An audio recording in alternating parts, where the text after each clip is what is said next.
Hello there. I see you, and I see everything you've done.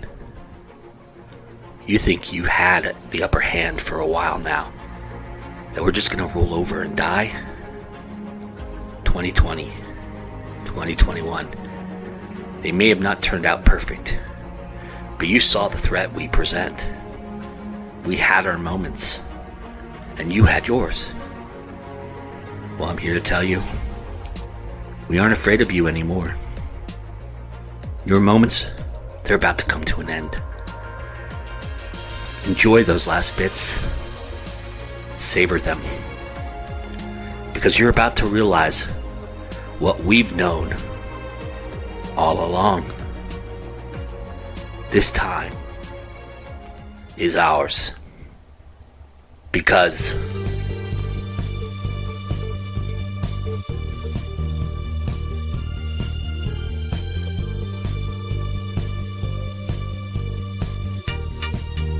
it's always time to go.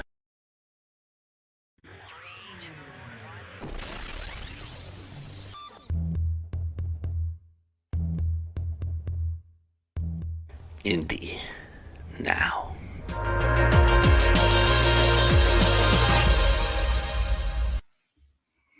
Hello, everybody, and welcome to Go Indie Now's New Year's Eve celebration, bash, funeral, wake. I don't know, whatever you want to call this. The goodbye to 2021 is. We are here, and we'll be live. We'll be counting down the various New Year's that we're a part of during this broadcast, and just having some fun and talking to some familiar faces and some familiar folks about some familiar things, and just doing what we do, and drinking and having some fun. So if you don't know, I'm Joe Compton, and you are watching Go Indie Now. Welcome to the show. Thank you for joining us, and it's really great to have you, and hopefully you hang around for a bit. You can come and go as you please. Like I said, we'll be here for the next 6 hours. So I'm buckled in. I'm ready to go, and it's really appreciative of everybody to be here. And thank you. If you comment, if you do show up and you're in the comments in the chat, just say hello, and we'd love to see you. So that being said, I did tease for some people who were watching our social media that I have a big announcement to make for the end of this year going into next year. It's already happening, but it really will start to get traction and crank up gears next year for the most part. But I've already set it up, and if you look to the description, you'll see the links that I've already put up there for what I'm about to talk about. So something that we did new this year was something that I've been wanting to do for a long time, which is reignite the blog that I started a long time ago. I had this blog about 5 or 6 years ago. Before I was even published, I was writing the blog. Actually, it was like in the middle of when I was published, but I was doing movie reviews and things like that. So I took that idea and coordinated to do indie reviews on the site. And not just movies, but books and music as well. And I've been doing that for the last 5 or 6 months. You all have responded very well. You've enjoyed the content. At least the numbers say that you have. We've been getting really good traction there. And with that being said, so I'm going to continue the blog throughout 2022. But I'm adding another type of blog to that repertoire. And that is what we're going to talk about right now. And that is a news site. That is something that I've always wanted to do. I've always wanted to have this place because, let's face it, as much as we depend on social media to get a word out about stuff, especially when we're making a new release or we're doing, announcements for, whatever you're doing, if you're running a contest or you've got specials going on sites that you're offering things for people to look at, it's very hard for us to navigate social media amongst everything else and be seen. We can fight the algorithm. We can pay for ads. We can do all those things that we can try to do, and we do that. And I would encourage you to continue to do that. But here's another outlet that I'm offering.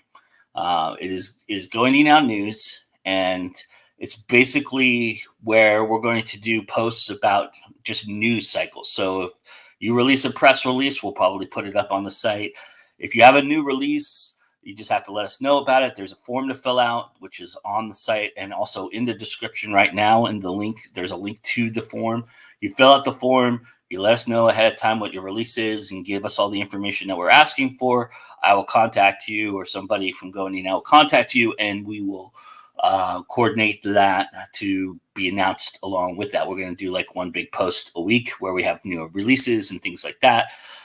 So we're doing all of that on this site. So that's what we're going to be taking on in 2022, along with continuing programming. We've got a lot of programming ahead in 2022. We've got some new shows. We've got some renewed shows. We've got all the favorites, all the live stuff that we do this week in Indies, Joe's Bar, Town Hall, in progress. We're going to continue all of those things into 2022 as well. And we're going to start those up pretty soon. You'll see I'm actually going to be doing kind of a rapid release. I've been working for the last week on videos that I've been behind on and trying to catch up there. And I'll be releasing a lot of that content here in the next couple weeks to get us going and get us started with the new year. But that's the big announcement, that we're starting a new blog. It's a new site. It's going to be basically a place that you can put stuff in. And hopefully, if we get the kind of traction we're getting with the review blog and they're connected, then that'll transfer over and you'll have a place where people can actually see things. Hopefully, that's the goal. That's the idea. So with that, we're offering that opportunity. So hopefully you take advantage of that. You take a look at that, and you do what you want to do with it. But that's how it's going. Katie says hello in the chat. Hello, Katie. Yeah, that's our big announcement. So that being said, I have some friends here already with me. So let's bring them in and say hello to Anita and Tim. Hello, guys. Hi. Welcome. So while you're here, while we have some time, if you guys want to introduce yourselves real quick to people, so if they don't know, they'll know now. So Anita, do you want to start us off and just Sure. say hello? Hi. I'm Anita Stewart, right under AF Stewart. I write horror, dark fantasy, poetry. I got a paranormal steampunk detective thing coming up beginning of next year. Hopefully, if I get the first story started, because that just went in a weird thing. The first story turned out to be the second story, and now I have to write the first story. So anyway, but that's going to be coming up, and then I got my other fairy tale collection coming up next year, and of course I do the show on Go Indie Now, Words That Kill, that Joe failed to mention, but and I got my own podcast, and I got a whole bunch of other stuff too. So Awesome. Well, to be fair, I didn't mention any shows, but well, you mentioned in progress and all the rest of that. The live stuff, yeah. I did. I didn't mention the tape shows. You're right. I apologize for that. But yes, and I'm only teasing. I'm only teasing. I'm not offended. Words That Kill is definitely on the agenda, and that's certainly some of the stuff that you're going to see come out in rapid fire here pretty soon. So, because Anita's done some really good work there, so I'm really trying to get all that done for her and put it out there, and for the people who were part of it who probably have forgotten about it by now. But anyway, Tim, you want to say hello? Oh, sure. Hi, I'm Tim Niederreiter, and I should probably prepare more for this, but I'm the author of fantasy books like this bad boy here. Oh, there we go. And I write some science fiction too, but mostly it's fantasy these days. And then I'm also doing a ton of serials on Kindle Vella, and 10 serials at a time. Some people would say it's crazy. I say it's crazy too. And then I also have a podcast called Alive After Reading, where I talk to, fun people in this kind of circle, authors and creative people. Nice. That's basically it. Awesome. How's the Vela thing going for you? It's doing all right. It's making a little money now. It's just kind of crazy. I wasn't expecting that anytime soon. And Nice. the terms are good enough that like there's almost no reason for me not to publish some of these stories on Vela, which is kind of cool. Especially because it's a good Nice. motivator to get them done because a lot of them are still in progress. And it's like, oh, now I have to write a chapter every week. Oh, great. Mm-hmm. That's a new thing. That's a new thing for 2021. So I would probably Yep. say that's something that you were probably thankful for in 2021. Then I suppose so. I mean, it's maybe a couple grand, so why not?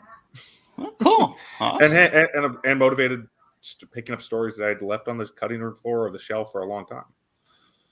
nice. Which is probably even better. Yeah.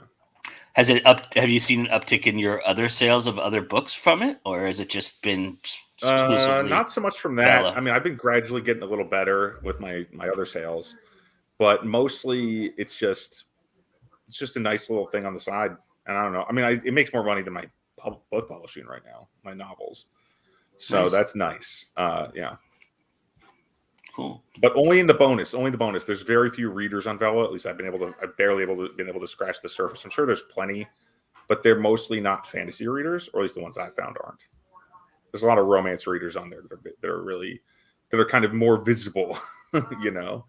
The romance readers are visible everywhere. Absolutely. Yeah. I Hi, mean, Regine.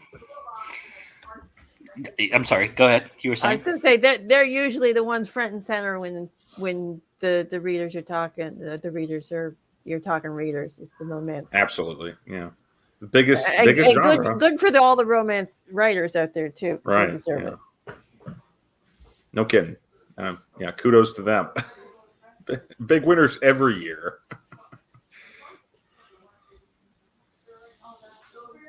How about for you, Anita? What's been a big thing for 2021 for you? What did you do new? I've been doing most of my 2021 over on the art front, getting my Redbubble store up and running and a lot bigger than it was. I had a teeny tiny store with 35 things, and then now it's a big store with close to 200 things in it. So, Wow. yeah, so that's what I've been working, and the new book cover site too. I got that up and running, and it's been a little slower than I'd hoped, but I sold 2 pre-made covers and I did 2 custom designs this year. So, and I haven't been putting a lot of marketing into it either, which is probably why it's slow. Because I've been dealing with a lot of other stuff that 2021 kicked in my direction, but yeah, so I've been doing the art stuff more than the writing stuff. Poetry book was the only thing I got out this year. So, but I did get the first draft of Fairy Tales and Nightmares done, and it turned out really well. So hopefully that will be published next year. Nice. Yeah. So it's darker than Visions and Nightmares, which is it's kind of the sequel to Visions and Nightmares because Christy Stratos wanted a sequel. So I wrote her one. Anyway, and it's darker than the first book. So if anyone's read the first book, it's darker. A lot more people die in this one. Ooh, and that's interesting. And Darker. considering I wiped out 2 villages. Yeah, I wiped out 2 villages in the last book. Yeah, that's saying a lot. Is it darker psychologically than Madness? The Madness section of your poetry of your most recent work? Because that's pretty dark. I'm not sure if it's darker, but it's definitely on par because we've got obsessive love in one story. We've got the nature of what a monster is in another story. End of life regrets in one. That the ending turned out different than I had planned, and yeah, that went way dark. And then we've got the serial killer story. I did a take on if you know the fairy tale Bluebeard. Mm-hmm. Yeah, I did a retelling of Bluebeard, so as a revenge story. Interesting. So Katie has a question for us. She says, "What's the best and worst part of 2021?" Anybody want to answer?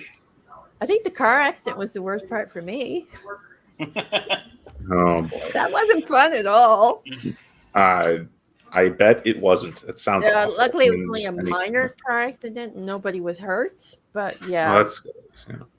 yeah, that was not fun. And Mm. so that, and the best part is the fact it's over.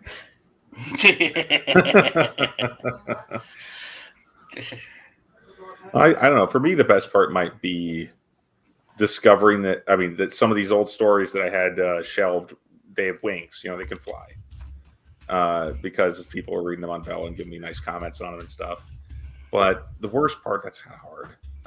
I don't know. Just the general challenge of the living situation and the interesting and the fact that the pandemic just doesn't end. That's a bit of a pain. But yeah, it just doesn't go away. Oh yeah, Regine says his worst was we lost Betty White mirrors hours ago. 2021 is not done with us. Best is evergreen in the canal. All right. That's a fair point. Late hit by 2021. Yeah, yeah. A lot of people are calling it the sign of the apocalypse. I don't know.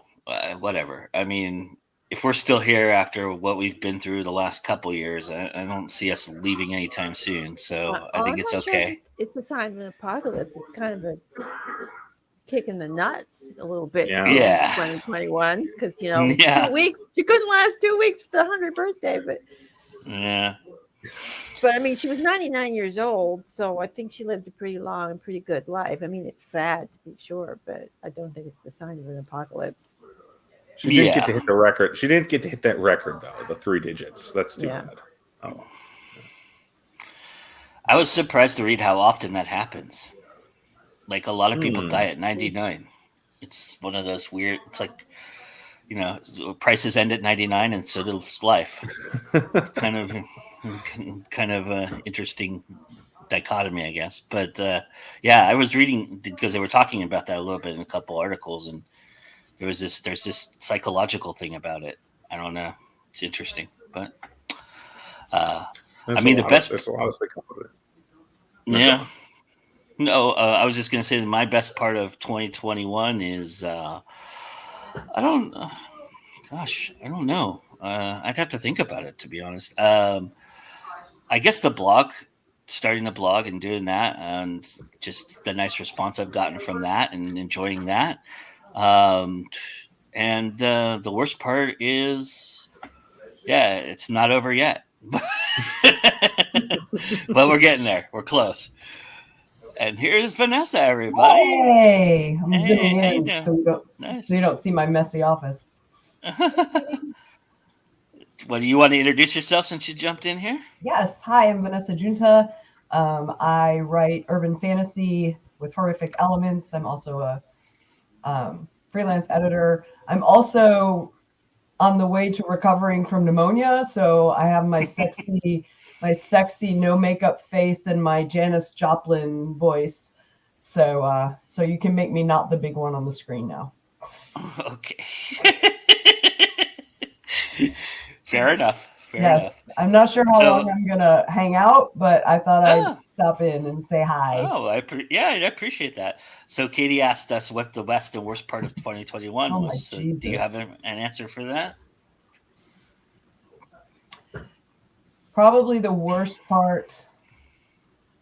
There was a lot of loss for me in 2021. My stepdad died in January, and I had to put my cat to sleep. My cat of 18 years sleep in May. So probably those things are probably the worst.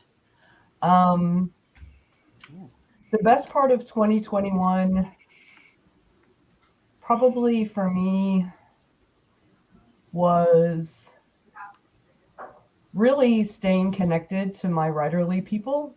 I had started the Writing Tribe about 4 years ago, and over the course specifically of the pandemic, we became really, I think, close, and I got to meet a lot of them at Multiverse this year, which was awesome. So I think just staying connected with my writer people and that that affecting my writing, because I was able to get some words this year when in 2020, I did not get very many words in 2020 at all. So that was probably the best. Nice. You know what? And now thinking about it, having had some time to think about it, I do think that the best part of my 2021 was that October, going to Multiverse and then being able to hang out with my friends that I have never met before in person and hung out with before. And that was really awesome. And I really appreciated that trip. That was a really great trip. My traveling partner is right there. Oh, Katie! She was a great traveling partner. I couldn't have asked for a better one. That's such a good trip. It was a lot of fun. And I will regress and say that the worst part of 2021 for me is actually losing my friend Eric and going through that and everything involved with that. There was a lot involved with it, and it was a really tough deal for me for a little bit. I had real struggle with that for a bit. So, but anyway. You want to answer your own question, Katie? Actually, first, you want to tell everybody a little bit about yourself so everybody gets I don't have to an idea? answer my own question. That's the whole point of asking it. That's not how this works. All right. Hi, I'm Katie Solitis. I am a paranormal and urban fantasy writer. I'm also a publishing coordinator with Rising Sign Books, the host of Spilling Ink, and the host of the Late Night Indie News with Go Indie Now. Awesome. I didn't forget this time. Yeah. Although you said host, I guess I'm chopped liver, but sorry, co-host, Keon, little person in the room. Let's just call a spade a spade. No, you're the star. You're the grand poobah. You put everything together. Producer doesn't even cover it. Thank you. I appreciate that. But there's no doubt you're the star. So it's all right. I don't have a problem with it. Did you want to answer your question? I can't decide what the best and worst was. It was a year of ups and downs. Like as good as things got, almost immediately there was a negative to it. So I mean, I guess in terms of the year at large, it was balanced, but it definitely swung both ways this year. October was wonderful. I was hoping I wasn't going to miss that. I was looking forward to it all year, and when it finally actually happened, it was better than I could have imagined. I wish I could have met more of our indie friends, and maybe next year we will. But just the ability to meet some of those connections that we've talked to for years online, face to face, give a real hug. It was amazing. And Joe, you were an awesome road trip partner. Our carpool karaoke was perfection. Yeah, some things will stay behind the scenes. All right. It's not a road so you're trip not going to unless sing. you've got hours of bad singing and junk food. Come on. Mm-hmm. True. Very true. Can confirm. Which we had plenty of. Yes. But yeah, it was a great trip. It was a lot of fun. Multiverse was absolutely spectacular. I could not have been so much more appreciative. I'm trying to find the right words. I know I haven't started drinking yet either, but I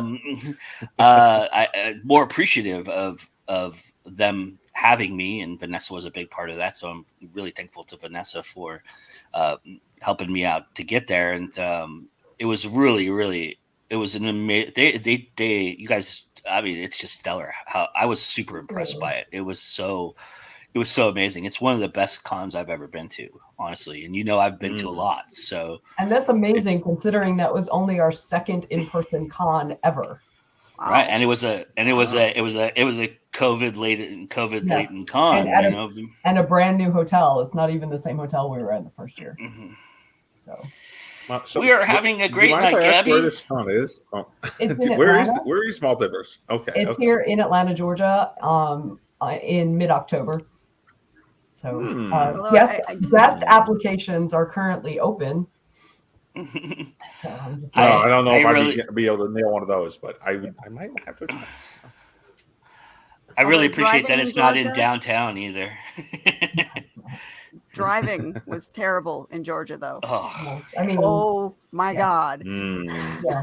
The trick about driving in and around Atlanta is you have to understand rush hour times and locations. And where that hotel is is one of the worst locations for rush hour. So you have to avoid the highways. You have to avoid driving between about 7 a.m. and 10 a.m. And then again between 3 p.m. and 7 p.m., except for Fridays when you need to move that up to 2 p.m. to 7 p.m. Oh, So, boy. It Sounds was something else. difficult. yeah, it can be Oh my challenging. God, Tim, you have no idea. Yeah. I'm sure I don't. I only recently started driving, so I don't think I'd be doing that in Atlanta anytime soon. I'm used to country roads practically. You got to have yeah. some balls to drive there, because there is no letting people in. There is no signaling your intentions. Well, you know why people don't use their turn signals? Because if somebody puts their turn signal on to let the person know they're moving in, the person will speed up. Yep. So that they can't get in. So people just say, fuck that, and they just pull in. So. All right, The PSA worst- here: driving is not a covert operation. Please signal your intentions. The worst Clearly, you part don't for live in me. Atlanta. The worst part for me is that everything has its own individual lane and it doesn't split off. It just keeps going straight. It doesn't have split offs. It doesn't have turnoffs. And then when it does have turnoffs, it's like 3 lanes of turnoffs, and then What are you the other talking lanes about? narrow. Oh, What are you talking about? Oh, Now, I know like it they does. don't have turn lanes. No, it has turn lanes. What does freak people out, and it's especially in that area where the hotel is on the top end of 285, is that, when you have an overpass over the interstate, normally, you drive on the right and the other people drive on the left.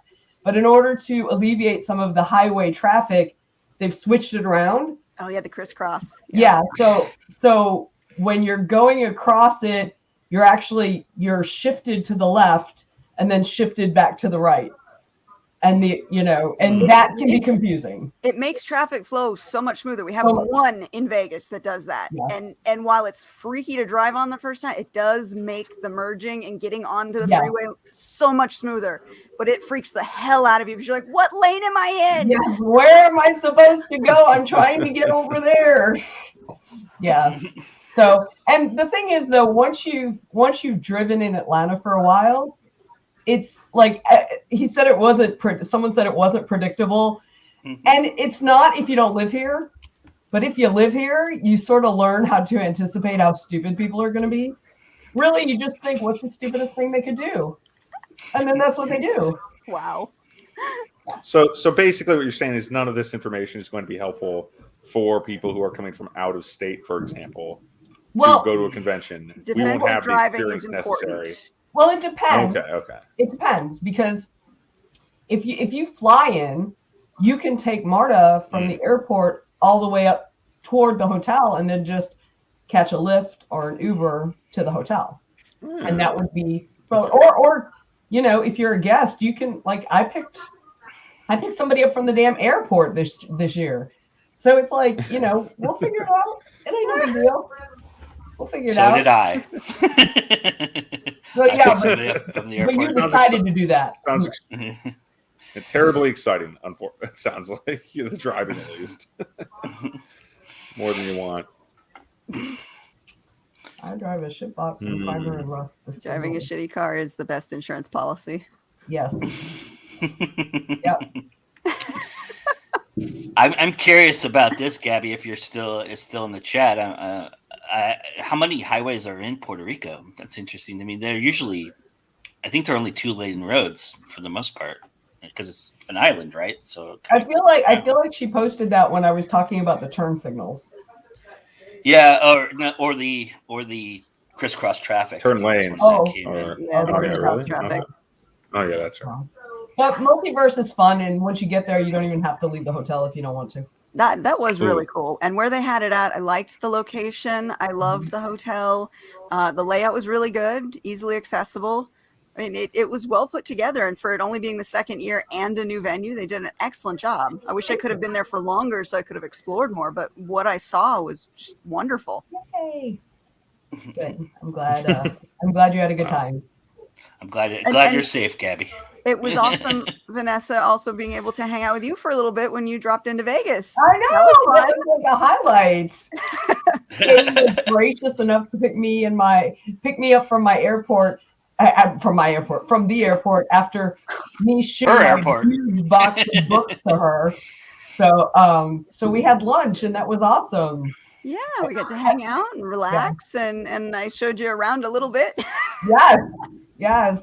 I really did enjoy that a lot because, at cons, I love cons anyway, but at cons, and I'm sure like Anita and Tim, you guys maybe experience this too. Everything, like you want to connect with people and you connect, but very briefly or in a group and stuff. And so like having sit down one-on-ones don't happen as often. So that was really nice. That's true. That's true. You feel like you're so rushed through everything too.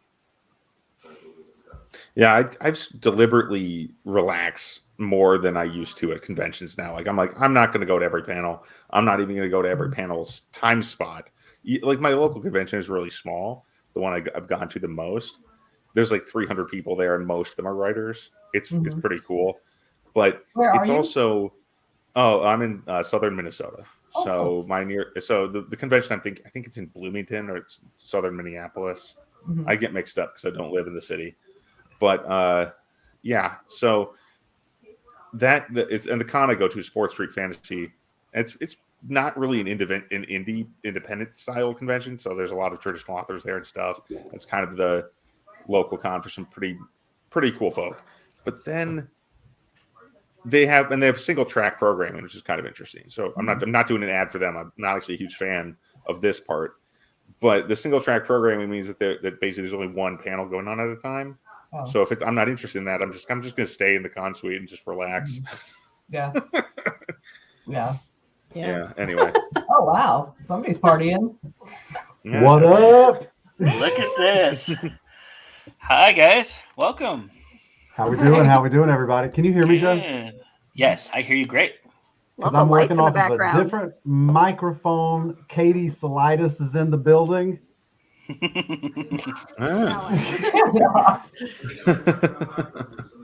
How's everything going over? Can I say that? Can I say your big news, Shane? Now that you're already there, news? Do I have big news? That you now own a house. Oh, it's true. Yeah, I do. I thought he was talking about coronavirus. With this lovely lady. Congratulations. That's awesome. We do. My mom tested positive for coronavirus right after we left there for the holidays. And so now we are quarantining in place. Just in case. We're obviously feeling great. No symptoms. We're great. We're great. No, we're good. We're good. And mom's good too. She's good. That's good. That's she wasn't feeling. She's not 100%, but she's on the mend. Nice, awesome. And how is everybody here? And Anita, how are you? I'm good. You having a little sippy sip? I saw you drinking that. Yeah, champagne? it's fake wine. My sister gave me some de-alcoholized wine, rosé. Yeah, mine is fake as well. Promise. I've seen your drunk reviews. I don't believe you. It's all an act. So entertaining. So entertaining. Don't tell me I'm the only one drinking alcohol so far. Oh, Katie, of course. Oh, no. No. We're all drinking, Tim. Okay, good. Because last year I was like the one guy who didn't drink. The one person who wasn't drinking, and I felt a little left out. You probably can tell by the label what I've got, but I'm actually doing midnight rum tonight. So in honor of midnight, I'm drinking midnight rum. All right. So I got a little grenadine. Did you just crack that bottle open at the top of the hour? Yes, I did. Nice. Okay. Let's go. I have to say, the drunk review that I slept through, y'all did a wonderful job. I watched it after the fact. It was hilarious. Yeah, you missed your chance, Katie. But she was mentioned in the credits. You were. You did see your shout out in the credits, right? I did see that. I'm kicking myself that I just put myself to bed. I was done. the auteur camera person that Michelle is, I'm surprised she didn't go into your bedroom and get a picture of you sleeping and just put the credit right there. Here's the She's story. a maestro with the camera. I was super is. impressed, even though I Joe, don't we remember a really whole lot of tried. that. We really tried last night to get one of Lamb, and Did not work. Yeah. I just couldn't do it. Like halfway through it, I was like, shut it down. I was like, I just don't have it. Like, and so I have now uncovered a new element of the drunken review, of the perfect film for it. It has to have a lot happening. It doesn't just have to be weird. It also has to be a lot, because Lamb is weird, but there's not a lot It's not going on. complicated. No. Yeah, it's one of those that'll test your patience. Yeah, Yeah. it definitely did. And so I think that Lamb is here's your real drunken review of it. Are you ready? Uh-oh. I think that Lamb is a metaphor for impotence. And that, because that dude was, am I allowed to say F words on this show, Joe? Yes. Go ahead, Shane. Okay, because Ingvar You won't be the first. Ingvar was fucking that goat lady. And What? then they made a little Okay. goat boy, little goat girl. And then the side piece goat, and he'd stepped out on his wife because his wife wasn't giving him any babies. And so he went and he banged that goat. And then the goat gave him a little lady baby goat. And then that's how it works. yeah, that's what I was thinking. I mean, I've never seen That's a totally lady how do biology that. works. Well, I mean, I will ask you this. How do we know that it doesn't work that way? I'm pretty both- sure biologists know it doesn't science. work that way. I've never banged a lady goat, so I don't know what would happen. I mean, I've sad never, part I've is- never drowned a person either, but I know that works also. Well, I've seen people drown. Yeah, and before. I mean, at the end of my hand, but Oh boy. Now we're getting Allegedly. somewhere. Confessions. Yeah. All right, now here's the big question: will you drunk Gravity review did most the of new the work. Matrix? Oh, can I do that? I did a Plotaholics review of The Matrix, and it was Yes, fine. but that's a Plotaholics review. Mm. We need the good movie drunk doesn't review. warrant Tell us itself what for you that. really think. Yeah, so honestly, if I were to try to drunk review The Matrix, I would get kind of twisted up on myself a little bit, I think, I'm really kind of, Joe, can you answer me a few questions about the difference between lambs and goats and sheep? I'll try. I'm not a biology guy by any means, but I'll try. What's the difference? What is a lamb? What is a lamb? Young, The baby Yeah, sheep. Isn't it that's a young my first sheep? question. And then my follow-up will be, what is a sheep? And then my follow-up to that will be, what is a goat? They're all different species of. They're all different species, so yes, Well, they're not the lamb. The lamb is No, lambs are the same species Well, as sheep, right? yeah. A sheep is a fuzzy thing with wool. See, I can't even answer the question. A Look, sheep is a this- fuzzy thing with wool. A lamb is a baby sheep. A goat is a mean creature that eats anything. Mhm. But And a it's baby it goat looks a little like a is sheep, but it's not a I'm a sheep. goat. Yeah.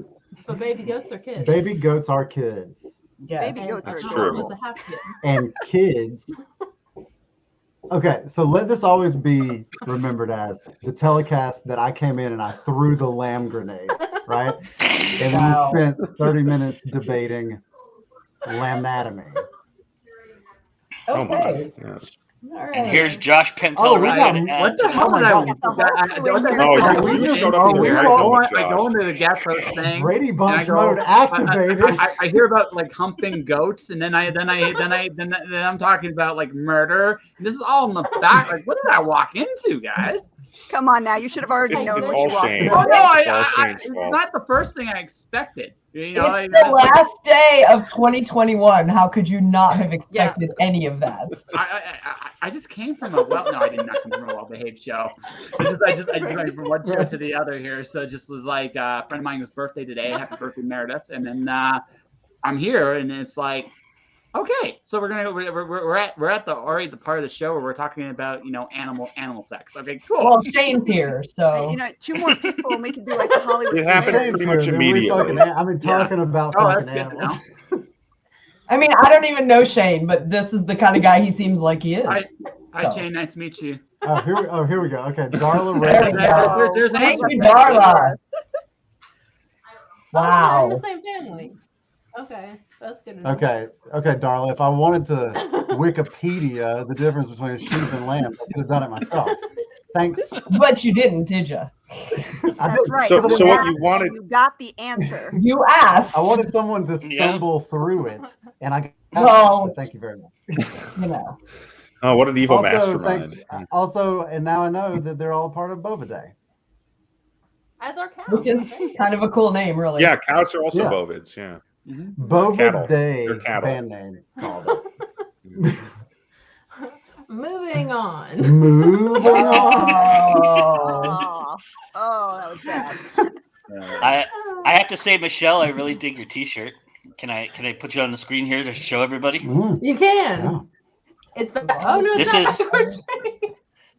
This is the album that Shane and Michelle recorded earlier this year. I can't Everybody. read it. Of all the things. Oh, there we go. Of all the things I ever said. Oh. Aw, cool. I mean this. Huh, cool. Cool. I like it. There's very By little Sequoia about Rising. banging animals on it, honestly. So Less don't be than you surprised when, expect. if you pick it Hey. up and you're like, Amy, I bet that's the name of a goat. Ah! Oh my god. It's a classic Americana. It's very good. I really enjoy it. Ask the Whiskey is one of my favorite songs on there.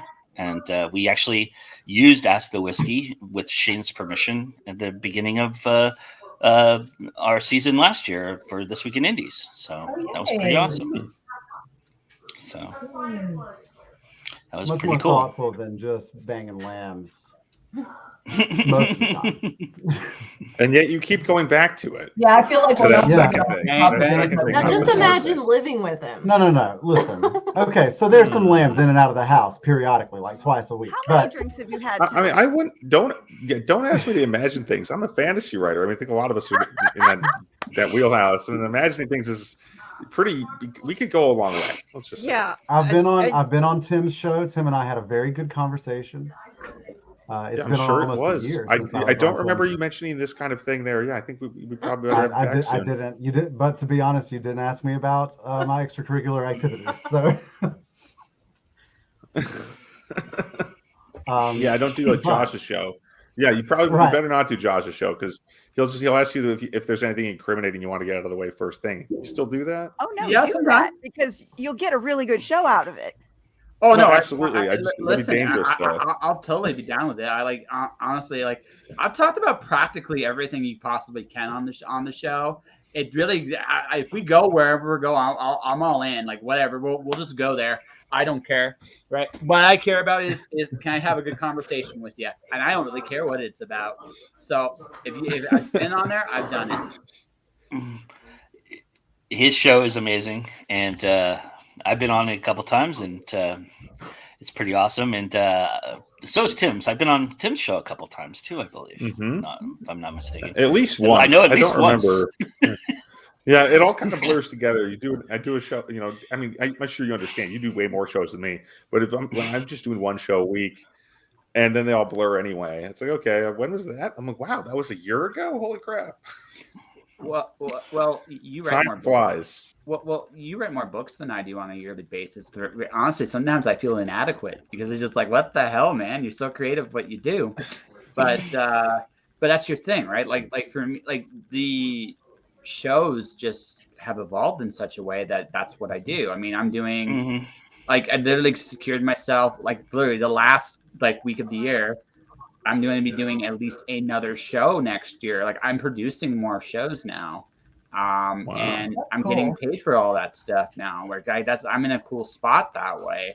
But now I'm now looking like for one or two more clients, and I'm just a regular. I have a steady freelance like income all next year without actually getting more work, which is actually a nice spot to be in. Yeah. So, but I still gotta look for one or two more, or just do a bunch of little stuff. But that's where I've evolved, right? Because I just did the show and I have a big mouth Mhm. and I'm good at it, and it just, I mean, I'm just being honest, right? Like I'm doing an immigration show right now. I'm producing a massage therapy show right this minute. That's what I'm doing now. So I'm doing something like completely different. And then and I've done some other stuff for some other authors as well. So it's just like, I can put a show together, and that just seems to be where I'm going to make my living doing this shit, and that's good. That's cool. I have a question No, it about rocks. I have a question about the immigration show, if you don't Sure. mind, sir. Sure. Go Do you ahead. guys have do you have teleprompters, or do you guys go off of scripts that you pre-write? Okay, she has a teleprompter, kind of, sort of. She reads it very well. I do read. So the opening and the closing, because if you've seen my closing, that's a lot to say. Yeah. I do use this. I will wholeheartedly admit I read that motherfucker. I do. It's no, like the closing minute of me just reading all the information, where to go, where to plug, all that stuff. It's a mouthful. I would not memorize that to save my life. But between the two of us, I am far better an ad libber than she is. Doesn't mean I don't use this. We write a script for she writes the main script Friday, and then when we do the filming, I'll modify my parts to it a little bit just to get an idea of what I'm going to say, but I'll also kind of commit to memory. But I can roll off script if I need to, and it will work. She can't. I asked her, we had to say something about World Immigrants Day. I asked her a question, is it a holiday? And she actually did not have an answer to that. So she's like wrecked the whole like shot, because I thought it was a good question, like a natural question, but like it's like nope, not a zero. But So. to follow up with that though, did you save her when you saw that she was floundering? No, you couldn't save her, because she was just like, I don't know. Like she literally said that's like, so where'd you go from there? She stopped at that point, right? Oh, so the last episode is up is a blooper reel. You can actually see that part, right? Now there's bloopers in me too. I did a blooper reel for the first 8 episodes. There's a lot there, and no, like Sarah's good. Like Sarah's really good at what she does, but between the two of us, I'm much more comfortable ad-libbing than she is. I also have a lot more experience. So, I mean, that's just one of those things where, but she makes the show really great because she organizes it better than I ever would. So, I mean, we really work well together. So. That's awesome. I enjoy it. I've watched 3 episodes now. I've really enjoyed seeing that different side of you, and it's kind of interesting. I'm kind of curious if I might interview you for a second. What have you learned about Indigenous lifestyles that you didn't know beforehand, that you really taken to heart? Myself? Mm-hmm. So that's a hard one. It's like, for me personally, I knew a lot about especially in Canada's history with the natives. I've been aware of it for about 20 years. Okay. Right. So going so far back, I enjoy their, so I got the opportunity to do a sweat lodge when I was in British Columbia when I was 18. And it was a really cool experience. There's a combination of a little religion, but it was a cleanse. It was a purge. It was a lot of fun. I developed a lot of respect for the culture then. In terms of how we treat the culture, I lived in Calgary, so I got to see firsthand how that culture can be treated. And honestly, as a Canadian, it's probably our biggest failing. We don't treat the natives with the respect we deserve to. And I'm being very real when I said that. I've seen some of the abuse they take, and the second most racist thing I've ever seen in my life happened in Calgary, and it had to do with the native population back in about 2005. So, and the most still is Phoenix, Arizona. What happened there still takes the cake, but that's not a far away number 2. So, all right. Everybody muted themselves, and now it's nice and quiet.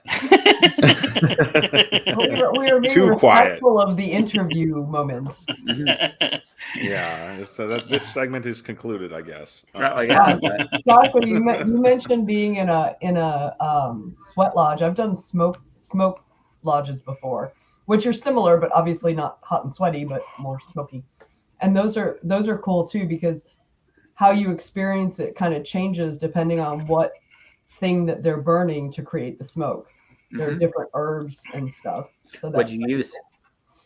you remember what you guys that they used? Oh my gosh,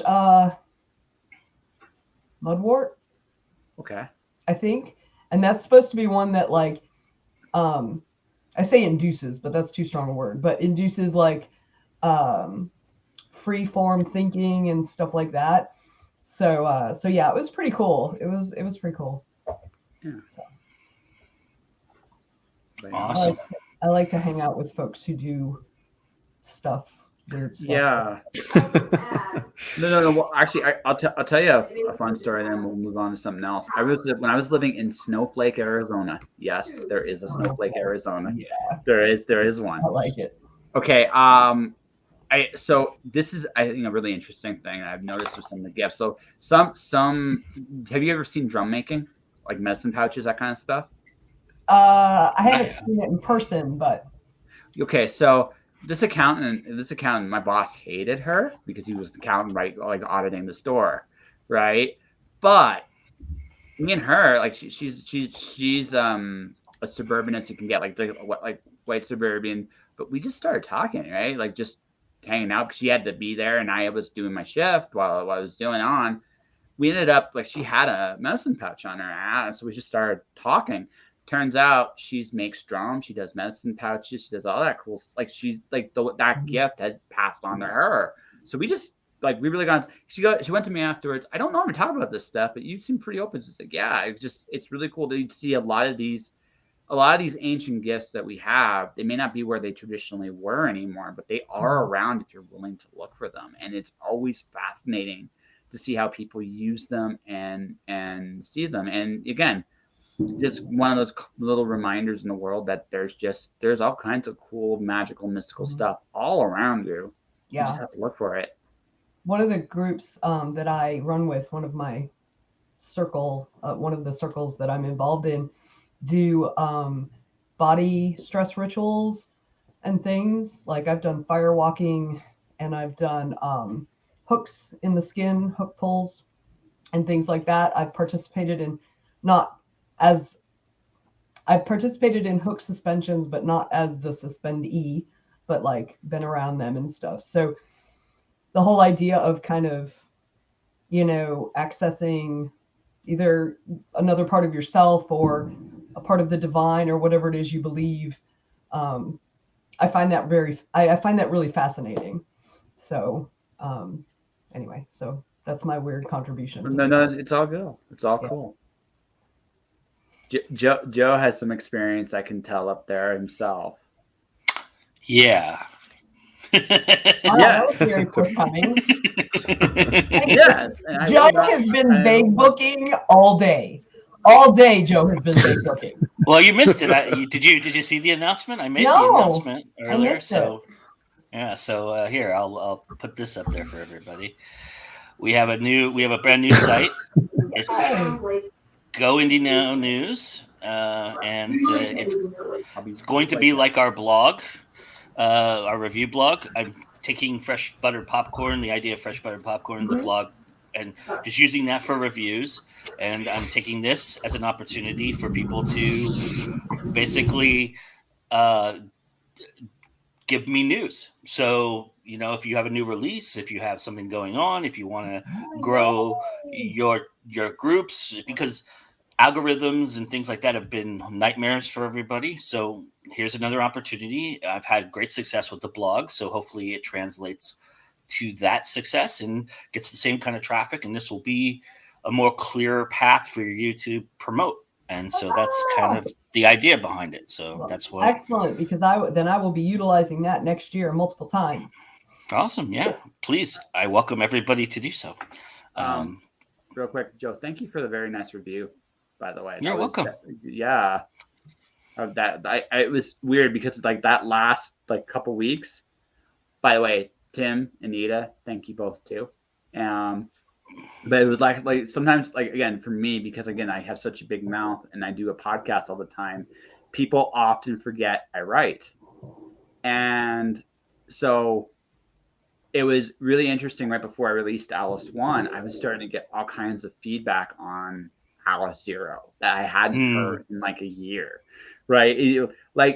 So it was like, this is cool because that like the one thing this year, like my big accomplishment for this year, Alice Zero got I just reading the message. But whatever my writing thing was like this year like got answered because Alice Zero got nominated for an Elgin Award, which opened like it answered pretty much every question I've ever had as a writer in terms of validation. In the sense that my work will get out there to the right people no matter what. My job then is to put my work out there and make them scream as loud as I can about it, as much as I can, and let it go from there. And it'll go to where it needs to go. So. Yeah, I really found the theme for me this year has been a lot of nostalgic and very absurd things as well. I've gravitated towards a lot, and there was quite a nostalgia with Alice 1 for me, especially thinking about like Jason and the Argonauts and the kind of the animatronic claymation movie that existed, the indie movie that kind of existed in its pantheon, and then I was kind of imagining that scene where they're playing croquet and in that kind of form, and it was very vivid for me. So I really appreciated that about that book. The book's, I mean, it is Josh to a T. I really love that, and as I've told you, it's your voice, and I really appreciate that because a lot of people don't take that chance. They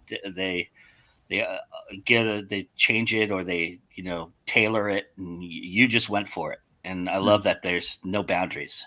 Yeah, and I will be getting the written review up in the next day or two because I just finished Alice 1 today.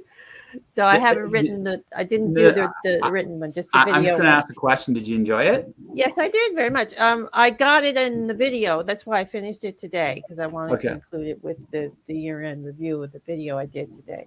Oh, cool. And I did get the written review of Alice Zero up. I saw that a few days ago. But I'll get the written review of Alice 1 up in a couple of days. So yeah, because I got to get the thoughts in my head and down on the paper. So. Okay, guys, I'm gonna head out. My throat is. Bye, Vanessa. Vanessa, real quick. Mm-hmm. It was nice to meet you. You too. You should come on my show sometime. I was just about to say the same thing. We need her on Spilling Ink too. I would be happy to be on any of your shows. All right, that's a binding contract. I'm down with it. I'm fine. That's good. I have no problem. Yeah. I'm good. But let's wait until I'm recovered from pneumonia. Oh yeah. You take care of yourself. And then I won't cough in your face. So, all right. Thanks, Joe. For Bye. being here. Thanks, Bye, everybody. Vanessa. Yeah. Have a great evening. Happy New Year. Bye-bye. And Happy New Year. Happy New Year. Here's to 2022 being fuck ton better than 2021, please. Jeez. Cheers. Cheers. For sure. Absolutely. Awesome. All right, let's do something happy. Sure. All right. How was y'all's Christmas? What was your favorite thing you did or gave for Christmas this year? I got to hang out with some of my buddies, which is kind of nice. I actually today I saw a friend I hadn't seen in 3 years. So we'll call it. It's not quite Christmas holiday, but a really good friend and him and his significant other. We got to hang out today, which I really appreciated. The pandemic, sometimes you forget how much you miss people until you actually really see them. And no, it was great. I really enjoyed it. I actually had a pretty social day today, which is kind of weird, but yeah, I did. So I gotta get some shit done eventually, but I'll stick around for a little bit first. Same. I had mead. Same. Mead is good. Mead is really Nice. good. Did you make it? No, one of my buddies that came in, like he had that, but they're starting a meat company. So they basically, he brought like 40 cases of the stuff over. Nice. Yeah, and oh no, there's no way we went through it. There's no, like, this stuff's way too strong to go through like a bottle in a day, let alone 40. But I got to try a bunch of the different flavors and stuff like that. What I will say, in minus 45 degree weather, it's nice to drink something that'll actually warm you up after you have some. What are you drinking, Tim? I don't think you disclosed. If you want to disclose, you don't have to. I'm just asking. No. I'm just having trouble with the sound over here. I would be much more vocal. So this is Surly Furious. It's an IPA from the local brewery up in the Twin nice. Cities. So I'm not a huge IPA fan, but I like the Surly. I prefer what is it? The Darkness. Surly Darkness is the one I like better, but that's a stout. I think I'm not a big beer guy in general, but hey, I'm pretending right now. So do you tend to like the hoppier ones or the more citrusy, bitter ones? I see. This is not even about. I mean, I don't really like hops that much. That's for sure. This is pretty hoppy, but yeah, I'm not. That's not normally my thing. But I figured if I'm going to drink something on the show, I might as well drink something that's very Minnesota. Made right here. Yeah. Represent. Makes sense. Sure. Exactly. I'm a Minnesota boy, born and raised. So pretty much. Are you packed in with snow right now? Not that much snow. It is extremely cold though outside. It's going to get down to -18 or something tonight. That's about right. Yeah, like you're not much. Yeah. You actually can get colder than my neck of the woods sometimes. So. Well, yeah, you're by mountains, right? So are you near water? Because we're on like the plain here. That's why you can get cold. That's why you can get. So like.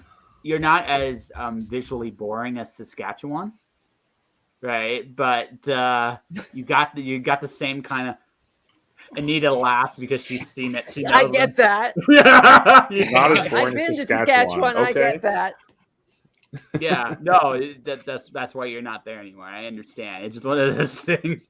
Well, no, we just drove through it. We did a road trip across Canada when I was a teenager. So for those people wondering, listening to this. Saskatchewan is kind of like a horror thing, and because you go in and there's these golden plains of like fields, and at first you're okay. Then about 5-10 minutes, nothing changes, and you realize it in your head that nothing is changing. It never ends. It never ends. Right? You come to that realization that as long as you're here, this is all you're gonna see. So. Yeah. No, you have that horror. Like I'm telling you, you've never been through it. The moment if you ever drive through it, you come to that horror. Like you don't think you will, and then you do, and then suddenly, if you're driving a car, you're suddenly at that speed limit you were staying at. You try to go as fast as you just want to get out of there as fast as you can. I'm in one of the most sounds like places. Okay. Sounds like South Dakota is all I was going to say. Saskatchewan sounds a lot like South Dakota. Yeah, pretty much. Yeah. So, but you're still in a flat surface, right? So because you're flat, it's just you got nowhere to go. Here can get really cold, but we have a mountain, right? That mountain plants, so it can kind of shield us, or it can sometimes amplify it. Sometimes it can make it lighter, but there's variety. It's just. Hi, it's just going to be cold for the foreseeable future. But at least it's not. Well, you'd think so. Actually, you'd think so, but the weather here is extremely unreliable, too. I mean, we had thunderstorms this month. It's crazy. And not thunder snow. It just doesn't make any sense. I've given up trying to predict what's going to happen next. That's just another Minnesota thing. I mean, yeah, it's going to be colder in December, but you never know what exactly it's going to get served. It's like, okay, the dish is going to vary based on just a roll of the dice. And sometimes you get that natural 20, as they say in D&D, and you get a thunderstorm in December, tornado warnings in December. Mm-hmm. Yeah. It was no fun. I got to tell you, it's like, we better go to the basement. Oh, great. It's 48. It's 48 here right now and clear, but it's been raining. Wonderful. Sounds like a pleasant atmosphere there. Yes. Yeah, it's 1 degree Celsius in Nova Scotia, with light snow on the ground. Minus 22 degrees Celsius here, which is wow. Yeah, that's pretty incredible. That's like fucking cold. No, he's colder. Believe it or not, he's actually a little colder than me right now. Just a little. Just not by much. Not by much. Well, no, we're probably about even because it won't get there until midnight, and it's only 9 here. It just keeps getting colder by the hour. Yeah. So it's just one of those that's the thing about living out now. Like it can get cold. Like Christmas Day, it was minus 45. minus. So now tomorrow it's going to be -4. So you go figure that out. All right, who had Madeline Dale on their bingo card? She's here, everybody. Hey guys. Hey, Madeline. Hello. Hey. Hello. The My little child one's did to not sleep? want to go to sleep. He was Of course not. Aw. it's like he knew I Of course had not. something. So actually, your episode's going up tomorrow, by the way, on the audio. Mine? Yeah. Oh man. Yeah. Yours is going up tomorrow. So if you guys missed watching it, it was amazing to watch because her son held the show hostage. You know your place in the world. You know your place in the world when a 3-year-old can pretty much watch your show because it's live. He did She that did again a- yesterday too. Yeah. I was interviewing somebody and I was just like, really, dude? Like, because I had some scheduled with people, but because we got COVID, I didn't want to send Harrison to school in case he still had it. So it was like, yeah, it was great. And she did a live earlier in the week, and Harrison jumped on and was remodeling the kitchen. It was. That's awesome. He's a mess. Hi, James. Hello, Jim. I was commenting about how is he tearing down a wall or something? That's how much banging was going on in the background. But No. He's a mess. he's a lovely kid, though. He is. He's actually pretty good for the most part. So I'm lucky there. What are we drinking? Future broadcaster or current broadcaster, actually. It sounds like he's engaged. He's joining the shows. Yeah, He's a possibility. star. He's He a might be star. a future author too. As much he's already a book nerd. Like his book collection runs mine, and he good. actually wants more. So That's I'm awesome. That excited. is very Yeah, cool. he prefers dragons over anything. So I can make some recommendations Wonderful. for you if you want. I like this kid already. Yeah. yeah. I, Even But did though I somebody don't like ask books what I with was dragons in drinking? them. Was Yeah. a question? did. yeah, go Yes. for it. Okay, I did, yes. so this is a fun. I don't know if any of you guys have ever tried it before. It's champagne and apple cider mixed together. Okay. Okay. So it's kind of like a mimosa, but I have mead. That's what I got. yeah. Yeah. And I'm going through them way too fast. This is my fourth one. As you do. It's New Year's. Uh-oh. Uh-oh. That's the Oh, we're dangers gonna of sweet get- drinks you actually enjoy. We're gonna get Yeah. fun Maddie here in about an hour. It's not as strong because like these are like half of like what I usually drink with a glass of wine. But I did have like 3 by the time Harrison went down. So, but they're like And super. you drank them under the So table. like 1.5 is where you're at then. 1.5, give or take. Not even 1 one yet, really, because it doesn't feel like it's very strong. That's what I get for It's picking dark up the stick, the That's champagne one to at get to Target. you, so though. That's the Well, slow creep. we're- You drink enough, and all of a sudden you're like, whoa. you're not wrong. It's true. Yeah. I fucking love this Let's- moment. It's fine until you let's- stand up. What's Chris drinking?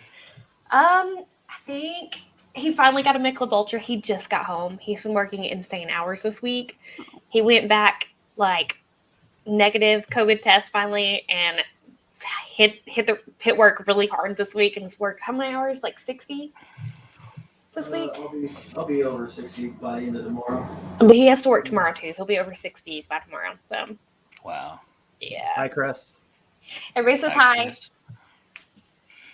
I had him share our news feed again to my Facebook group. So Awesome. Yeah. Well, and the silence hits us again. All Did right. everybody This answer is the Matt- question? Maddie came in. She had to take over for a second. I mean, what Yeah. question were y'all answering? but I did Oh, actually. you want to answer Katie's question from earlier tonight? She asked, "What is the best and worst part of 2021 for you all?" Ooh. Josh, you didn't answer either, so You want me I to go met for a it? ton of new author friends. That is one of the best parts. Like you guys are all Cool. like new friends. Mhm. Worst part, I you lost made a my ton of dog. author friends. No, definitely, y'all are definitely the good part. I lost 2 of my dogs though at the beginning of the year, so that was like the worst thing. So Aw. one was my my husband's grandpa's dog that we kind of inherited, and the other one was like our first child because it was we got her before we were even engaged and stuff. We just moved in with each other. She was like our first child. So yeah, I'm sorry. it's okay. She was. I Yeah. mean, she was old, so I mean, it happens. Still, it hurts. Yeah. They're babies. Oh, but yeah. And that's the thing with dogs; they don't really grow up. You know, they're like baby wolves their whole lives, Mm-hmm. and that's adorable. But it's also kind of it makes it sad. You know, It does. but, it's always sad to say goodbye to them. Obviously. Yeah, and then having to explain it because like we lost both of them like within 2 weeks of each other. Oh. Trying to explain that to a 3-year-old was really hard too. Oh. Like, but we didn't sugarcoat it because my parents pulled the whole "oh, they ran away" kind of thing when I was a kid, and like I used a Daniel Tiger episode and was like, they died. Like, this is what happened. Like, they're buried in the backyard. They're not going to come back. Some kids can handle that, and some kids, they're like my daughter. They're very scary about it. Like, they're unusually okay with being told what happened. He was, and it freaked me out just a little bit. Yeah. I'm like, so I was like, okay, so we'll see how that turns out. No, that's a good thing. That's a good thing. They have a I good don't grasp think- on saying goodbye. Yeah. And then they grow up to be horror writers. There I we mean, go. it's very, very but likely hopefully it could not happen. psycho killers. Yeah, Yeah. and I figure There's a the very horror writer's fine more line likely there than a between psychotic psycho killer. killer Yeah. and horror I writer, like the but Wednesday Addams. Just that level of macabre understanding we're good with. I mean, if he can handle his mom going hunting and shooting a deer, I think we're set. I think so. Mhm. Oh, Because wow. he got that experience the year before last. So, Well, there you go. Yeah. yeah. Best and worst part. The worst part about 2021 was I left Alberta before I could see my grandmother in Detroit. With everything that's gone on over here, there was really no good way to do that. And the thing that really makes me sad about that is my grandmother is 85 years old. I don't know if I'm going to get another chance to see her. And it sucks.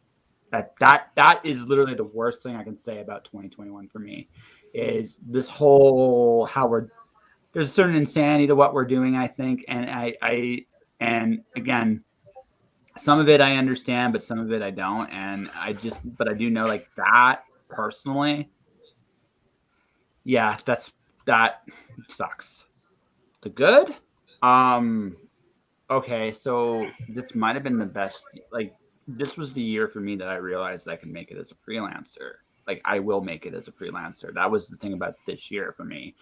My books, by the way, Madeline, thank you very much. I really appreciate it. Thank you. For the beta read or the Both. okay. I So was like, which Madeline one? has actually read the next book, at least a version of the next book. She really liked it apparently. So I did. I'm really curious to see what you do with the art part of it. So I'm drawing it. I'm drawing that. That's this next. That's It's literally gonna be starts fun. tomorrow. I'm scared to death. That was the cool thing for me too. Is like when I got it, I didn't get it I got it without the art, and then seeing it with the art was really interesting. Mhm. yeah. So, so books did well. I had 1,000 download week on the podcast. My first ever 1,000 awesome. download week. I'm regularly averaging 400 to 600 downloads a week. So I'm depending on the month, I'll get anywhere from 1,600 to 2,000. I can legitimately make an offer for sponsorship because I have a big enough audience to make that offer for people now. I'm making videos now. Like I said, I produced a whole bunch of shows. I can take any show and make it better. I'm like, that might sound like an ego hubris thing, but honestly, that's just how I feel I can do it. And I'm right. Like, I'm being creative. I'm seeing, again, I haven't quite seen I'm making a living wage yet with my creativity, but I am seeing 4 figures on a regular basis now. And so then the next step is to take it from 4 to a mid to high 4 or 5 figures. And I think I can actually do that as early as this spring. And again, that might sound incredibly cocky, but I actually think I can do it with all the skills I have. and I understand. Like I said, I know who I am. I know what I offer. I know what I bring to the table. So, I mean, again, I might sound like a cocky son of a bitch, but that's where I am. And Those if are all Prom- good things. I don't think you. Mhm. Yeah, I don't think you sound too cocky. And actually, you know what you said about, like you see these shows, you know you can make them all better. Basically, you can improve on what you did last time, that kind of thing. Is that what you meant there? Yeah. But no, I that felt too. the same No, way no, about. Yeah. no, like that too. Like so the immigration show. Joe, did you see the headline only version of it? I'm not sure. It's episode said- 7. It was. No, I'm only on episode. I'm on episode 4. Okay, episode 7 was like me taking the show what it was and figuring out a different way to present it. I can look at a show, any show that I do, and I can look at what I can and can't do with the show, because every show has a formula to it, and I can look at the formula and I can go, okay, have you considered this, and this, and I can get any show to kind of fit any like niche. I did a pure headline news show. I could also make that show an Anchorman show. I could also make that show as this hour has 22 minutes. If you're, Anita will be the only other person that gets that, but she'll get it, right? The fact of the matter is, I can look at a show, figure out the story the show is trying to tell, and I can look at it and go, how can I do that? And I can learn. I can already know. Like I have the steps in my head how to do that.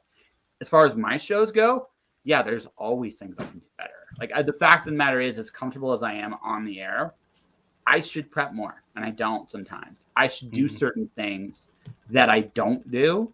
And I'm aware, again, I'm hyper aware of this stuff as well. So again, so self-improvement, yes, but also I could go on all of your shows and as a consultant and go, okay, here are some things you could do with your formula to do different things with it and still do your show. I never would change what your show's supposed to do, but give you a different perspective on how you could present the show in a way that would be different, entertaining, and kind of refreshed. Because one of the things I've done with my show is I've constantly reinvented it a little bit over the years. It's still the same show, but it isn't the same show anymore either. Yeah, definitely. As somebody, I mean, my as own somebody show, who did the old. with a lot. Sorry. Yeah. Go ahead, Tim. No, you go for it. Oh, okay, sure. So with my show, I started off doing much more interview style segments and stuff, and then I'm very much inspired by Josh and people like him, and shows like that. I was just like, I gradually was like, I don't really like doing interviews that much. That's actually really what it boiled down to. I realized that, and I'm like, I can just talk to these people, and that's going to be, my guests, and that'll be more fun. And in a way, people will get more out of it too, because I talk about whatever that way. And there's this additional freedom that is really, really how I'd approach writing a book too. And that's kind of where I was going initially with the question, because I wanted to say, I started feeling much more confident in my writing this year. I don't know exactly why, but I realized that I could, okay, I'm going to take this story here. Sales helps and I that can a punch little that bit. up. And but my sales haven't been that much better. I've just realized my process is effective. You said you didn't. You've done pretty good on Vela, so that's a yeah, pretty... it's true, and that's just readership. So that's true. That's a good point. Mm-hmm.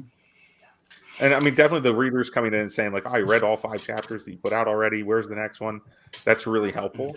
It's really, and especially because that was a book that I was only editing. Like that was the first novel I published traditionally. No, independently. It was the first novel I published independently. And it was bad when I first published it because I was 25 years old and I sucked. And now I was able to, and so I took it down, after a year or two. And then I'm republishing it on Vela, editing it as I go. And I'm like, oh, I made this work. It's going now.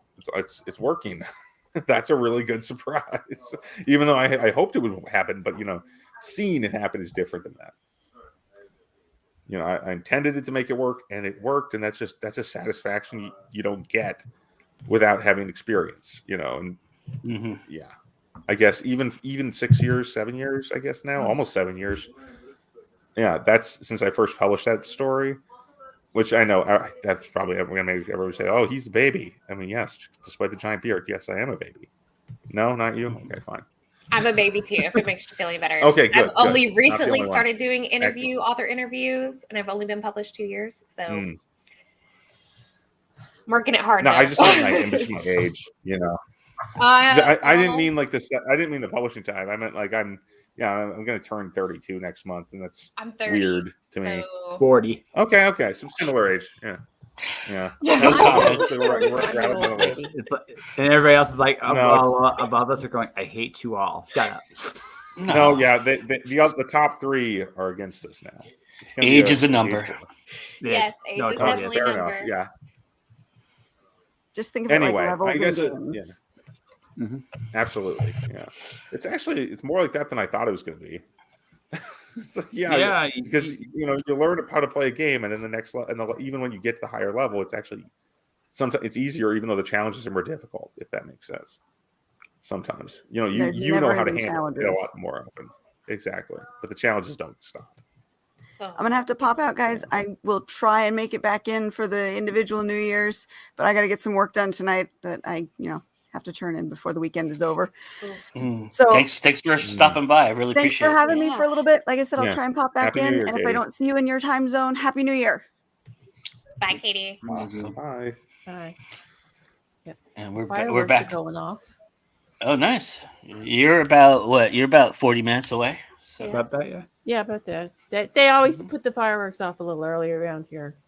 They don't wait till midnight. I said they usually do them earlier than this, but I guess they decided to do it later this year. I think was it last year we heard them in the background? I think that was last year, and you had to mute because it was really loud. Kind of loud. I think that was last year, yeah. But look at It's this! finally raining One person leaves and another enters. And look who it is, everybody! No warning whatsoever. Screw it. Screw one. Oh, can I hop in? No, I'm gonna barge in. I love it. Actually, I gotta say something really nice to you real quick before we really get into the swing of things, Mr. JD. I've said lots of nice things to you this year, but I gotta say something else. My next book's called Lights Out, and I'm writing and drawing it. If it wasn't for you, I never would have met the people I met to kind of go along the road I did. JD, just for those of you wondering, JD introduced me to Mark Park. Mark Park is 101 Tales. And I've been drawing, like one of the decisions to draw, there's a couple of them, but one of them of the decisions, happened because JD happened to introduce to a bunch of really cool people at the right time. So, Mr. Estrada, I don't know if you realize this, but when my next book comes out, your name's in it. You're going to be acknowledged as a big thanks for just pushing me in a direction I never would have imagined I'd gone down.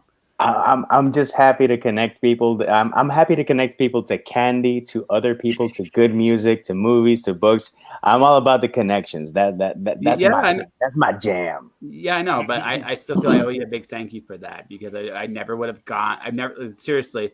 I know you've seen some of my drawings over the year, so I mean, it's like that would not have happened, But you ran with it, bud. It's like I know. It's like I should be more in touch with Mog and with Anne, and you just took that ball and you run. It's like run Forrest, and you went home. Yeah. If it makes you, I'll tell you what Project 8. I told Jed this. An's working with me on my 8th book. They're both awesome, and they are. No, it's a really lovely clique of people. Yeah, no, on though, this book, the next book, is perfect for her. I can't believe it. Like it works out really well. So, yeah. By the way, this is Rosé Bubbly for anyone who's wondering. Awesome. That's how we're. Oh, you're done. That is Sprite ball. Okay. Champagne and apple cider. So, what are you drinking, Joe and Anita? I have rosé as well, only it's the de-alcoholized version. So, nice. Cheers. I'm doing Midnight Rum. I have rum, grenadine, and cola. That's a very sugar-free cola. Baby monitor. Yeah. Okay. It's a very New Year's drink too. From what I read, but so whatever. I did want to hop on here for a couple of minutes before. I have about half an hour before I have to call all my family or try to call because at least for New Year's, calls have a hard time getting through. You missed your fellow Puerto Rican here. Gabby was here earlier. I don't know if she's still here, but she was here earlier. If you're still here, Gabby, say hello. Well, She may not be. Yeah, she's probably not. But by the way, JD, Black Tie Affair was really good. I enjoyed it a lot. Cheers. It's my favorite. That's my favorite. I gotta drink it. I gotta do an old fashioned and do some readings with that. Yeah. Oh, she's here. She's here. Bendición, Gaby. There she is. I'm happy that you've been hanging out with these shows and wish you nothing but the best. And I don't know if I'm gonna see you at the Comic-Con in April, but we'll see what happens with the new year. Yeah. Oh, they moved it to April? Mm-hmm. Wait, which one? The Puerto Rico Comic-Con. Ah. I'm sorry, bro. I'm sorry, man. I know you wanted to go home.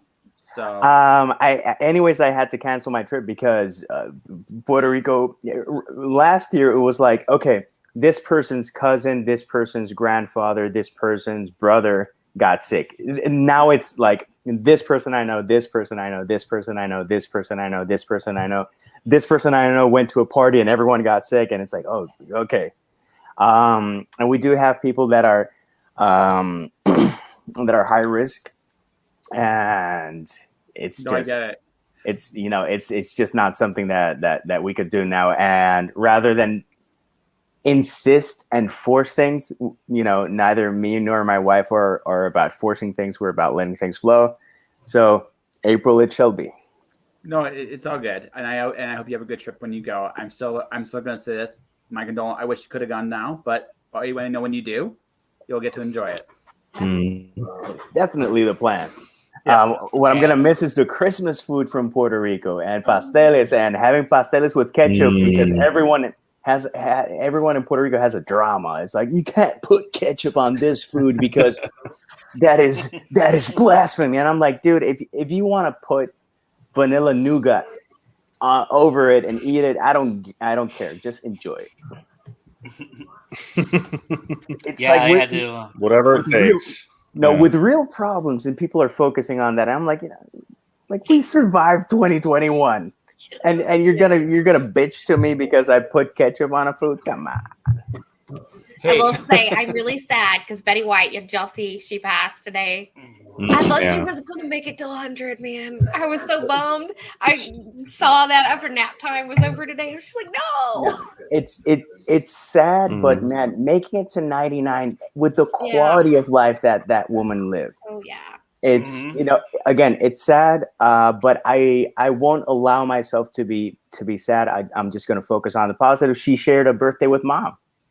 Yeah, and they both have birthdays on January 17th. So I'm just going to celebrate her. I'm going to write a piece because when I was growing up, I also watched Golden Girls.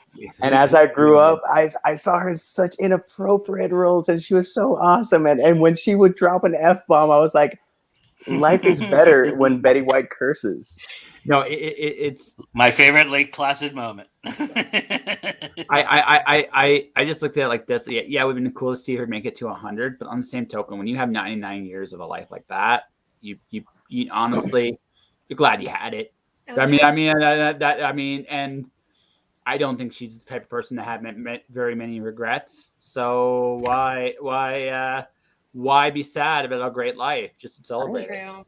She was lucid and happy and cheeky.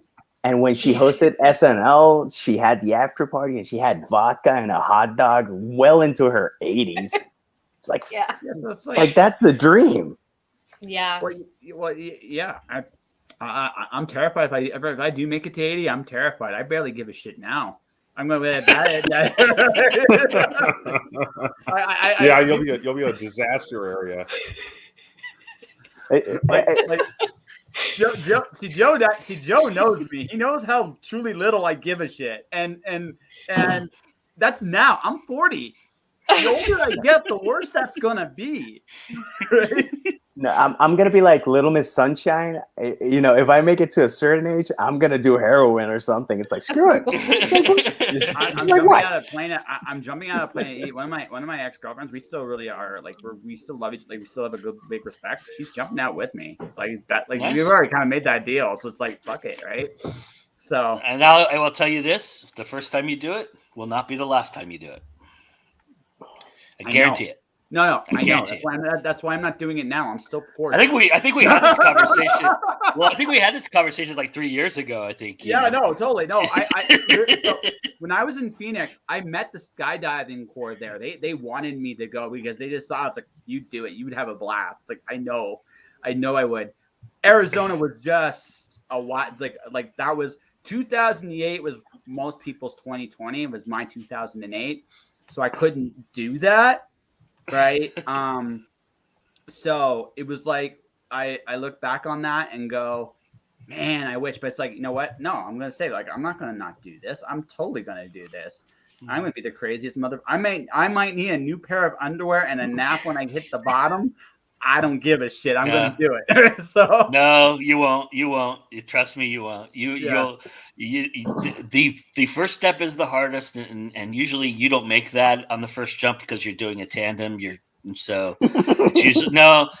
you're strapped to somebody on the first jump, so they take the step. You don't ever take the step. You just have to backpack them basically, and so the first one is the second one's the harder one because you're the one who takes the step. But once you take the step, you'll never not take it again.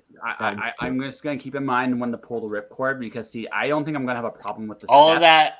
No. I just say I don't think I'm gonna have a problem with the step. I'm gonna have the problem when I'm in the air. Like, what the fuck do I do now? No. See, that's the thing that people. No, it's not. It's very much. It's almost automated to a point. They have an emergency that if you don't do this, you have an emergency. So even if you fuck it up, you can emergency and you'll be fine. So that's kind of a mythos about that kind of thing. Yeah. It's the step that really gets people. There's people who don't make it off that plane. They land with the plane. I totally believe that. I just know how much of a crazy motherfucker I am, and that's just like I know. That's why I don't think it's going to be a problem. And the thing is like no, I'm the kind. I remember this when I was a kid. I was in a place called Grand Bend, Ontario. And so they had it was a really wavy Lake Huron, and I remember this. I still remember this. My sister was 6 years old. She goes into the water. A wave knocks her on her butt. She never goes back in the lake that rest of the day. She got knocked on her butt. I still remember this. I'm going in. This is when my dad and my mom were still living together, and my mom was sunbathing. My dad was still swimming and jumping the waves. Like, oh, I'm gonna do that. So this really big, scary wave comes out. Like for me, I'm 8, so I'm like this tiny. Like this is a scary last looking wave. I'm gonna not go in there. But then something inside me says, no, you got to do it because it does scare you. And I've always kind of had this mentality in my head. The thing that scares me is the thing I kind of have to do, simply because I said this in my motivation today. Fear is a door, not a cage. The way through fear is to confront it, right? And so I've always had that in me, that I can literally look at that. My big thing is I think I'm going to get off on the fear. Like I could totally see myself as a fear junkie. I could totally see it, and I might get off on that and be looking for the next high. That's where a guy like me can get into trouble. That's true. I worked with a guy, sometimes when you see a mountain or a very lovely building, you go like, oh, the architecture is nice. He's like, wow, that's awesome. I want to jump off that. That was his thing. I worked with this guy, and obviously, if you base jump, it's illegal. Yeah. So he had a crew of 4 people, and he showed me one video because the statute of limitations had passed, and they couldn't bust him. And he's like, I can show you this one. And I'm like, wow, it's like he's crazy but methodical and organized. And sweetest guy, but he was like, that antenna. Gonna jump off that shit. No. So, JD, I do have a little bit of that in me. I do. I know this deep down. I do. It's just in there. I solemnly swear, I'm up to no good. That's all I'm gonna say. You and I are very similar in that regard. But my problem is that I run before I walk, and that's always been my problem. I've done the same thing. Like it's such a common mistake to make because you Mm-hmm. just you want it. Like you can see it and you want it. Yeah. But the thing Well, is, you think.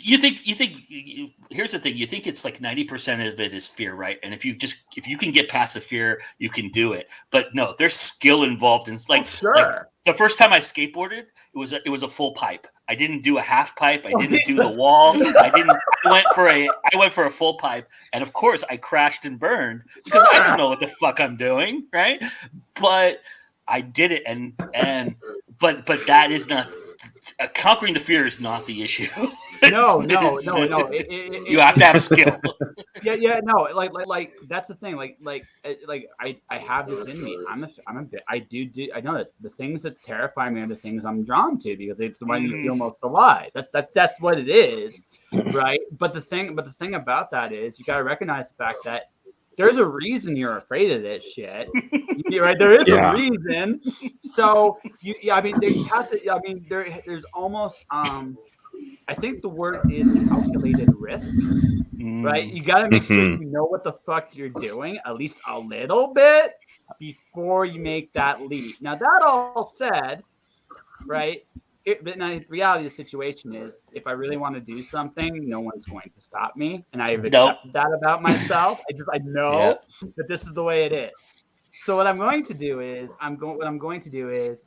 okay, how am I going to do this where I don't hurt nobody else? Because I'm not interested in that. Yeah. Right. You're not that. I follow you you're so not that far. nasty. Yeah. What? No. I if I'm going to punish anybody, it's going to be me. I've accepted. Again, I'm a grown ass man. I'm going to take responsibility for my own shit. But the second part is, okay, how do I do this in a way that I come back? Because here's the other thing too. I don't want just that rush once. I want that rush many, many times. In the balance, it's 70% hedonism and 30% masochism. So I say 80-20. I say 80. I think it's 80-20. I think it's 80-20. Yeah. Oh. I would agree with that. I'm curious too, Josh. I don't know if you had this, but this happens to me. I'm always the guy that ends up in these situations where people are doing crazy shit and they go, "Hey, you want to come along?" I'm always, for some reason, I became that guy, and like even in the Marines, in high school, I was always like, "Hey, we're gonna go take dirt bikes and go down this giant fucking hill. Do you want to come?" Sure. I've never been on a dirt bike in my life, but I'll go. Sure. Why not? And of course, then the guy comes by and gives me the dirt bike and goes, "Okay, your turn." I'm like, "Okay, what do I do?"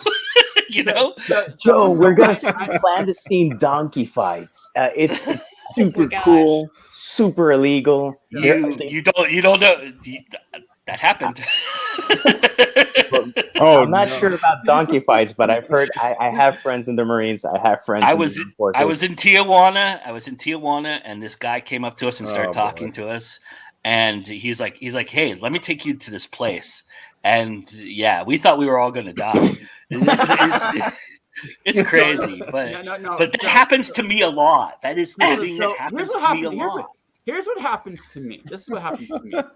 All right, I won't actually. You're saying I don't come up with the idea in my head. Like I don't usually come up with the idea. Here's what happens. Someone will say, "Hey, let's do this crazy thing, right? Whatever this crazy thing is." And when push comes to shove, the only motherfucker doing this crazy thing is me. Yeah. Everybody else is chicking the fuck out and it's giving me all these weak ass excuses along the way. Like, the part that really gets me about that, it isn't that you back out. I'm okay with that. Again, You're laughing at my expense. No. I guarantee you, I'm gonna have fun. Your laughter means shit to me. It's your weak ass excuses. Don't waste my fucking time. Yeah. Don't give me that. If you're not want to do it, just let's go. Yeah. Right? Just tell me. I'm good with that. I understand. Yeah. You change your mind. Good, but don't fucking give me an excuse. I think the reason why I think attraction, it's a law of attraction thing, because I was yes man, Jim Carrey's yes man. I was the yes man, and I said yes every time. Anybody asked me to do some crazy shit, I would say yes, yeah, let's do it, and they couldn't believe that I would do it, and I never chickened out of anything, but. Of course, I did certain things with caution. I wasn't stupid, but Mostly. yeah, mostly. True. There's times, but the interesting thing, if you want to turn this full circle for something that relates to both of us, is this is exactly what happened in this Dr. Seuss off. Mm-hmm. Is that Jim Jackson and I were talking about how can we make this? How can we up this? How can we? Because we were starting to watch people do really cool shit there, and Jim and I looked at each other and I go, we should yell at the wall. That's what we should do. We should go right up there and just fucking yell. And he goes, all right. And he followed me. To Jim Jackson's credit, he followed me and did it, and he did it better than I did. But so I had a partner in that. But that was the whole idea behind it. Is like, how can we up this and do this? Let's take it. It was the strangest lecture I've ever gotten from When Words Collide, because they weren't mad at me exactly. Right? No. They weren't mad at me because. So what I do is, just for everybody wondering, that doesn't know. I get, it's the easiest panel I do, quote unquote panel I do all weekend. I show up with a bunch of Dr. Seuss books, and I get a bunch of authors that act out various Dr. Seuss books, just for whatever they want to do. And they're real Dr. Seuss books, everybody. I can attest to that. Even the band one? So I'll bring them up. And so I've seen Fox and Socks done in a Russian voice. He's got the gold band on him and everything. Yeah. So we go in there, right? We go in there, and I so at first people are like, well, what do we do? Whatever you want. I don't give a shit. Just read the book however you want to do it. We got an operatic like response. Somebody actually did an opera version of Cat in a Hat. I still remember that popped me. So they'd start doing this. So you got an agent, like an actual literary agent in there, going both mock horrified because she's kind of responsible, but also really loving what's happening. And this was the lecture I got. So basically, very quietly, they told us, we can't put you beside anybody anymore. Nope. So you are a bad influence. I own, because again, I'm very much this way too, in the sense too. If it's my fault, I own it. I don't have time for. Well, excuses. Can I set it on fire a little bit here and just say that he and I had this conversation, and he came up to me graciously and said, I'm taking it. I'm taking the hit. Don't worry about it. And to totally Josh's credit, he was the one who said that. And I said, dude, don't do that. Look, you have a foothold here. I'm a guest, even though this is my second time. I'm glad to own up to my responsibility in this and take it. And Josh said, no way. From America, But to his credit, he took it and he did it. He ran with it this is the other thing. Okay, so this is going to sound kind of the borderline criminal aspect of my personality here, but no, it's okay. It's okay. I'm big enough man. I have learned something really, really, really simply true about life. If you own your shit, if you own up to what you've done, people are okay with it. This is the one thing I've actually learned about life is if you don't give excuses, you just say, this is what happened, I take full responsibility, it disarms 90% of your punishment, almost always, right? So I have gotten away with so much murder just being honest about my activities. It's not even funny. I did that. I went to Randy. I just said, hey, listen, if you hear a complaint, it's on me. I take full blame. So this is all Randy did. This is all Randy did to me. So this is next year. We're just going to get you a bigger room, and we're going to make you separate. That's it. He wasn't really mad at me.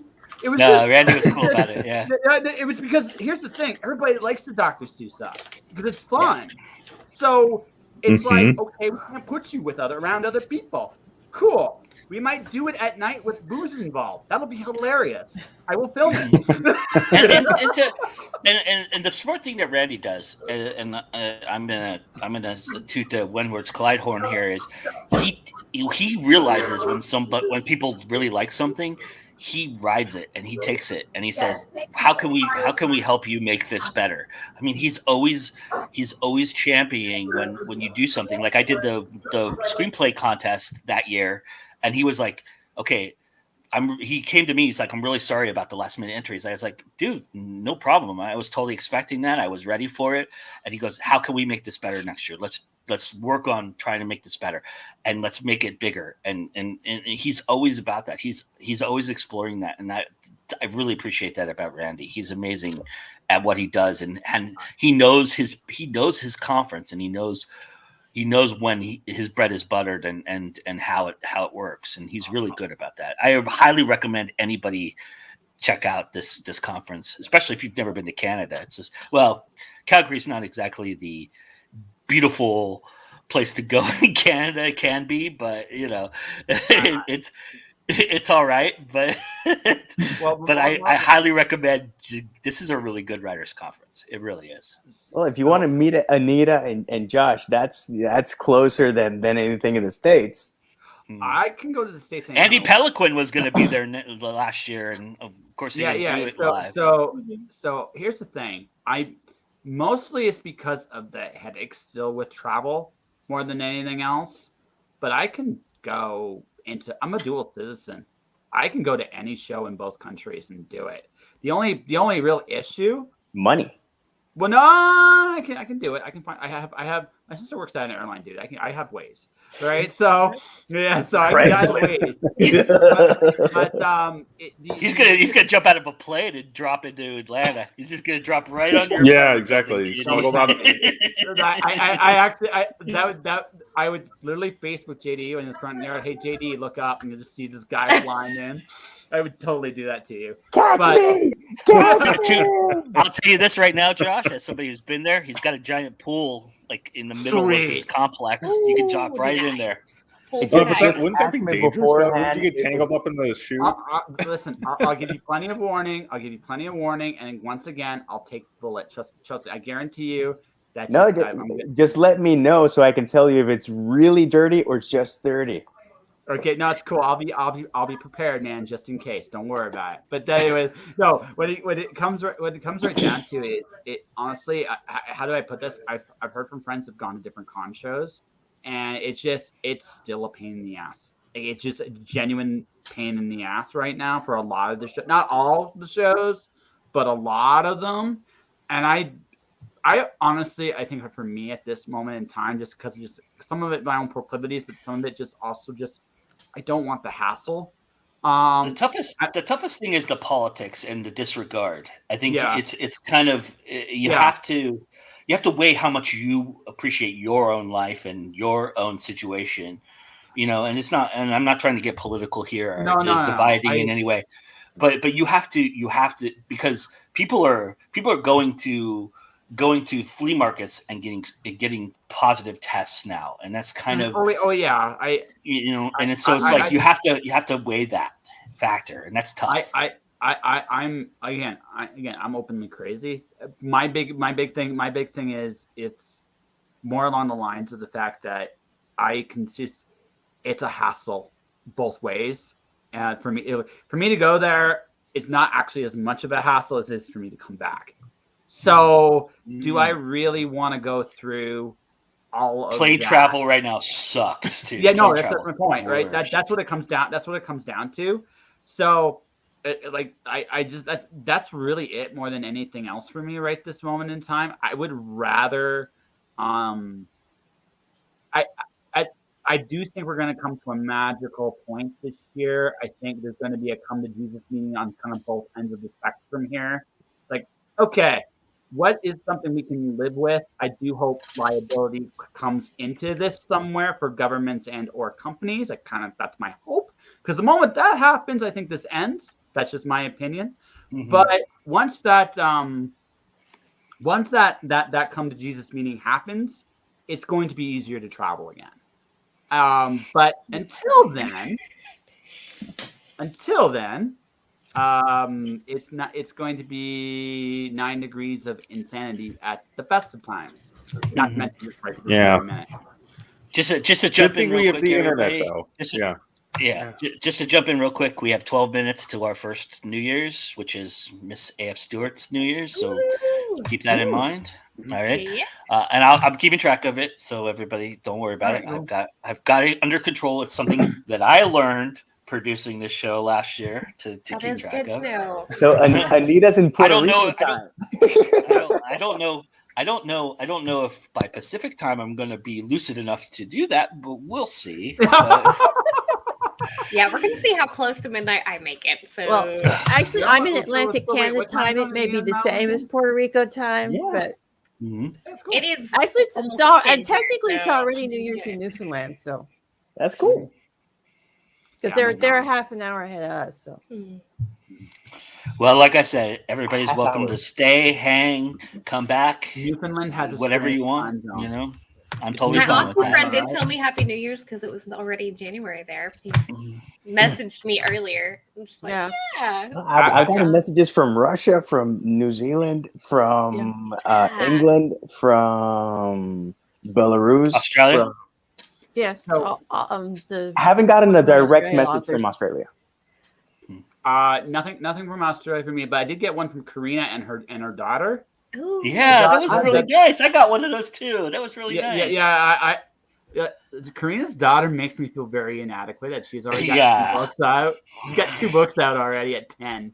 And she's a singing star. Yeah. Yeah, she's And really. I got a interviewed great her on the voice. show actually earlier this year. Oh, did you really? Yeah, I did. Oh, yeah. What episode was that? I've got to Like check that out. 6:35-ish. I must have missed that one. Dude, I've seen Spotify. Maddie's. Maddie's was a lot of fun. Oh no, dude! I'm Harrison at jumping on the sofa. That was a lot of fun. I'm at 7:02 right now. 7:03 happen starts on January 6th. Stone Abdullah is my guest. I already got the first month book solid. And 2 of my guests here know I've already started booking into February already because Indeed, you have. Yeah.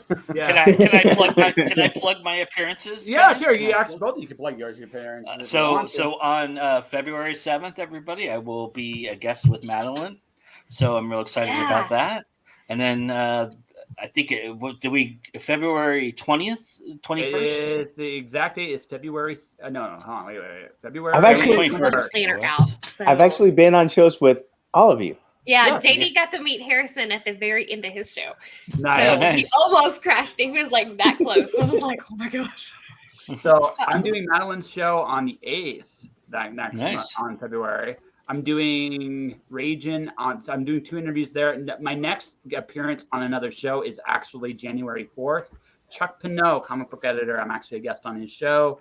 I actually bought his first novel prior to the show. I'm hoping to get it right before the show airs because I want to show it to him live that I actually got his book. Something I mentioned this earlier with I'm known as a podcaster more than I am a writer, but I have 6 books to my credit, but I don't hear as much about those 6 books. So when I know someone's reading my stuff, that still creates a really special little high with me, right? And it really does. So to show someone that, hey, I support you enough on the air that I bought your book. Not only did I say I was going to buy your book, but I actually have it, and it's right here. Well, I was having a bad morning until I saw Madeline's post. By the way, thank you for that. I really I was appreciate like, hold it. on. I was like, which post? You guys gotta. I feel like So- it's on COVID brain. So I'm that was trying to really nice. Get everybody's books and read it. So if I can, it's a slow process. I hope that you come back on the shows after you've read my books, but that's okay. I won't hold it against you. If you don't. You guys, if you've read mine, I mean, you're still friends with me, so you get to see the other side of my brain that you don't see when we talk. To give a spoiler alert here, and I don't like to spoil things, but everybody knows that I do positive reviews anyway. I gotta tell you, your book is fire. Yay. Your book is fucking fire. I did not hold back on that one, so it's really good. It's really good. I'm 35, 40 pages in, somewhere around there. I'm real excited about how it's going. I'm reading a certain Anita's short story collection right now. Ooh, nice. I'm not gonna declare any TBRs because as soon as I do that, I jinx the shit out of any list. Oh, I'm gonna read this. Yeah, No, you're not. yeah. It My brain is takes me like, a little bit, but I'm likewise. like, I get there because because I'm one of those almost like a mood reader. I like have to. I'll start something. Well, I'm not in the mood to read this. I'll just come back to it. Like this. Just to give everybody previews real quick. I gotta go. I'm gonna go. Okay. I'm gonna go. I might be back later. Mr. All right, JD. Love you, man. Happy Thank New you. Year. Happy New Year, JD. If I don't see you. Keep being Happy yourself. I will see you. You gotta come back on my show sometime before 7:50 at some point. That's gonna happen. I'm not gonna jinx it. I'm not gonna. Oh, New Year or whatever. I'm just gonna do stuff. And when I do stuff, you guys are gonna see. Anyways, I might be back later. I might not. If I'm not, you guys know I love you, but I say it anyways because people don't say it. I don't know why. I love you guys. So much love. Absolutely. Take care. Yeah, love you. Stay safe. Try Try the the weird weird man. Try Thank the you for weird dropping shit. in. Try the weird shit. Don't Absolutely. That's some good advice. Yeah. Yes. Much love.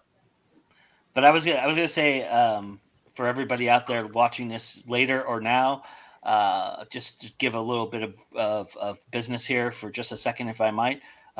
Going now, we have 2 new books that we're going to review right off the top. One of them you just heard about, and it will be Miss Madeline Dale's book. But and then I have another book that I'm going to be reviewing.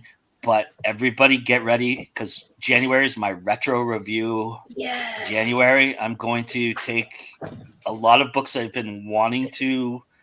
Black Flames. There you go. Yes. You want here? Like, let me put it up there. Yeah. It's a gorgeous cover, incredible book. I'm only 30 pages in and I'm already riveted. But I'm going to tell you right now. So everybody get ready. All these people you've seen on our shows tonight, I have a retro review for almost all of them coming. I'm reading a lot more and I'm real excited about that. I don't know what stopped me before, but I'm really happy about. I think the blog has really changed my perspective on a lot of things, and I think I'm really grateful for that this year for sure that happened. So, but anyway, that's my little bit of business, and then all right, I promise I won't talk business anymore. No, you're good. Joe. No, I want to say that's really badass that you're reading more, Joe. That's great. Yes. I It's read hard a bunch to more this balance year it, than I have been. honestly. Yeah. I'm telling you right now, for anybody who's wondering, it's made me a completely different writer, to be honest with you. Writing a fantasy book, rewriting, I'm literally rewriting my first book. So the book that Madeline has, I'm pretty ashamed of, actually. I got 2 of them. So yeah, you got the first one. Like, Amongst the Killing is the first Yes. one. That's the one I'm rewriting right now, and I will send you a signed copy, by the way, of the new awesome. one. So, but I am working on a collection of author signed copybooks. So nice. I'm excited to add that. So I am going to ask a business question, and then we'll interrupt sort of need this like New Year celebration real quick before we do it. But so episodes like 699 is going to be airing on Monday. I would encourage all of you to listen to that one because me and Natasha Kula-Ralph talk about publishing in general. And and how the fact of the matter is that indie versus traditional is no longer a relevant argument. And we talk about why. We talk about why in great detail. Because it's really like this conversation is really just about publishing in general, the downfalls of traditional publishing as it is currently today, the benefits that are still there to some extent. But the whole thing is, it's very much talks about the business of intellectual property, why you make the decisions to go down the path you do. Case in point, so 3 things are going to happen this year. Like I already mentioned a couple things creatively I want to do, but I'm going to talk about business. I'm going to physically print out some of the books I'm doing, but here's the one that's going to be like the real challenge. So everybody here has talked to you guys about Alice, right? Well, what most people don't know is that I accidentally invented a board game making this series. And I've been dying to do like a crowdfunding approach with this. So that's going to happen probably in August.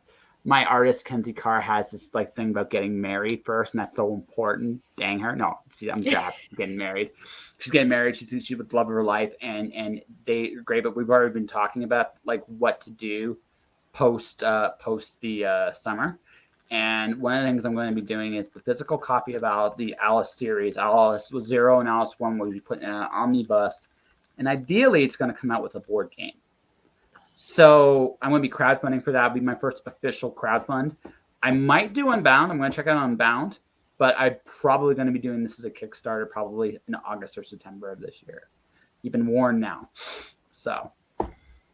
That's exciting. I'm excited to see it because all the art and everything, that's going to be that's so cool. Kenzie. That is all Kenzie. For you, Josh, I have something for you then. Yeah. So I'm doing a genres episode. Spoiler alert for anybody who isn't in our group. I'm doing a genres episode with nonfiction purely for writer books. So people who've written books that are going to help writers. I'm going to do a nonfiction episode, and one of those is Madeline Holly Rising. She did a book about Madeline Kickstarter, and I know Madeline very well. She's someone I've reviewed her books for my comic book column. Mm-hmm. I'm very aware of who she is. She's incredibly talented. Her book is her book is fire, and she has perfected the art of Kickstarter. I'm telling you that right now. So I think we should count down here because Anita's New Year here. Oh, yeah. 9, 8. Good job. 7, 6, 5, 4, 3. We're a little behind, but 1. Happy New Year, Anita. Happy New Year. Yeah, it is now officially 2022 here. So you're a year ahead of us now. You're in the future. That's right. Tell us how the future looks. Does the future look fireworks are going off again. There is no fucking way of making the it. The future is loud and potentially bright. Yes. But I gotta slow down because there's no fucking way I'm gonna make it to midnight my time. I'm a little. You got 4 hours to go. No, you're the principal host, man. Come on. That's right. It'll just be like last year. The last hour is like I watched last year's show to kind of figure out what I did wrong, and the last hour I was literally like you couldn't understand a fucking word that came out of my mouth. It's unbelievable. It's crazy. Happy New Year! Happy New Year, Gabby! Happy New Year, Puerto Rico! Happy New Year! Happy New Year! So. Yeah, no. But I have water, so I'm pacing myself. Yeah, I know. It's good. How to put this? Yeah, creatively. So you're talking about how the fact that I'm doing things in my own voice. So you want to hear like the biggest two things I've learned as a creative this year? I would love to hear that. I understand why people polarize so much now, because it's not really about whether they believe it or they don't. It's the fact that you're taking a stand on something. And every time you take a stand on something, people are going to be for or against you. That's just how it works. Actually, that is the best way to do business. Ironically enough, it is actually the best way to do business because you're going to find your audience. You don't want a whole group of people to like you. As I know it seems kind of counterintuitive when you hear it say it like that. What you want an audience that supports you. Mm-hmm. So whatever it is you stand for, whatever it is you believe, whatever it is that you value, I encourage people to be authentic with this, by the way, because you've got to live with this, right? You guys take a stand in those areas, because if you do that, you will find that more people will find you and come for you and work with you, and hence getting paid. I'm in the business of getting paid. I like getting paid for my shit. So that's how this sounds really, really simplistic, but it's the truth. Like rewards are nice. Pay me. That's just how I was going to ask you a question earlier. Actually, about freelancing and the idea. It was, I think we've had this conversation on many shows, and you can go watch that if you want to. But while we're here, I might as well ask the question one more time, because I think the most valuable thing, and correct me if I'm wrong, Josh, but one of the most valuable things freelancers have to learn right up front is the idea that what they do has value, and to learn that value and what that value means to them. And I think you found that sweet spot. You know what you are valued at, what certain services do for your value. and what you can offer for that. And I'm kind of curious if you want to talk a little bit Sure. about that. Okay, so this took me about so this is Jim gonna be, Nettles! Hey Jim, how you doing, man? In the cabin. Yes, he is. And we don't hear him. He can't hear him. Can't hear him. Nope. He can't hear him. While he fixes that, Josh, go ahead. Yeah, sure. So I think the biggest thing about being a freelancer is it can be a big giant mindfuck, because it's not the motivation to get up and do things that drove me. It was the fact that I went in and it's like, how do I not fuck this up? Which is literally the worst mentality you can have going into this. But it's an understandable one when you start, because you're scared, because you don't know what's next. Heck, I know when my next check's coming, but the check in between that, I still don't know, right? But that's something you got to kind of live with when you get started, especially. And so the very first thing you got to kind of recognize is like, what do you do so very well? I have a giant ass big mouth. I've talked for quite a bit, and I'm good at it. But it serves me in a bunch of different ways. I can be a good salesman, not just for myself, but for anybody else that comes on my show. Now, I don't campaign for people for one very simple reason. I did a Kickstarter experience with a client that didn't go very well, and I realized why advertising costs so much. Because I'm like the 1-900 number that fakes it when I'm doing the advertisement, because my job is to feign enthusiasm, right? And not really feign it. I have to be enthusiastic about it, so that's why it costs so much to advertise. And Joe is like, this is the most terrible image in my head I ever had in my life, and Jim is laughing his ass off. But, I came in the middle of, I could be bought for a price and fake it. Yes, that's right. Totally. But the biggest thing you have to realize, like when you start, like that's when I really clicked on probably the first and most important lesson in my life is this: the more people pay you, the more they value you, and that's something that that is a very hard lesson for a lot of freelancers, and this one can break a lot of them, because then, well, what am I valuable at? Then, which comes to the next step: what do you offer? Like how do you serve?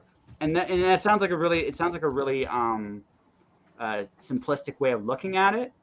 But the thing is, we all have skills that are valuable that can be utilized in a bunch of different ways. I can host people, I can build shows, I can do structural stuff, I can show you how to maximize a show's value in terms of what the presentation can be, because I have a lot of practice doing it. Mm-hmm. That's what I can offer. That's one thing I can offer. I can also offer my voice. I can also write content. Those are the three things I can do very well. So all of those things are worth a price, right? And then the rest of the battle is creating a platform where people can see you and hear you, which I do have. That was the big thing I had going for me, was I have a podcast. And then the final part of that is, okay, where do I direct them to? And by the way, this sounds incredibly simplistic. This took me about a year to really figure out, right? But that's pretty much it. Now, I've stumbled on some things. I've been very fortunate in some of the things that have happened to me. My biggest advantage when I started is I've made a lot of connections over the years to a lot of people. Mm-hmm. That really worked in my favor when I got started, for sure, and it's still working in my favor now. I would be less than honest if I said it any other way, but the thing is, I have been paid enough times for what I do to realize that it's truly valuable. So now my job is to increase the use of my services, because the more I'm used, the more I can raise the rates of what I'm doing. Because the more in demand I'm in, the more my time is valuable. I'm making this sound super fucking simplistic. This took me a long time to really put in my head. The last thing is, even though a lot of us say we're freelance, a lot of us have day jobs. And one of the hardest things about the day job concept is a lot of us are employees. An employee thinks a lot differently than a freelancer does. And the biggest thing about that is, if you are a freelancer, you must think like a freelancer, not an employee. And that is one of the hardest habits to break. So I say that like that because you come in, when you go to a regular day job, you come in and do an expected task and you get an expected amount for it. And to be honest, everybody that works for somebody like that is underpaid. But but part of the trade-off for that is the security of that job, theoretically, right? Theoretically. So so when you're a freelancer, you're trying to think about what that's actually really worth. What is your time actually valued at? How much effort and energy are you going to put into something? What are you going to commit to? And these are not things you think about as an employee, but as a freelancer, it's an absolute must.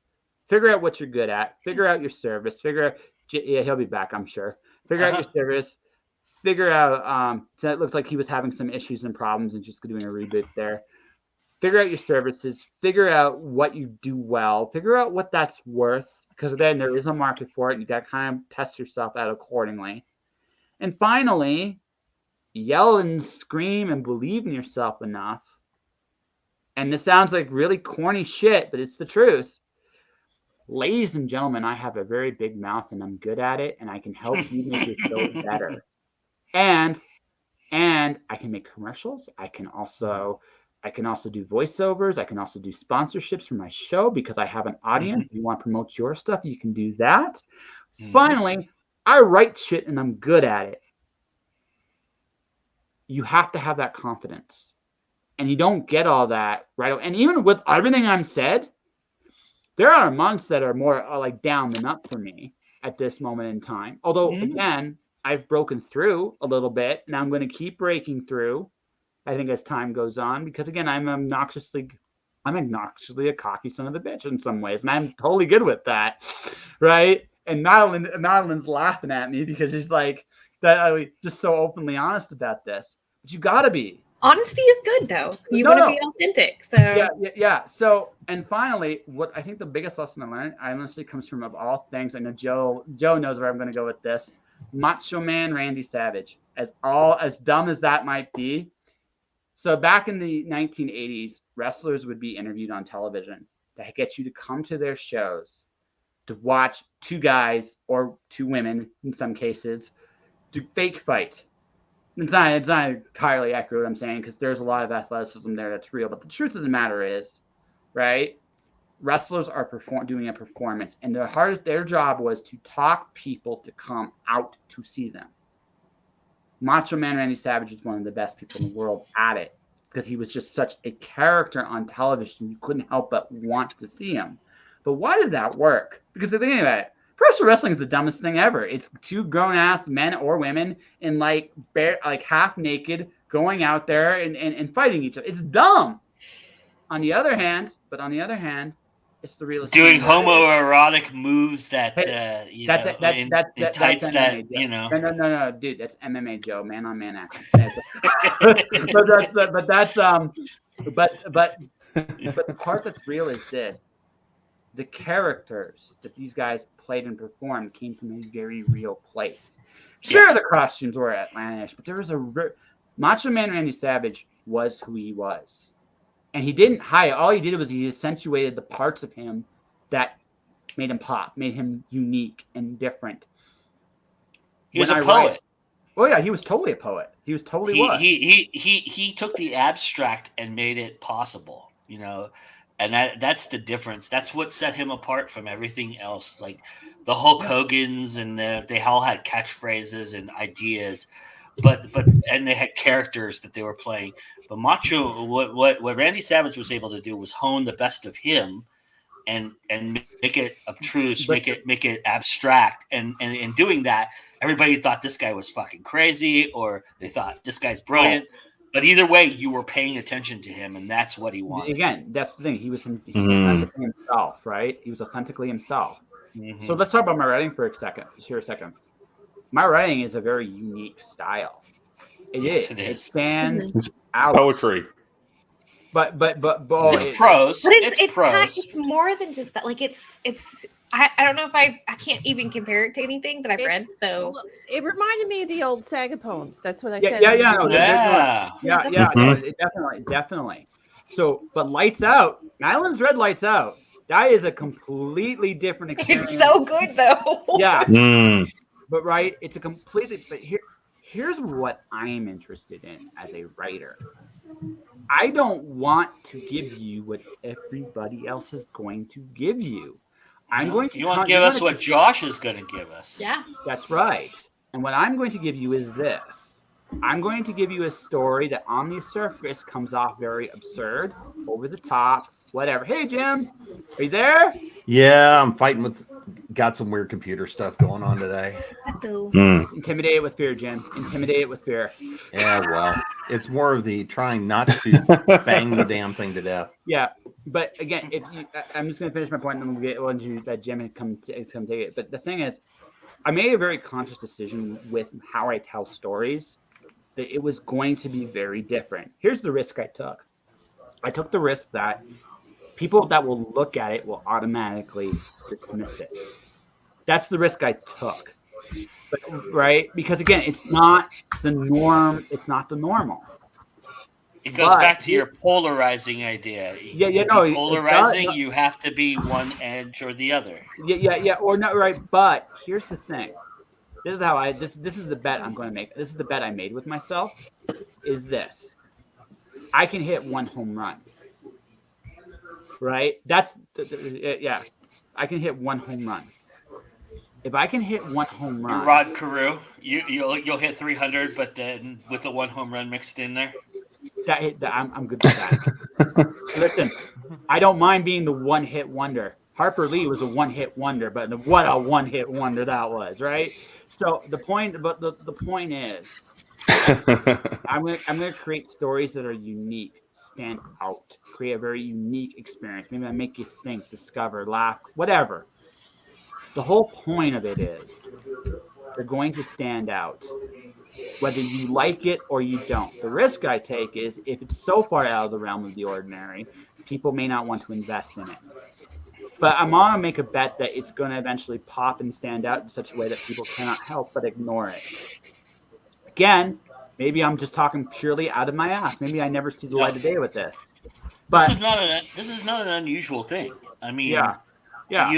You look at you look at folks like Vonnegut. You look at Ayn Rand. In fact, she even said that she wrote a novel so that you would pay attention to her diatribes in other things. Yeah, exactly.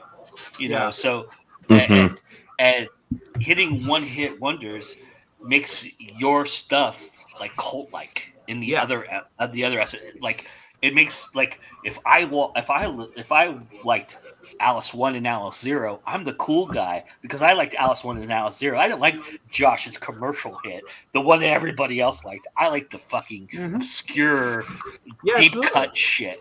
You know? Yeah. I mean, and again, but the risk. That's a smart strategy. Yeah, but the risk I take on that is like I may always just be that cult guy. But I'm also good with that too. Robert Anton. Yeah, do you have a fucking problem with that? Because that's awesome. Yeah. Chris Campbell made a career on being a cult guy. It depends how big your cult is, you know. Yeah. But I mean that. But again, that's a conscious decision. Because your cult doesn't have to be very big, but if it's too small, that's a problem. Yeah. No, totally. But like I said, But again, this is me like thinking about what I wanted to be in terms of a writer, an artist, commercial, like all that stuff, right? I was thinking about that and I made some very conscious decisions. Now, are all of them smart? Probably not. I'm good with that. right? But that's the thing, right? Your mistakes become cool. But, I mean, but that's the thing. Like I would rather be the guy that did everything he wanted to do without a regret and get nothing for it than be the guy that got like Sir Arthur Conan Doyle is my worst nightmare. Because he had a hit in Holmes that he hated. He absolutely he hated Holmes so much that he finally was able to kill him. And then 10 years later, he got dragged back into doing Holmes, and he hated it. Like the first half of Holmes' stuff is pretty good. The second half is fucking terrible by and large, because you could tell Doyle hated it. Like there was a point he was just like, I'm never gonna get out of this. Fuck me. Wasn't Fleming the same? Wasn't Fleming the same way with Bond? Wasn't he? I don't know about way? Fleming. I don't know about Bond. I don't know. I don't know about Bond. I do know about Doyle, right? I do know about Doyle. And if I'm going to have a choice, Doyle sounds like hell, right? And the thing is, The Lost World's really good by Doyle, by the way. It's a great book, but no one talks about it. Everybody talks about fucking Holmes. Yeah. All right. Now, everything I've written, if any of them become a hit, awesome. If they don't, I'm good with it. They're the stories I wanted to tell. So, Happy New Year, Sean. Yeah.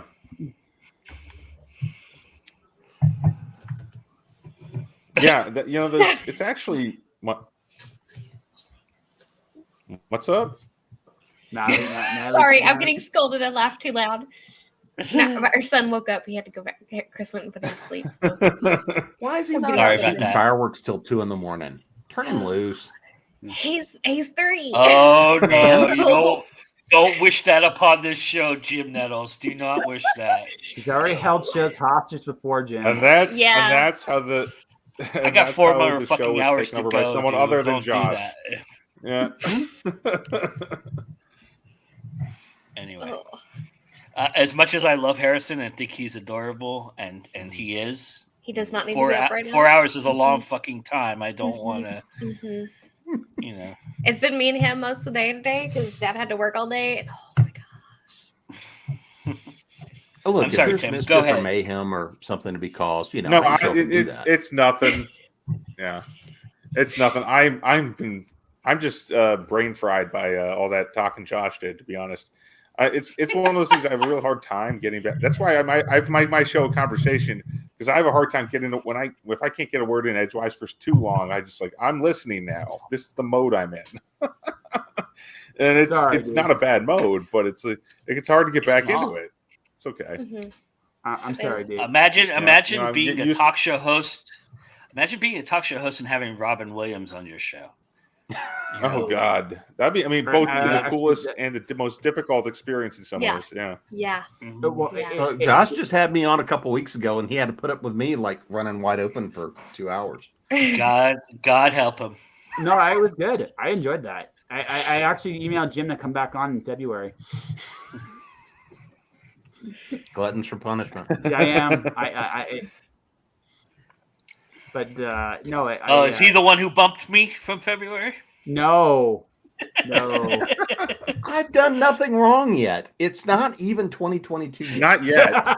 Yes. It is actually for Anita. Yeah, I was gonna say Anita, it is. 2022. Yeah, it's too late. Too late. Tell us, great sage Anita, how is 2022? Is it any better?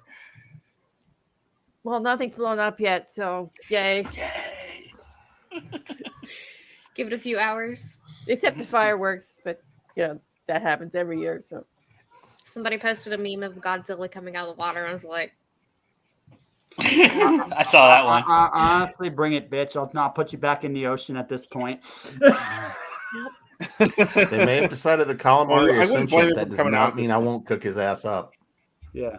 Oh yeah. I still wouldn't blame. I wouldn't blame Godzilla for coming out now. What with all the plastic down there? That's just. I'm gonna type this right now. That whole metaphor of him being the nuclear age, the monster of nuclear age. Plastic man, plastic beast. Yeah, sorry. No, it's all good. I'm getting scolded for us. But the nuclear age, the Godzilla, the monster of the nuclear age. What's the monster of the plastic age going to come out of the sea? What's that going to be like? Yikes! That could be interesting. A giant squid made of plastic. I don't even think I don't even want to think about that one. Oh, you know what? It could look like the Pokemon Trubbish. If y'all, you know what I'm talking about? That's totally. That's I don't know that one. I don't know. I only remember the original Pokemon, the first 150. Yeah. I can't remember which generation that is off the top of my head, but I picture Cthulhu is going to craft stormtrooper armor out of all the plastic, and that's what he's going to do. So he's just going to come out of the sea looking like a giant stormtrooper. We should be so and lucky. not be able to We hit should be anything. so lucky. Aurelia rises, but they've got iPods. Okay. Yeah. The stormtrooper is going to come out of the sea, and this is a bad wrestling reference for everybody, but Josh will get this, and he's going to unveil, and it's going to be Trump. It's me. It was me, Austin, the whole time. It was me. Sorry, bad wrestling reference. That bad. I got Josh to crack up, so I'm happy about that. Anyway, sorry. I'm a little tipsy, everybody, so you're just going to have to deal with it. You're getting there, Joe. You're Have a getting bottle, there.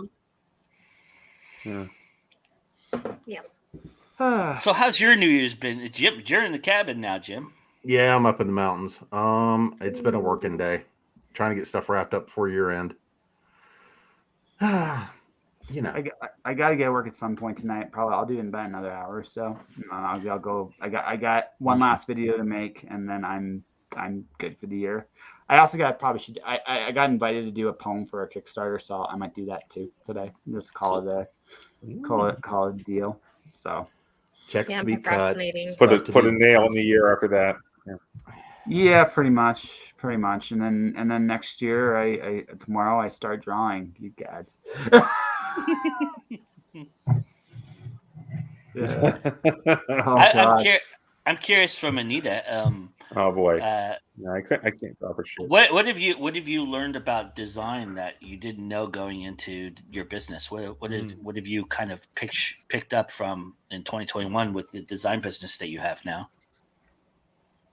That it's a lot harder than I thought it would be. Is that the marketing standpoint or the drawing? Yeah, from the marketing standpoint. But why I started this year is because I hooked up with this e-commerce group on Facebook, and she's been doing these little like free courses and meetups and stuff, and it's helped a lot. And so I've been learning about tags and things, and remarkably similar to the books, which I hadn't made the connection, but it's the same thing. It's just you're just different product, and it's the same keywords and the tags and the descriptions and the SEO and the things that make your head spin. Are the same avenues available for this? Do you think that the marketing avenues are the same, or do you think you have to go a different direction? Well, mostly it's just the social media stuff. So yeah, it's the same engagement stuff. And the only thing that I found that's a little different is that with the merchandise, you have to do more of the benefits. Like with the books, you're describing the books, like it's about dragons, or it's about whatever. But with the merchandise, you're going, do you need notebooks? Well, I've got this cute one with a dragon on it. Do you like people dying in books? You're gonna love this book. Get it, right? Well, I do a running body count. That doesn't work as well on a T-shirt. Actually, she just gave me a T-shirt idea just off there. Just have like a cartoon version of Anita with an axe, and I have all her books in there, and there's like a body count with each of the books. You don't have enough T-shirt for that, Josh. I was gonna say that's a lot of books. Yeah, because I actually did an Instagram post with a woman in an axe wearing one of my T-shirts. Yeah, but that's so actually, or just have a woman in the axe look like you wearing your T-shirt. I'd make that like a T-shirt within a T-shirt within a T-shirt every time. Just completely mess with the head. Yeah, that was my zombie cow T-shirt. It's like what was I said something like the zombie cows but the axe is sold separately. You can get the T-shirt on Redbubble, but the axe is sold separately. Is what I said. When everybody on the T-shirt counts for 1,000 kills. Yeah, zombie cows. That was one of my book merch shirts because I do a running thing on my website every Wednesday called Travel Wednesday, where I write 3 100-word stories. And there was a series, Zombie Cows, and the sequel was actually inspired by Joshua, the penguin apocalypse. Yes, the zombie penguins. The things I inspire, at least, like I'm genuinely frightened about how my brain works and how people interpret it. Yes, Le Penguin Noir and the penguin apocalypse. Penguins are assholes. He may actually return someday because he did escape. So. So, can I ask a fun question to the group? So, what is the biggest thing you learned this year? I think. What's the biggest things you guys learned this year? What's the biggest lesson you took from 2021? And we'll start. And just because he hasn't talked too much, Tim, go first. Oh, sure. Tim hasn't talked too much tonight. Or is that Jim? Sorry, I couldn't tell what you said. Tim, you're first. Yeah. Am I first? I'm sorry. I couldn't tell what I could. That's all good, man. Honestly, the names are too similar. My bad. Yeah. So, so I'd say the thing I learned the most just this year in general was that, I guess it's personal, but my local situation is a huge part of my writing, and I needed to improve it to improve my attitude and improve my life in general. So that's why I've been spending more time, doing kind of normal around the house shit, basically stuff to help my family and my parents and stuff like that. Nice. And it's just improved my relationship with my family, and it's been weirdly very beneficial. I don't know how else to put it. No, it's before everybody else goes, or maybe it's been obviously very there. beneficial. Yes. Yeah. Oh, there we go. That's Anita's t-shirt, everybody. Anyway. Sorry, Tim. I didn't mean to cut you off there. No, it's fine. I was done. I'm pretty much done. I was stumbling through it. I shouldn't have even gone. But yeah, that's Anita's t-shirt. There you go. That's a really great lesson to learn, though. I mean, local. I mean, Jim can really test. Josh can really test. Local. Support is valuable in this business, especially if you're indie. It's a lesson that a lot of people don't learn. Look in your backyard first. Yeah. Big part of self-care too. Yeah. I'd say. Exactly. Yeah. Right. I mean, I honestly have never. It's weird because 2021 wasn't a great year or anything, but I've never been happier than I am. Probably just every day. It's like better than the last. It's weird. So can I throw a thought? Can I throw a thought your way, Tim? Just personally, but not in the world level. But yeah, but sometimes you know what? Sorry. Like we don't really have a lot to say with how the world is. We have a lot to say about how we go through things. And if it's a good year for you, it's a good. It doesn't matter what the rest of the world is, right? I mean, it was good for you, and that's always a good thing, Absolutely. I mean, it's funny because actually, for the first half of the year, it was really rough professionally. But anyway, that's enough about me for now. I'll come back later with more. Well, I think the Vela thing is very interesting. I mean, you're the first I've heard to have incredible success at it, and so that's pretty encouraging. I really like that about that. I think that's important. Well, it hasn't been incredible. It's been okay. I've only had okay success, and I put a lot of effort into it. So that's why I say it's only better than most people have had, though. So that's true. That's true. I mean, I guess I'm in this group where people are making a lot more than me, most of them. But then I'm kind of in the bottom rung, but I'm still doing okay. Yeah. Anyway, so move on, please. Madeline, why don't we go with you? Oh, well, the biggest thing I've learned is not to don't hold back on my writing. Like, that's been a lesson I've learned. The few times I think, Josh, that we've been on, you kind of hinted on that I had a lot of expectations on me when I was younger. And I still did going into like adult life and everything. But yeah, my writing, it's been a challenge to not hold myself back and just to really let it all out and just let all the story out and not care what anybody thinks, give zero fucks, as you would say. So yeah. So that's the biggest thing I think I'm taking away from this year. So Mr. Jim. Sleep. Sleep is occasionally nice. Yeah. It's all good, man. No, I mean, it's just big. 2021 has been definitively a up and down year on a lot of fronts. And it just like I say, the amount of a lot of which was really good. A lot of really shitty stuff all kind of hit about the same time. So from about mid-March, mid-May until, probably about mid-November, it's just been a lot of stuff coming through. And it's been like, okay, pick which shit I'm going to deal with at what time. So, there's been a lot of really great opportunities and things that have come up. And a couple of things I'd look at and go, yep, that would be fantastic. That is not something I got bandwidth for at this moment. And that's always one of those things that's a challenge. And then there's been other stuff that I had to look at and go, okay, yep, that's not something I want to deal with, but I've got to go deal with it. And that's really been my 2021 has been that kind of fun. Because it's been incredibly busy. So, I like to be busy. I like to stay busy, but it's one of those things of finding that balance of, hey, when does shit blow up? Like my computer wanting to screw around for the last 2 days while I'm trying to work. No, please don't have it blow up.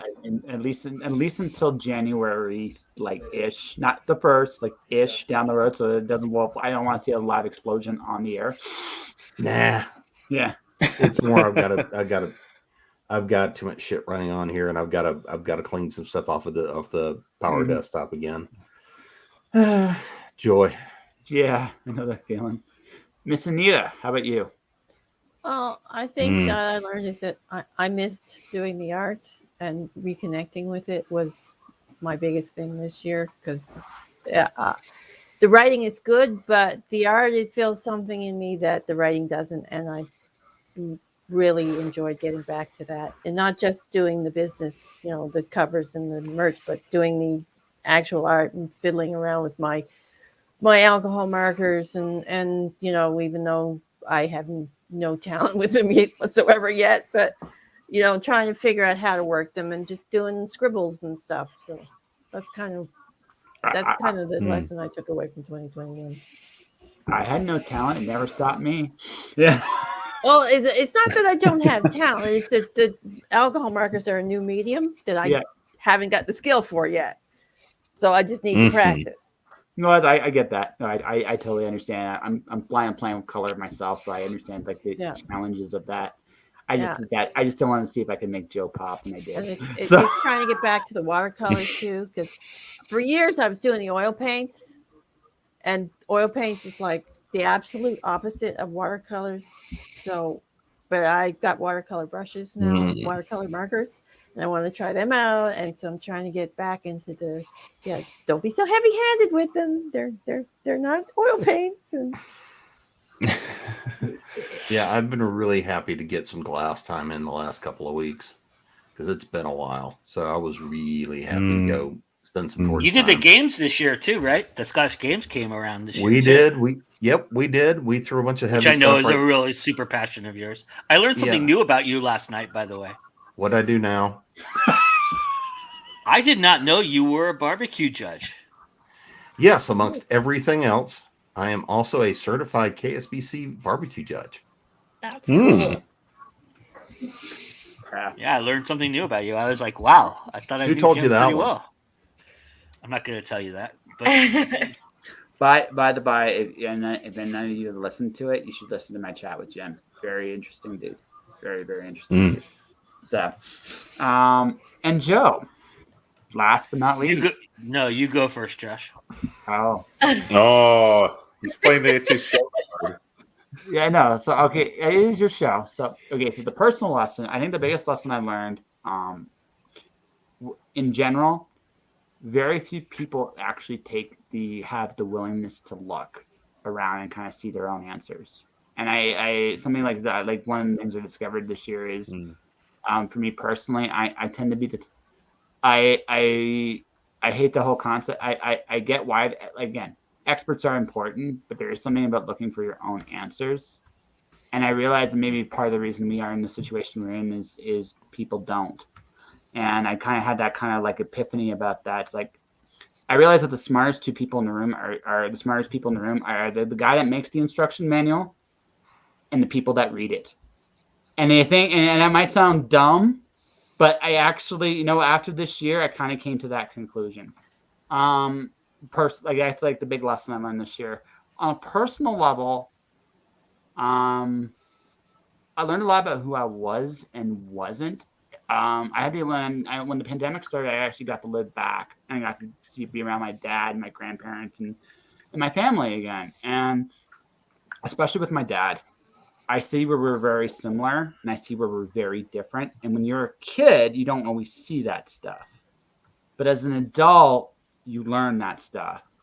And I love my dad, but I'm not my dad. And and although it sounds like a really, really that might sound like a really dumb revelation, I think it's important, like where you can see how you've grown, developed, and become your own person. And I got a real chance to look at that this year before I went back out to Alberta. And so now I get to go the rest of the way with what, like on a personal level, that's probably the biggest thing I took from this year. The next step is now just to create the life I've always envisioned, and I think I'm ready to do that. But that's me. All right, Joe.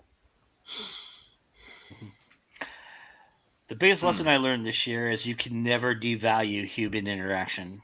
I think personal interaction and just having the opportunity to be in the same space with somebody, I missed that tremendously. I mean, I do this regularly almost every day. I have many shows that we record. I've been doing this for many years. But going to festivals has always been one of my favorite things that I've been very fortunate to be able to do. And then going and seeing people on various trips and being able to do that, I've been very, very lucky and very, very fortunate in that regard. But man, this past October was so eye-opening to me in the regard that I really needed me time with the people that I trust the most and confide in the most. And to do that, there's only one way to do that. And that's literally face to face with that person. And in doing that, I had the most incredible conversations. I had the most eye-opening, most revelational experiences I could have about myself and where I'm headed and what I'm doing. And that to me was tremendous. I valued that entire 10 days. Like that was life-changing for me, as much as it was in 2019 when I went to Calgary and we had those moments, Josh, and the people that I met there. It is so affirming that there's nothing that replaces human interaction. I mean, this is beautiful, and I love this, and I'm so grateful I live in this time where I have this opportunity to do this with everybody, and that I'm going to be here for 6 hours, and that people are willing to come and hang out with me and talk to me and be here. And I love every single person that does that with me. And trust me, I feel like I know you and your family to me always. But when we're face to face, and we will all be face to face, that is my goal. I will meet every single one of you, or I will die trying. And that is my goal. And I'm going to tell you right now, it is so important to me because I really feel like there's something different about that and that moment. And it is the most realist experience you can have. And I cherish that and praise it so much. And I think if you have that opportunity, don't let it pass you by. Yes, we're in a time when we have to be cautious. Yes, we're in a time when we have to do things the right way, or this or that, or whatever you may think about whatever we're in and what we're doing. But also, don't let fear overcome that. Understand that there's a way to do this, and we can still all do this. And I really appreciate that. And October showed me that. And obviously, I can't cross a border that won't let me cross a border, and I can't do this and do that. But if I can do it, I will make it happen, and that's my goal. And I really, really think that is so valuable. Listen. The conversations I've had past midnight with so many people, I cherish. I hold on to those, even if I was super drunk, I remember that. And I hold on to it because I know how to do that, because I've lived, I've lived enough life to know how to do that. If Jim and I get into the same room, I'm afraid, I'm almost terrified for everybody else because we might not stop talking. Yeah. Brother, you have no idea. No idea. I do. We talk. You have never lived until you see an Atlanta bartender look at you at 4 a.m. and go, "What the fuck?" I mean, literally, the guy mouthed to me, "What the fuck?" I'm telling and it was just me and Jim hanging out. I'm telling you straight up, me and Jim could do it. Well, I think both of us know this already. Because we talked for 2 hours and we talked for like another hour after the show was done, and we both had shit to do, and that's the only reason we stopped. So it's like Joe and I, that was a fun night too. Yeah. The next morning, thank God I didn't have anything too damn early, but You mean a couple hours later, right? yeah. I don't know how I even slept that entire weekend, to be honest with you. But yeah, I mean, but I live for that. I live for that. I really do. I think there's nothing more valuable. I mean, When Words Collide ended 3 hours, and then it was just me, Josh, Jim Jackson, and 2 other people hanging out for 4 hours after that. And literally they kicked us. The hotel literally kicked us out of the hotel. Actually, so they kicked us out of the bar, not the hotel. So because me and the last person to chat, we chatted till like 1 a.m. It was I want to say Kaylee. Yeah, it was Kaylee. It was. Yeah, it was Kaylee. So after you all left, who you petitioned to be on your show to do an episode at that moment, you're like, we've got to sit down and do about. And she's like, "What are you doing right now?" And you're like, "Okay, we're doing." I can do an interview like that. So, but it's no. Just to give everybody some inside baseball there. Sorry. Yeah, no, totally. No, seriously, I have that confidence. I can get a conversation at anybody anytime I want, and it's again, I just do that. It's just what I do.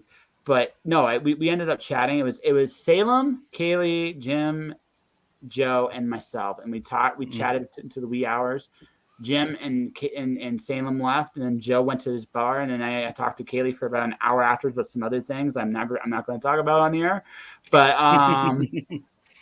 the thing is, like, here's like the thing I miss most about conferences and conventions. It isn't even really the people I'm like, the readers and the fans. I mean, they're great, but what I honestly miss is so here's a baseball story. Joe Compton, the first year he came to When Words Collide, right, was like, where do I sit? Because all of us were gathered together doing, like, sitting down, having a drink, and he was like put himself in this corner by himself. And I look at him, it's like, what are you doing? What's he doing? And I invited him to come in and join the group, because it was just like, dude, you're here. Like, you're here. When in Rome, buddy, get your ass over here. And that was the day that I was eating lunch, though. No, you were like, because it was your first time up there. You were I was hanging out with Con and no, you aren't. Lex, you ended the first night. You ended up there, but it's not where you started. You started by yourself. I remember this because you were looking kind of where you were trying to fit in. And I remember not the first night. That was the second day, I think. Yeah, okay, maybe the second day. Yeah. It's like, but I remember that. Like, I remember this, right? So, but the thing is, I mean, the thing I truly miss the most is, so in this launch day we had Craig DeLuey, Adam Drees, Jim Jackson, Joe Compton, Susie Vidori. I think it was Susie Vidori. And you had like a bunch of Chris Mars. You had like these. You have Robert Boss. Yeah, like you had like. I think the thing I remember about all these conferences is that somehow, some way, I ended up here. And it sounds like one of the most surreally, like, dumb things, but it's like, how am I here? Hey! God! Hey! Hello. Hey, what's up? What, no tux? I was wondering if you were going to get on tonight. Oh, yeah. I have it, as I was prepared to wear my second tux, but I had COVID, and I was like, fuck it. Oh, no. We just got over it, so... So I'm wearing a hoodie instead. Like, can you Pardon? still taste? I can, or I would be very sad since I spend so much time cooking and eating. No. Hopefully, that Go ahead, Josh. Sorry. No, it's all I'm good. No, sorry. it's all good. No, I gotta go. Yeah, 'cause it's getting late yeah, here. yeah. So, Yeah. Bye. Happy New Year, Bye. everybody. Year. So, I'll see you guys Happy later. New Year. Yeah, Happy New Year. Happy New Year's, Anita. Yeah, Bye. I'm gonna be leaving in about 10 minutes myself. But before I guess last point. 12 minutes. You want stay till the East Coast. I will stay There's to the only East 12 Coast. I'll minutes stay left. to the East Coast and then I'm gonna go. All right. But There what's what I was gonna say, like the thing about the conferences, you for that weekend you're surrounded by amazing people just like you, that community just like you, and Mhm. it's great Yeah. because it's nice. You found your tribe. You find your tribe. Yeah, it's cool to know that there are people like you kind of doing the same thing wherever they are in the totem pole. And no matter who you're with, they're all. And I think the thing that amazed me is I realized no matter whether I was Joe and Saul or whether it was Joe Compton or whether it was Robert J. Sawyer or whether it was like it doesn't matter. It's the in a lot of ways we're the same people in the same. We're all going through the same things. It's just wherever we're on the totem pole is wherever we are on the totem pole, and you know it's always a surreal thing. I miss that the most. Will I get it this year? We'll see, but I hope so, right? So, Yeah, it's just surreal when you can sit in a circle and listen to John Hartness talk about how his cat inspired a whole series of books. It's like it's like the most amazing conversation you'll ever be privy to, and you're sitting there and you're getting it. It's not like it's like this weird obtruse thing. You're like going, oh my god, that is like how inspiration happens. How many of his And gummies did you eat? I'm just saying that's the kind of thing that you. I mean, the conversations you have are just so intricate and interesting, and you just feel so included in that, and that's a pretty cool experience. I highly encourage it for everybody who's ever not been to that kind of thing to go and experience it one time, because I think it'll change everything about your perspective about the business and who you are in the business. it's on my to-do list for sure. So yeah, nice. My son just made Hi, Ron. Grandparents Hi. for a little bit. Hello. Happy New Year's. How is the ham? The ham was amazing. Nice. We had again tonight. We had ham sandwiches. So yes. Yeah, That and was then the this best morning I one. made ham and cheese omelets for everybody. So Nice. so I've been hamming it up. Bye, Gabby. Thank you so Hey, much for Gabby. hanging out with us. It was awesome. Thank you so much. It's so cool to have you here. Thank you. So, It's great to have you a part of us. Thank you. Hey, Gabby. So, Mr. Ron, I have myself some authentically like Alberta made mead right here, good sir. Oh, fancy. I'm I having know. my first drink since I got COVID a week ago. Just some rum and coke. Yeah. And then a little probably cocaine later. Hey, listen, man, I don't judge. I don't judge at all. I'm just into caffeine. Yeah, I that's why I chose rum and coke. I wanted some caffeine. I mean, I'm just tired. Maddie, did you say your family was going Yes, through too? we did not travel or anything. We ended up getting COVID like the day before we were supposed to go to Dallas to see my family for Christmas. And which really, it wasn't bad. And Harrison didn't get it, so that was good. But we had a congrats. COVID Christmas. All of my in-laws had it, so we got to go see them still on Christmas because we were all sick. Well, I got it. I started feeling bad Friday, so Christmas Eve, and then it got worse and worse, and then slowly everyone else at the house got it. My wife, then my dad, and then my mom. So now I luckily had gotten. Are they doing okay with it? Like, Yeah, they'd had their boosters, so my parents are actually getting it. We were scheduled to have our boosters 2 days ago. yeah, no, so I was we waiting missed until out. the holidays to do that, And- and yeah. But my parents said they're doing great. But it was luckily I'd gotten far enough along that then I could take care of everybody. That's good. So I mean, But thank also goodness it wasn't sucks at the everybody same at the same time. Yeah. Yeah. Mhm. Because it really, But I will say- takes it out of you. It has. Oh God, yeah. But it hasn't made me like this year anymore. You know, Agreed. I'm like, Can I hear that. I wanted to mention this tonight. This is kind of a Joe Gets Twitchy thing, but so I'm a weird frequenter of TikTok. I've been sucked into the rabbit hole.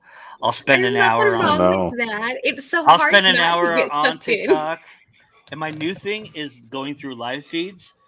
And I actually got kicked out of a live feed last night because. So here's what it was happening. There was a live concert going on, and it was in this club, and it was packed wall to wall with human beings and people on stage, and nobody was wearing a mask. And everybody goes, doesn't, and somebody made a comment, doesn't this look like fun? I said, it looks like COVID to me. And they kicked me out.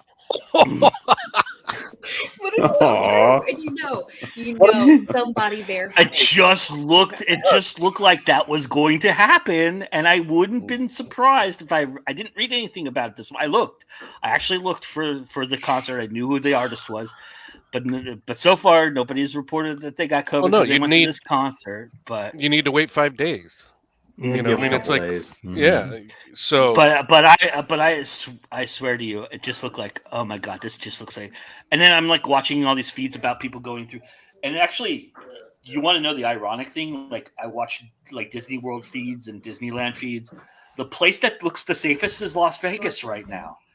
Everybody in Las Vegas was wearing masks and walking around and keeping social distance. And I'm going, how is Las Vegas, the cesspool of the world, looking as the safest place in America right now? That's so crazy to me. But yeah, that I literally got kicked out of that feed. I don't know if I'm banned. I didn't ever go back, but I don't think somebody puts you on the banned list when you get it. You might end up. Well, maybe I don't know. Well, it wasn't TikTok that kicked me out. It was the person running the feed that kicked me out. Yeah, you're probably on his curmudgeon list or old person list. Which I get a lot of creepers that like hit on me and my DM stuff on there, and I'm just like, I had to do it though. I was really doing it in jest, but you know, I mean, one of those jokes that you just can't resist. Yeah, right. I mean, it was T-ball. It was put on a tee. I was gonna hit it out of the fucking park, right? But you couldn't have been the only one that said that, though. There's no way. Well, I don't know, but I was the one who got kicked out for it. I can tell you that. I had that. I've been thrown out of better places by lesser people. Yeah, true. That happened with some friends from high school that I like. It was cool music with. too.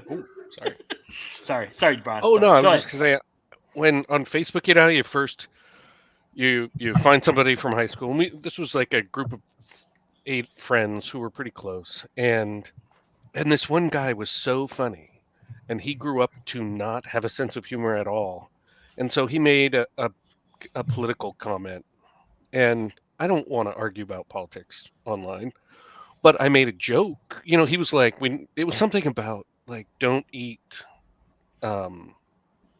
eggs from the opposite of free range chickens. And I was like, ooh, I really think that makes a lot of sense, but I already committed to breakfast with somebody tomorrow. So is it okay if I still do it? And he, unfriended me, and we haven't talked.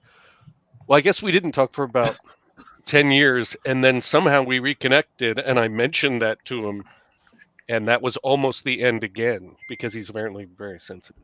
But I don't know. Wow. So I'm used to making about jokes eggs, even. Wow. Well, hey, I fucking love eggs. Food. Do you? Yes, my friend. That's where you and I would quibble, but I won't unfriend you because I'm not an egg person. You're very enlightening. It's the one thing that I don't eat is eggs. I have a psychosomatic condition towards eggs. I was really sick when I was a child, and my mom tried to feed me eggs, and I threw up every time she tried to feed me eggs, and now I can't even look at them. Although I can eat things that are made with eggs, like pancakes and waffles and everything. But when you actually make like scrambled eggs or omelets or something, they have a weird texture.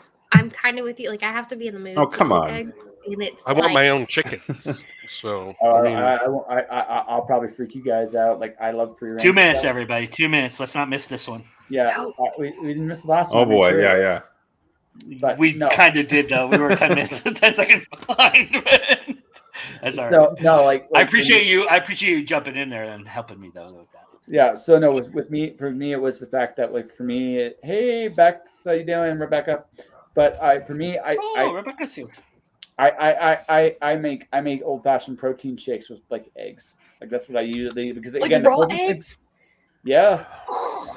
Yeah, Wow. yogurt, eggs, like whey protein. Like I'll do that. I used to lift like all the time for a living. It sounds disgusting, but honestly, you get the most nutrient out of that.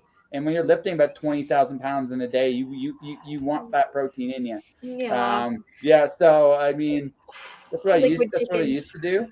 Closest thing to a superfood, I would disinfect it with some stuff too. I put some stuff in there to there wasn't anything it died, but it was just one of those things where that's what I used to do with them. Because again, if you're going to do like if there is a superfood on this planet, it is actually probably eggs. So yeah, I mean, yeah. Mm-hmm. Well, it makes sense high because it's designed for cholesterol, baby though. birds. I mean, but it's for baby birds to grow big and strong. You know, that's its purpose. You know, chickens to grow up and become chickens, and so of course it has to have all the nutrients they need when they're tiny. I mean, makes sense to me. Yeah, and the free range one, the eggs, the shells are harder too. So there's a lot. They're denser. They're different. Than 30 seconds.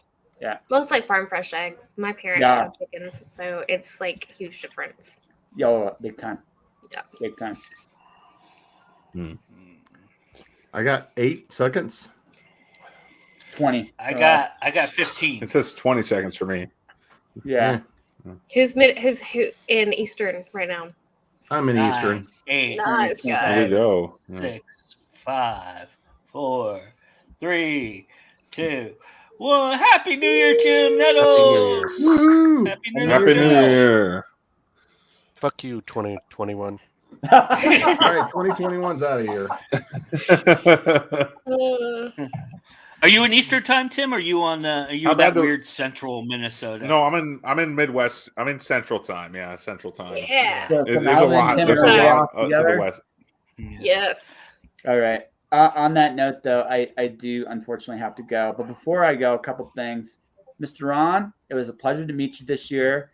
Even though you only came on the draw with me to drink, I appreciate that you actually came on my show. That's the only reason he legitimately went on. Yeah. Jim, it was a pleasure. It was a pleasure to meet you this year too. You're a very cool dude. Can't wait to chat with you some more. Absolutely, looking forward to it. Madeline, you are incredibly sweet. I thank you very much for everything you've done for me. I really appreciate it. Right, Tim. Happy New Year, Rebecca. Tim, dude, I have nothing but respect for you. You are a very prolific dude. And you do great work. It's awesome to see that you're coming out of your shell. Although it didn't quite make my top 10 this year, that figurine drawing episode was something I really, really enjoyed. It definitely got an honorable mention. I enjoy. It was such a cool thing to see about you. So I really want to do it again. I did finish that model eventually. I should put a picture up. Oh, definitely. Hell yeah. I'm getting more into it than ever, actually. Yeah. So maybe when we do that episode in February, if you want to do like a drink and draw / figurine thing again, we can totally do that. It's up to you. Oh hell yeah! I'm there. Okay. I'm there. That'd be great. Yeah. Done. So maybe I'll pick something that's more in my normal wheelhouse. Some little tiny man size model. That might be that's more my style. Oh, dude, it doesn't matter. It's like the important thing is that we have fun, right? That's the important. It all depends. Yeah, but I'm just like, there's no telling what I'm going to build next. It's wild. That's cool. I'm mad. Let me know about a week. Let me know about a week in advance where you're at, and we'll figure something out. All right. Sounds good. Sounds good. Yeah. Yeah. Take it easy. Happy New Year, sir.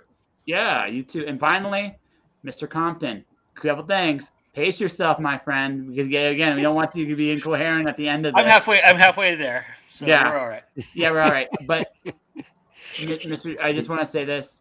Thank you for every opportunity you've helped me acquire this year. I appreciate everything you've done for me. Best of you in 2022. I hope you. What I can't wait and what I really hope for you, the Joe Compton movie, because deep down, I know you want to do it.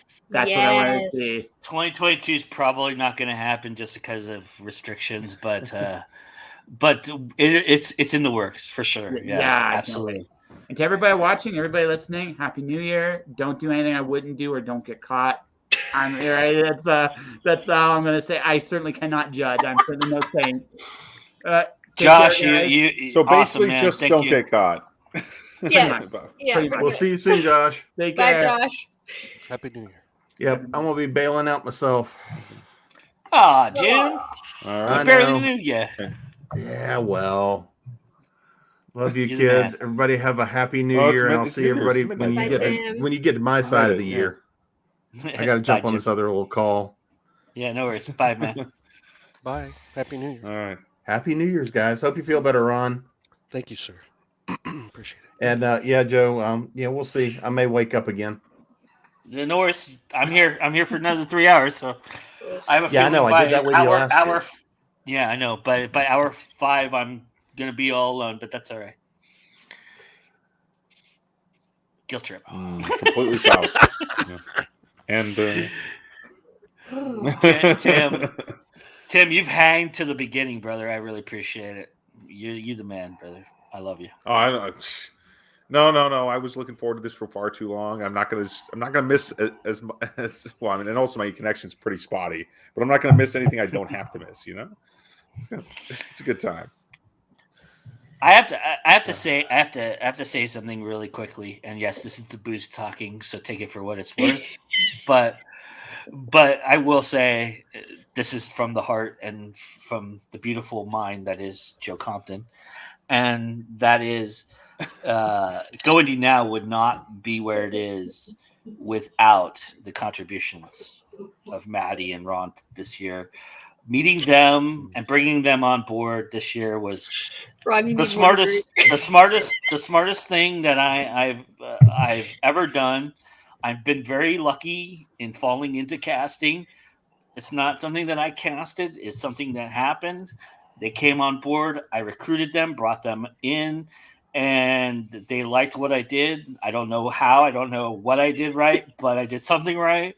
So now you're maybe stuck just with us. maybe just because I gave them airspace. I don't know, but whatever. It doesn't matter. They're here now, and I am very grateful for that. You guys have been a mainstay for me all year long, and it means the world to me. It really does. I really appreciate it. You don't know how much I really appreciate it. You may never know, but I will tell you every chance I get and remind you that it means a lot to me. So thank you guys so much for this year. And thanks, Joe. Our thank pleasure. you. Thank you. Sweet. I didn't do the kiss ass when I was signing up for the next go round of Joe's Bar like Maddie. You know. Do you remember? I saw that. It's like there's a Joe is great. I Going was like, oh, come on. Oh, that was like what? Sorry. Yeah, so mine are like Maddie's a kiss ass, and yeah, that's the. I may have been drinking a little bit when I did that too, so I don't remember. But I was like, hey, I'll take it. I'll take smile, it. Any gratification, I'll take it for sure. I appreciate it. No, you know, I will say that you always have a place here. You're a family to me, and that means a lot. And along those lines, stay tuned for 2022. Or is it 2022? Yeah. Yes. What year are we? Yeah, we're getting there. Yeah, 2022. Yeah. Because stay tuned for all the years, but 2022 especially, because something special is about to happen in Go Indie Now world, and I'm real excited about it. I can't talk about it right now. There is something else that's happening, but we will unveil it very, very soon, and it has to do with somebody here, but we can't really talk about it yet because we haven't hammered out all the details, but somebody here is going to be a big part of 2022 for Go Indie Now, and I really appreciate it. I mean, you all are. Everybody like, here, okay, everybody in guys. the chat. I know, it's so exciting. But anyway, so and that's probably more than I should have even said because It's okay. You said the booze was talking, so it's okay. Well, when I signed up for because you're trying to keep Sunday, a secret, but you're not doing a great job of it. Yeah. No, I'm not. When I signed up for the This Week in Indies, I told my wife I'd signed up for something. And she's like, "Is that the Sunday morning one?" And I said, "Yeah." And she's like, "I hate that one," because we are trapped at my parents'. We just have these 2 little rooms. She's like basically trapped in the bedroom while I'm in the office. I'm like, "Take a shower." She's like, "I'm not going to take a shower for an hour." Chris does the same thing, and I'm like, "I'm sorry. I have fun She's with like, it." "Friday nights for Joe's bar are fine, but Sunday mornings." What's your wife's name, Ron? Laura, I think. Laura. Laura and Chris, I apologize for taking them away from you. I apologize, but they are so valuable to me. For all, which my room's told us. So, wave, hubby. I don't think he wants to be on camera. Don't do that to him. It's too late. Wow. Which our room is totally like we're working on remodeling the bathroom. And but I really appreciate that. And Chris has actually been kind of on our show before. He's been interacting with us, so he's been cutting me off. Good, yeah, which we really appreciated too. It's not midnight yet. We can't cut me off. I really appreciate it. I think my wife's hand was on the show on Joe's bar, like handing me a drink one day. She was. A refill. But which I will totally be on any show, anytime with you guys. It's a lot of fun. I know. So, and I appreciate it. I did want to sign up for all of them though, because I was like, that just would be too much. I know it's hard to not sign up. I know. Yep. You'll get tired of this at some point. I wouldn't mind if my wife brought me a drink now. Just saying. See, that's why I didn't even let Chris get it. I just brought all my stuff here and just set it down. Because that Chris would cut you off at some point too. He's already said, "I'm about to cut you off." I'm like, "No, you're not. No, you're not." Rebecca says a shower for for an hour sounds amazing. Till the hot water runs out. Shower for an hour? Hey, Karina. You almost said a shower for a year there, Joe, didn't you? Well, that too, I guess. But yeah, whatever. My skin will fall off. No, I think that'd be a problem. My wife. You'd either become a fish person, dude. If I could, that'd be a problem. Dude, if I could grow gills and live in the ocean, that would be like a dream come true. To be honest with you, dude, that would be awesome. Yes. I would be a shark forever. I don't care. It's fucking amazing. I love water. I've always had a thing about oceans and lakes and stuff. It's always been a thing for me. I love water. I basically grew up on the lake, so I'm a land animal. I'm a land animal still. But you have the Great Lakes there. For those who enjoyed. Yeah, we got one Great Lake, but it's pretty far north of me. Yeah, you're in the southern part of Minnesota, right? So yeah, it's up at the north end of the state, and I'm like, I bet. Don't you? Oh yeah, we got snow. Oh boy, we got snow at the ass. Snow? You're in Oklahoma. We never get snow. My part of the state, it was 70 something today, and we're actually we may get ice tonight. So, it rarely snows, and if it does, people don't know how to drive here. It's bad. Yeah. We get much snow. Well, this town is. Sorry. My town is super slippery today. We got freezing rain just last week. Yeah, I live in Spokane, Washington, so right next to Idaho, right? And Rebecca's got my back.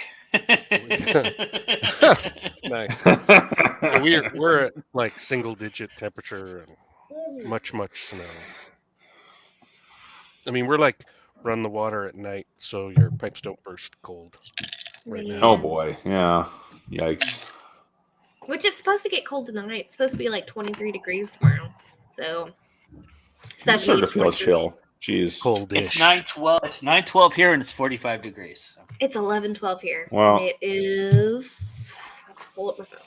I was looking. In case you all are wondering about the weather, here's the weather report. Yeah. This is the weather report from the Midwest and the Far West. 9 degrees at my house. It is 57 degrees and partly cloudy here, guys. Holy mackerel. I love how you did that. I love how you did that in your newscaster voice, too. That was pretty disgusting. Impressive. That made it even worse. It sounded more official. Karina's way into the future, everybody. 0 degrees Fahrenheit. Yeah. It's 0 degrees Fahrenheit here. Oh, Wow. Yeah. Which is like, for everybody else watching, that's like below freezing in most places. So, yes, that's at it is. freezing. It is far below freezing. In fact, Mm-hmm. it is actually because it's freezing because everybody else uses the metric system and we don't. Oh yeah, that's true. Yeah. We're the weirdos.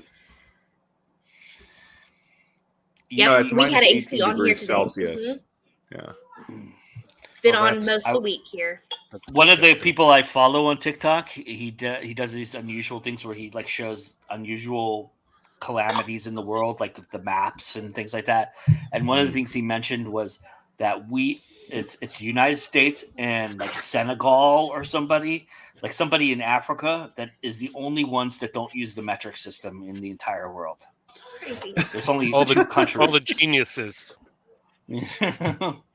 That's crazy to I me. gotta say that was one of the. Yeah, geez, yeah. I mean, it only makes so much sense. Like meters, they make so much more sense than feet, for example. Yeah, because a meter is a distance you can actually create centimeters from nature, too. basically. I mean, sure. All that stuff. Well, yeah. When President Carter was pushing the metric system, I was in grade school, and the entire country was like, "No frickin' way." And I remember thinking, I don't want to learn something new. And now I just wish. I mean, everything would be so simple. It'd be so much easier. Come on. Yeah, I can divide by 10. I mean, that's no matter how dumb you are, you can divide by 10 or multiply by It's 10. volume that really gets me. I'm like, what's an ounce? How many ounces are in a whatever? Jeez, I don't even want to know. That's what but we I have use to. our Google, OK Google That's Nest true. thing for more, it's so more weird. than anything. How many cups in a whatever, or It's so weird and then getting gas in Canada because they do it by the liter, and it's like the weird. You go, oh, this is only $1.20 by the liter. Oh, cool. And you go, wait, that's not by the gallon. Yeah, 400 liters later. That's it. And then you see the road signs that say 70 on them, and that's all they say. They don't say kilometers or they just say 70. You go, oh, I can go 70 miles an hour. And then the cop pulls you over. 70 kilometers, you idiot.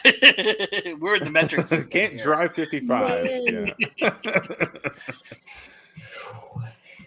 They'd never be so rude to say idiot, though. No, they'd be like, well, they would sir, not do could that, you please slow down for us, please? We appreciate it. We use a different system here. We use the system everyone else uses, not your weird imperial units. But here's a hug and a donut. Yeah, exactly. Here's a sticker of Canada, eh? Here you go. And it's got the conversion on it on the back, so you stick it to your windshield. It's got the leaf, and then on the back you got the number, the whatever the equation that tells you how fast to go. The most awkward thing about Canada for me was not any of that, like liters, and it was using my credit card because they have a system there where it's just a tap system. So they have like a protection on their card.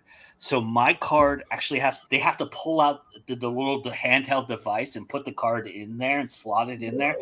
And it's like, and then that's the universal sign that you're American. And it's like the most embarrassing thing in the world because you're the one person in the entire bar that has to get their credit card put in the little machine, and then you have to sign the little machine. And it's just like, to me, that was like, holy shit. I feel so bad for these people. It's like the fucking thing had dust on it. And one place I went, it's like I was the only person that have used it in like 2 years. It's because they have the universal like pin or the protection thing on there. Mm-hmm. I wish Josh was here; he could explain it better. But it's crazy. Oh, but that was the thing that Karina says that's what we're drinking. Yeah. Here you go, Karina. I'm making.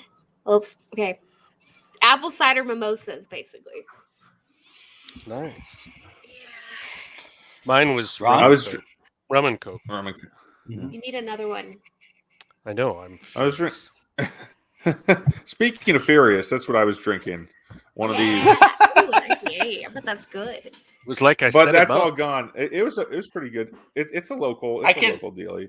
I can remove you for a second if you want to get up and go, Ron. I know you don't really want to do that anyway, but it's up to you. And then, but I am and then drinking. I was, and then, yeah, sorry. I was just going to say, go ahead. addendum. No, Tim, go ahead. I was recently brought this champagne because it's new. Ooh, nice. So yeah, go. Tim. I'm drinking Midnight Rum, which is I have Bacardi rum here, and I'm covering the label because I'm not supposed to show it. And then I have grenadine and a little bit of cola, and that is what they call Midnight Rum. I thought it was appropriate for the 4 midnights that I would have to celebrate tonight. So that's that checks out. Yeah. We're doing okay. No one has passed out yet. I'm getting a little incoherent. Not on the air anyway. Not on the air anyway. We would love some company though, Katie. If you want to come join us, that would be awesome. And Karina, you're welcome to come on too if you'd like. Red wine, Bailey's, and sherry, not all together. Ooh, that sounds good. Yeah, that would be a brutal the Bailey's combination. I could get behind. Yeah. Cool, awesome. We would love that. But are you wearing your Seattle Mariners sweatshirt, Ron? Is that what you're wearing? I am. One of them. I have like so many. Actually, it's Mariners. a hoodie, I should say. It is a it's hoodie. not a sweatshirt. I'll use the millennial nomenclature, a hoodie. I have many Mariners and Gonzaga clothes. That's like the majority of my non-formal clothes is Gonzaga and Mariners. Partly because as an old person, people are like, what do we get that person? And so I get a lot of Mariners stuff. Nice. I'm just going to apologize to Rebecca now. She passed out and woke up for this. I'm just going to say I'm sorry. And it's all me. Everybody here is great. I'm the terrible one. Don't worry about it. Nah. Although she's seen me plenty drunk. The great before, and terrible one.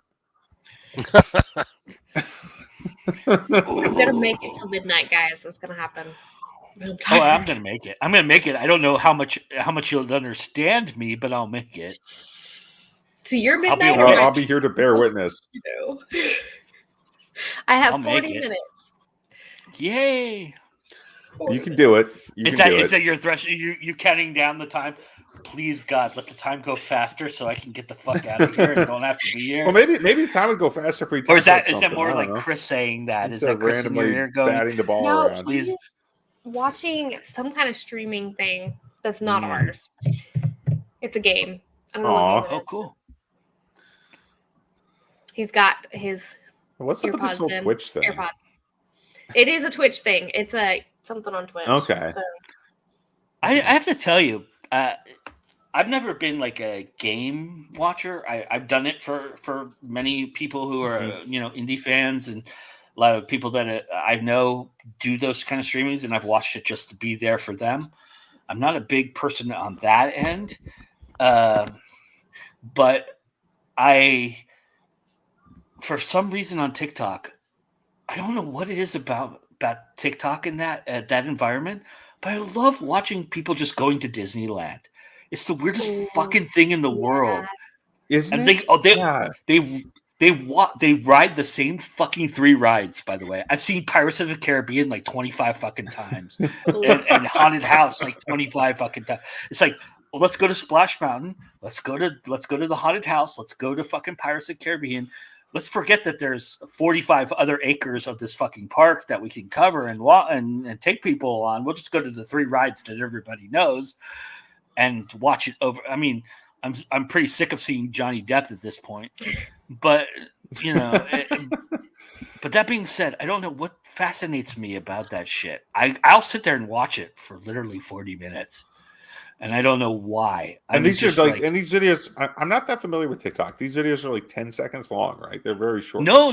These are people that are live streaming. Yeah. Oh, okay. So they can live stream. They can live stream all day. day. Yeah. I've been working on doing more live. Here, I thought yours was like that. Okay. That is interesting. I mean, I tried live streaming on Twitch a few times, but I just the bandwidth here just isn't enough. Mm-hmm. Oh, what's that? Oh wow. Okay. Apparently upset Drew Carmody to no end. I apologize, Drew, for that. I am a good hugger. I don't know what to tell you. I've got more girth. Well, Drew's actually probably bigger than I am. Not. I should be careful when I say that. He's huskier. He's you know he's like 6 foot. You know, I'm nothing compared to Drew in terms of stature, and yeah. And I just have this roundness about me that's easy to hug. I don't know. Okay. And I just made Madeline break. So how tall are you then? I am 5'9". Because I realized this hat isn't gonna be enough to pretend I'm you then, because I'm far too tall. And I've got the glasses. I'm 5'9". Yeah. Okay. I'm 5'9". Well, that's fair, yes. I suppose. That's average size, nice average size human. Yeah, I mean, I'm not the weight I'd like to be, but I'm a little bit. Hey, who is? In that respect, but, yeah. But yeah, I'll work on that. But as I do, but I've really been happy. Can I just say I've been really happy? I know this is really vain and pretentious. I've been really happy that I have darkness in the beard. I was really super worried about it, like coming out, like I was actually going to become Santa Claus. Because you can see I have a lot of gray hair and a lot of salt and pepper. This is all black. Only under the chin am I getting a little gray, but that is crazy. I was like, that's cool. I'm keeping that. That is crazy. And you're boasting. Because if I was like full gray, that's a flex that I'm not gonna be jealous of soon. Yeah. Well, you've got nice darkness there. You got a little salt but look right at this. Here, but... Look at this. Yeah, but that's it is, but I don't think it's gonna stay there. That's the problem. It's coming. It's gonna spread. It's spreading. It's like wildfire. I'm really. Drink? How long did it take you to get that, Tim? I'm curious. Oh, this? I mean, I just haven't shaved. I mean, I don't know exactly how long it took, but I haven't trimmed it in like 3 weeks. Okay. But it's always been pretty long. Like I haven't done a trim in 3 weeks, but it's just a long. Because my next I guess pretentiousness about this is that this is as good as it gets. Okay. And at which point in 3 weeks I'm going to stare at this and this is all I'm going to get out of it, and I'm going to go, why did I waste a fucking month and a half on this? Right? Well, hey, I want what you got. I want the Well, that's just genetic. Not everybody is. Like I had a beard this big when I was in high school. That's how silly how much my beard came in. Or maybe not this big, but almost the same size. And it was like people were making jokes because that movie Hot Fuzz came out when I was in high school, and people were making jokes about great big bushy beard. You know that line when they look at me, because I just don't like shaving, so that's how you end up with this crap. This huge beard. I actually kind of think that if I lose a little weight, I might shave some of it off. I might shave it off, but who knows? I've only done it one other time. I shaved off my beard for like 1 year in undergrad, and then I let it grow back, and I never have gone back and trimmed it again that much. So this is the first time, because I was in the military and I've had a corporate job for a very long time. So this is the first time that I've literally just said, fuck it, I'm going for it. I've had like weeks where I haven't had this, where I've had this, like where I'm at now. Mm-hmm. And usually when it gets itchy, I go, fuck this. I'm not dealing with this. I usually shave it right at that point, but I went past the itchiness now. So I'm like at that point where it's like, I got to go for it, or, I'm wasting my time, No, I see what you're saying. I mean, one of my best buddies around here, who's about my age, he started growing out his beard for the first time, and it's a lot like yours actually, except I mean, obviously not obviously he's not going gray like me though. That's the difference. Obviously, he's not going gray yet because I mean, yeah. And he's young. He had never been able to grow. That's what you're saying. You're saying that I'm old and he's young. No. Well, he's my age. I mean, so I don't know. Just people can infer from that what they will. He gave us the but he looks more like he looks more my age than I do. because I look like a Santa Claus, basically, like an aspiring Santa Claus, maybe. You look like you could, like, if I was to do like a origin story of Gandalf, I would cast you immediately. That's what you look like. But you can't do that because Gandalf's not a human. He's like an angel. He I always know, looks but like still, there's hey, no origin take story the for compliment Gandalf. when you His can origin get story... it, man. Yeah, I think you're an angel, Tim. Okay, well, So cosmologically I know speaking, I went to the that's kinda bathroom and got creepy. another drink, but so how did this beard thing get started? I Joe don't was know. talking about his beard. Oh wait, this direction. Because I have a beard story. Oh yeah, We'd love to hear it. Yeah, yeah, please. go for So it. I got married, my practice marriage, when I was 21, and I had a baby, and I looked like I was 12, and so my age appropriate practice wife was like, "You need to grow some fucking facial hair, because I feel like a pedophile walking around with you and a baby." They're like, "Are you a teacher and you've raped a student?" You know. Oh my god. So I can't grow a full beard, but I had like a mustache and a goatee, and we were married like 15 years. And when we got divorced, I was like, hey, I can finally shave, because Oh my one, god. I'm now 35, so or 36, so I don't look like a kid. And now, of course, with the gray hair, nobody ever thinks I'm young. So there you go. Yeah. The I mean, end. there is that trend going on where everybody's dyeing their hair silver. So I laughed so hard what I my heard. elbow unmuted me to laugh because I was rolling around laughing so fucking hard. Oh my god, I did not expect that to be the story. Exactly. Ron Pedophilia almost is killed you funny. now, Joe. Yeah. Yeah, Ron almost so wiped you out watch right it. there. Everybody, Yeah. don't fuck with me. I'll kill you.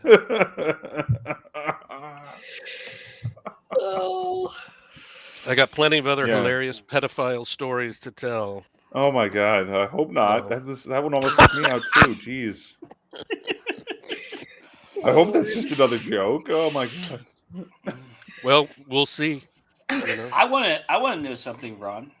Yes, what sir. has COVID taught you that you didn't know before you had it? Well, the biggest thing was the paperwork, because I did a home test, and then it came back strongly you have COVID. So we went to urgent care because my parents are 79 years old. So it's like a big deal. I've been trying to be very careful not to get it because I don't want to kill my parents. Yeah. I can understand that. Just to interject real quick, my mom is 77 and she had cancer just like 2 years ago. So she's very susceptible. She literally has to wear a mask everywhere. She goes that's outside of her own bedroom. So we went to urgent care, and my wife and I both got tested, and I was positive. So they gave me paperwork, and it said, make sure you wear a mask around your pets. And that was the thing I didn't know. That I knew animals could get it. I thought it was incredibly rare.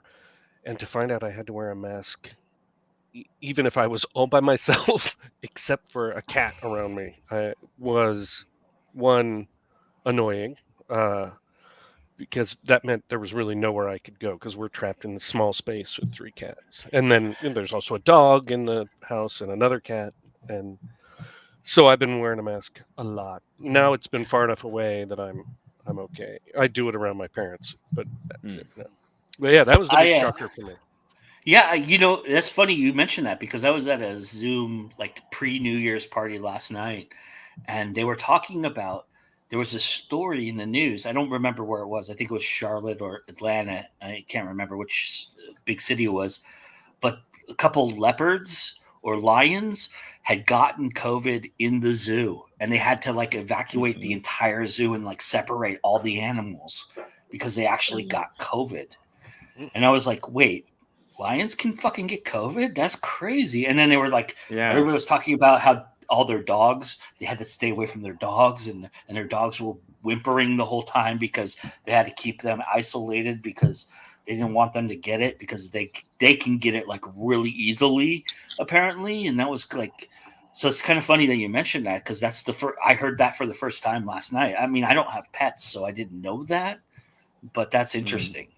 Well, my parents' dog is a white lab, and she is just ridiculously friendly and wants to play all the time, and everybody's sick. So now she's like, "What the hell is happening?" Nobody is moving. And so yesterday I took her out to play with her, and basically I would go, and then she would run around, and then I'd be like, and then I'd go, I'm exhausted from going, and then, just it.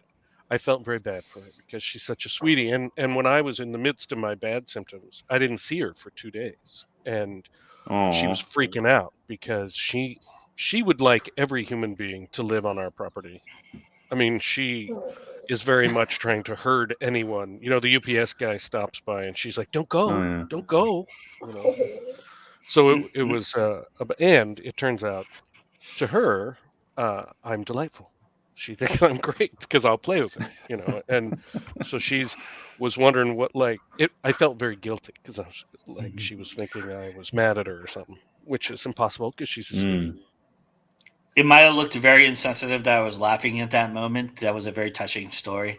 But I was reading Ron's private message to me about how his wife told him to suck it when he asked for another drink. And that made me crack up. Sorry, Ron. No, I thought it was funny. And here I am. It made me laugh. I got to. No.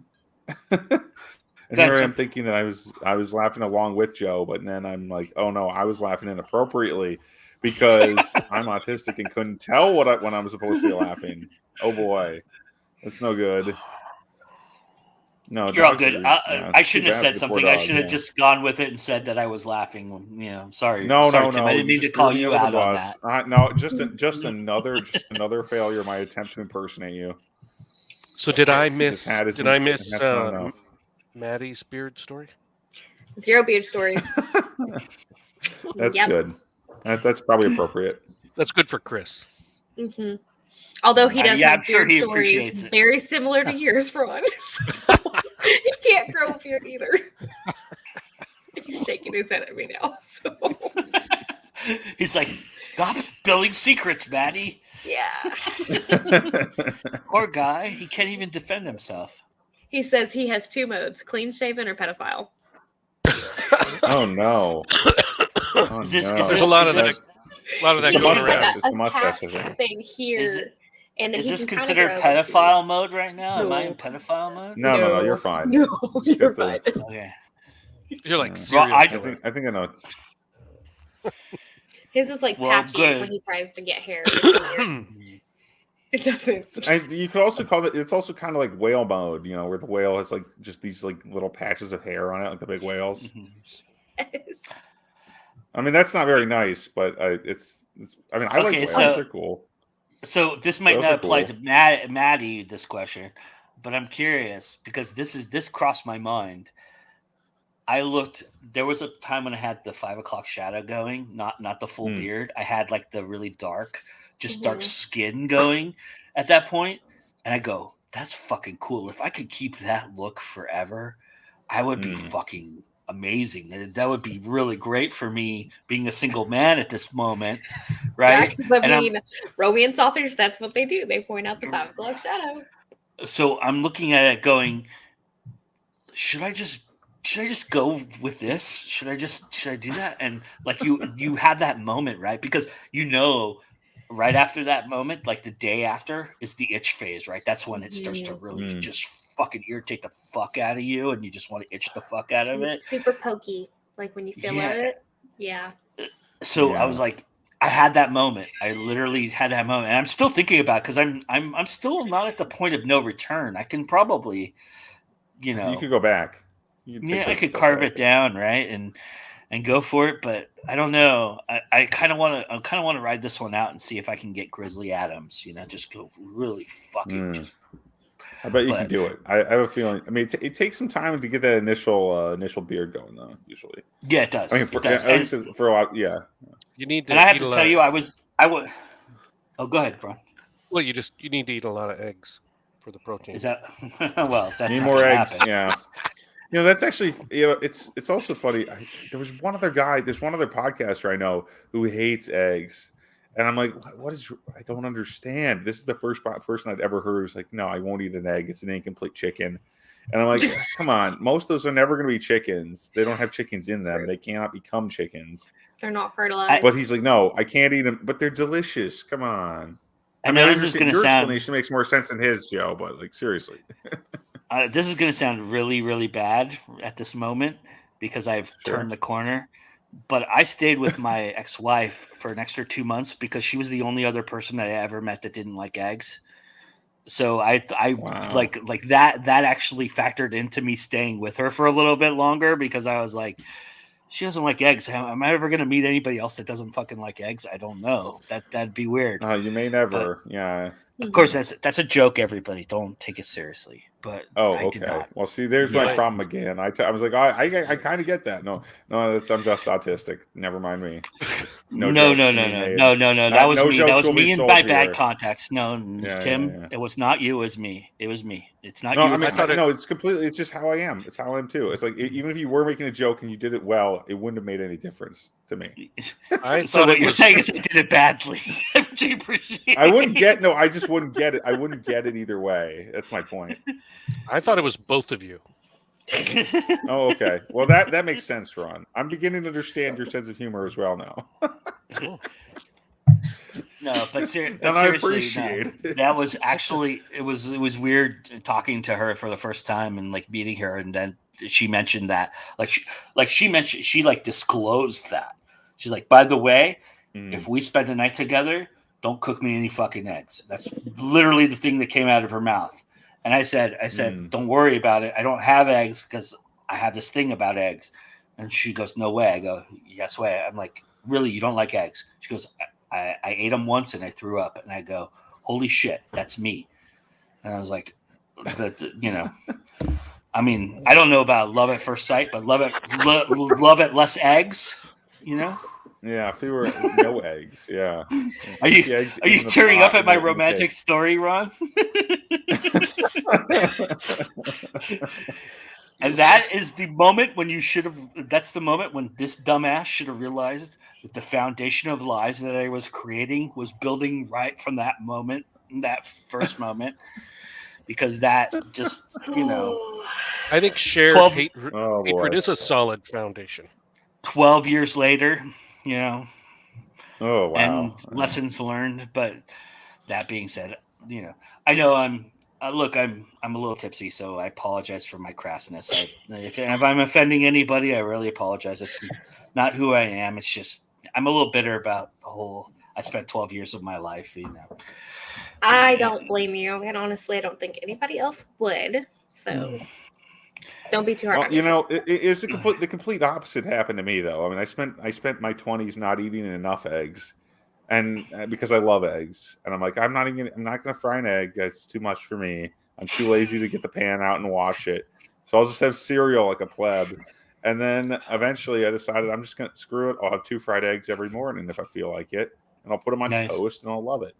I like that kind of thing. I was going to mention, though, before I went on that weird, awful tangent, I had my booster shot on Wednesday, and I was literally, I had to kill like 15 minutes in CVS because that's where I got my booster shot, which is the weirdest thing to me. I've never been in a drugstore and had to get a shot. That I was kind of nervous about that. I was like, are they going to... because I went to like an actual clinic to get my other shots, and then I went to a drugstore to get this shot because that's the only place that was doing them. That's the only place that's doing boosters. I couldn't even go to like a doctor and do it. So I went and did that, and I had to kill 15 minutes. Literally, she held my ticket hostage and said, "You have to walk around here for 15 minutes." And I go, "Oh, they let you walk around? They wouldn't let me walk around when I had mine. They made me sit. Well, she didn't say walk around, but she said sit in the shitty chair, and I said no, I'm going to walk around because that chair looks like hepatitis rolled over on it. So I'm not gonna sit in that awful chair. So I walked around, and literally there's a Potter CVS that has like beard maintenance, and it had like Like it had like pills for growing the beard. It had like softening the beard. It had like oil for the beard, and I'm going, yeah, beard oil. Is this an impulse? Is this an impulse buy, or am I just like, am I feeling the effects of the shot already? Am I losing my mind? But I'm like seriously considering throwing about $50 away to do all that, and then I'm feeling my beard. Is it soft? Is it stingy? It's soft enough. So I'm thinking of this is the 15 minutes I spent at CVS. I literally didn't move from this aisle. I was literally debating for 15 minutes whether I should get the beard oil, should I get the softener, should I get the pills that make the beard go fluffier? And I was thinking to myself, if I get the pills that make the beard go fluffier, then wouldn't my chest hair grow, my back hair grow, my butt hair grow? I don't know if I'm really ready for that. So, I probably won't do the pills, but maybe the beard oil is not a bad idea. It would be extra beard oil is pretty fluffy. good. But these are all the thoughts that ran through my head for 15 minutes while I was in CVS. Now I'm seeing how lucky I was that when I got my booster, there was it was in a pharmacy at a grocery store, and there was actually there's this used book. It was this just tub of used books right behind the chair that you're supposed to wait in. So I just filched one of those and read it from it until I left. Did Rebecca mean she'd get your back if the hair did grow? From the pills? I don't understand the question. Oh, Rebecca. Sorry, the comment is ago. She's like, I got your back. And did she mean... Oh. She mean, would she shave my back? Right. Yes, that's what I... Oh, no, you should wax it. That would be better. Yeah.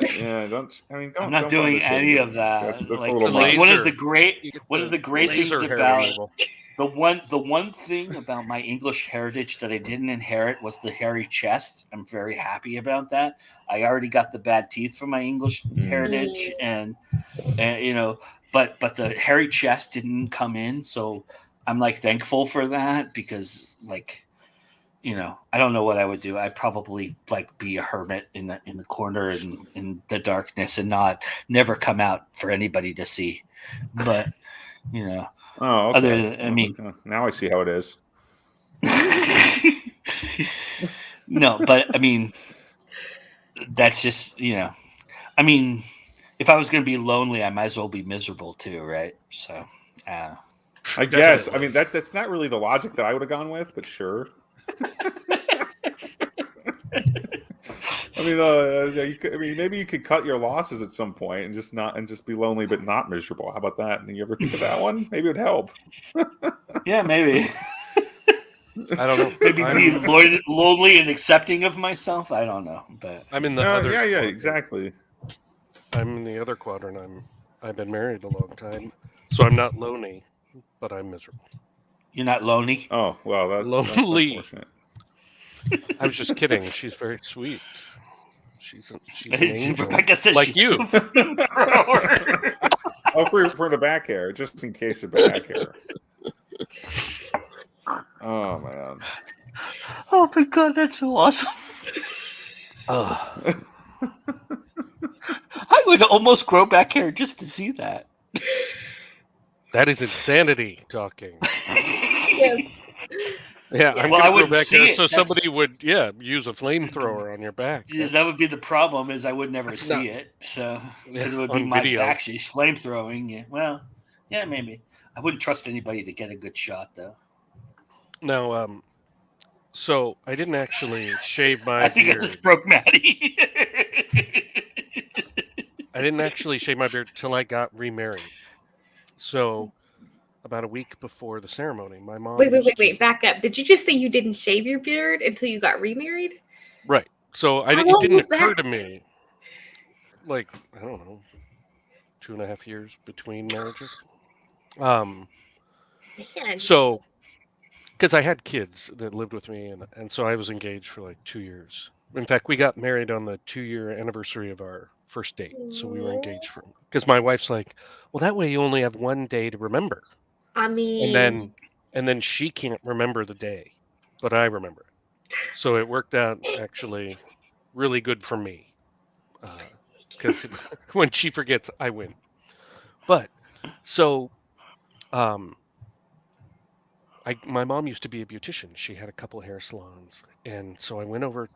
My fiance and I go over to her house the week before the wedding, and my mom's gonna give me a haircut.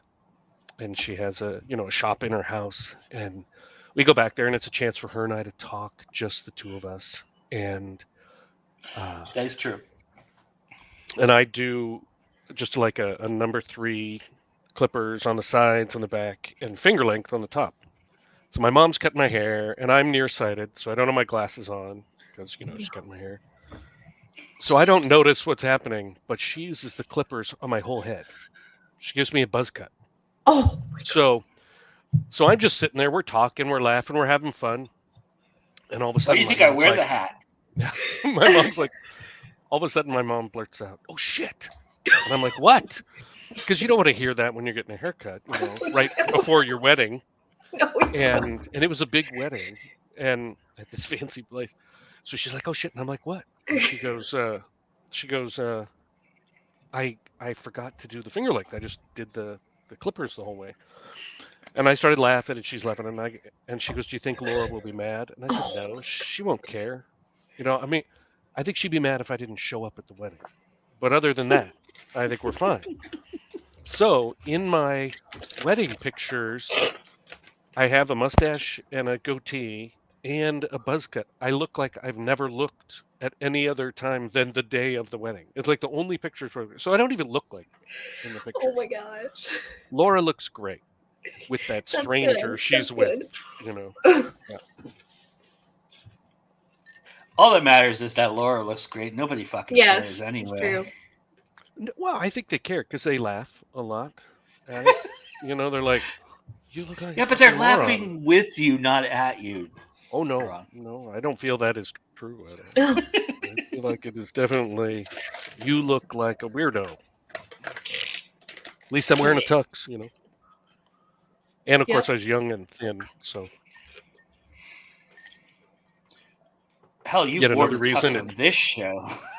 I know, but being young and thin is another reason it doesn't look like me at all.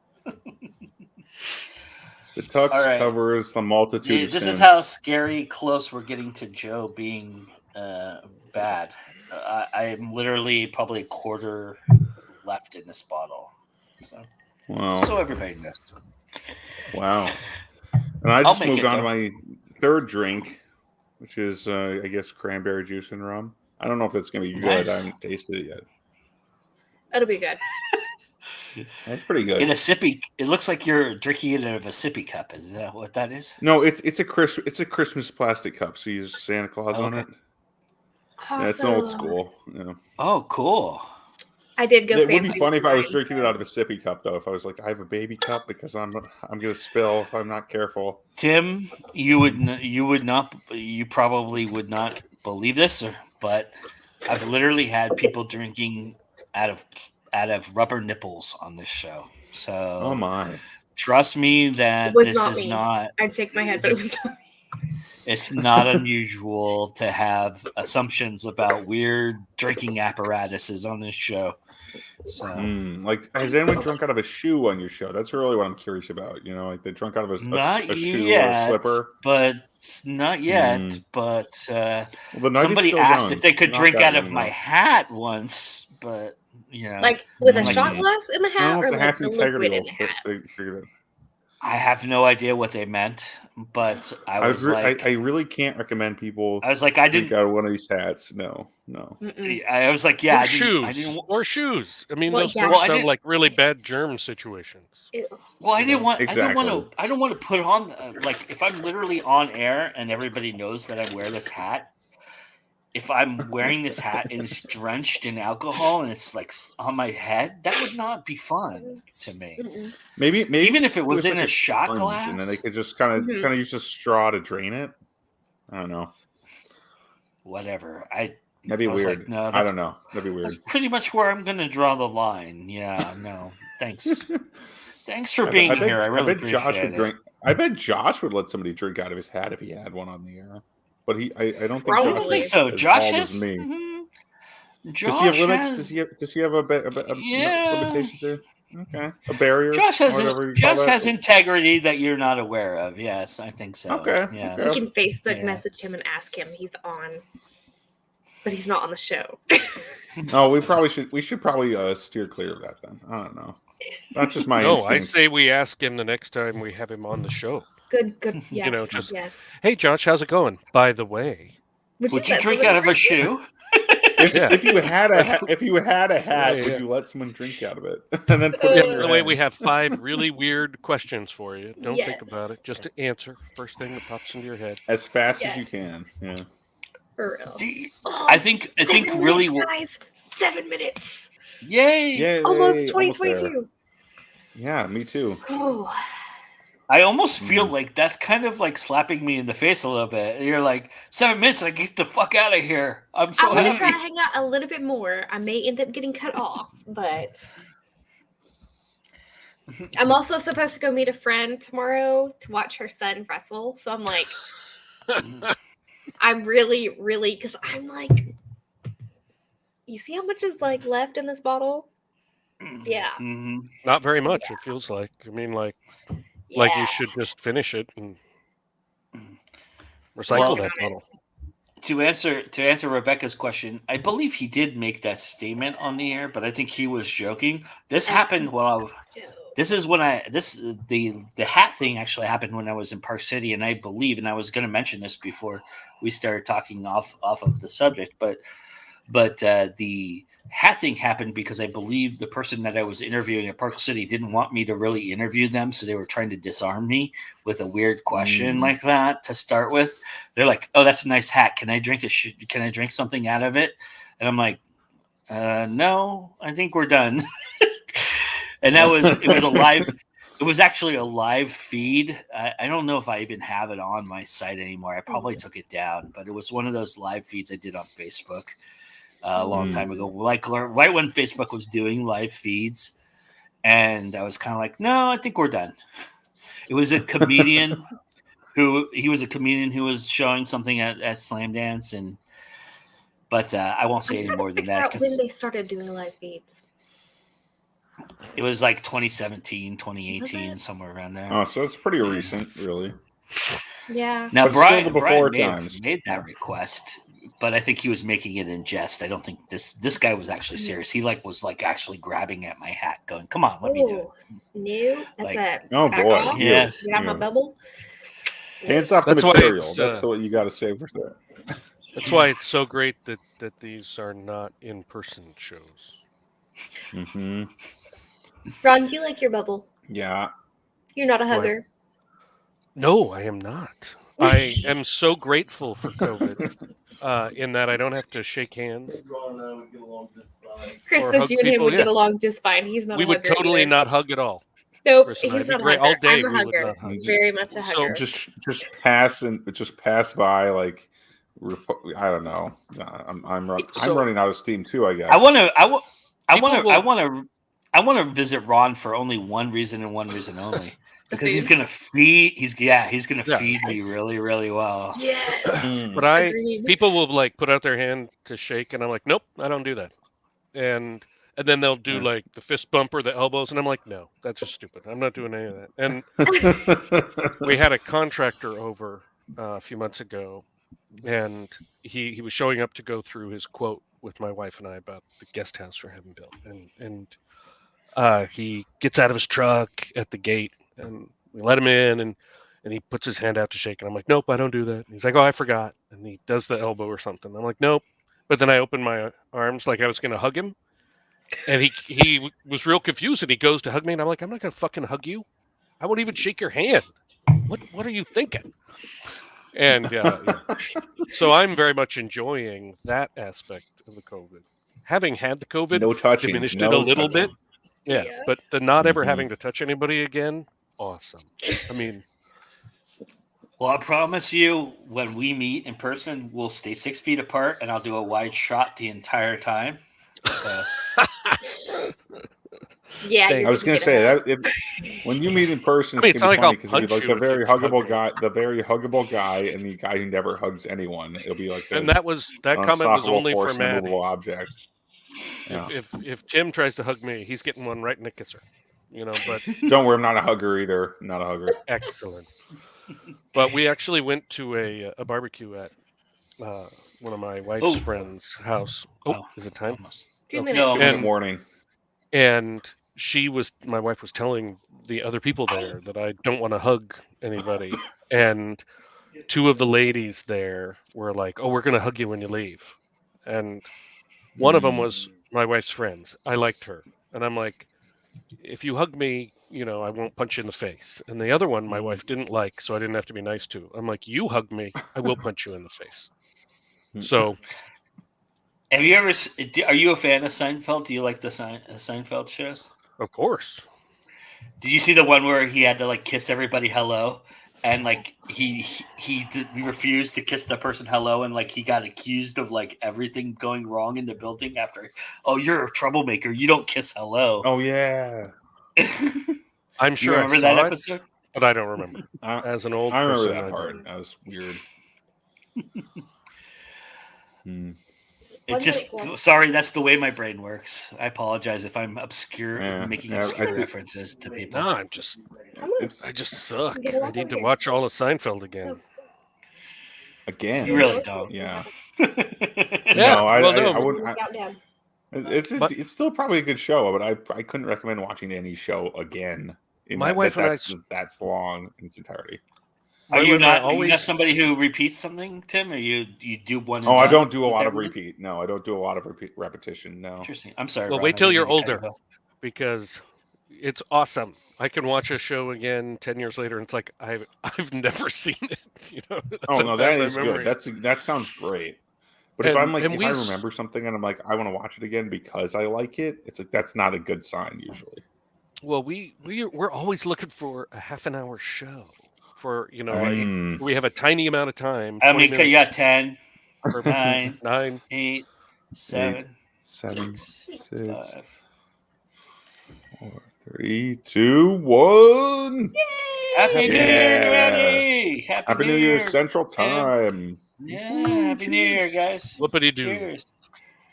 I got my New Year's Congratulations. Here, so. Congratulations, you all are free. You can leave if you'd like. I'm still West I'm Coast. hanging out a little bit longer. I appreciate that. So I still have a drink to drink. A new drink to drink. we confused our cats. No. Oh, poor kitties. They're like, what did y'all just do? I fed you well, even though you wouldn't come by my house. I huffle a pit. Yes, you did, and you did feed me well, and I appreciate that tremendously for sure. And then I baked. You did. 40 pounds. You did. Oh my God, Rebecca is incredible with all of the things she cooked, like fresh baked bread. There was some incredible sausage that she cooked. I mean, she went to full tilt. She did some rum cake, which I didn't partake in because I'm not a big like sweets person. But I mean, Rebecca really hospitality is Rebecca's game. She's really good at it. Okay. She sounds awesome. Yeah. Oh my God, it's so amazing. I was really, if circumstances had worked out, I would have loved to gone to their house, but it was just kind of this weird, and it's just, it is what it is. But fireworks in the rain here. Oh, there's nothing going on here. It's too cold for anyone to go outside and shoot off fireworks. But I'll tell you, she did a sandwich that was amazing. I'm like thinking about everything she cooked, and now you reminded me of the first time I ever got drunk, and the first time I ever got drunk was at So I was at this. It was a day. Okay, so this is gonna be a big story because my dad. Wait. What? I just got to say, this story better have something to do with fucking sandwiches. Because it does indeed. It has a lot to do with delicious food. Okay, all right. That's the point of it. It's not totally random, but it does involves a ton of really good food that's of Romanian make. Ooh. If you like Romanian type food, that's where I got, because you see, there was this Romanian professor. See, my dad's a physics professor. He was a physics professor, and I must have been in college at this point, or just shortly out of it. And I had never been drunk before because I'm on this medication that they say you should never get drunk on this medication at the time. And but then I don't know why, but I had a beer. I was just sitting around, just one beer. Okay, sure, drink a beer, but I'm a low tolerance though, because I'm, and we're going to, and I'm drinking the beer at this because we were at this house with this Romanian professor who was another physics professor. But you see, the thing about Romanians, and they were making us dinner because I think they went out sailing or something earlier. It's been a while.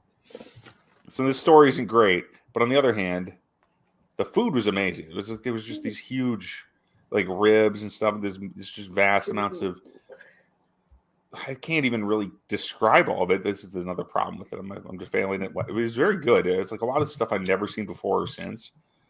Kind of it's like a fever dream, because the first thing they have you do when you sit down for dinner with a Romanian, a classic Romanian meal, is they have you drink what's called Slivovitz.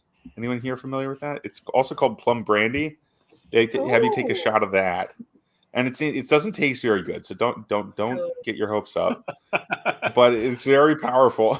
It's a high alcohol content, and I was pretty much instantly Oh my god, drunk. that reminds me. I was like instantly slightly tipsy, and then it got worse.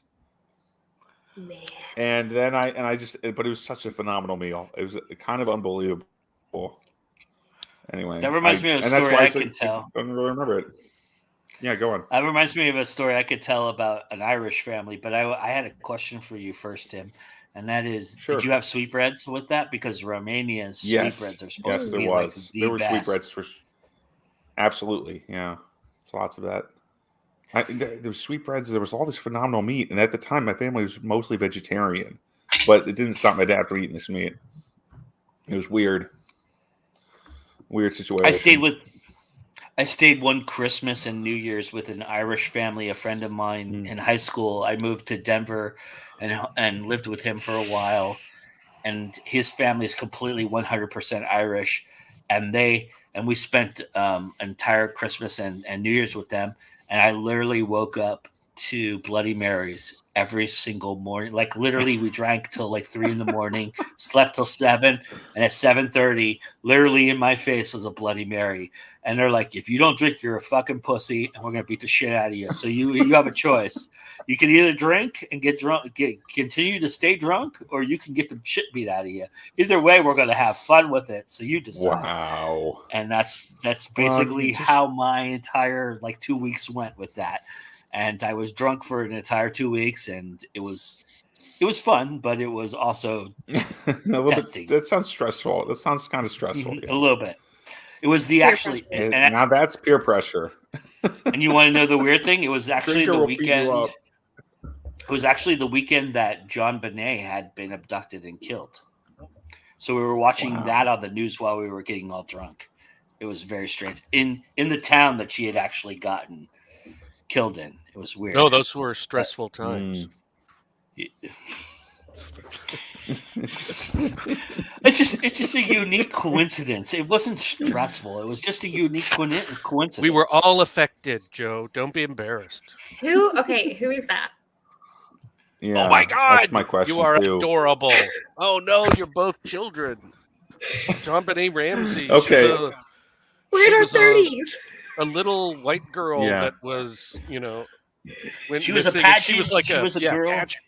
So she looked in her pageant makeup like way older than she was because of that really weird subculture. And her father actually ended up getting accused of the murder, but it turns out that he didn't actually do it, and they died before they could prove it. Kind of idea. It was just weird. It was it was one of those crimes that was a national obsession. Yeah. For months. I mean, tabloids. So you just go to the grocery store and all the tabloids would have stories about it as you were standing in line at the grocery store. This was in the days when you had to go to a grocery store. And the funny thing is, and I don't know I shouldn't say funny thing because that's a weird, thing to say. Maybe the odd thing. Maybe the weird thing. Yeah, the odd thing. was sitting there with a bunch of drunk Irish people. And they all looked at the screen, and go, "Oh, the fucking father did it." That's what they said. The fucking father did it. That's what, It was like it was like not even a thought. That was the thing that came out of their mouth. Well, but that was going, like the whole country thought that. I mean, yeah. But this was even. This is the weekend it happened. So like people hadn't even like conjugated the thought. You know what I mean? It wasn't. I do. It wasn't I hear you. But it was like gut instincts. It's like, yeah, that had to be. Yeah. And it turned out he didn't. It turned out to be some kind of stranger or something. I think they proved like with DNA and shit that it was a different person or some weird shit. I don't know. There was a whole like movies and books made about it and shit like that. So it's interesting. It was interesting in that respect. That kind of thing happened. Yeah. It was kind of like something like I know this is a weird transition, but it kind of makes sense when I get to it. So bear with me for a second here. But I was again on TikTok, and everybody is talking about how Patton Oswalt 8 years ago on Parks and Rec made this claim, like wrote this scene, like he improv the scene in Parks and Rec, in the show Parks and Rec, where he was talking about the beginning to the Boba Fett show, like literally like scene for scene. And like that's exactly how the Boba Fett show starts, is like the thing he was describing, right? And everybody's asking, well, did he write the show? Was this, it was just a coincidence kind of thing, right? So Patton Oswalt is a comedian. Yeah, this is the weirdest roundabout you'll ever get. But Patton Oswalt is a comedian who was married to a woman who used to write true crime books. And she died in her sleep randomly, and she was working on this incredible like lost like case in this cold case in California about this killer who in Northern California like murdered like 8 people, and he murdered them within like a 30-year span. It turned out to be this really creepy old guy, and I watched this whole cold case episode about it. And they had taken what she had taken from the novel, and she'd like worked with a retired detective, and they solved the case via DNA after her death, post her analysis and research. So us authors can actually do some good out there. Is basically what I'm. That's cool. Not me. Yeah, it was. Yeah, it was really interesting. No, I'm just an entertainer. But I was. I mean, we all are. But I was just saying that's an interesting take on that that's idea, true, right? Yeah. She had spent 20 years writing this book.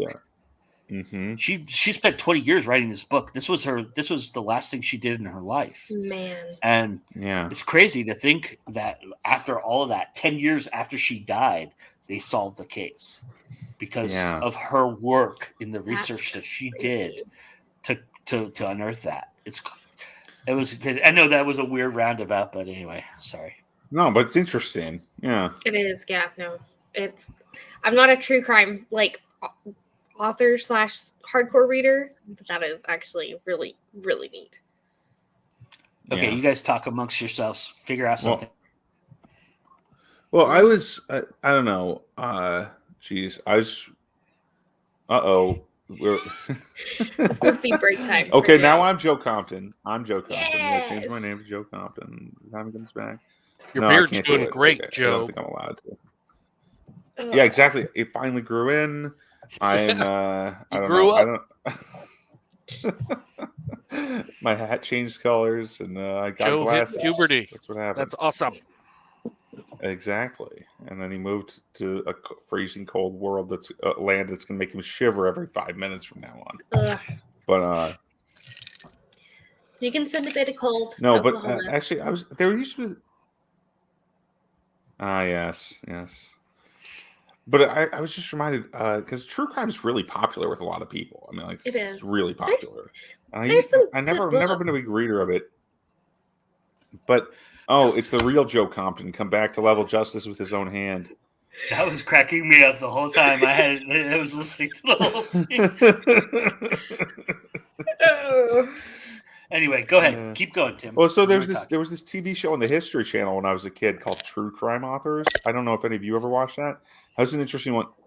Yeah? Yes, I remember. I Yes, didn't watch I it a lot, loved but I've that seen it show. a I few thought that times. show. It was good. I thought that show was really good, and it's just it was Mhm. about people who'd written true crime books. It was about the authors of true crime novels, or not novels, nonfiction books.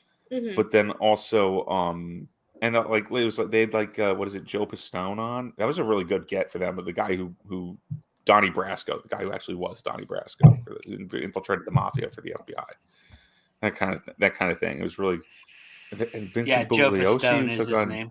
yeah, and Vincent Bugliosi, who took on the Charles Manson murder and a few other cases besides. That was a really weird. That was an interesting show. Very strange. Yeah. Yes. I feel now like the they beard should be a is sponsor. small. Look, everybody. Hang on. I'm gonna Yeah. remove Maddie and Ron for a second. Look, before and after. You should be approaching beard oil companies for sponsorship. Right? Anyway, sorry, Tim. Keep going. So obvious.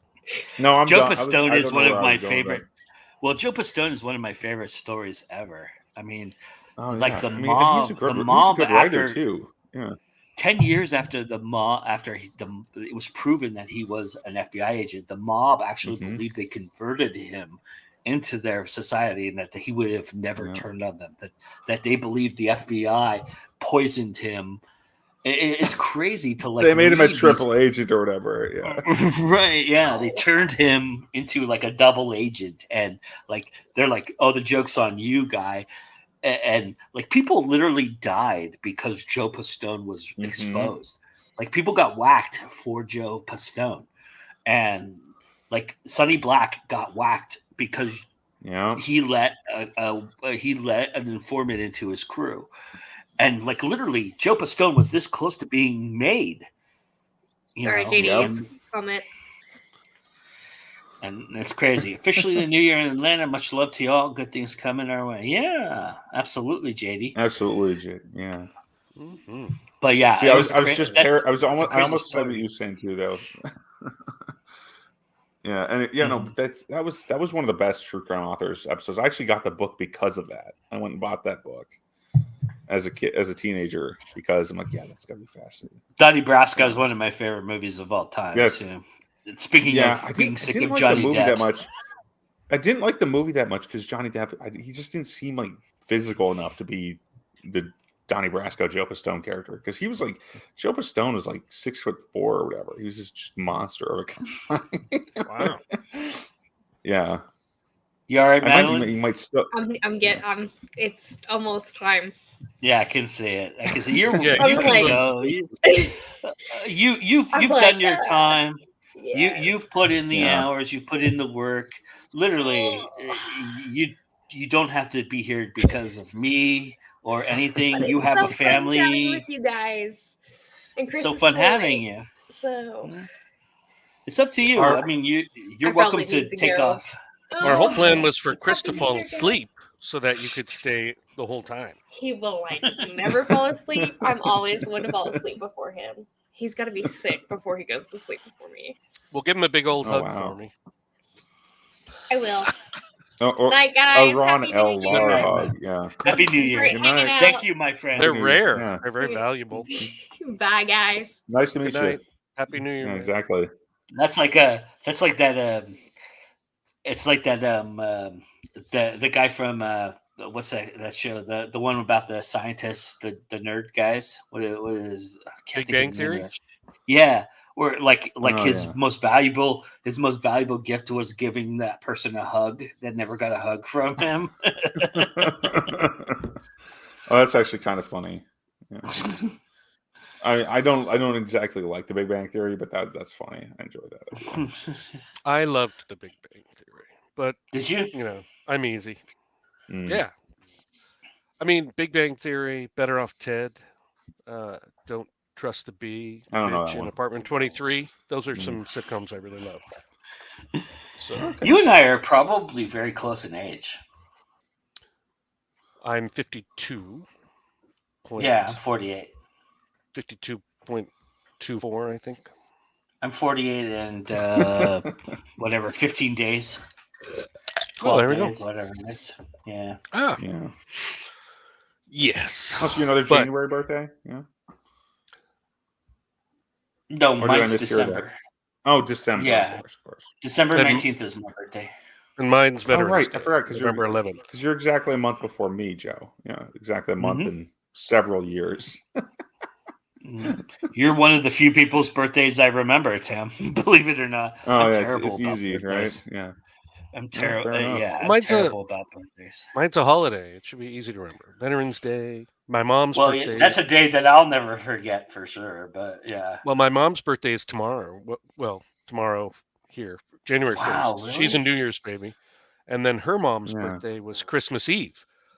And so I told my mom, I will keep having kids until I have one on a holiday to keep this tradition going. And she said, don't be an idiot. Yeah. So I stopped having kids. December birthdays are the worst in the history of mankind. Oh yeah. Really? I will tell you, yeah, because here's I'll give you 3 reasons why. Number 1, everybody's out of school when my birthday happens. So I could never have a birthday party on my birthday. I would have to have it a month before or like 2 weeks before. So my birthdays were always like the 1st of December or the 2nd of December. And everybody thought my birthday was on the 2nd of December. Like, I still get Facebook friends from high school who think, or that were in my elementary school classes that think my birthday was like December 5th or 6th. Tragedy. Yeah, because I had to have my parties on that day. My birthday present was literally under the Christmas tree. That is how. And you know, I'm not complaining that I was poor, but I'm just saying that's how my parents said pick a present under the tree. We wrapped them early for you so you could pick one. And I would pick one under the tree, and that was my birthday present for a very long time in my life. And the third reason is because nobody fucking cares because they're on vacation. So nobody cares that's your birthday. Hey, you also didn't get any summer presents. Everything is winter. Because my birthday was in November. It was the same thing. I'm like, I don't get anything I could play with in the non-winter months. Everything was winter stuff. So one year I'm like, I want all camping shit. I mean, without saying shit, because as a little kid, I would like all camping things, pretty please. And so I got a bunch of camping stuff, and I couldn't use it. It was the worst.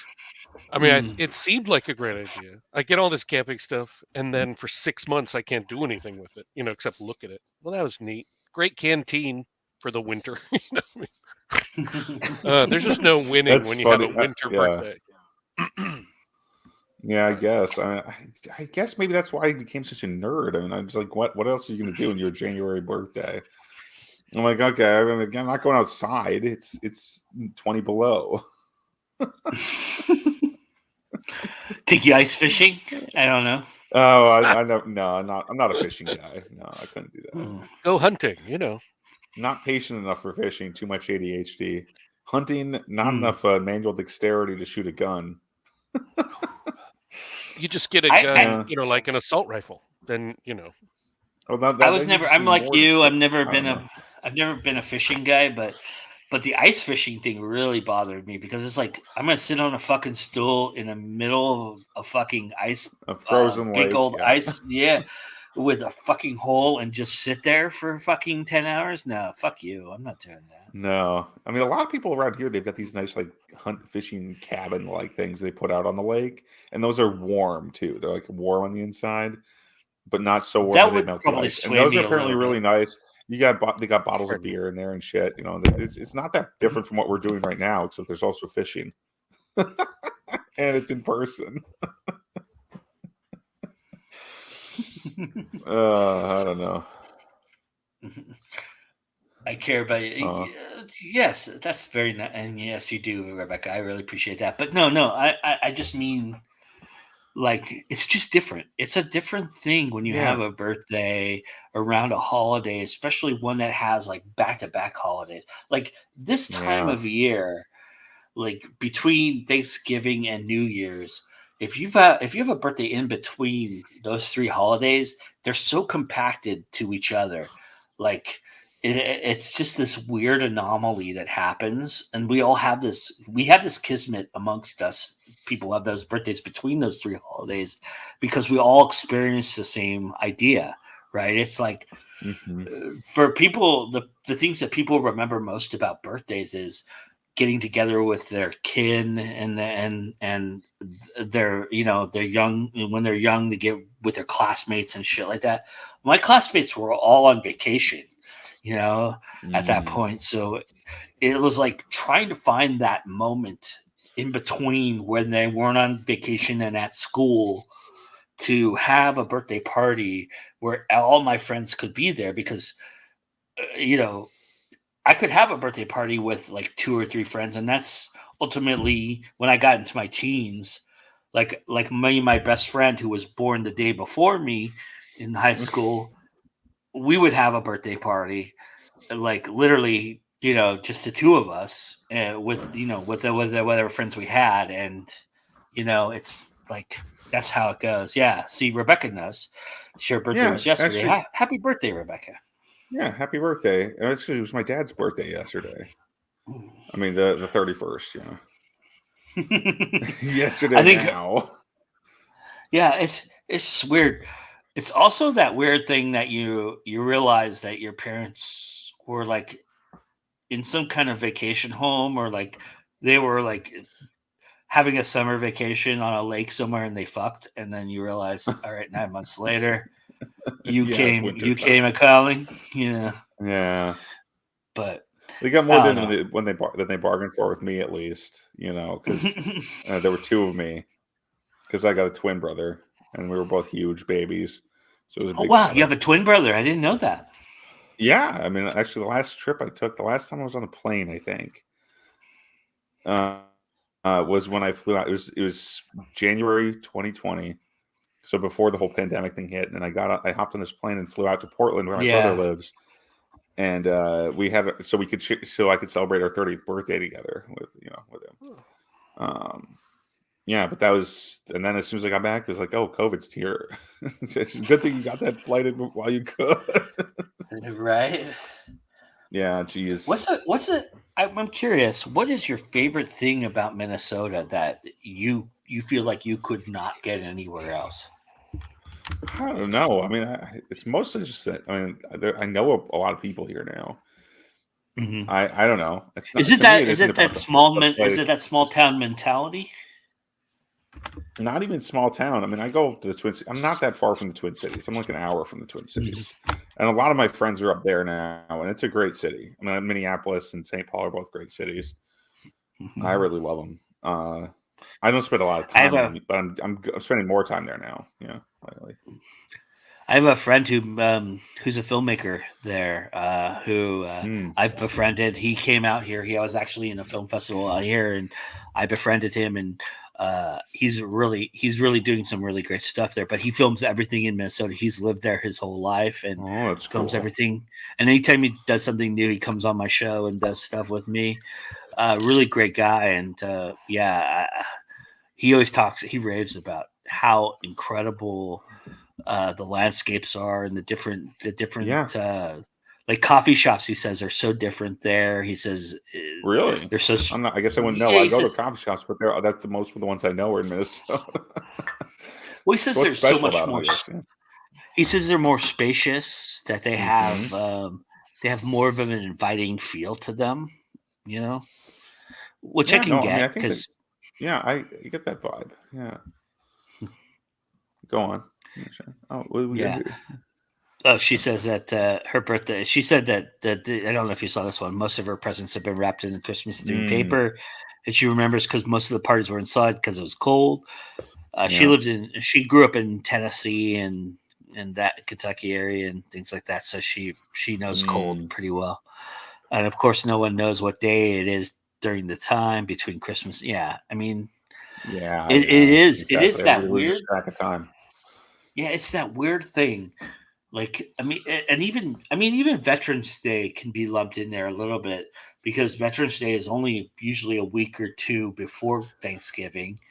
But between that time period and New Year's Day, there's no other time period in our calendar that has more holidays between it and more time off for kids, So as a kid, you feel it a lot more. Now I don't give a fuck about birthdays. I mean, be honest with be completely candid. If you forgot my birthday, I really don't give a fuck. It's like, I don't need that validation in my life. I really appreciate that people remember, and I really appreciate Facebook for the fact that people remember. It's the only time that I get to talk to half of the people that are my friends on Facebook. So, but other than that, whatever. It's really, I mean, birthdays. I just what are they? Care. They're just just another anniversary. Really, it's just the anniversary of the day you were born. Yeah. In my family, our birthdays start at the end of October and go through the middle of January, and that's where the vast majority of them are. My two daughters, and lots of us. And because my wife and I love to cook and bake so much, whoever's birthday it is, they get to pick the menu for their birthday feast and dessert. And so that's the big deal, just that's the food, because we don't buy a lot of gifts for people at their birthday. I mean, frankly, we're the type of people, if you see something that you think somebody would like, you buy it when you see it. I have a similar story, actually. So my dad is a habitual person. Like, literally, routine and ritual were part of my childhood. We literally did certain things on certain days, and Sunday brunch was always reserved for a Mexican restaurant. He loved this one Mexican restaurant called El Torito. We went there every Sunday for Sunday brunch from the time I was 2 years old till I was, out of the house and away. And even then, when I came back from, on leave from the Marines, we would go. The only time that when we went out to eat, that we didn't have to go to El Torito was my brother's birthday and my birthday. And of course, I picked the shittiest restaurant you could possibly go to beyond El Torito to go to, but I had to go like the complete opposite of Mexican food to go. It was the only time I got a steak other than like cooking at home. It was the only time I got to go to a restaurant that had steak. And I'm embarrassed to say that the restaurant was the Sizzler, which I think, Ron, you're probably familiar with. It's like the old. Oh yeah. It's like the old people restaurant. It's like it's like the senior citizen discount restaurant. It's the Waffle House of the Californias, and that was the only time. But I was so excited, and my dad hated it because he would spend like $40 because it was really expensive on top of that, which is the weirdest thing. But it was an all-you-could-eat salad bar, and that was my thing. I loved all-you-could-eat salad bars. For some reason, as a kid, I loved all-you-could-eat salad bars. And it had an all-you-could-eat salad bar, and that's the reason I chose it. So we went every year on my birthday for, like, I got to choose, like, I guess I was considered a person of interest about at 12, from 12 to 18. For 6 years, I got to go to Sizzler for my birthday. That was the only time I didn't have to go eat Mexican food when we went out to dinner. And the funny thing is, the ironic thing about that is that looking back on that, I would have probably chosen Mexican food if I was in my position now as versus then. But, well, my contrary, you just couldn't do the same thing. Yeah. My wife, when we would talk about going out to eat, when we first started dating, we were both working a lot, and we didn't cook nearly as much, and we ate out a lot. And my wife would never want to go for Mexican food. And to this day, if you say, what is your least favorite type of restaurant to go to, she would say Mexican. But when we cook so much Mexican food from scratch. We make like 7 different types of taco meat, and we make our own tortillas. We make our own, we cook beans, then we make refried beans. We make corn salads and Mexican corn salads and Mexican rices. And so, I mean, we make a lot. Oh my God. We make some amazing shrimp enchiladas. And So we Dude, make I'm getting on a plane right now. Yeah, we make a lot of Mexican food. No, She's like, I exactly. don't like Mexican Where food. do you Well, we live sure again? cook a lot of it. Spokane, Washington. Oh, okay. But Right. Yeah.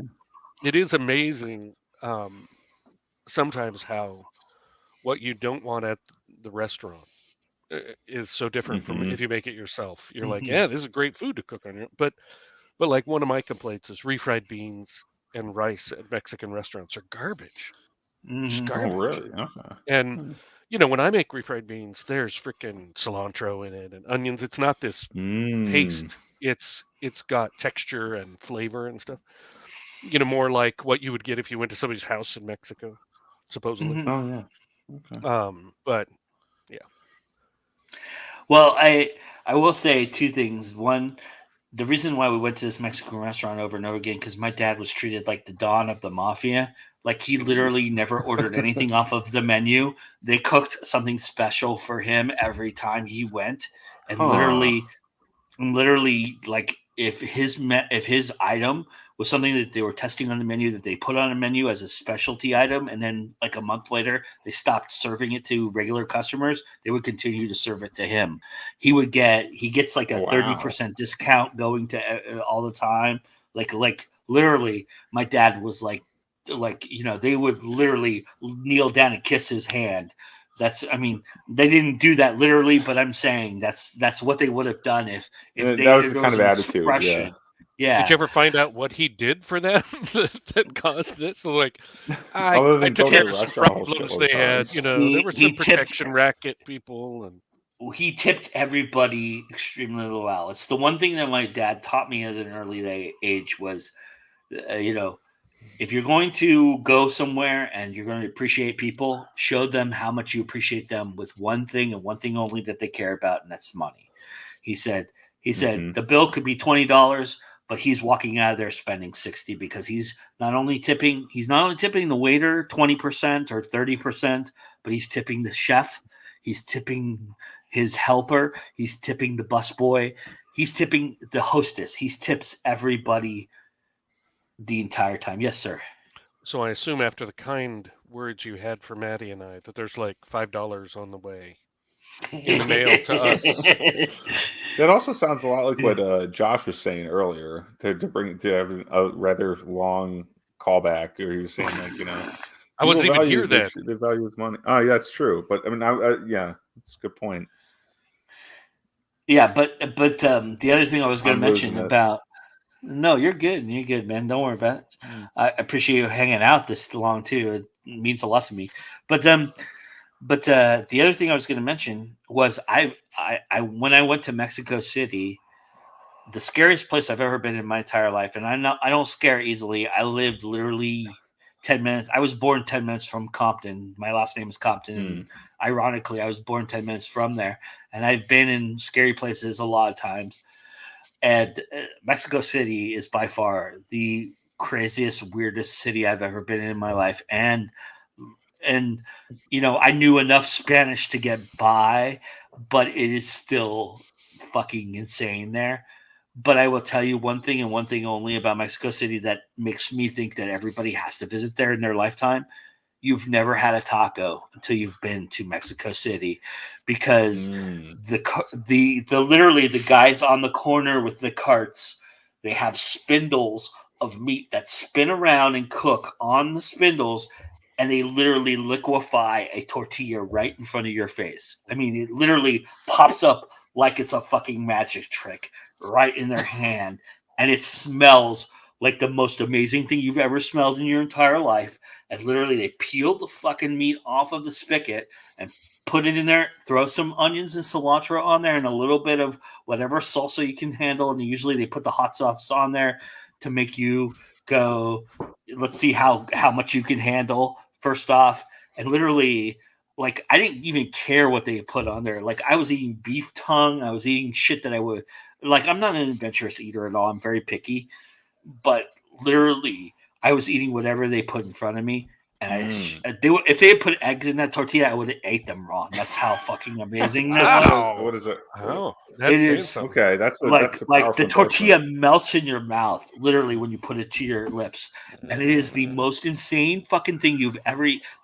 I've never had more flavor in my life and I literally spent $10. I got Coke and 6 tacos, and I've never been happier in my life for $10, which was it was like 65 pesos or something like that. But it was so goddamn amazing, and the most amazing thing I've ever eaten in my life.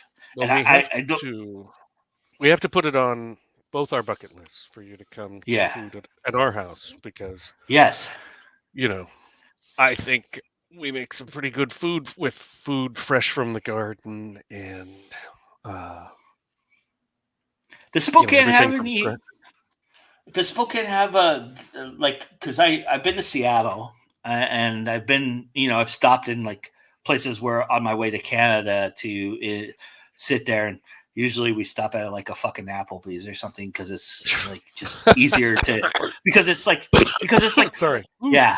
It's like 11:30 at night though, and that's the only place that's fucking open. When you're driving 17 hours, you just got to stop somewhere.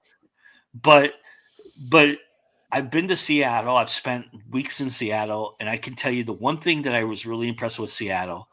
It's like any other tourist city, but the fucking craft brewing there is so goddamn fucking amazing. And I'm wondering, is Spokane kind of known for that as well? Does Spokane have a pretty good craft brewery area? It's a big deal here, yeah. Yeah. And I don't drink beer because I'm a stuck-up son of a bitch. But so I'm drinking wine right now, and before I was having hard liquor. But so I never really grew to appreciate the taste of beer. And to me, I don't drink beer or coffee because I'm not going to work that hard at liking something. When I was in college, when I was a kid, when I was underage, I would drink it because, it was illegal, and that's very enticing. But as an adult, we only buy beer for recipes. But yeah, it's a big deal here. And a lot of people brew their own stuff. That kind of mentality of really being into it. But Spokane is very different from Seattle. Seattle's a gigantic city. Spokane, the county, is a big physical county. It's a gigantic geographic space, and it's like 600,000 people, and that's the biggest city between Seattle and Denver, and it's and then Portland kind of down to the south and into Canada. So it's the big city for people around here, but it's this tiny community. So there's not all the great restaurants that Seattle has, and of course Seattle has fresh seafood. There's a lot of stuff. We're a 4.5 hour drive inland from Seattle. So Washington's a very wide state, and we're at the opposite end of it. We're just a half an hour from Idaho, so we're right at the edge. But in terms of, it's a huge growing community. Apples, all sorts of fruit, and it's kind of like Boulder, Colorado, and Boise, so Idaho. There's a ton of great produce and to go, and we grow a lot. I like to. It's not wasting my time, but I like to commit more time than I should to food. So we grow so much food. We have 3 freezers full of shit we have grown, and then processed. We grow our own herbs. We grow everything. And yeah, we don't buy a lot of herbs, and we don't buy cayenne pepper. We grow cayenne peppers and then dehydrate them and grind them, and just ridiculous stuff.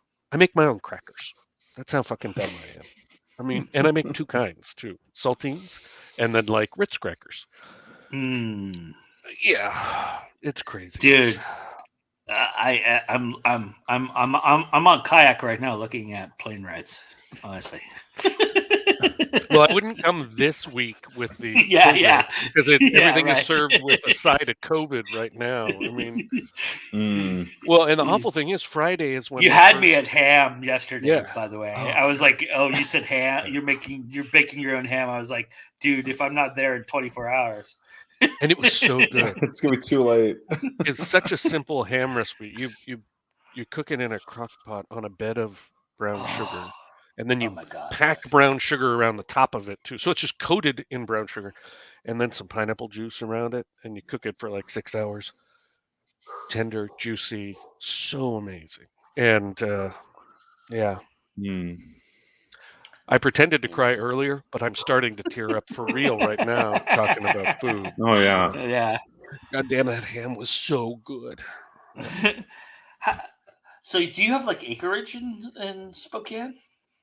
Yeah, just 3 acres, but that's enough nice. room for a It's gigantic a garden. I'm gonna build a greenhouse this spring, and then dude. just for starts, because I want to. When I had my own house before we moved here to take care of my mom and dad,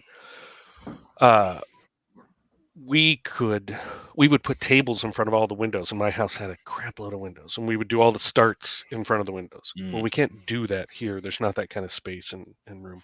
So I need an actual greenhouse, and I'm going to do that. And then my other love, besides writing and reading and and food, is cars. And so I love old cars, and so I have a few old vehicles. There's a lot of great car shows that happen in Washington. There are, and I have a list of about 50 cars that I want to have. So I really need to sell more books. What's the top? What's the top of your list? Or actually, give me the middle of your list. What's something that you think you could aspire to that you would happen to get? Well, there's one that I did get. The 2 biggest cars I wanted, because I think for most people who care about cars, it's the cars that were cool when you're like 12 years old. You know, 10 to 12. And for me, the 58 Firebird and shit like that. Well, like for my father-in-law, for him it was a 57 Chevy, and he has a 57 Chevy Bel Air, and it's gorgeous. For me, it was, the 70s, and so the Porsche 911s and the Datsun 280ZX. Well, the Datsun Z cars from the 240 up. So I have a 79 280ZX that is. I mean, I love my wife more, but I think that's partly because I met her first. But you wouldn't rub her with a diaper like you would your car, right? But yeah, I mean, but like she knows better than to say me or her. She won't make me pick between them. But I do love her more, and my kids more. I mean, at least one of them more. But as far as non-human entities go, yeah, it's totally my favorite of the non-humans. And then I have a couple of. Go ahead. No, say what you say. I'm too cheap to buy a Porsche 911 though. Even like an old one that doesn't run is ridiculously expensive. And the Datsun, when I bought it, it didn't run. It was rusted, and it was like $2,200. Whereas you could spend $12,000 for a Porsche 911 that doesn't run. And, wow. And that's in awful shape, So I haven't done that, but I have a couple of old Porsche 914s, the really boxy little unibody. I have a couple of those that I want to try and put together into one car. And then I have some other old cars. My dad had an MG, and he loved that car, but goddamn, which one? Oh God, I think it was a 77, 78. Okay. Because my parents also had one. So after you tell about yours, remind me to. But he could only keep it for 16 months because the parts he had to farm out from England, and it was imported, and that got more expensive than keeping the fucking car itself. Oh, yeah. And literally, I mean, my dad's been through the gamut. He's had his dream cars. He's been able to buy 3 or 4, and every time My dad has the worst luck. He buys them, he restores them, and then they go the fuck out. And of course, they're the most exotic cars on the planet. So then he has to get the fucking parts. And when he starts to part it out, he goes, "It's not fucking worth it." And my mom will go, "No, you're not fucking keeping this. You gotta get rid of it because it's sucking us dry." And So and he regrets every time that he doesn't. He talks about the MG like it was like a child that died. Well, my dad was my hello. Hi, Katie. Hey, told you to be back. Well, yes, so my dad I love it. Is my stepdad. He married my mom when I was like 4 years old. So I mean, he's the guy who raised me. I don't normally reference him as my stepdad, but when he met my mom, he had a '53 MGTD, which are the huge, the curving side fenders and the bonnet that opens on the side and that grill. Yeah, I was gonna say, is that like the butterfly and open? the lantern headlights that sit on the fenders. And it was before the internet. I mean, this is the '70s. Yeah. So getting the parts, you're having machinists make you parts. And I believe that we're so fortunate with the internet. That's the car that Elon Musk designed the Tesla after, if I'm not mistaken. Pretty close.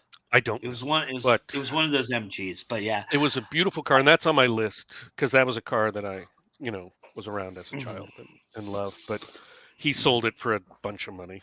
When my parents retired when they were like 50 years old, and my dad was able to get a Toyota pickup truck from selling his MG, which at the time, that was the first model Toyota made when I was growing up, and I was so mad. Because this is the worst story in the history of mankind. I was 8 years old when he bought this Toyota truck. It was the first full cab that they had ever created in the history of Toyota. He bought it brand spanking fucking new, like literally 10 miles on it. He bought it. The 10 miles was literally from them driving it off the fucking pier to the dealership to give to him. And he promised me when I was 10 years old, this was back when we didn't give a shit about things. We weren't as crazy. We were more crazy, actually. He promised me at 10 years old, I would be able to ride in the back of the pickup truck. All I wanted to do was ride in the fucking back, in the open back, and just be a rebel and just feel the fucking air on my face and stand up and go, the Leo DiCaprio, I am the world. Before there was ever Leo DiCaprio, I was going to be the first fucking guy to do that before Leo DiCaprio. At 9.5 on October, right before Halloween, my fucking dad sold the Toyota. Literally not even 60 days before I was 10 years old. And I was so fucking mad at him. I did not talk to him during like Christmas time. I didn't even come down for Christmas. I was so pissed off at 9.5 because this motherfucker took a dream away from me. You're right. That story was scary. It's fitting that happened. That is on the worst. Halloween. Yeah, that is the worst story ever told. Sad. Much worse than rape and genocide. And I'm kind of mad that you talked to him today. Yeah, I was expecting this to be worse, actually. If it was my dad, I'd be like, forget it. You guys could just die. I'm not moving to take care of it. Well, I'll tell you, you want to tell me how he got me back in his good graces? I'll tell you how he got me back in his good graces. I do. So my dad was into like dune buggies and ATVs and motorcycles when I was growing up during that time period. That's the whole reason he got the truck, was so they could take like dune buggies out into the middle of Nevada desert and they could run the dunes and shit like that. Well, of course, I wasn't allowed to ride in the back of the truck, so you can imagine I was never allowed to ride in the dune buggies. We just had to sit there and watch them. We would get lawn chairs, and I would literally be with all the, all the people that couldn't ride in them, and sit there and watch them basically. Well, my dad got his buddy to talk to my mom to let me not only ride in the dune buggy, but I got to fucking steer it. So that at 11 years old, I got to steer a dune buggy, and literally, like, I was going crazy. I was fucking just going all over the dunes and shit.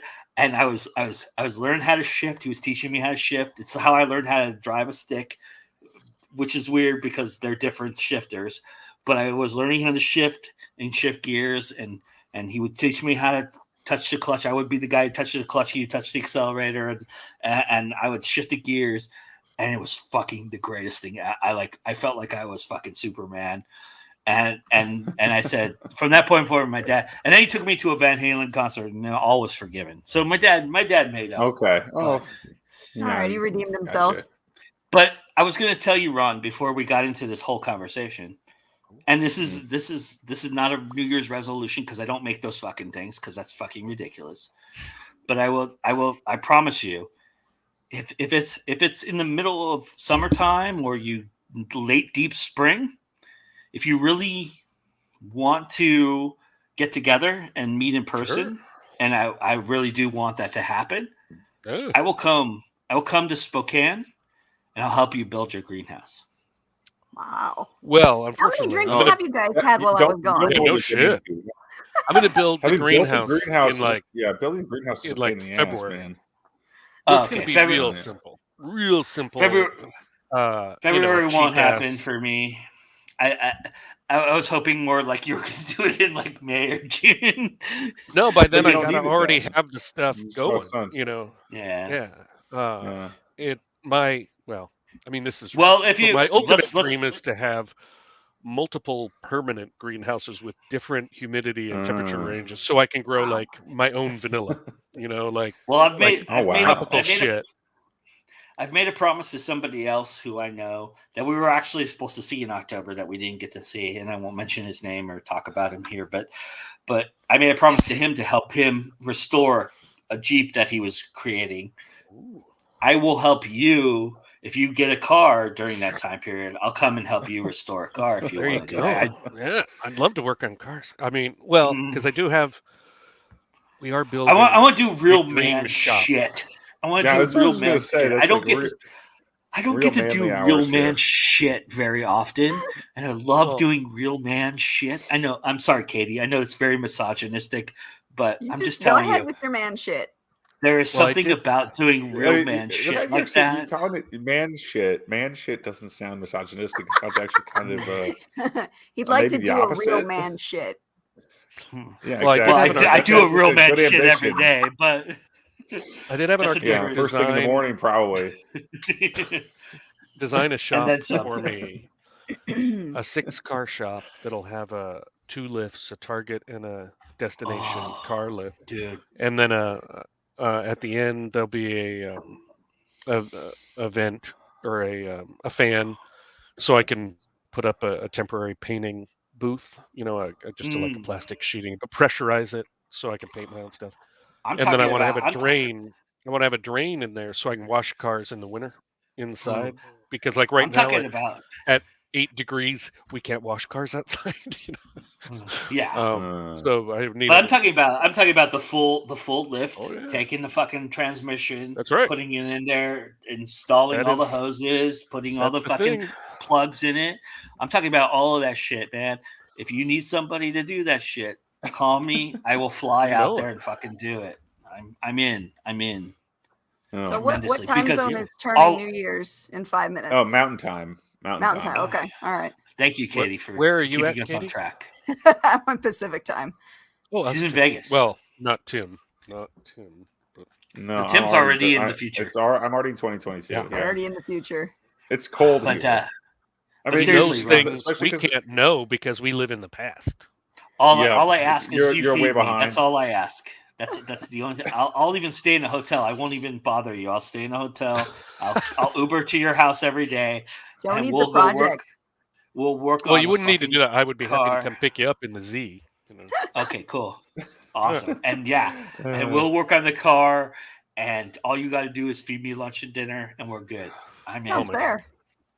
And then we'll So drink. You We'll can have drink eggs it. you can have eggs for breakfast. And No, none of that shit. But we'll drink. We'll drink at night. We'll have some fun. You know, Well, we do make. we'll I do make a lot of pancakes with, like Ooh. pumpkin pancakes with pumpkins we grow, or blueberry or pancakes apple is my cinnamon. favorite, by the way. Blueberry. We're planting blueberries next year, so That's my favorite. 'cause That's my favorite thing of all time blueberries is blueberry and pancakes. blackberries. Because man, the farmer next door to me, he was growing blackberries, and I'm like, holy shit, those are fresh blackberries are amazing. I mean, I didn't even really realize. Oh it. yeah, yeah, no, they're great. Yeah. So my plan is to keep adding different fruits every year. Although I'm a huge rhubarb fan, so oh no, we grow rhubarb a fair amount of rhubarb. is a very powerful fruit. Yeah, so I make a lot I don't of. even know. It tastes like a fruit. As Katie will tart. note to you, having toured with me, I'm a sour guy. I like sour shit. So, oh yeah, I want to. So I make a lot perfect. of like raspberry rhubarb jam or pie, and strawberry rhubarb jam and pie, and ice rhubarb, cream and yes. stuff. Oh my and god, dude! One of my plans, and I haven't had time. Buy a car now so I can fly out to you. Make a rhubarb barbecue sauce. I really want to. Ooh, that'd be develop interesting flavor. Oh, that sounds like it'd be rhubarb amazing. barbecue sauce. Yeah. Because I have a friend who is he's from Oklahoma and has lived in Texas and Denver and has done competitive barbecue. And he's a chef. He's a trained chef, and he loves barbecuing and building his own barbecues and stuff. And I'm like, dude, we need a freaking, rhubarb. Were you here when Jim Nettles? Rhubarb. Were you here when Jim Nettles was there earlier? Just at the end of his time. He didn't say anything worthwhile while I was. Oh yeah. Well, I learned. He was pretty quiet. I learned last night. I was at a party that he invited me to on a Zoom call, and I learned last night that he is a barbecue judge. This is something I didn't know about him. Yeah, so cool. yeah. So that'd be. I was gonna say for Katie. I noticed two things for Katie. Is that a baby Yoda, or is that one of those fucking little octopuses that you put on your head behind you? That's a baby Yoda. Okay. And a baby Yoda or a Grogu. I mean, or whatever his name was. Grogu, yeah. It's a Grogu. I just have to say. What did people think of? Oh, sorry. Go ahead. I'm sorry. Well, I was just going to say one thing real quick, and then you can talk about Boba Fett. But I was going to say, I love how you have the sword on display like it's like fucking Excalibur right now. Oh, it's stuck in the bed. Is it stuck in like a present? What is it stuck in there? No, so my asshole cat knocked over the baby Christmas tree, and I had the sword behind the Christmas tree because it's usually back in the corner there. And I just didn't put it back where it belonged. I just stuck it there, and it fits nicely on camera. Yes, it looks like it's like stuck in a stone right now. Fresh from the battlefield with the cats. And I'll just throw this out as disclaimer. I don't have Disney Plus, so I don't watch these shows that you're talking about yet. Well, that's what I wanted to know. I haven't seen it yet. 1 minute. I wanted to know what seconds, anybody 40 thought. seconds. That's yes, almost time. I'm curious what people thought of the first drinks episode. ready? Yeah, I'm out of drinks. I should probably go to bed. What did you soon. think, Ron? Can you do it without spoiling it? What do you think? Of course. I enjoyed it. I mean, I've been impressed with all the stuff on Disney Plus for both Star Wars and the MCU, especially Hawkeye. I loved Hawkeye. 4, 3, 2, 1. Happy New Year, Colorado. Happy New Year. Colorado and other mountain time states. Yeah. You will have, just with the little lemonade that I have left. Oh, man. 1 more hour to go. And I'm all out of alcohol over here. So I wanted to ask you about. I have to be done. I want to ask you about what you thought about Jon Favreau taking the reins on this. I really think that was a smart decision by Disney, and I really, because he has such a grasp on how to like bridge the gap between the fandom and then create new ideas. And it seems like Boba Fett is like something that really he was really strict on. It was part of his deal. I don't know if you knew this or not, but the reason why he took on Mandalorian was that he got to create Boba Fett. That was the one caveat he made in his deal. He said, if I'll do the Mandalorian and I'll do it for, the one season. And then of course he signed on for multiple seasons after that, but he said, I'll do it for the one season. But the one thing you have to do is give me Boba Fett. That is the one origin story I want to tell. Well, I mean, obviously Iron Man freaking amazing movie. He knows And, what he's doing. And when Disney said we don't want to pay you the money you want to keep going in directing, movies in the MCU, you're like, you are. Well, I was. My personal response was, you're fucking kidding me. The guy's making $1 billion movies, and you can't pay him a reasonable amount that you would pay somebody else. I mean, Disney can be so cheap, and I mean, I love them. I love them. Don't kill me, Disney people. But the other thing about that is he's the one guy that said, you know what? If you pay me, I stay with you. I'm loyal to you. I won't go out. I don't need to make other movies. I don't need to go and make my independent movies. I've done that already. But I also I'm looking for like a regular paycheck that I can just sit at home and do these fucking things. He was the one guy who said that. That after they said no, we're not going to pay you, he still kept doing Happy. He still kept acting in the stuff, and he didn't have a hissy fit. He was like, fine, you don't want to do that. I get it. But now they bring him back, and of course, Mandalorian, awesome, and a huge success. So it was nice. I get that when they're going to pay somebody like a Robert Downey Jr. so much money, there's a certain point where like, hey, we can't give unlimited money to everybody. But it's nice to see him get rewarded again with both creative fulfillment and more work, because he was so instrumental to the initial success. And you hear so many negative stories about Disney and how they deal with people, creators, how they deal with the comic book artists and writers, and you're just like, boy, that's not very fair. So, anyways, it's nice to have something positive happen, because I'm a huge Jon Favreau fan. Well, I'll tell you something that I really love about Jon Favreau that people don't know.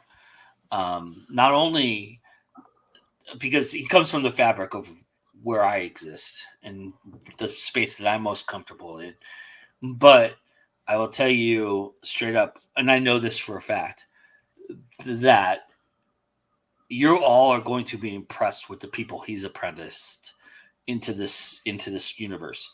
There's two people that he's apprenticed into this universe that he personally has responsibility for, and one of them is named Deborah Chow, and she is about to blow your mind away with Obi-Wan series. I'm going to tell you that right now. Ewan McGregor cannot stop gushing about how excited he is for this fucking thing to come out. And it was all because Jon Favreau saw her do these short films that she did at Sundance, and she did like I think it was Flowers in the Attic. I can't remember the fucking movie she did that the studio paid her for, and they fucked her tremendously with that idea. They like destroyed her cut or what she did. They did the who's the guy who did the Justice League? Remind me of the guy who did Zack Snyder. They did the Zack Snyder. Joss Whedon. Yeah, well, they did the Zack Snyder thing where they fucking took his shit and cut it down because they were and then so they did that to her with the I think it was Flowers in the Attic that she did, which was a terrible film, and she was completely blackballed because of that. But Favreau always had confidence in her, and he said the one person that could tell the story, because they needed a feminine touch to it. And I'm not, again, misogyny, I apologize, but they needed a softer overall feel to it that didn't have the harder edge, and he said this is the person you want. And people are saying that this fucking thing, the fight scenes are outrageous, the things that she creates. I'm telling you right now, this might blow them all the fuck away. And Jon Favreau's the reason behind that. And that, I respect the fuck out of the guy for because he could have taken that too, and he could have said, "I want to do that shit," and they would have given it to him, right? He could basically call a shot, and Disney would fucking say, "Okay, how much money is this gonna cost for you to do this?" But he's taking this opportunity to give it to other people that he respects, that he's seen outside of the bubble, and bring them into the bubble. That is to kind of go full circle with everything we're doing here. That is kind of the Go Indie Now philosophy. Is like, look, I don't want to be the king. I want to be the kingmaker. I want to bring you all in and let you all flourish. That's the whole goal of what I do here. That's what I am about. And I don't give a fuck if you think that or not. I don't give a shit if you think I'm self-serving, or you can go fuck yourself. What I believe is like he was looking at Tim there. Oh, come on. I'm just the way zombie by now. His head was. I'm just saying. No, that's just how it's. That's just the string yards is fucking with you. I'm tired. I can't do it. I think I might have to turn in actually, and I can't even come up with a snappy rejoinder. Tim, you made it 5 hours, there brother. For a while.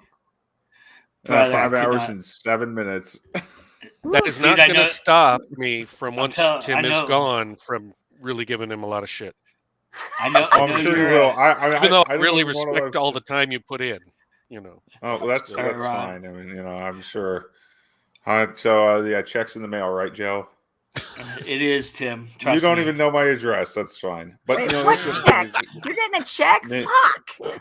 Well, I mean, I'm 5 hours Tim's a good negotiator. You're not a very good negotiator. I got you on the cheap. No.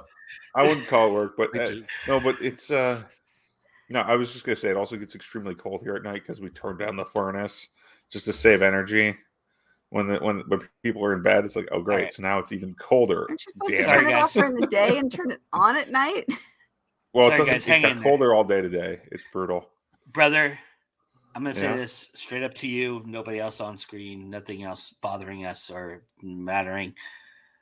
Much respect. 5 hours you lasted, brother. You hung with me to the very beginning to the end here, dude. Much respect. I love you much. Thank you so much. It's really welcome. Amazing. It's been a pleasure. And man, I gotta see more of you in 2022, brother. You've got to come and do more shit with me. I gotta. I want to. It's just like, geez, I don't read enough posts in your Facebook. I've got to keep up with that better, and then I'll join you more often. That's what I got to do, because this is a ton of fun. You run a good ship, sir.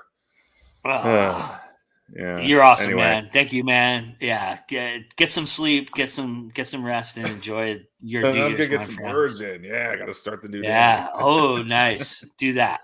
Definitely. Yeah. All right, my friend. Thank you so much. Thanks a lot, Joe. Thank you for hanging. Have a good night. Yeah, no problem. Take it easy, care, everybody. Happy New Year. Good to meet you, Tim. Yeah, nice to meet you, Ron. Definitely. You guys need to hook up. Let Ron do your show, Tim. You'll have a good time. Oh yeah, no, there's no let about it, Ron. You got to come on my show. Yeah, live after reading. I mean, Tim does a Tim does a podcast. But, I mean, that sounds like a lot of fun. Yeah. He does fantasy, Tim. He has a great fantasy series. Cathaldi, right there on his awesome. Check it out in his. Oh, that makes sense. I could have guessed that. That's not a word that you just see it normally. Check it out. Yeah, you can. If there's only one person with my name on Facebook, as far as I know, so you can add me on there, and I will. I'll get back to you. Yeah, I'm just typing a note to do that when I'm sober. Thanks, Tim. Yeah. Thanks for hanging out, brother. And then I'll check my messages when I'm awake. Smart. Have a good one. I'll send you the link to sign up for some shit, man. Yeah, you do that. I mean, I'll be all over it. Cool. Awesome. You'll get sick of seeing me. I'll be here too much. No, I won't. Never. All right. If I'm not sick of Ron, I'm never going to be sick of you. That's what I was thinking. I don't know. I feel like I pushed the limit on that. All right, Tim. Have a good one, brother. Thanks, man. Thanks for hanging so late. Happy New Year, everybody. Bye-bye. Happy New Year. There's always an MVP in that there he is right there, man. He's the MVP to me. I love you guys, but he's the MVP. All right, nice. I'm gonna do this because I feel more superior this way. All right. So what do you write, Katie? I think the question is, what don't I write? Oh. Hardcore porn. Well, I do write erotica. I can't. You guys were on. No, you guys were on a show together. I don't know. When we did the multiverse show, you were on that one. I don't know. I'm not good with People, faces or names or Wow. people or caring. So normally when I meet people in person, I'm like, if we've met before, it's so good to see you. If not, what a pleasure it is to meet you. Because I don't remember.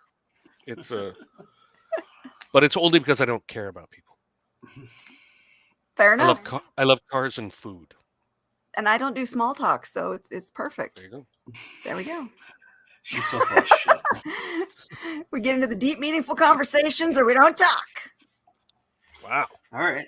So what are we going to talk about for the last 48 minutes or so? You got 48 minutes left in 2021. I think we should just go past the international dateline, maybe 5 minutes past. Are you guys okay with that? 10 minutes past, or you guys want to quit right at midnight and just I'm go fine. black, like a Sopranos episode? Midnight. So my wife was supposed to go out before you told me about this event. My wife said, "Hey, my friends, she's got like a club of old women that drink wine, every couple weeks." Sounds a hoot. Well, I mean, so she's like, "Hey, do you mind if I go do New Year's Eve with them?" And I said, "No, of course, because she's been so awesome moving in with my parents, selling our house and helping take care of my mom with her Alzheimer's and my dad, and just so she's a hero. She's a fucking saint." And I'm like, "No, do whatever you got to do to make you hate your life less, So Yep. I'm totally whatever you want to do. I will stay here and be with my parents and feed them and take care of all that stuff." So anyway, then we get the COVID, so she couldn't go. But you had told me about this, and I'm like, "Oh, I can be on all fucking night because my wife will be gone. It won't be like I'm ignoring her." But now she's asleep, so I can go as far. I did end up ignoring her for like an hour. Well, we won't go much longer. We won't go much longer past midnight because I don't think anybody would understand me after that. But how much have you drank? This entire bottle. This is empty. By the way. Good Lord! This is all that's left. Have you drank any water? Yes. Have you not been watching? I've been working. That's why I had to back out for a little bit. I drank almost 3/4 of a whole bottle of water. Okay. Wow, that's good. Thank you. Thank you, Mom, for checking in. Exactly. My plan was, once we're off the air, drink a shitload of water before I try to go to sleep. And I drank a bunch before the show. This is the first time I've drank work as well as you think. Well, it's the first time I've drank any alcohol since I got sick. Oh, geez. I will say, because of my fatness, I went with the clear Bacardi instead of the dark one, and the cola I chose, which is Ziva. If everybody's never had Ziva and they're not a sponsor, because I don't have sponsors, which is criminal, but the Ziva is really great. 0 calories, clear cola. It's like the springs. What do you call that? The streams, the Soda Stream. Mm-hmm. That's what Ziva is. It's all natural sugar. Actually, it has 0 total sugar according to the nutrition facts. Okay. But so I went totally clear. But the grenadine, obviously, I can't make grenadine clear, but it's literally like 10 calories. So, but of course I drank a whole bottle, so it's probably like 100 calories. So I've literally consumed 100 calories in this time period. So, and I don't know how. Of you. I've been so good on my diet for weeks and trying to be healthy. And what did I do today? I ordered myself some pizza. I got a bunch of junk food. I'll regret it tomorrow. Well, let's approach the subject, since we're 3 foodies here. We're really, Katie and I really ate badly on the road. I don't think she has any problem admitting that with me.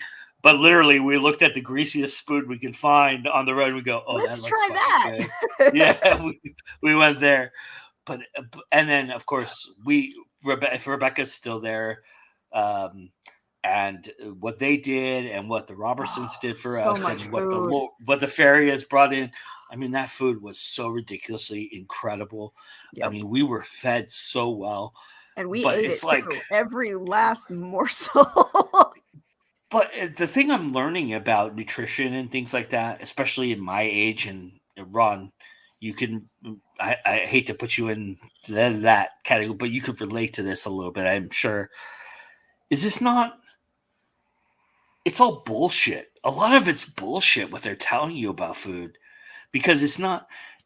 Calories is more important than what it is you possibly put in your body a little bit. I mean, you don't want to put processed sugar and shit like that in there, but if you're eating homemade, wholesome things, and I literally live in a fucking room, and I don't have a stove or anything, but I managed to make homemade meals.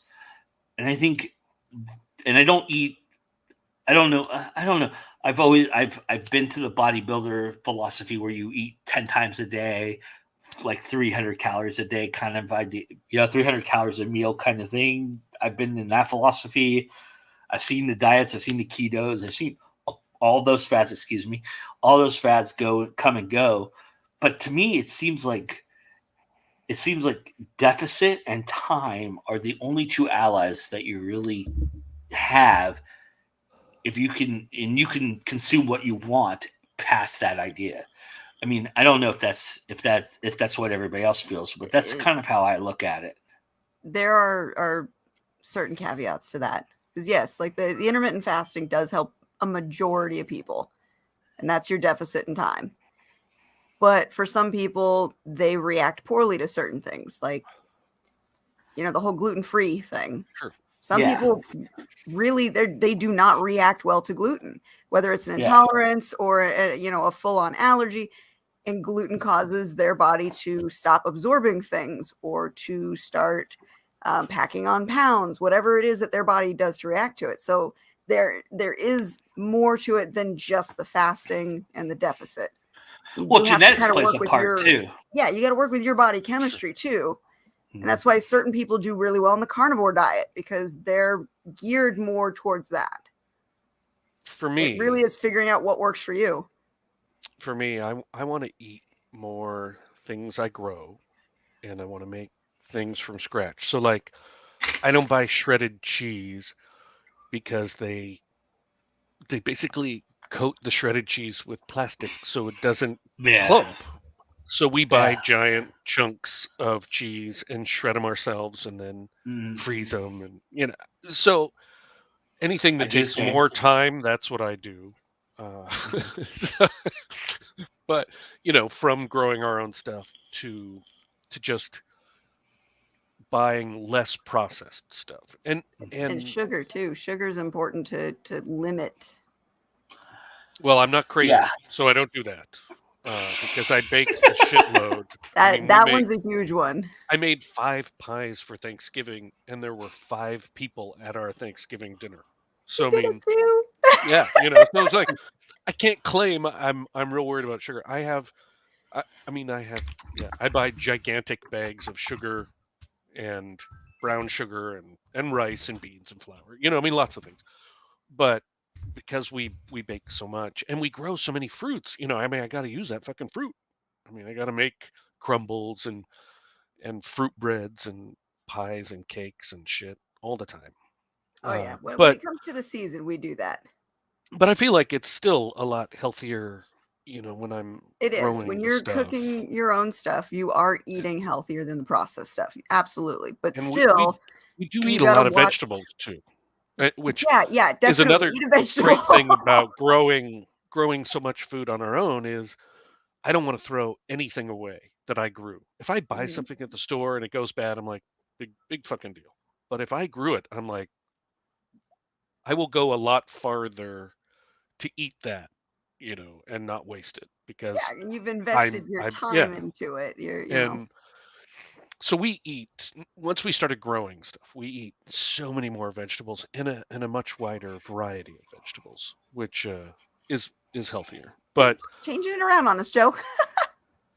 I'm getting nauseated. All right, now swap me and him, and let's see. Play musical boxes.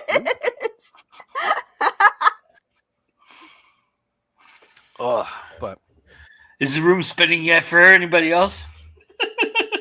I will say the reason we started growing food was not for health; it was for flavor. Because a bell pepper that you grow versus when you buy at a regular grocery store is so much more flavorful. You buy strawberries at a store, a regular grocery store, and they're bland. You grow strawberries and they burst with flavor. I mean, it's a huge difference. And that was the biggest motivator for us. And then we realized, hey, this is a lot healthier, as we went along with it. But I believe it. We're And more about taste. The vegetables is also a very good point. We need to eat more vegetables, and most of our diets, let's face it, they don't include a lot of vegetables. We're nuts. We'll grow like 3 kinds of carrots and multiple kinds of peas and 3 kinds of potatoes. I think that's also not that they're healthy, but I like potatoes. I think it's also something that COVID has kind of brought to forefront. What did Katie say about potatoes? I said I like potatoes. Oh, thank God! If you were going to say, if you had said I don't like potatoes, I consider those healthy. So there I was going to freak out. I grow like, Yukon Gold and red potatoes and russet potatoes. We grew 1,000 potatoes this year for 4 people. Fuck the flight! I'm driving up to Spokane right now. Right, you're gonna come home with bags of stuff. Well, I did make some poor calculations of how much to grow. We gave away so much food because you don't want to go bad. Meanwhile, this is what I have sitting on my desk to snack on. This is what I got. Really bad tonight, and then tomorrow I'm back on the wagon again. Yeah, we had COVID for a week, so we ate a bunch of garbage. And we've got definitely beef jerky. Well, I will say though, it's so we make funny a lot how it's. Sorry, Ron. It's just so funny how Katie and I are so like symmetric in the way that we do things. Sorry, go ahead, sir. These are chocolate-covered peanut clusters that we need to give to people as holiday gifts. But because we were here with COVID, about half of them are gone because we just kept eating them. It's just like, well, gotta eat something. They're not. So yeah, this family's not getting any fucking chocolate-covered peanut clusters, and they're so good. Oh, ridiculous. Because we make a lot of candy too. We make everything. I was going to mention one of my favorite snacks. Oh, go ahead. Go ahead. No, go ahead. You do. I was going to say one of my favorite snacks, my guilty pleasure snacks, is peanut butter and chocolate chips. Just a bowl with a scoop of peanut butter in it, sprinkled with some chocolate chips. Dark chocolate if I can get it. So the other thing we gave to people as a Christmas gift, well, besides the chocolate-covered peanut clusters, which are more popular, is a peanut butter cookie with the Reese's peanut butter Christmas tree things. So you make a peanut butter cookie, and then when it's Chef's kiss. Cool for 1 minute, and you melt the peanut butter cup on top. And so we do it, the hearts at Valentine's. Is it? That's called Chef's kiss, right? I don't know, but it is fucking insane. It's a candy bar. I think it's called shit together. Yeah. It's called fucking delicious, is what it's called. Yeah. It's amazing. And I think technically it's called a Chef's kiss cookie. But yeah. Oh, I like it. We call it, peanut butter cookie with peanut butter. And my problem is that I don't make peanut butter cups because I used to do that when I was a kid. My mom made candy, and she made her own peanut butter cups, and I want to do that, but I don't have the molds and all that. It's just what is it like called? Of the 10 million things I want to do, I haven't gotten to that one. My friend used to make me something, and it was essentially a peanut butter cup, but it wasn't a peanut butter cup, and it was called something, and I can't remember what the hell it's called now. Yeah, that's a tough one. But I will say, I also haven't gotten started a band,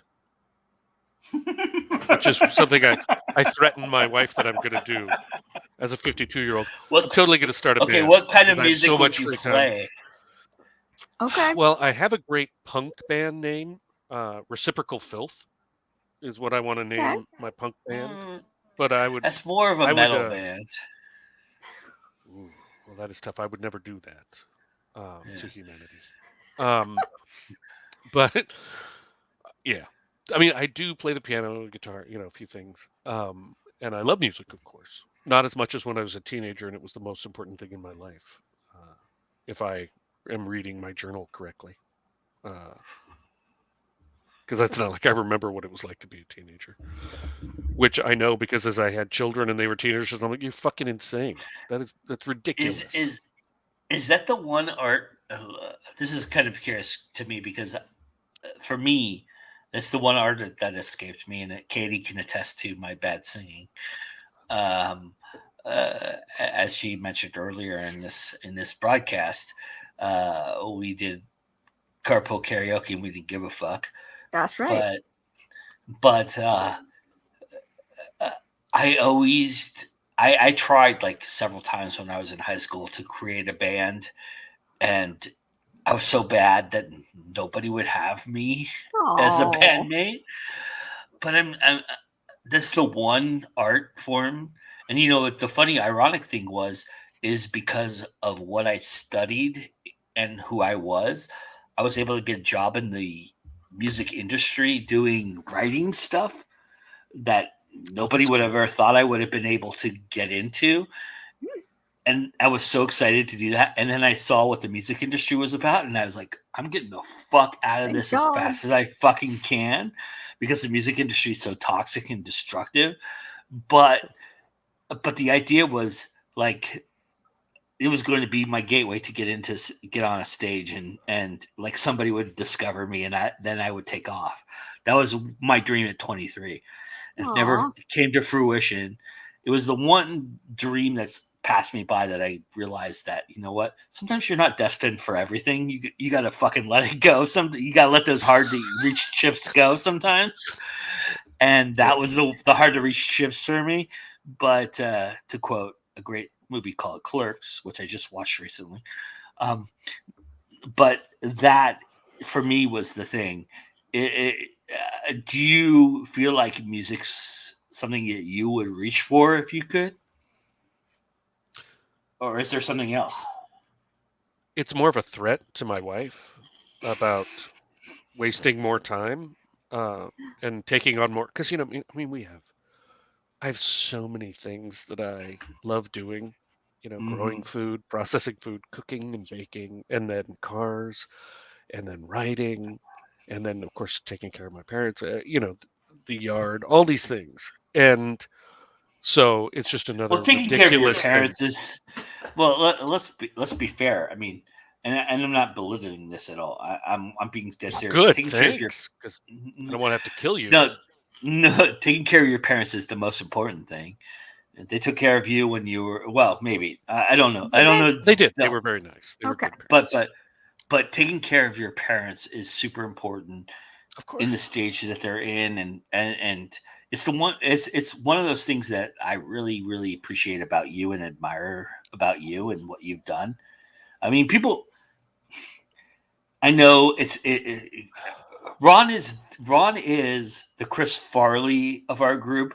He's that hard candy shell that has that soft center in him that you don't realize about him. He is somebody that is really super caring, and I'm ruining his reputation here, so I'm going to stop. Fuck you, Joe. You're just outing him to the whole world. How could you do that? But seriously, I mean, I don't know. Knowing Ron and what he's gone through, I don't know half the people in this world would be able to tolerate what Ron has been able to accomplish in the last year, and it's fucking amazing, and it's fucking beautiful. It's one of the it's one of the admirable things that I really love about you. And I know that's the drunk me talking, so you can blame that on the drunk me, and you can say, "Look, Joe, you were drunk. Don't worry about it. I forgive you." But I'm telling you right now, everybody, that is why Ron Lahr is one of the best human beings I've ever met in my entire life, and he's a great friend, and I really appreciate it about him. So, well, that's very kind. And my parents were awesome. I have no complaints about how I grew up. I mean, a lot of people have very legitimate complaints about how they were treated as a child. But what you're going through with your mom is fucking incredibly difficult. It is difficult. It is, and super briefly. So my mom has Alzheimer's, and we sold our house, our gigantic house. I mean, not gigantic, but our 4-bedroom, 3 living room house for just my wife and I. So for 2 people with the kids gone, it was a big house. Yeah. And when we got here, we found out my mom had some strokes. So she doesn't just have Alzheimer's, she also has vascular dementia. And it has made her, she is not competent. She can't do anything. Today, so right now, all of us have COVID. My mom, my dad, my wife, and I. But my mom is the least affected. And my dad fell asleep. And my mom, whenever he's not watching her, she immediately tries to do something she knows she shouldn't do. And often it is laundry. But she doesn't wash laundry in the washing machine. She washes it in the dryer. So she grabs the clothes and puts them in the dryer. Thankfully, she doesn't put soap in there usually.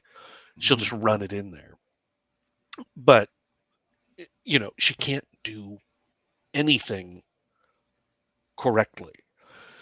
So it's very stressful, and she resents anybody trying to help her. So, and she doesn't remember me. She doesn't know who I am, or so yeah, it's very stressful. And in fact, I think I got COVID because I was trying to deal with the depression of how different the reality was here than what I expected. Because my mom's mom, my maternal grandmother, just had Alzheimer's, so I thought it was going to be like that. I grew up with that, and this is 100 times worse. And so I was depressed. I'm like, I have to get out of the house. I have to go do something, And I was very conscious about wearing a mask because obviously I'm trying to protect my parents. But trying to be less of a hermit and deal with my depression over what's been happening here led me to expose myself to COVID. So it's like, fucking A, there is just no winning in this environment I'm in right now, which has also led to a lot more limited productivity as a writer. And I mean, because when you're depressed and drained and you're not like, I feel like being super creative. I mean, these shows have actually been the big lifesaver for me because it was the only thing I was doing that was outside of the depression, I guess, of living here in this awful situation. So I'm very grateful for the opportunity just to have had these fun times. Because I'm sorry to invoke that in you. I apologize. That was not my intention, but no problem. It's just something that I think for me, it's something that I mean, you and I have a similar sense of humor. We have a similar sensibilities, but it's I just I don't know. It's something that I look at your situation and I kind of think to myself, how much would I deal with, And it's like I would deal with the fucking law, and you have dealt with a fucking lot this year. And 2021 needs to fucking be a dumpster fire. It needs to be fucking put out. And that's kind of where I'm going with this. Is kind of like this needs to be a time when we just put this fucking shit out because we're all experiencing. I mean, we got one more kick in the nuts, and I haven't mentioned this as much as everybody else has tonight, but we're 26 minutes away from. We got one more kick in the nuts with Betty White dying, and that's just like, come on. I mean, 99. She's lived a life, all those things, and appreciate all those things, and I appreciate all that. And I had a in-law who, I'm out of law now, but grandmother who passed away, who I was very close to, and then of course I had a friend. This is the part where I get drunk and cry, but I had a friend who passed away earlier this year. He had some issues, and it was a really tough 6 months for me. And yes, it was a 6-month thing, and I miss him tremendously. And I look at every moment. I think about every single moment, and I know that anybody out there can relate to this, but I'm just saying this from in personal experience that 6 months I spent thinking about the entirety of 9 hours that I had to save his life, and I couldn't make that happen. And that was the hardest thing that I had to deal with in my entire year. And it was very, very tough. and it was very, very trying. And I look back on that and think about all the things I could have done differently to make that right. And it's hard because I've been dealing with so much shit in the last 18 months. Katie will know that. Ron will know that. I've had a tumultuous 2.5 years, and that's not saying that nobody needs to be sympathetic of that. Nobody needs to think about that. But it's just, I think there's perspective behind that, right? And there's an idea of look, we could bring each other up, and that's what we aim to do here, and that's what I aim to do. And I don't give a fuck how people perceive that or think about that. It is my true intention, and anybody who knows me will tell you that.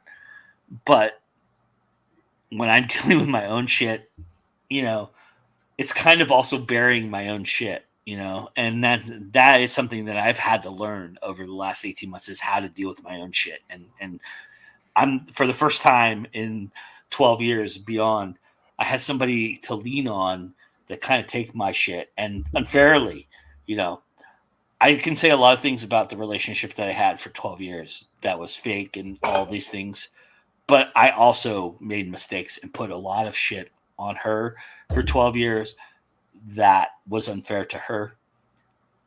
And that's kind of the shit that I've been processing, and it's kind of like that. Look, fuck, last 23 minutes of the year, and I'm getting like super fucking heavy and destructive here. But Subject I'm just change. saying, yeah, we need to get positive. But yeah, it's so tough. And Katie can tell you that in October, I kind of faced a similar situation. And I kind of feel like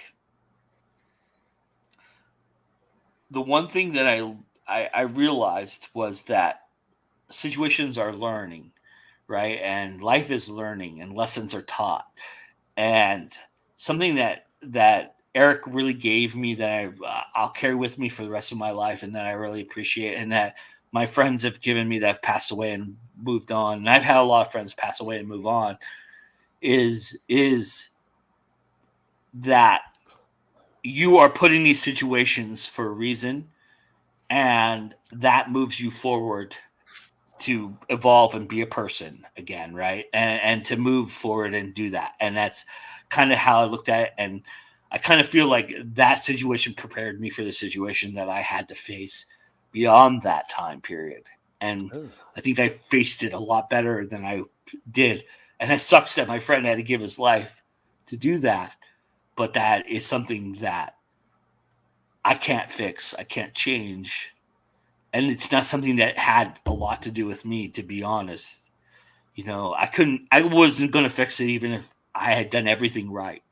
It just wasn't going to be that way. It wasn't going to happen, right?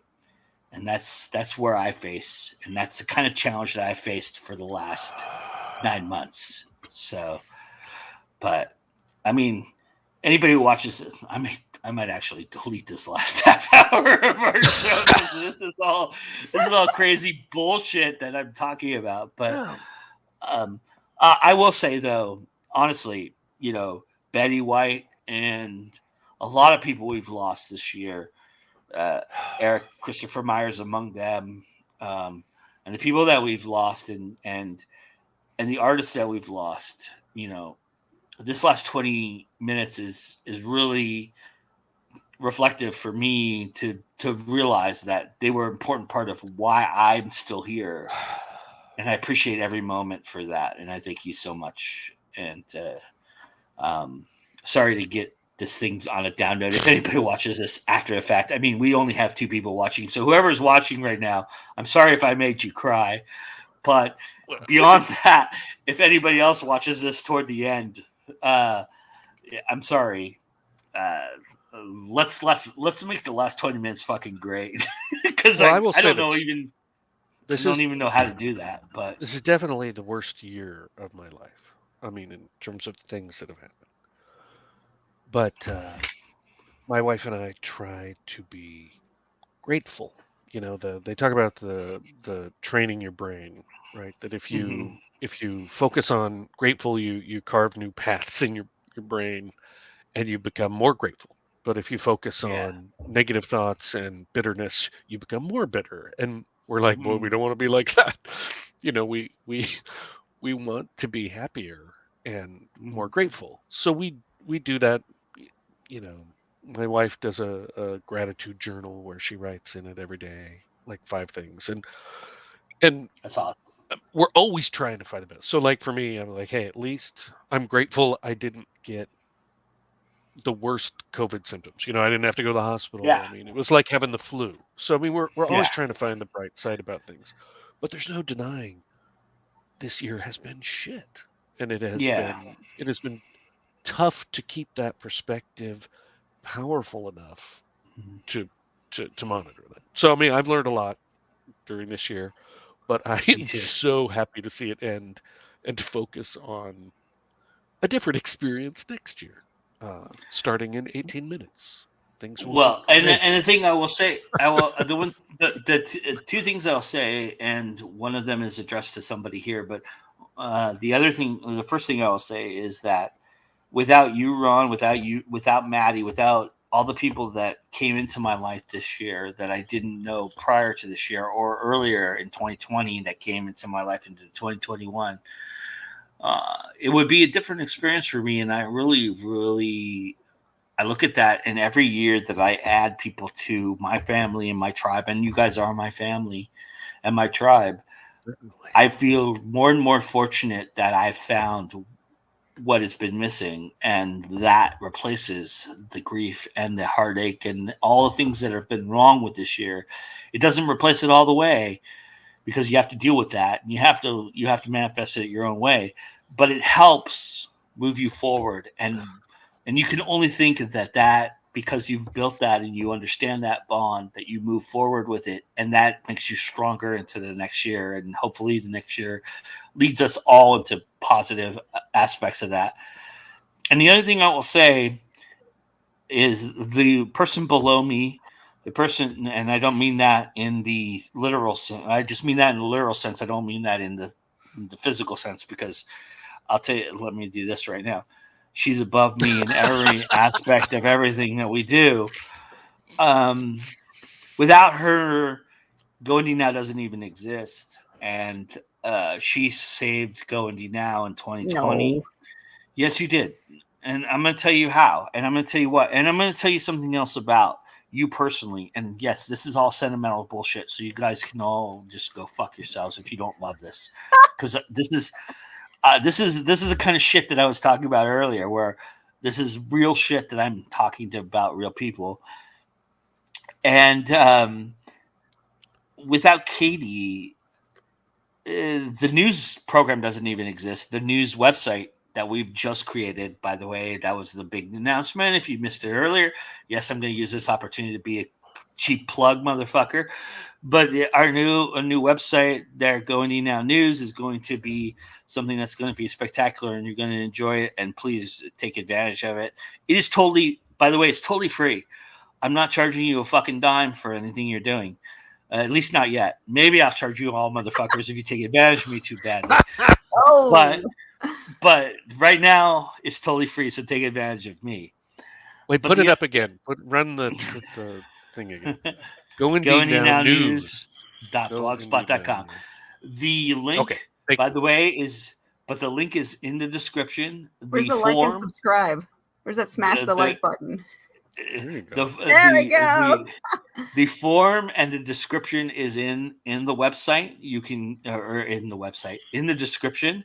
The website and the form is in the description, and you can go fill those out right now and be a part of all of this right now.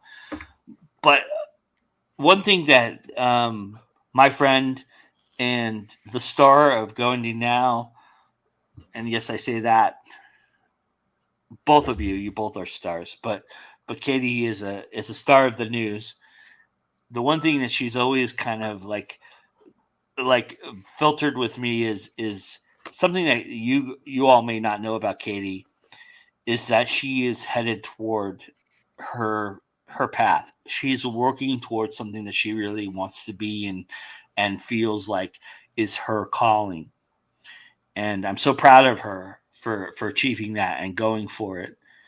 And I want her to know that I don't take her shit, and I say that shit in a nice way, by the way. I don't take it lightly. She thinks that I don't really care about what she does and everything like that. She really does. We've had this conversation 100 times, but I will tell you, yeah, probably I don't look at it as she looks at it, but I will tell you, I will always look at it with open arms and open eyes because it's from her and I trust her, but also because she has the best interests and she's doing this for the right reasons. And so I'm going to support that and keep it going. And I appreciate it. And I really do take what she tells me to heart. She may not realize that and understand that and believe that, but I do. I want you to know that, Katie. I really do. And I'm always there to be your guinea pig if you want to read a chart or test me with, I mean, if you want to take DNA from me, whatever you need to do to make your shit work. Damn. Your hocus pocus away, whatever. I'm okay with that. But I will tell you straight up, the only thing that I really like about what you do, well, not the only thing, but the thing that I really like about what you do is it shows that you care about me, and that's important to me because I don't have a lot of people who do. You have a lot of people who care about you. But I really appreciate don't feed that. He's just fishing. Jesus. I really appreciate that. No, but I really like that. And I'm here for it. So he's beating around the bush that I study Hellenistic astrology. I don't even know what that means. I mean, I know what Hellenistic is, and I know what astrology is, but I don't know what they mean together. Yeah, it's not just you're a Scorpio. This is you. It's a full. I am a Scorpio. I am a Scorpio. You witch! Get out of my brain. Damn. But I bring this up because I want to bring this back to a positivity for the last 12 minutes before we all celebrate New Year's together. Sure. And that is, she has optimistic hopes for us in the next year, everybody. Well, at least for me. I don't know about all of you. You can go. You all can go. Everyone else can go. I'm gonna stand on the mountain and wave at you and go, fuck you. It's my time. Go fuck yourself. Go fuck yourself. But pretty much, yeah. I'll be happy to let you grovel at my feet and worship me. But that being said, I think Katie has a more optimistic look at 2022 than most of us do, because we all believe we're about to experience the same bullshit. And really, and I'm going to tell you this straight up, and this is not political. This is not divisive. This is not polarizing at all. But get ready, because at the end of 2022, you know it's coming. Y'all 2023 prepared. No, the search. No, at the end of 2022, 2023 is not coming. That can't be right. No. The search for a new president is coming, and 2022 at the end of 2022 is when it begins. So y'all better be prepared, because we're about to experience a year and a half of bullshit that we've never experienced in our lifetime. Another year and a half of bullshit. And that is just, we better appreciate 2022 for what it is. And that's 10 months I think 2022 is going to be full of the shit. There's the midterms. Well, you just, politics. Oh no, 2022 is going to be a roller coaster. Joe might have a good time. The rest of us are all fucked. Oh no. Yes. Damn it. Finally. Wait, is my greenhouse not going to work? Your greenhouse will be fine. Thank you. Knock on wood. Full beard, right, Katie? I'll have a nice full beard. We got to do the drunk astrology readings at some point. That should be fun. Ooh. Drunk anything. No, but seriously, for the two people that are watching, which is probably Katie and Ron, I don't know who's watching. Nobody's commented in about 3 hours. So whoever's watching, thank you. But I'm sure it's Katie. One of them's Katie. But she's gonna comment right now, just to fucking piss me off. But look, dude, we made 6 hours, and I think I don't. I mean, I might have slurred a couple times, but I don't think I fucking. There you go. Fuck it. God damn it. But I tell you, this time last year, I was I don't know what the fuck I was even saying. I think I was speaking fucking Russian at that point. I was with you the whole time last year. I know. I don't. But I just watched it back today. I literally sat through 7 hours of what we did last year. Oh God. And like by hour 4, I was like, where the fuck was I? Like literally. I think I slept through an hour. I literally think I was asleep for an hour. So I had my I'm pretty kids happy here too when that happened. So I was having like constant like interruptions from the kids. Which, speaking of, my oldest just showed up. Oh, nice. Oh, so naturally I'm like, wait a minute, you were supposed to be drinking. Why are you here? How did you drive here? I do have to say, I thought we're gonna refuse to answer that question. Oh, smart. Not legally. incriminate ourselves. I did think that Joe said he washed your back, not watched your back. So I thought it was getting real weird. I washed your back this evening because I'm gonna have to watch the replay and catch that again. I'm old, so I mean I don't hear perfectly. Ask my wife. I'm sure that's the one thing everybody will gravitate toward in the comments. Hey, but if we can whatever. make a meme. Speaking of, who has been following the CDC Says hashtag on Twitter? Because that shit is funny. Oh my god. COVID. I haven't followed anything. Oh my god. Have you been watching the TikTok ones? Well, TikTok's been copying from what's on Twitter, so I'm getting it straight from the horse's mouth because I've been following and I've been putting a few up of my own on Twitter. You young people in your social media. Look, for the last 3 days, it has been the one thing I can go to for consistent laughs. God, all I did was watch TV. Well, streaming services, you know. I'm not that old, but yeah, if you need a laugh, hashtag CDC Says on Twitter, you will thank me later. It is hilarious. I like the idea. Although I haven't been on Twitter in over a week because of the being sick. It's all Betty White stuff now, right now. Yeah, now it's all Betty White, unfortunately. I just, there's all this stuff that I'm sure you guys do as well. Every day, checking social media, making comments, participating in that. And I haven't done anything in over a week. Like, I barely checked my email. God, the only thing I checked was, well, it was, I don't know. I feel like major shit could have happened. People offered me millions of dollars. I know that didn't happen, but it could have happened. That Nigerian prince has been trying to reach you. I haven't read anything. What? That Nigerian prince has been trying to reach you.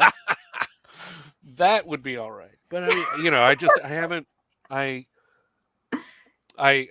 made sure to check my Facebook Messenger for news about this and other stuff, and that was really the only thing I was looking at. And because I've just been I don't easily think tired. You both weren't on when I talked about it earlier, but I mean, look, Betty White is a national treasure. It's tragic what's happened, but 99 is a good life. Let's be honest. I'm giving her 100 leap years, not the leap years. She gets 100. But okay, whatever you want, however you want to determine it. But the one thing that fascinated me about this, and I went down a deep rabbit hole because this is such a writer thing to do. And I felt like this was, and I got no comment from the peanut gallery at the time, but I read this whole article and a half. It was like an article and a half about the psychology about turning 100, and that this is not unusual that most people die at 99 that are so close, and they usually die within weeks of them turning 100. This is a phenomenon that happens with a lot of How old is people. Queen Elizabeth? She's in her 90s. I think she just turned 90, actually. Uh-oh. There was a thing about, I just saw a thing about her and Marilyn Monroe would have been the same age at this point. Yeah, crazy, right? The moment they met, they were the same age. They met, I think they were 39 years old when they met. But that's crazy. But the thing that struck me, and I know this is a weird writer thing to think about, was there's this idea about how prices always end at 99 too, right? So there's this phenomenon between 99. There's this special thing about 99 that's kind of, well, it's not special. It's kind of weird and macabre, but more people die at 99 than they do make 100. That is a weird phenomenon, in my opinion. That's an anomaly that I never would have expected in my lifetime to read. But it is one of those things. Like, I think it was like 37% of people get like within 3 weeks of turning 100 and die. That's kind of a weird thing, right? It's kind of an odd thing to think about. So which one of us is going to go the distance? Oh, not me. There's no way I'm making it to 100 years old. I've made a lot of very poor choices. Very poor. I've made a lot of poor choices, but I think that's my torture. And I think I'm going to be here. I'm going to literally be the guy who has a six hour stream at 99 and be the only person thinking like he's got friends. Like all of you will be here, but you really won't be here. That's the kind of thing that I think I'm going to go through. Well, my one saving grace would be robot bodies. If science advances far enough, I mean, I would totally. You and Ted Williams will have a conversation. Yeah, I would totally be into that. You know, I mean, my back hurts all the time. Robot body, awesome. You know, so if that doesn't happen, I'm counting on that. If that doesn't happen, then I'm dead. I mean, well, frankly, I'd be amazed if I make it to 80. You know, my parents are 79. I make it to 80. That's pretty great. So I figure I got 25, not even good years left because I'm already losing my memory and my back hurts really bad. So, I mean, I got like 2.5 years. 2.5 years to. I expect after that, my books are just going to be shit. You know, we got 30 seconds. I'm not saying Stephen King. I'm just saying, you know. Drinks up. I don't know, you know, I've had so many things genetically go wrong for me in my life, but the one fucking thing, it's like almost torture in that respect, is like most of the people that are in my lineage in my lifetime who are part of my genial pool live past 90. Oh shit. It's New Year's, Happy New Year's. We fucked up, but oh well. Happy New Year's, everybody. Happy New Year's. I can hear the fireworks going. Yeah, that's right outside my door too. Holy shit. Good riddance to 2021. Yeah, hopefully 2022. Yeah, fuck you, 2021. But I was just saying that my aunt literally had like 4 types of cancer and she survived to 93. Wow. It's just like it's like, holy shit, how much shit do you have to be put through before you realize, you know what, I just want to fucking die at that point, right? I mean, that's crazy to me, but so genetic lottery wise. So my wife is age appropriate for me. I am 52. Mm-hmm. She is a year and a half younger than me. But her skin looks like a freaking 30-year-old. I mean, she like nice. Her hair, my hair is, you know, very gray and white. Her hair there's a couple of gray hairs, but like 99% of it is still brown hair. And then her skin looks so great. She's such a fucking bitch. There's a live stream from the strip right now. What does that even mean? I don't even know what happened. Somebody subscribed, so it pops up on the screen. I've got another nice. YouTube live stream of the fireworks going on at the strip right now. Wow. You missed it earlier. I praised your city, by the way, earlier. For what? For being idiots? Okay, so praise I don't like want a strong word. Was it? I don't know. Yeah, it was more like insult. They let Elon Musk sucker them into doing tunnels in the ground that they can drive Teslas through instead of a possible mass transit system. Our city. All right. Do you want to hear where I praised you? Okay. Your city, anyway. So, as you know, because Katie knows me pretty well, I'm addicted to TikTok, and I've been addicted to these live feeds recently. And I got kicked off of one last night, Katie. I was watching a concert. It was a really great concert, actually. It was like this Mexican ska band. And I was watching the concert live. It was a live feed. And somebody goes, "How does this look like?" And I go, "It looks like everybody there is going to get fucking COVID." Because it was like this packed little room. And there was like 40 people all up against the stage, none of them wearing masks. Nobody in the band was wearing masks. And literally, the person that was running the stream kicked me out. I literally got banned from that stream. I could not get back into it. They kicked me out of the stream because I made that little comment, right? So I have had this obsession with watching live streams. I just talked about the Disney stream and everything like that. The one stream where everybody seemed to be falling in line with the COVID protocols was Las Vegas. There was a stream of the Fremont Boulevard underneath like marketplace.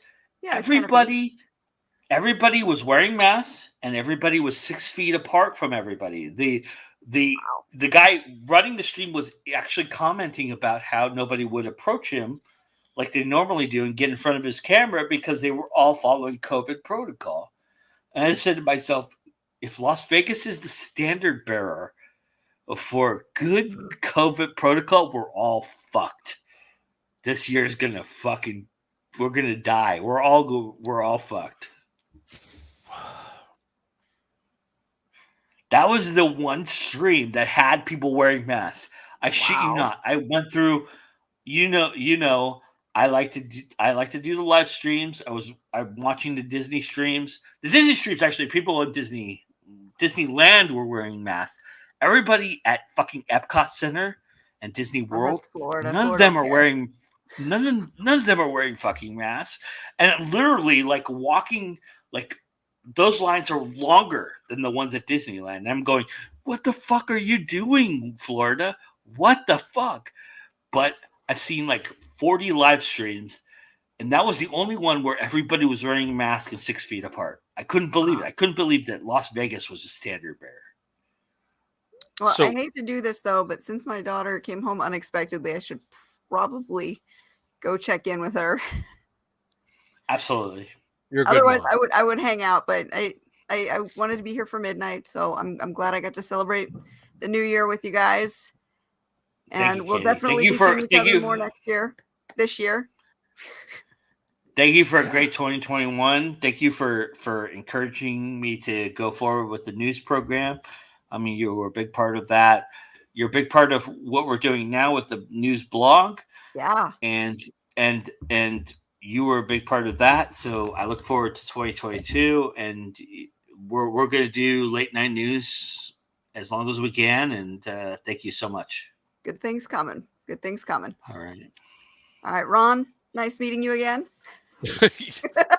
Indeed. Great to see you. Always a pleasure, right? Oh my God. I miss you so much. I'll see you next time. Thanks, guys. Bye. Bye-bye. Okay, I got to tell you something, Joe. Okay. So before I moved in with my parents, I lived in Idaho, just across the Yeah. border from Washington for 19 years. Yes, I knew that. So the COVID starts, and the difference between Washington State and Idaho is just amazing. So in Washington, it's the law. You're supposed to wear a mask before you go in. So that translates into like 80% of the people in the stores, including employees, are wearing masks. But I went to Idaho to get we had beef tenderloin for Christmas. My favorite butcher is in Idaho. So we go there to get just this great cut of meat, and he ties it up, and it's a great butcher. We go in, so I went to pick up the meat, and while I was there, I stopped at a bank. We bank at multiple places, but one of them is in Idaho.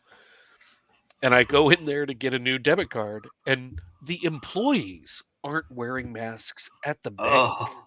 And I'm like, wait a minute, you'd think your bank employees, you would hope they would be smart people, right? Yeah.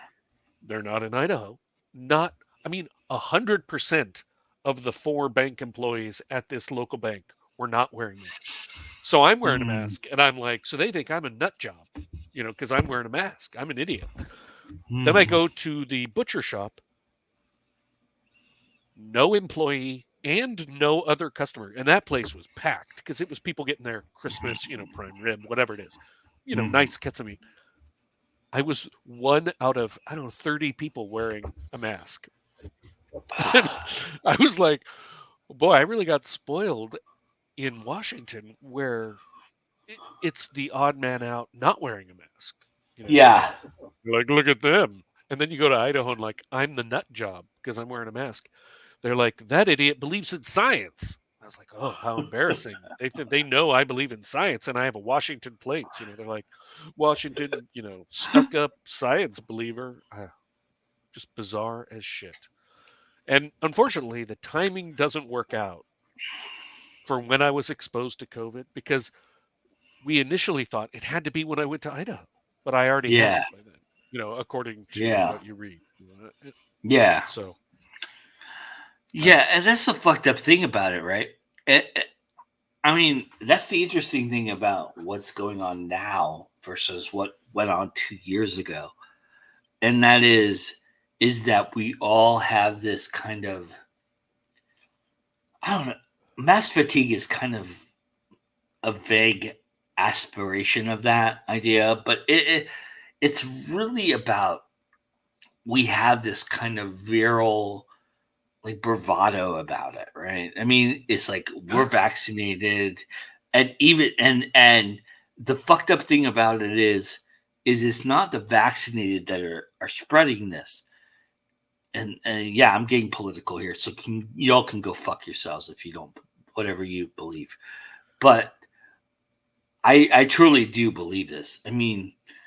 Whether the vaccination is a part of what we're going to experience later down the road as humans or whatever, but the idea that you won't get a jab in your arm because of this or that idea, and that is, you're the problem. You're not the solution anymore. And that is the hardest thing for me to accept. It's like, you all, unless you lived in like the Appalachian Mountains where they didn't even give you Tylenol because you had a headache, you were going to die anyway. So it was part of the attrition of life.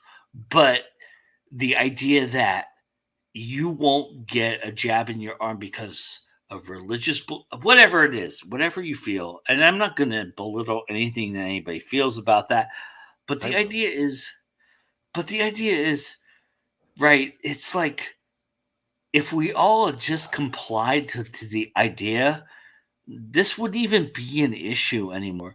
And yes, of course, it's just a cold right now, or whatever you want to, however you want to belittle it. But that doesn't make you right, because that happens. It makes you stupider, because really the people who are getting head colds and not going to the hospital getting this are causing you from not living your life. And that is your whole argument with the idea of why you didn't get this in the first place, is that was belittling your freedoms or was belittling your religious beliefs. And you didn't do this because of that. And yet here we are, the people who are getting it you and I can still transmit it. I'm fully vaccinated. I have a booster and I can fully transmit it. And yes, I'm not going to go to the hospital. I may not even die from it. And I probably won't. It'll probably feel like a cold to me.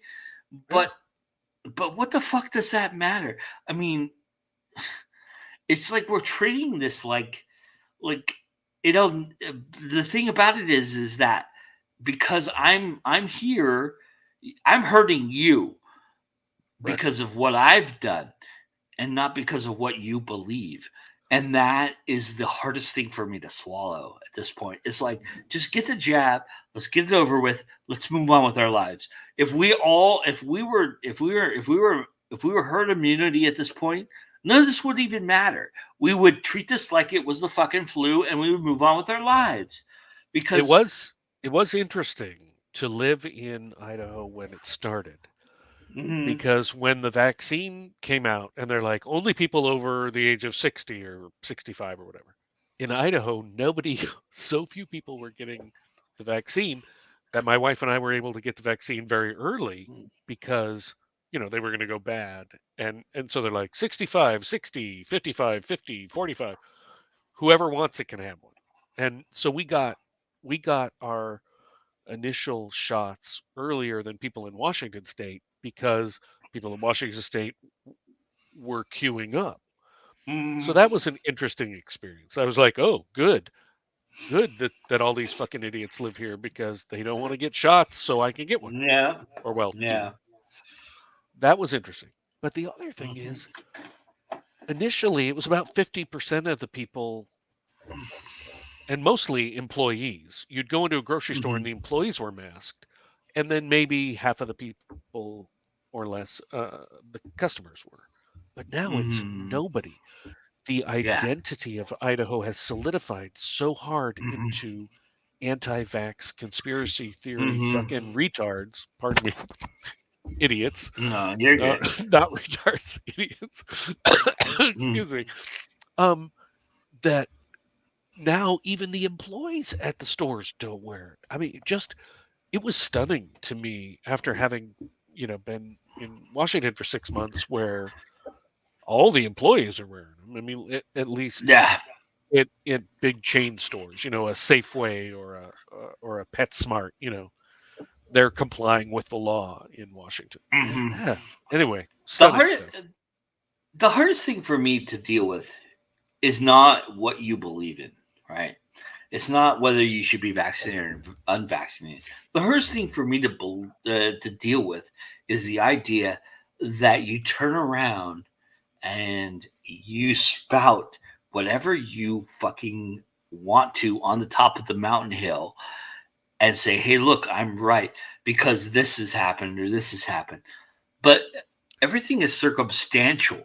I mean, people's medical histories, people's metaphysical, people's genetics all factor into how people live. It's a lot of it is genetics, to be quite frank. And the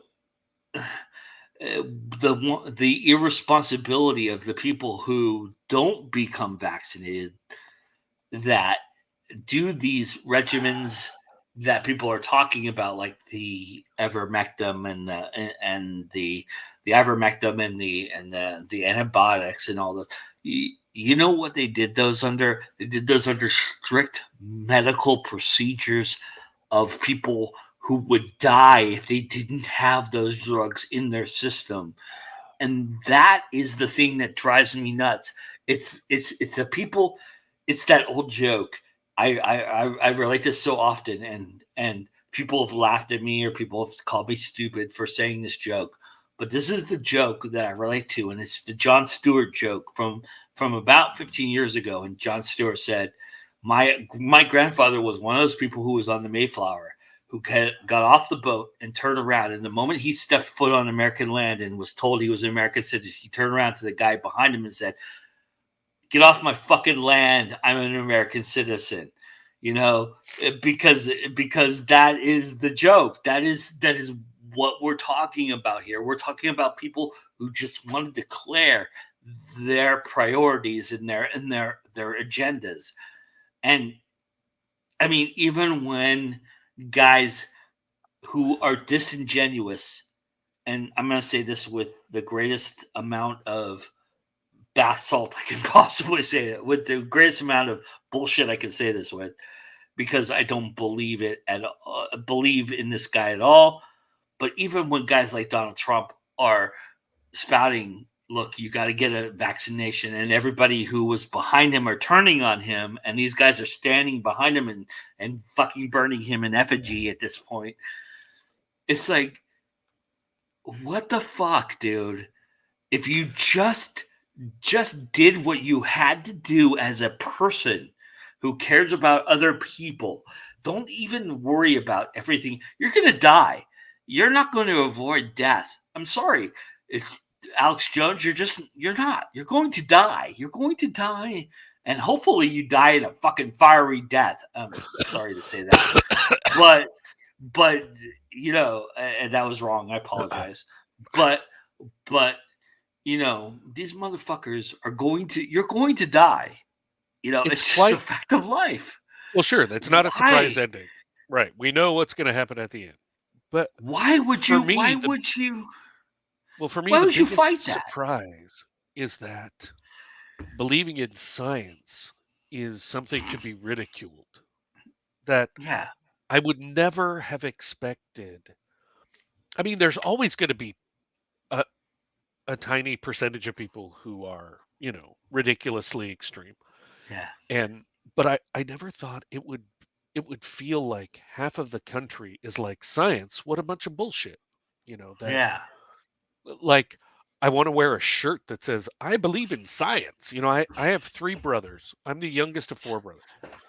And one of my older brothers is an anti-vax, you know, conspiracy theory nut job. And I saw a comedian recently on Netflix, and he was like, it's funny how many people we discovered are nut jobs and how we're related to some of them, you know. And I'm like, God, that's so true, because you know, one of my brothers, you know, 1 out of 4 is a nut job in terms of, well, that specific nut job, the anti-vax conspiracy theory nut job.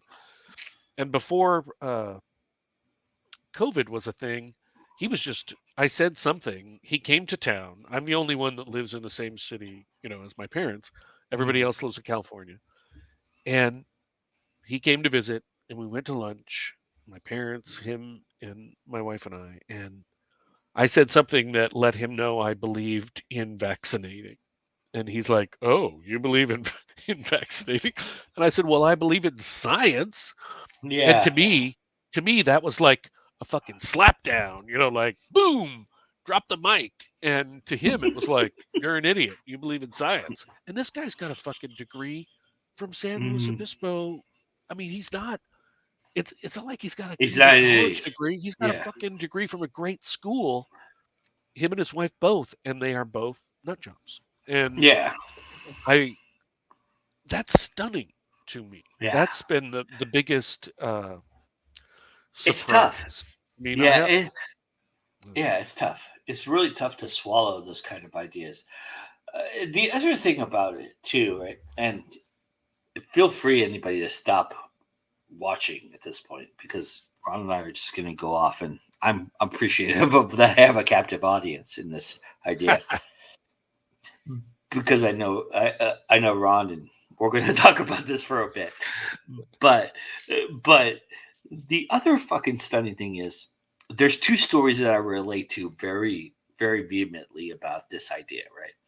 The first one is the preacher in I don't know, Clearwater, Florida, or some fucking backwards town in Florida. And I'm not saying that to belittle Florida. I'm just saying that he belongs he is this like born again Christian, and what he does Part of his parish is that he has a pit, and I'm not exaggerating when I say this. This is true to life. You can go look it up, Google it if you must. He has a pit of like 47 pythons in a glass case. Part of his ritual as a performer, he's a performer. Okay, it has nothing to do with gospel. It has nothing to do with belief. And if you believe that, I've got a bridge to sell you that I'm going to write in my next book. Just take my next book for gospel. But I'm telling you right now, he's a fiction writer. And he's a really good actor. Don't get me wrong. He's very good because he's got a congregation of like 500 people, whatever. He reaches into the pit every day without a glove, fully short-sleeved, like with the collar and everything to make it official, reaches into the pit, picks up a python, and lets the python run around his arm, runs around his neck, gives the gospel. And this has worked for him for 35 years, right? But there's this old story about the scorpion and the frog, and I'm sure you know this story, Ron. Of course. It's the idea that the frog can carry the scorpion across a river, and the scorpion promises not to sting him, and they get halfway across the river, and of course, what does the scorpion do? He stings him, because why? He's a scorpion. That's what he does. Yeah. It's his nature. So this fucking guy who's gotten away with it for 35 years, and however long he lasts, whether it was 10 or 35, the ultimate idea was the fucking python was going to either grab his fucking jugular or grab him in an arm, in an artery, where if they bit him, no matter if he was defanged, which they all were all depoisoned and defanged, but the amount of force that a 40-foot python presents around your neck and around your arm literally can kill you within an instant if they just squeeze you. But then they put the pressure of their fucking 3-inch fangs. Look this up in Google. This is not a climate denying thing. This is an actual factual thing. These 3-foot fangs dip into your arm. Imagine this. This is my forearm right now. Imagine 3 inches going right through my forearm. That's about half my forearm, to be honest. And I'm a fat motherfucker. So imagine this guy who's probably fit as a fiddle, who goes and does Pilates every day. And this fucking thing rips right through. You know where it's going to go through? It's not going to go through his arteries. It's going to go right to his bone and break his fucking arm in a second. Jeez. Right? I mean, literally, as soon as it grabs a hold of his fucking wrist right here, it's going to break his arm into two. So this fucking python, when it bites into you, what it does as an instinctual thing is going to wrap around your neck. And 35 years later, this guy fucking get killed by a python. That it's not poisonous, it's not venomous, but he gets killed by the pure fucking force of the python. Of course. This is the outcome. This is the outcome of what's going to happen. I mean, anybody who was fucking ritualistically smart, who was scientifically proven, would have told you that. That's what's going to fucking happen. A python is going to be a python eventually. Yeah, eventually. You're going to run into one that's going to fuck you up, right? And the other story that really applies to this idea is the idea of that if you do something enough times, that people are going to believe it. If you suddenly turn around and tell yourself that I don't believe that because I've grown or I've evolved or whatever, and the other person tells you you're fucking wrong, and that person dies because they didn't listen to you, that's the other idea. It baffles me that people constantly don't understand that, look, yes, I can be wrong about something. I can be right about something. But either way, if I don't do the right thing or the smart thing, I'm gonna fucking die. You're gonna die anyway, but are you gonna be a martyr or are you gonna be a sacrifice? I mean, Well, that that's brings up the difference. a really interesting thing for me because, of course, having lived in Idaho for 19 years, I made a lot of friends there, and I was real active in the Chamber of Commerce and Can I share what you said in private chat? oh, sure. Sure. Ron told me in private chat, he said, "Fuck you, alert." Yeah, you were like, I don't want to insult Florida, and I was like, fuck you, Florida. I mean, you're ridiculous. The shit your governor and I'm a Republican. I'm just not a Yeah. dumb fuck Republican. You know, I'm like See, the and that's the thing. sane Like wing of the Republican Party. my dad he voted for Trump. My dad is a Trump supporter, but my dad is fully vaccinated, as is Trump. That's the other thing, right? It's like these fucking guys are turning around telling you not to be vaccinated.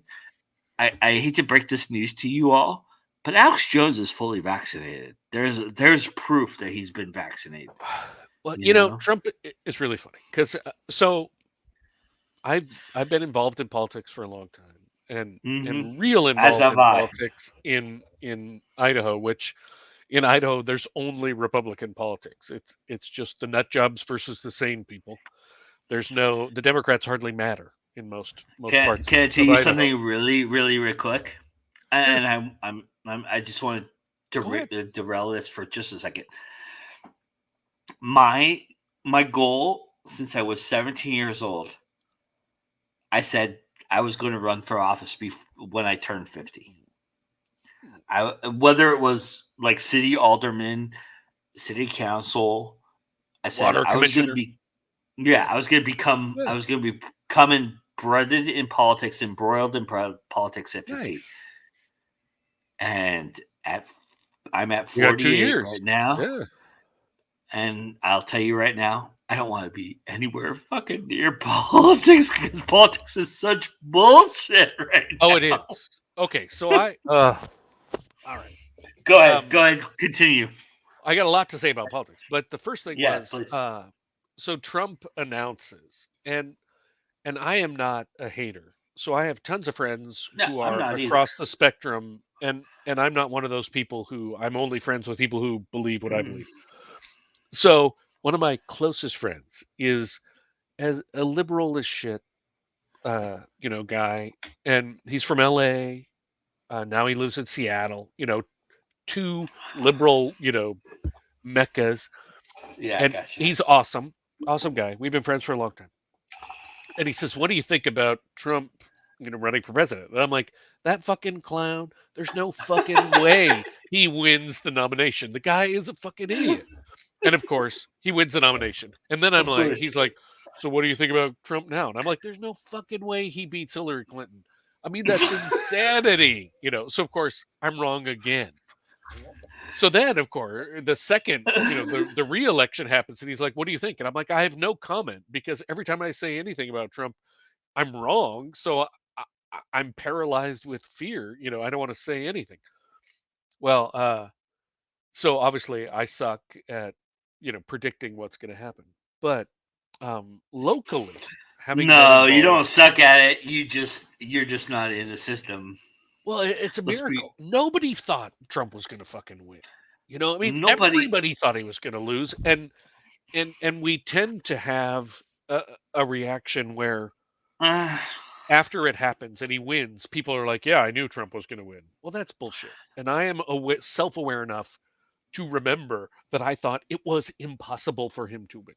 However, in local politics, being involved in Republican politics, it is ugly. No matter how small the race is, people are. I mean, politics is just freaking ugly. And I was very involved. I started a political group, and I helped people run for office and win elections, and I donated money, and I mean, I was really into it because it's like a fascinating strategic game, and it's chess. Yeah, and there is in Central Park, it's chess. There is an easy It's not. It's not. It's not. It's not. I can't think of the guy's name. Bobby Fischer versus Ismakov. I can't think of the Russian guy that was really good at chess. It's not that. It's the guys in Central Park that you never the auteurs. It's so easy to get pulled into. It doesn't matter if I'm supporting the best person to win. It's my team versus your team, no matter fucking what. And so that happened to me. I got involved, and then there was a point where I just stepped back and was like, wow, I really helped some awful people win elections, and I didn't so much burn out as like wake up as, you know what? It's not us versus them, team wise, Republicans versus Democrats. It's, there's quality of individual that I want to serve, idiots versus, quality, sane people. And so anyway, I got very much out of politics. That's the thing, right? That you and I grew up in an institution in a time period that even if you thought Jimmy Carter was the worst president ever, if you thought Ronald Reagan was the worst president ever, there was a time period when Republicans and Democrats, it didn't matter about party lines. It mattered more about what can we do together to make the country better. Respect. That was where we were in the 80s and 90s. And I don't care what anybody says. That's really truly, if you read any history books, if you read any autobiographies from presidents, from congressmen, from people, I mean, you could read George Stephanopoulos' wife, I think Alexandria Woodworth. I don't remember her last name, but she was a comedian, and she's George Stephanopoulos' wife. She grew up in these politics, and she talks about the moment that she went to a party where there was more Democrats than Republicans, and her dad was a Republican senator, and they had this great conversation about life and quality of life. Now it's just, I'm Republican, you're Democrat, let's fight. It's like Mortal Kombat, and it's the hardest thing to swallow, because most of us, like we've to bring this back to indie artists and writers, and I know this is a weird transition, but most of us aren't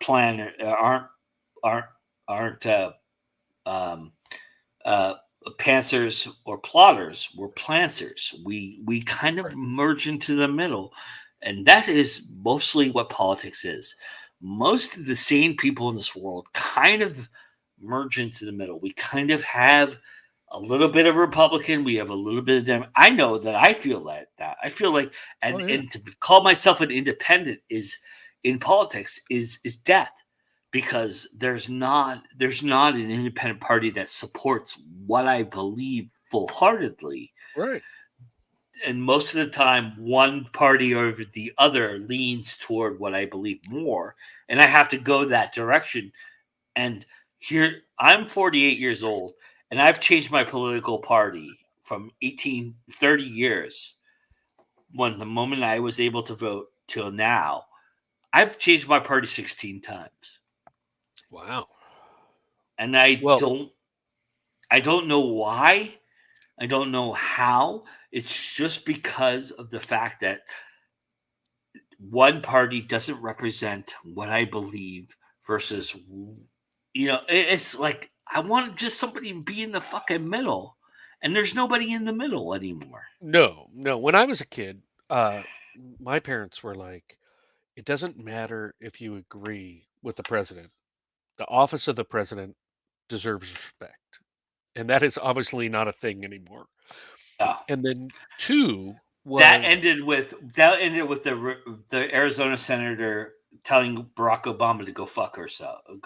Well, even before that, with Clinton. Yeah. I mean, when Clinton was elected, but to be fair, and I'm a Democrat from pretty much forward that, but to be fair, Clinton put a lot of that on himself, to be honest. I mean, there's no denying. It doesn't matter.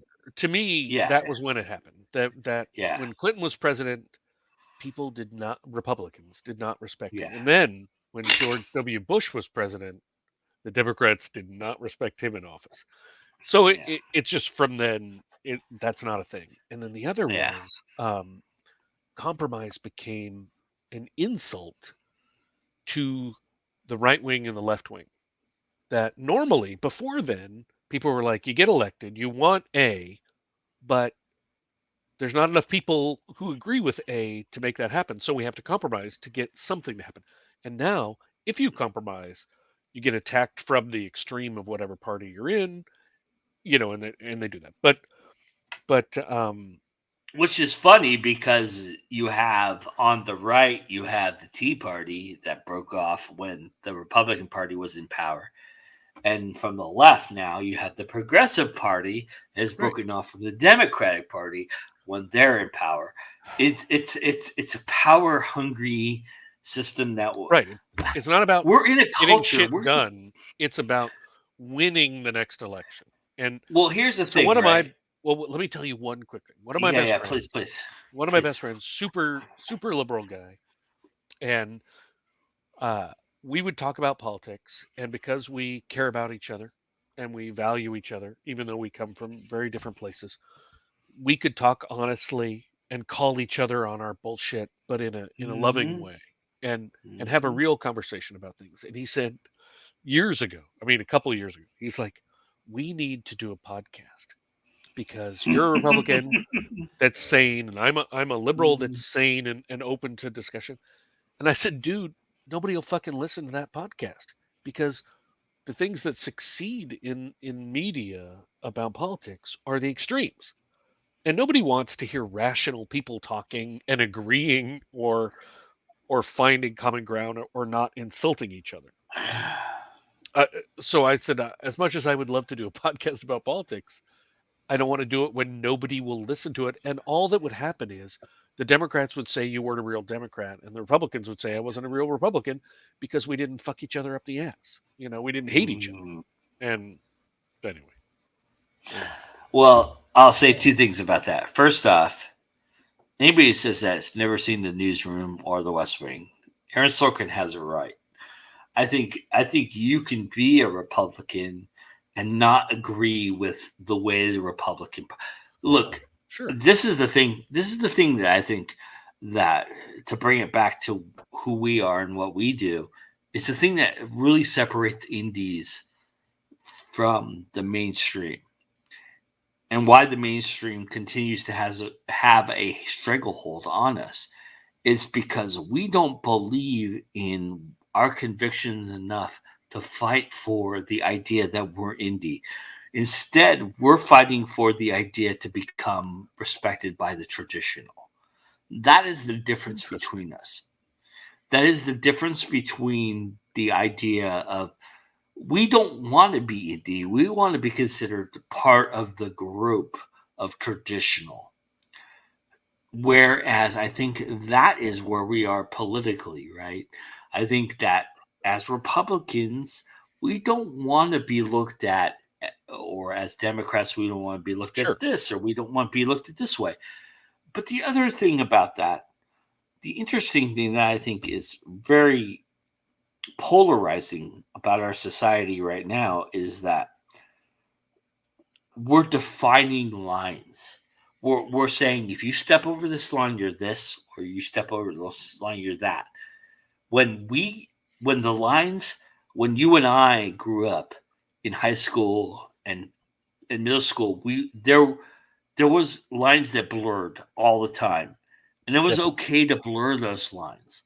Now it's not okay to blur those lines. You're either on one side or the other, and that polarizing effect has destroyed the political element of which we have discovered as human beings.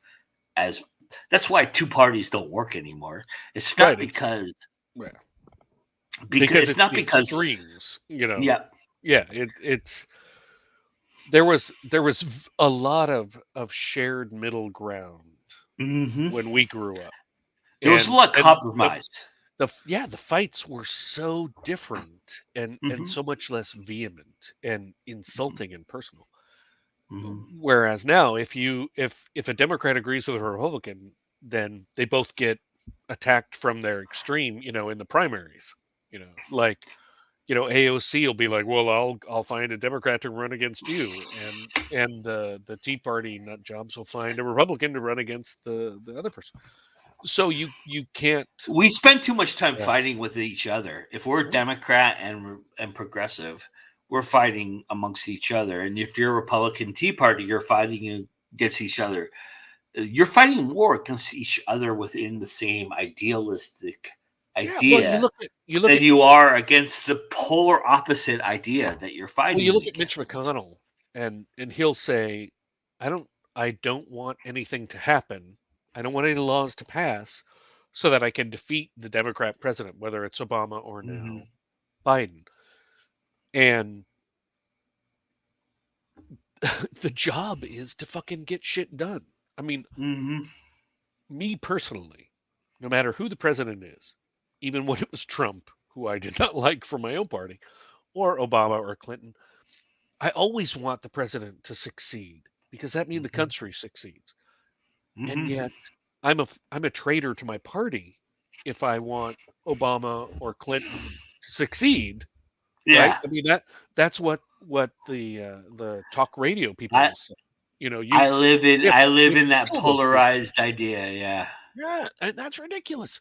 Who doesn't want the country to succeed? And it's very much the extreme people and the people who are playing the political game for success or and that's why it's all corporate. That's the difference, right? That's the idea. Is we're all governed by a percentage of rich people that want to rule the world and puppet master us all. And I'll give you a great example of this. And this is polarizing, and I get it. But I'll give you a great example. Okay. I'm a I've been a registered independent Democrat, but I had to be registered Democrat to actually exist in this country. Thanks, hippie. Just kidding. I'm a tree hugger. I'm a hugger. We've already established I'm a hugger. Right. I'm a Republican. I hate the earth. Yeah, you hate it. Yes. Stupid earth. And yet here we are. We've existed for nearly 3 hours, you and I. But wow, imagine that. But here's the other thing about that, right? So, okay, I'm a registered independent Democrat, and I would pretty much consider myself a progressive. I believe in Bernie Sanders. That's who the guy I believe in, right? And whether you believe in him or not, that's a different story. I believe he's a real person. We could talk about that some other time. But it was a great joke. It was a great joke. I'm sorry I didn't laugh. I apologize. But the idea is, right, I didn't really respect what Obama did in the first 4 years of his presidency. I felt he was too much toward the center, trying to make everything middle come together. And to his credit, I kind of get it now, but the last 4 years were much more. Actually, the last 2.5 years, let's be honest, were much more of my agenda than his first 5.5 years. But beyond that, I'm also in the same time period, in the same exact spirit, in the same exact time period. I had a Republican governor. I've lived in California since 2001. So I was here when Arnold Schwarzenegger was governor. Nice. And I'm gonna tell you something right now that maybe unpopular amongst my constituency and my belief system. He was the best governor I've ever had. I've lived in I grew up in. I lived in Southern California. I grew up. I hate to interrupt you, but I got a pee so bad. So let me go ahead. Give me 1 sec. I'll be right back. Yeah.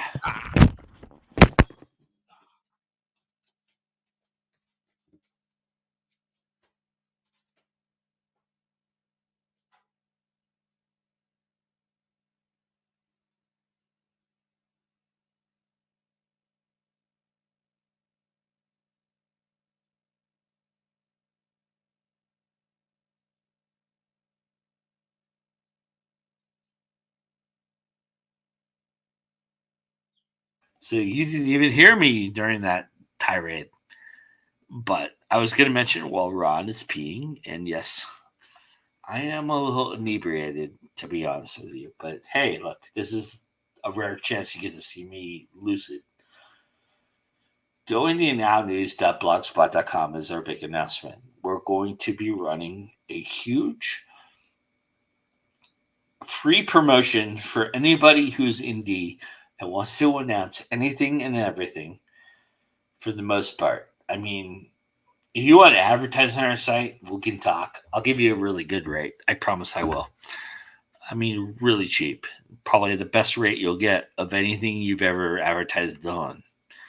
But if you're releasing a new release, or if you're a new indie author, indie musician, indie filmmaker, come talk to us. We want to help you get seen.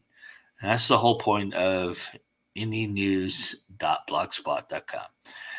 I don't know who the two people who are watching right now are, but I really appreciate you sticking with us for almost 7 hours of this podcast and this broadcast. You guys are awesome, and I thank you so much. And yes, I'm not drunk, but I'm very, very lucid at this point. But I'm much better than I was 7 hours into last year. Anyway, that being said, I just wanted to mention GoIndianNowNews.blogspot.com. That's a big deal for us. We're real excited about it, and I thank you so much for joining us as Ron joins us again, and we're going to talk more politics. So oh my God, get ready, because this is the politics out. This is the politics. We're going to, I don't know how long Ron and I are going to talk, but we're going to talk for a while. Freaking forever. But I'll tell you this.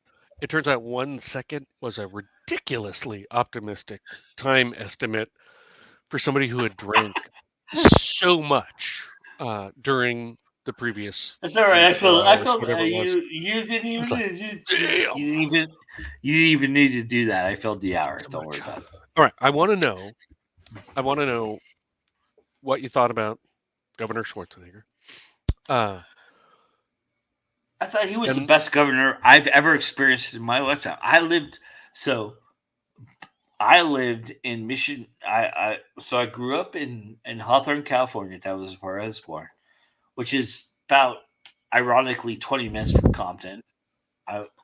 And then we grew up in Mission Viejo, which is now one of those like premium spots in California. But when we grew up, when I grew up there, it was one of those like, it was like for you, it was like I'm trying to think of like Idaho Springs. Like, well, I was born in Santa Clara. Oh, I'm from Santa Clara, and I that's where I live now. Yeah, and I was born at the Kaiser Wilhelm Hospital in Santa Clara, and then which is now an apartment building. And then we lived in Sunnyvale, like right across the street from Santa. I mean, the street was, this side is okay. This side is Santa Clara. This side is Sunnyvale, and I went to Bennett. Is that right? Bennett grade school. Anyway, the Bennett Tigers. So anyway, Central Park. From California too. So Central Park in Santa Clara is literally a block away from me. So literally, I can walk to Central Park, which is where Kaiser Hospital, where you were born, is right across the street from. Nice. That hospital is now a apartment building where you have to spend about $3,600 to get an apartment, a studio apartment. By the way, wow. You were born, so you were literally born off of not Kylie, but Benton and Homestead area. Yeah, is that right? Yeah, yep. So that's where I live. I live right off of Homestead. That's so funny. So I'm literally looking at the birthplace of your home, like right in front of me. That's right in front of me. So that's awesome, creeper. Kaiser Hospital got torn down. It got for your information.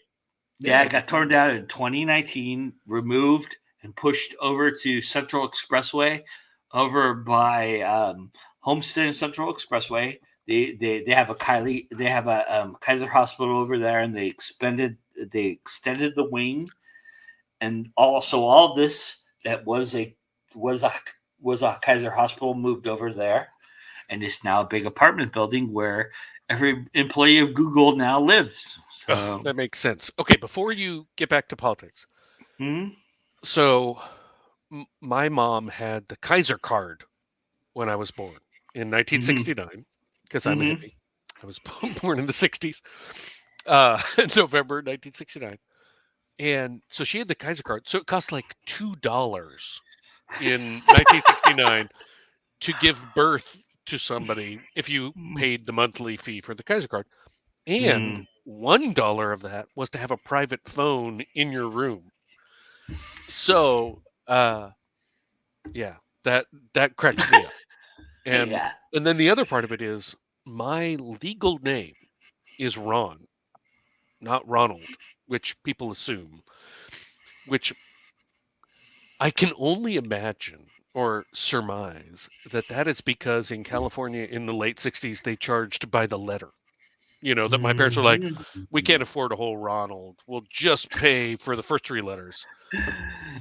I mean, or maybe who the fuck is named Ron, not Ronald? I've never met another person named that. You know, like when were you born? What year? 1969. Well, the winter of love. I mean, after the summer of love. So you would be and my parents before. were not hippies at all. They were like, well, you would be. They were before, like, fuck the hippies, you know. Yeah, you would be before. Whose house is it? It's Ron's house. Whose house is it? It's Ron. That's 7980. Right. So you would be before that. So if that was the case, I would have been like, oh yeah, that makes sense. Whose house is it? It's Ron's When I meet people, they're like, hey, Ronald. I'm like, fuck you. My name is Ron. You know, and I used to carry around my birth certificate to show them because they didn't believe that my name was. And they're like, oh, it's just Ron. I'm like, fuck you. It's not just Ron. It is. You don't Ron. know. You don't know how happy this makes me because for anybody who hasn't been following going to now, as we lip into our 7th hour here, limp. I say storm into our storm too. Yeah, we're gonna get cut off by the 8th hour, by the way, because I think StreamYard only allows me to stream for 8 hours. But maybe you and I will talk beyond that. But this broadcast will end at 8 hours. But the idea is, the funny thing that strikes me is that you remember how much how much did I apologize to you?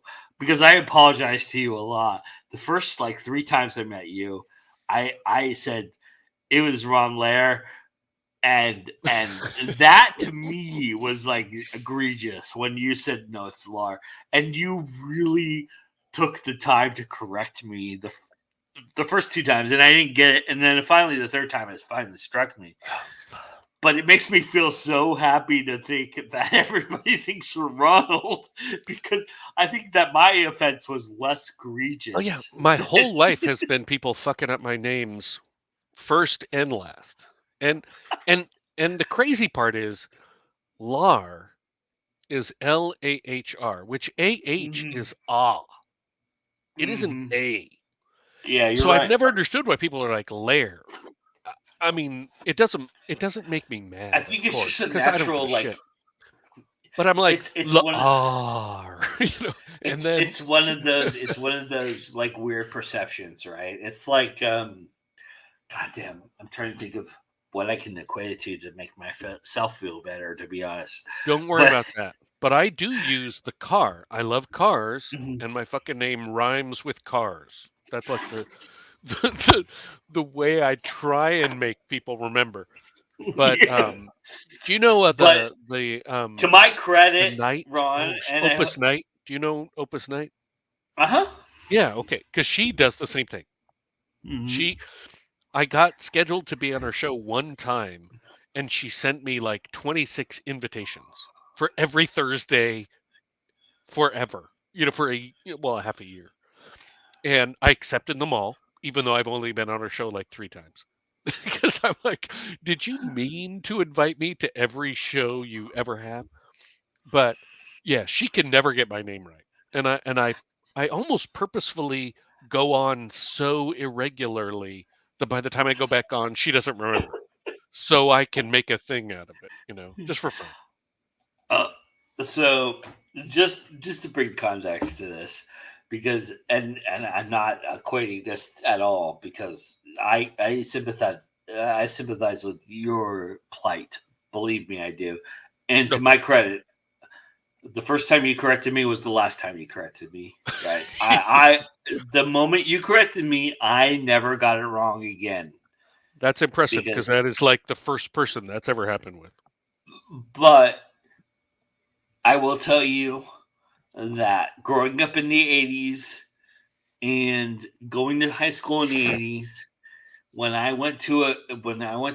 so for people who don't know me, who don't people out there who are my writer friends who don't know me prior to meeting me in 2010, I was a shitty teenager. I'm gonna tell you that right now. I was a horrible teenager. I did everything wrong and everything I could possibly do wrong. I literally how many teenagers do you know that are not shitty teenagers? I mean, all I'm right. not trying to Do you want to know? slack, Do you want to? like Do you want to know the extent of my bad teenager? I'll tell you God, so much. So one day I was trolling my neighborhood, my own street. I was walking down my street, literally walking down my street, and we got picked up by a police officer, a Torrance police officer. I lived in Torrance, California. That's where I grew up. Wait, was this a school day?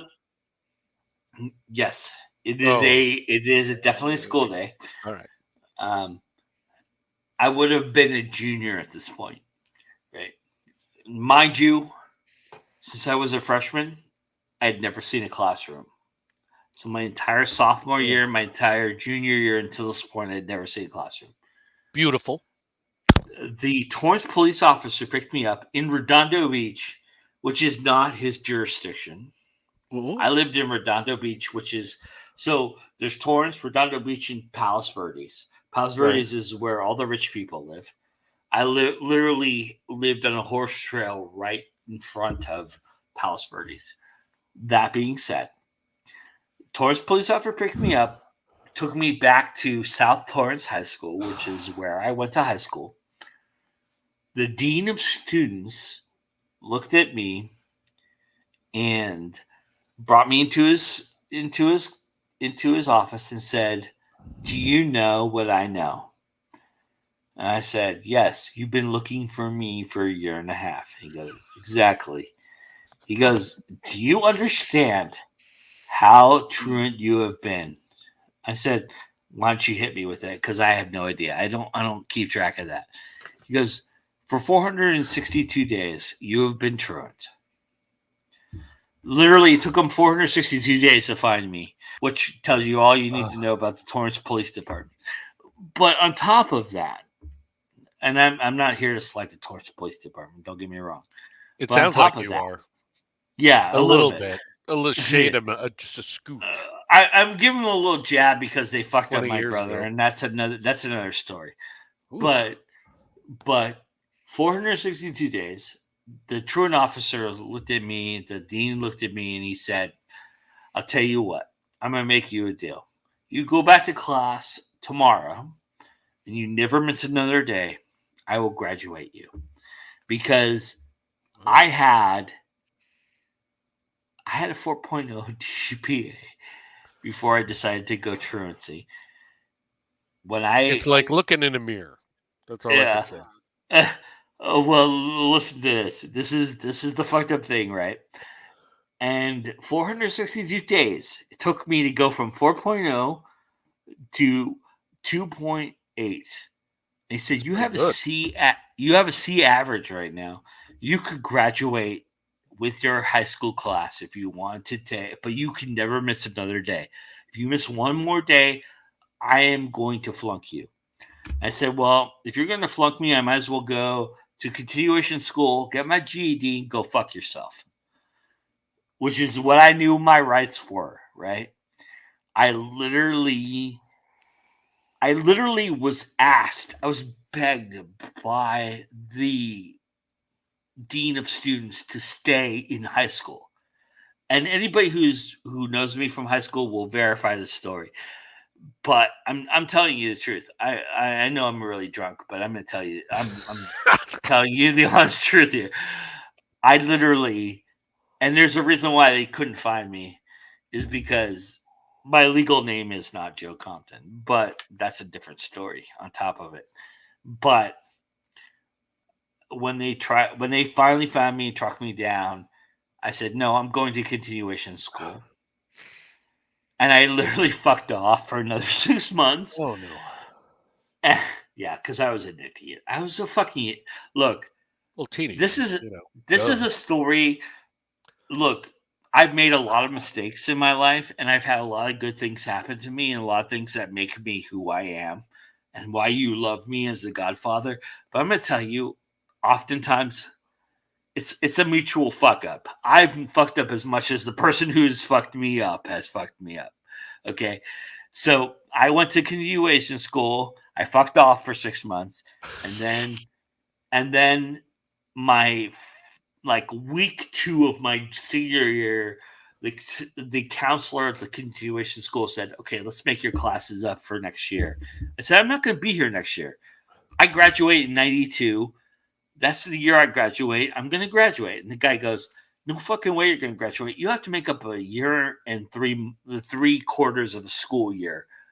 So you have to make up literally 19 months of a school year in literally in 6 months to graduate." And I said, "Yeah, I'm going to do it."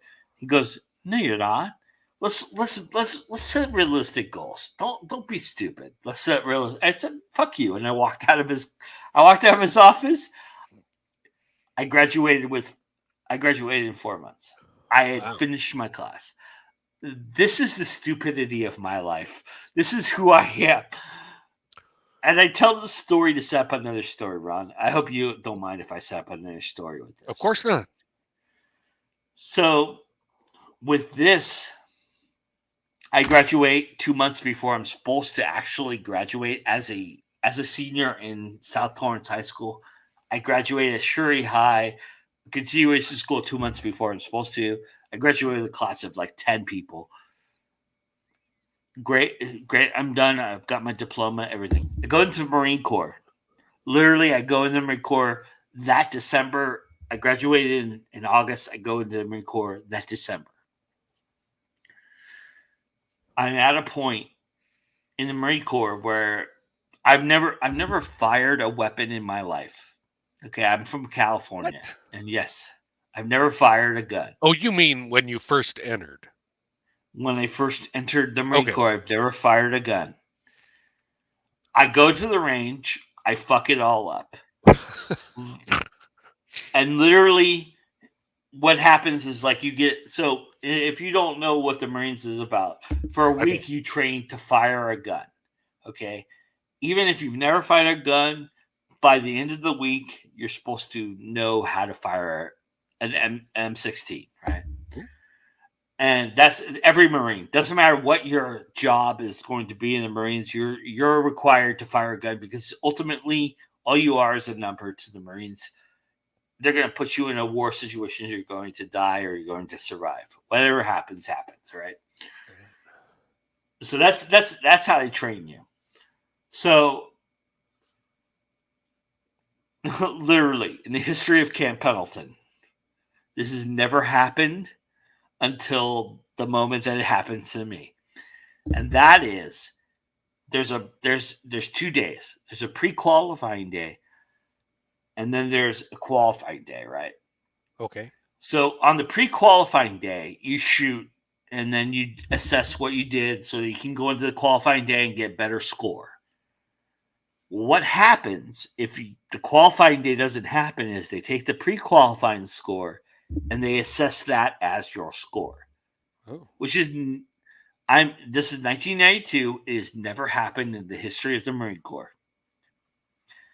I literally shoot the worst fucking score ever in the history of the Marine Corps. I am like 300, because I was like, this is a fuck off exercise. I was like, I'm just gonna try and get some shots in and figure out how I'm gonna do that so that I can get prepared for the qualifying day. Right. Because in the history of the Marine Corps, in the history 200 years of the Marine Corps that has ever existed, the pre-qualifying day is never counted for any other human. Right. Until 1992, when in Camp Lejeune, there's not Camp Lejeune, Camp Pendleton, there is a freak fucking hurricane storm, like Category 4, that literally blows the roof off of where we're staying. We had to move a building. Wow. To go to another building because that building almost collapsed on top of us when we were sleeping. Literally, we got up at 3 a.m. to go to another building. So did they think you were like retarded? Yes, pretty much. Sorry. Okay, so my drill instructors, right? You get 3 drill instructors, a senior drill instructor and 2 junior drill instructors. Okay. All of them were scout snipers in Vietnam. Shit. They literally killed people from 1,000 yards away. Right. With like high wind. You know that like scene in super good shots, right? Yeah. You see that? You remember? I don't know. Have you seen Lethal Weapon? You remember that scene in Lethal Weapon? I've seen all the Lethal Weapons, of course. So that moment when he talks to Bertog, when he talks about it, he goes, I killed a guy in Laos from 1,000 miles away in high wind. Only 10, 15 maybe people make that shot in their lifetime, right? The 3 guys that were instructing me were those guys. Damn. One of those 15 guys, right? Yes. So understood. And I'm doing this to brag, and I'm sorry if I'm boasting, but I don't care. I don't give a shit. It's whatever. What is it? 1 o'clock in the morning, and nobody's watching this shit. Actually, there are people who are watching. Wait, how many people I don't know are if it's watching? you and me, but yeah, there's 2 people watching. I don't know who the fuck it is, but maybe it's Karina and Rebecca, but maybe they're asleep by now. Maybe we put them to sleep already. They fell asleep. Whatever. Their window's still open. I get that's fine. But so I've never told this story on air, so this is very interesting. Wow. So the pre-qualifying day turns out to be the qualifying day because we can't shoot on qualifying day because there's a fucking hurricane going on in Camp Pendleton, which has never happened in the history of California ever. Like literally, there's fucking 5 inches of rain between us and the target. Literally, you have to literally shoot a bullet, skipping water to hit a target to hit it, right? That is what we're talking about. Wow. So what ends up happening is me and 4 of the guys don't qualify in pre-qualifying because we thought it was pre-qualified. Well, at least I thought it was pre-qualified, so it's fucking off. I was just trying to get like weird shots off, and not that I was a great shot or anything. I was probably not going to qualify anyway. but on top of that, oh look, Diana says hello, Happy New Year, Happy. Oh my God, there's a real person watching. Yeah. So. Oh great! Now I got to sit up straight. Don't worry about it. It's just Diana Morrison. She's awesome. I don't know who that is. She seems nice. So pre-qualifying happens, and I don't make it. So what they're talking about is they give me 2 choices, right? Uh-huh. And literally, this is the conversation I have with the senior drill instructor, and it's the first like human conversation because with a senior drill instructor, you don't have a human conversation. He yells at you most of the time, right? So Okay. he has a real life human conversation with me, and he tells me, "Look, this is 2 things that are going to happen, and I think you need to take option 1." She says, "Don't put a show on for me. I came for the Drunken Banter Company." Awesome. You're welcome to come on. I can give you the link, Diana, if you want to come on. But sweet. But she said so. She said, but so the drill instructor says to me, he goes, you have 2 choices. You can accept the pre-qualifying score you got, and we'll keep you here, and then you'll graduate 2 weeks later than you thought you would with the next troop, because you'll go back it's basically you go back a grade, right? Gotcha. or you can go out in the monsoon and try to shoot your ass off and try to qualify. And if you qualify, no matter what score you get, even if you get the highest score ever, you will barely qualify, but you will make it and you'll continue on with the unit. So what choice did I make? I said, I'm going to go for it. I went out in the fucking monsoon. You won't believe this, Ron, but I shot the course record that day. I shot a perfect score. So because the wind was helping you by going in particularly I have no idea. Unreasonable ways, you got a perfect, well, or almost perfect. No, score. I have no idea what happened. I just locked in. Wow. And literally, I shot bullseyes in. So you get 15 shots. I shot 15 shots in the perfect bullseye. I never missed an inch or a quarter inch or a half an inch off of the perfect bullseye. I shot a perfect score.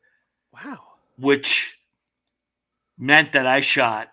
So if I had shot that, I would have been eligible for like officer school. I would have been like Forrest Gump, like holy shit, Forrest Gump, you're going to be an officer one day, kind of shit, right? And instead, I just made it to another day. That's how I did it. Gotcha. I made it to another day, right? So the I made same it thing more happened difficult. to me. No, I'm just kidding. No, that never. But that's that is the story of my life, right? So if you go back to my high school, I made up a year and a half of high school in literally 4 months. I made up an opportunity to move forward with the unit that I was going to graduate with in it's like you would think this guy right here, this shell of a human, would learn that I'm capable of incredible things if I just applied myself and did it. But no, I'm lazy as fuck, and I have to do it the hard way. And I'll tell you what solidified it for me. So I'm going to graduate. I'm going to graduate as a Marine. I'm going to make it through Marine school, make it through Marine training, and go on to be a Marine. Right. Right. The night before, because I was in San Diego, my parents lived in Torrance. They were able to drive down. The night before, they held a dinner with the drill instructors and my parents. I'm not invited. No Marines are invited. Okay. Ooh, excuse me. And the drill instructor, who was a scout sniper in Vietnam, has 14 confirmed kills, who was the biggest asshole to me the entire time I was there. He pushed me like I've never been pushed by another human being. He told my father, he looked my father straight in the eyes, and he told my father, this is the most impressive thing he's ever seen in his life. When I went out to the monsoon and shot a perfect score, he said, I've never seen I've never seen anybody shoot a perfect score, whether it was the perfect conditions or not. But to do that in a duress, in a monsoon, with your back against the wall, knowing that if I had not scored a perfect score at all, I would be 2 weeks behind him. Right, held back. Right. He said, I would take your son into combat at this moment right now and trust that he would kill anything that I didn't kill. That he would save my life 100 times out of 100. That's the drill instructor that hated me, that I thought hated me, told my father that. And the only reason I know that because my father told me that 2 days after. To hear that, I know this is all boasting. I hate boasting, but I hate talking about myself. But that happened. That was real. And it just affirmed to me that I can do some stuff here. I just gotta apply myself. But why don't I apply myself? Why am I so averse to applying myself in life? But anyway, so. That's a heavy question. So you know this Sable Aradia? Yes, her name's Diana Morrison. She's really great. She's one of my favorite humans on the planet. So they push you to the military because combat is most direct. Yeah, I mean, I was a terrible fucking Marine. Let's not get me wrong. I anytime. So what happens when you fuck up in the Marine Corps is you go to what they call the pit. It's this like loose sand that you do like calisthenics in for like 2 hours. I was there every day of my entire 97 days. but here's the thing, right? So that moment forward from that, and this didn't happen. So that night was the night before I graduated, right? That was the weekend before I graduated. I think it was like 2 days before I graduated. That my draw instructor told me that. But from that moment forward, when I stayed with my unit, I had trouble climbing the rope to get to the top. You've seen that rope climb where you have to climb and you have to touch the bell at the top. I couldn't do that 2 days prior. But from that moment, I don't know what happened. I don't know what switch clicked in me. But from that moment forward, I never failed another mission. In fact, so can I tell another story? Are you okay with that? Of course. You okay with this? So that is awesome. So the first time you do hand-to-hand combat, it's a boxing thing, and they literally put you in a cardboard box, and you fight guys, and you box within like literally a 2-meter radius. It's really small. It's not even a ring. It's a cardboard box, and you fight and you punch until somebody gets knocked out. That is hand-to-hand combat with the Marines, right? So this drill instructor, who I thought was a complete asshole and hated me, put me in with a guy who was a Golden Gloves champion. I was this little scrawny guy. Believe it or not, I weighed like 125, 130 pounds when I went into Marine Corps. And of course, now I'm a balloon animal. But when I went to Marine Corps, I was a scrawny little punk. And he beautiful. put me in with a Golden Gloves champion. This guy beat the shit out of me. Literally, I had black eyes, like a bulging chin, because he just kicked the fucking shit out of me, and they wouldn't stop the fight. They would, because I wouldn't go down.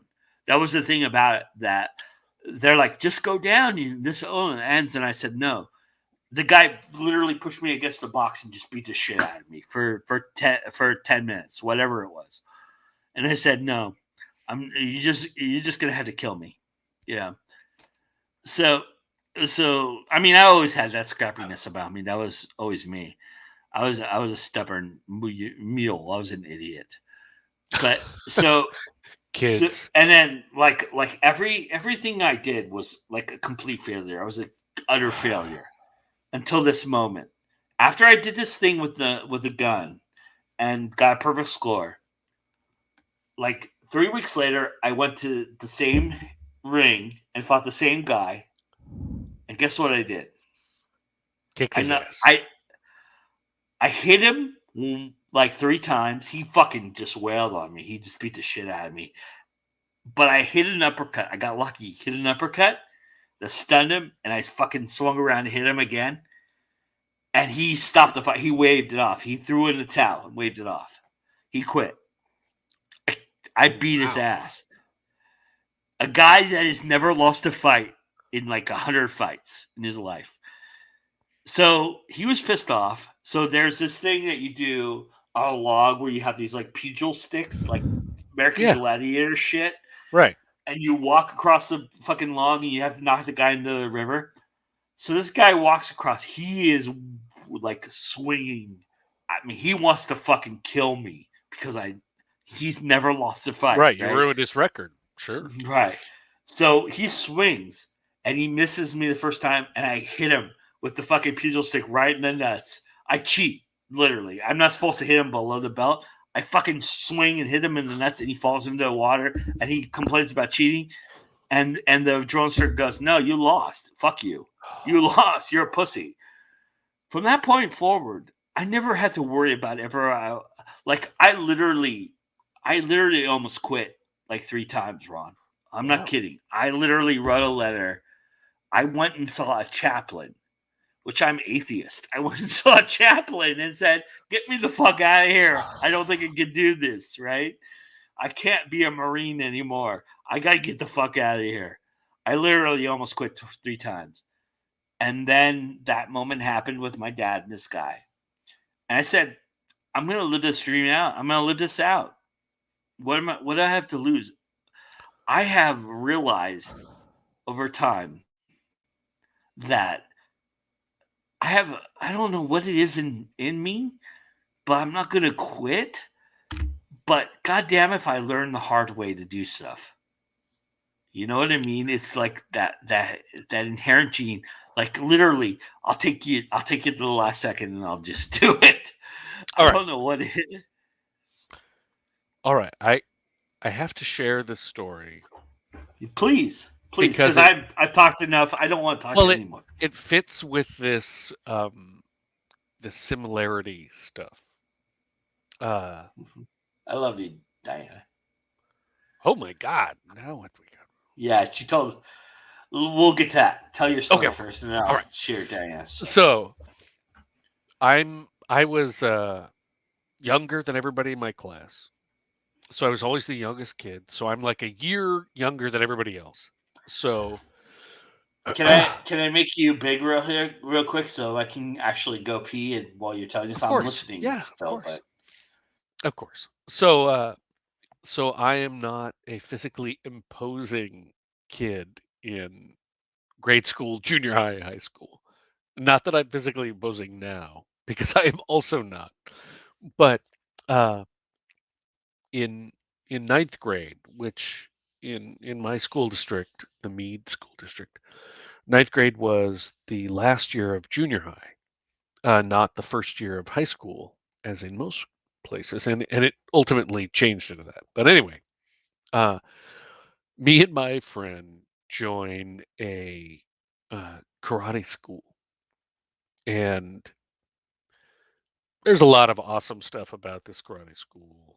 And oh shit, I'm just gonna tell you a couple things. One is while we're training, one of the things we do is we stand next to this brick wall, which is the outer wall of this building we train in, and the sensei would call out, the number 1, 2, 3. I'm just gonna say real quickly, if your real name's Johnny Lawrence, I'm gonna fucking just quit this fucking thing right now. No.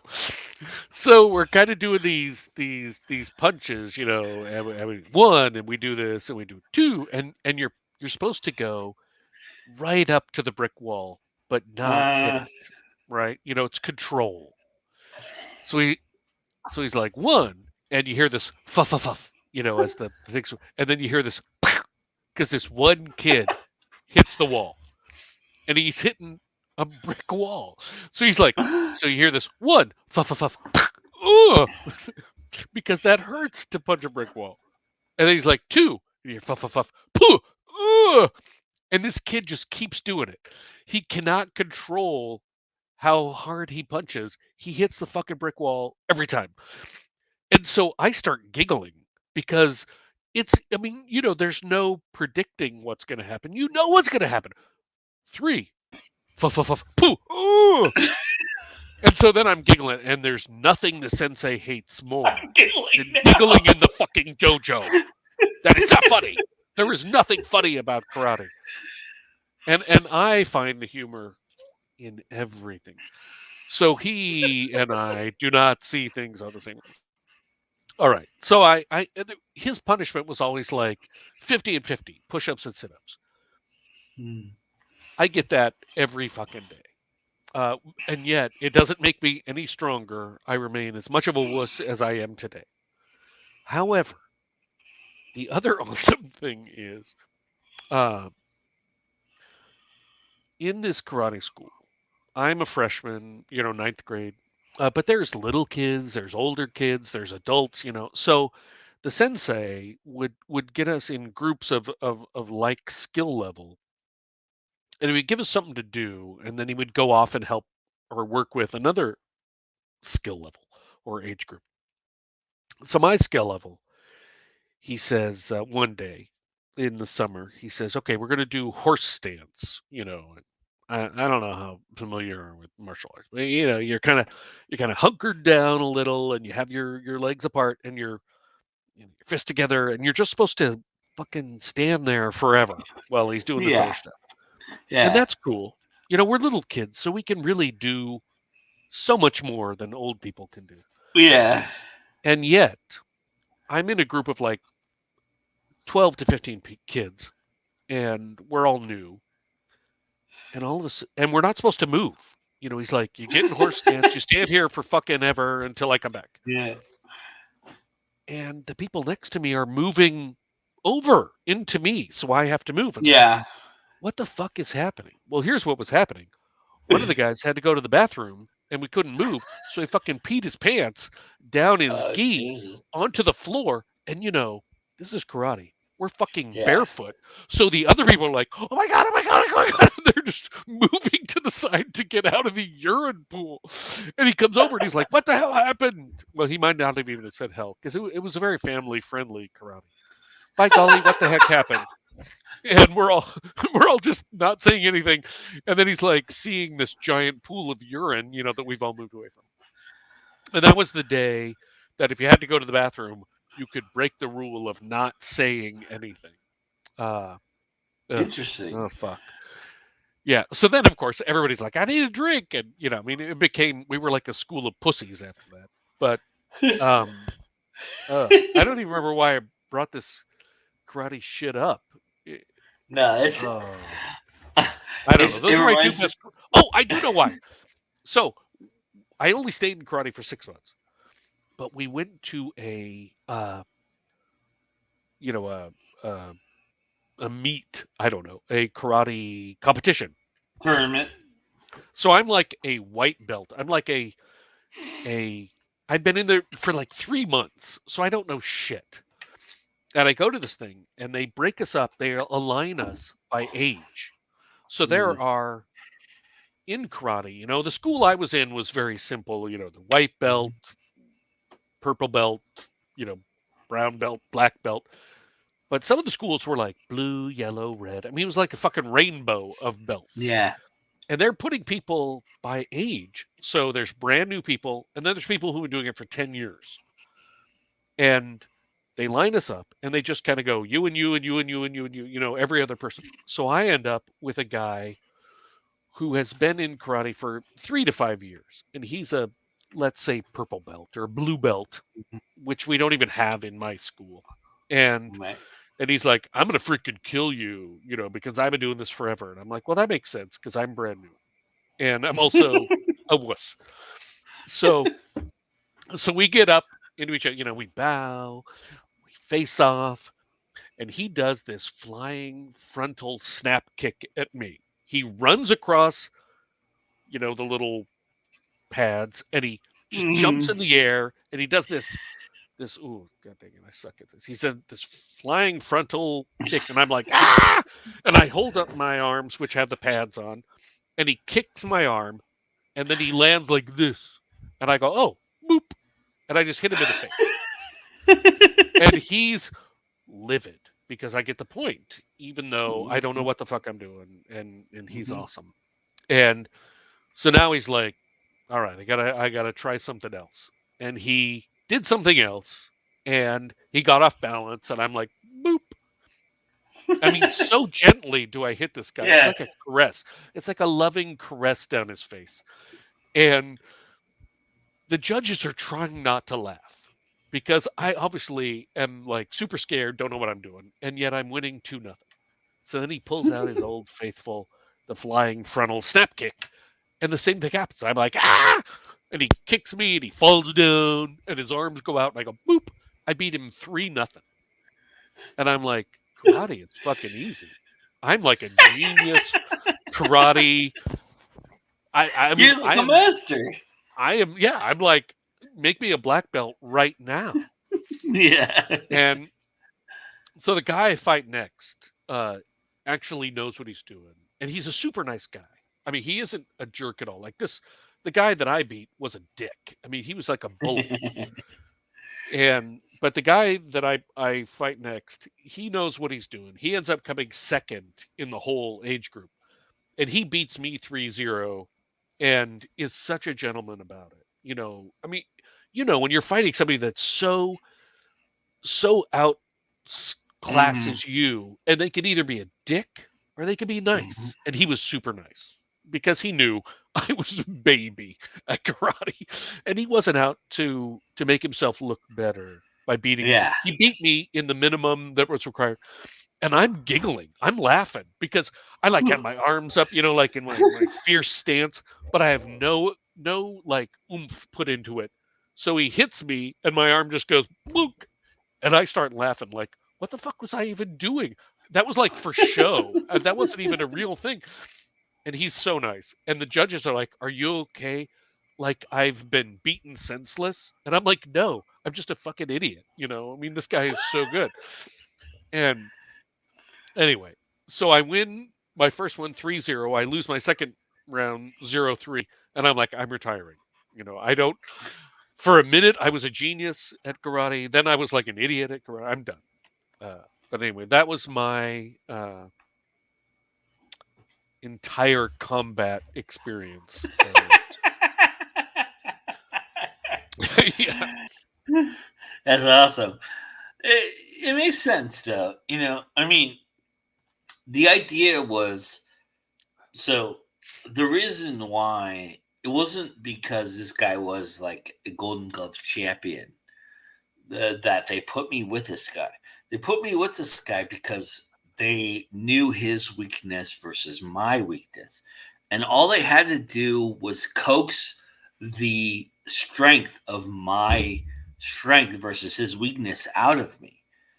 It's actually kind of ingenious if you think about it. Really? And yeah, it's kind of like manipulative and whatever you want to call it. But the idea was to get the person that they knew I was when they saw me out of me. The only way they were going to do that was challenge me with the top of the heap, right? But they knew that this guy had a weakness, and this guy's weakness was my strength. And all I had to do was overcome the fear of fighting this guy to realize that I was going to beat him every time because styles make fights. That's the difference. And that's kind of what you just... That makes a much better movie than my movie of accidentally winning and then getting a swelled head and then getting my ass handed to me by a gentleman. Totally makes sense. That totally makes sense, Ron. It totally makes sense. Oh, yeah. Your style didn't suit the guy that was cocky because the guy that was cocky didn't think that he would have to exhibit any kind of skill. Right. But when you went up against skill, you realize your style didn't fit that guy. A smart, skilled guy manhandled me, but the arrogant dick fuck, allowed me to defeat him with my fear. I had a similar my fear-based. I had a similar experience. Is very powerful against fuckers. I had a similar experience in soccer when I was a kid. I hated fucking playing soccer, but it was the one sport that my parents made me play since I was like 3 years old. And I played one game where the coach basically gave me the instruction that I needed. And that I hated, like, I was always like the forward, or I was the guy that I never belonged in any position. And then finally he said, you know what, fuck it. You've been a forward, you've been a goalie, you've been this, you've been that. The one thing I haven't made you is a defender. And he said, listen, this guy is the number one scorer in the league. This is what I want you to do. I want you to pretend like he's chewing bubble gum. And by the end of the fucking match, I want you to tell me what flavor you smell on his breath. That's how close I want you to get to him. That's how much I want you to fight him. So it's the only time I've ever been carded in the history. I got a yellow card because this guy tried to get away from me and I kicked him in the back of the fucking leg because I thought, well, I wasn't going to let him get away from me. I had to smell his breath. I had to know what flavor he was. And so they finally, after this was like 9 years of me playing soccer, and this guy and this guy had never not scored more than 2 goals in a game. He didn't score shit. I fucking laid him out. He was so frustrated by me. And at that point, the coach said, "Well, you did your job." My dad told me that the ref came to him and said, if the coach is not listening to me, so if you can control your son, that would be great. But I almost have to give him a red card because he's being that crazy with this kid, which I wasn't. It was just this kid was a star, and I wasn't letting him be a star, kind of thing, right? So the coach finally said, "Okay, great." So then we had to play because we lost a game. We lost a game 1-0. Oh. So I had to play another game later that day. He goes, "Okay, I'm gonna put you in the same position. You're gonna fight this other guy, right? I want you to tell me what flavor bubblegum this guy goes." And this guy was like fucking like Ronaldo versus this other guy. This guy fucking ran circles around me. He scored 3 goals. They won 4-2. We lost the tournament. And the coach goes, "What happened? I thought you were all about bubblegum." I said, "This motherfucker was chewing fucking tobacco. He wasn't chewing bubblegum. I couldn't fucking get a read on him." I mean, it's a matter of skill set, right? It's a matter of perception.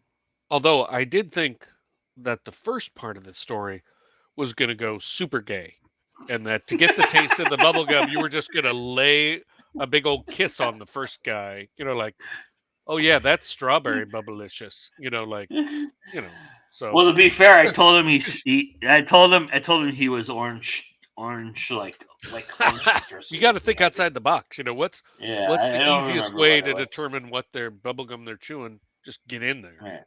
Yeah. Although, not that I played soccer, but I did go. I don't know if you had the same experience, but when I was in high school and around that age, I was a no good Nick, and when there were other no good Nicks who were renting an apartment or a house, and they were leaving, they would kick that off with a party where we would come and do unspeakable things in this house. Yeah.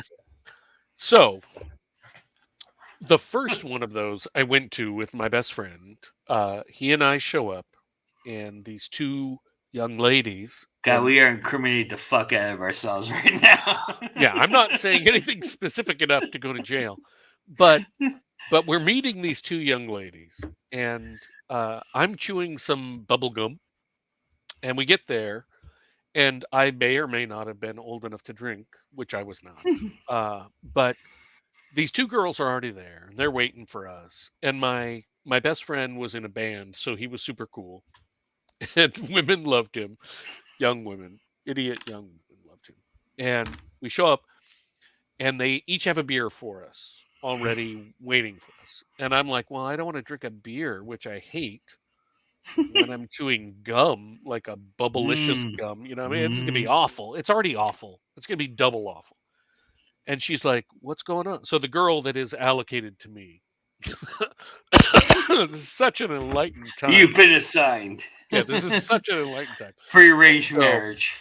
So this very attractive young lady who has been allocated to me and is waiting for me and tries to hand me a beer, and I'm like, "I have this gum. I need to throw it away. Is there a garbage can?" But this is a house we are trashing, so there is no garbage can. There is no nothing. And she's like, "I'll take care of it." And so, of course, I assume she means she knows where the garbage can is. But instead, what she means is she's going to take the gum from me and swallow it. And I have some real germ issues as an adult. But as a young person, I did not, because she was very pretty. And so she swallows this gum, and I'm like, "That's fine with me. We're married now in some, primitive cultures." And that, I don't know. Now I'm rethinking everything I've done in my life, because I should have married that girl. She went on to become a model. Yeah. Yeah, now I feel like I feel like an idiot, because we were married, and then she went to Italy and married some like super rich guy. Fucking bullshit. Yeah, it's you and I have seemingly lived a similar life in that respect. Yeah, it does sound like that. It's weird, but it's look. I don't know. In some respects, the things that I remember and the things that I know, it doesn't matter. I mean, the people that have lived beyond that and who would have benefited me by being them who they are now with me, if that makes any sense. You know, no, but I've drank they're a lot. they're supermodels, and that supermodelness would have rubbed off on me because I was their boyfriend, kind of idea. That idea would not have manifested itself the way that I think it would have. You know what I mean? I do, Because although I didn't say because when I met supermodel. them, She was like regular model. But when I met them, they had maybe that potential, or they were doing that, but they Sure. were doing that with an effect where they were either like snorting like lines of cocaine, or they were doing this that would have fucked their life up if I'd stayed with them and gone down that. I mean, Of course. you look at that kind of cause and effect kind of idea, and I'm not saying that I'm anything that would have caused that. I'm not. I am. I would have totally dragged her down. I'm not a Jekyll. I'm not a Jekyll or Hyde in the road, or the road sign that leads them to the promised land.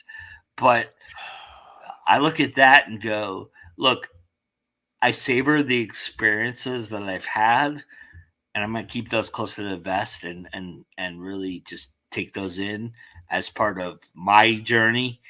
But it doesn't have to be our journey, if that makes sense. So, of course. And that's kind of how I look at it. I think everybody has those experiences. I think we've all come across a moment in our lifetime where if we had done just one step differently, we would be in this stratosphere, this differences. And the thing that we don't realize is that there's cause and effect with all of that, right? I agree with you. I agree with you in general, except when you say everyone, and yet you look back at the people you knew. Yeah. We know that's not true. There are some dumb motherfuckers that. But those guys, no matter what, but those they people did, were always. They were. I mean, so I like 80% of us maybe we could have had that impact. The other 20%, they're just so fucking stupid. You know. No, I agree with you on that. But that's the thing about COVID that never worried me, right? Going back to our conversation that kind of started this whole balloon, and kind of doubling back on that.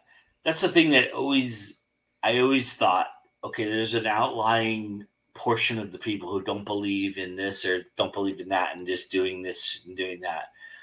Society and fate is going to weed those motherfuckers out, and I don't have to deal with that, right? But that changed. That changed with it really changed, and I'm not throwing shade on Joe Rogan, but that really changed with how Joe Rogan dealt with COVID, and he made it valid for these people to have an agreement or have an argument. And when are you sure you're not throwing shade at Joe Rogan? It feels like you're throwing shade at Rogan. I mean, but you know what I mean. It's like that whole idea that he was able. But this is the thing that bothers me about that duress and that aspect of humanity, and that is that they latch on to the most egregious and easy thing to latch on to without context, without fervor. They just latch onto it because it makes their point valid. What they don't understand is when they latched on to Trump and his rhetoric and his dialect, he was telling them what he wanted to hear while he was doing the exact polar opposite as a human being. He was vaccinated. He was maybe patient zero for vaccinations, to be he was quite like a frank. lying motherfucker. Yeah, no doubt. Right. No doubt. And that is where I gotta pee. You keep going. I'll listen. That's where I draw the line with that idea. You know, that's the idea that I kind of frequent is that you can disagree, you can argue with the points, and you can have your disagreements, but if you're standing to your convictions, and the convictions that you're standing against and the proof that you're presenting has contradictions, where are we as a society because of that? I mean, that is the hardest thing for me to swallow. It's the idea that, okay, Joe Rogan did this and did that, and yes, he didn't have to get vaccinated. He didn't have to do this. He didn't have to do that. And whether you believe he's vaccinated or not doesn't matter, because he did this or did that to cure his COVID or help his COVID. All of that is moot, because it's not him that's affected by this.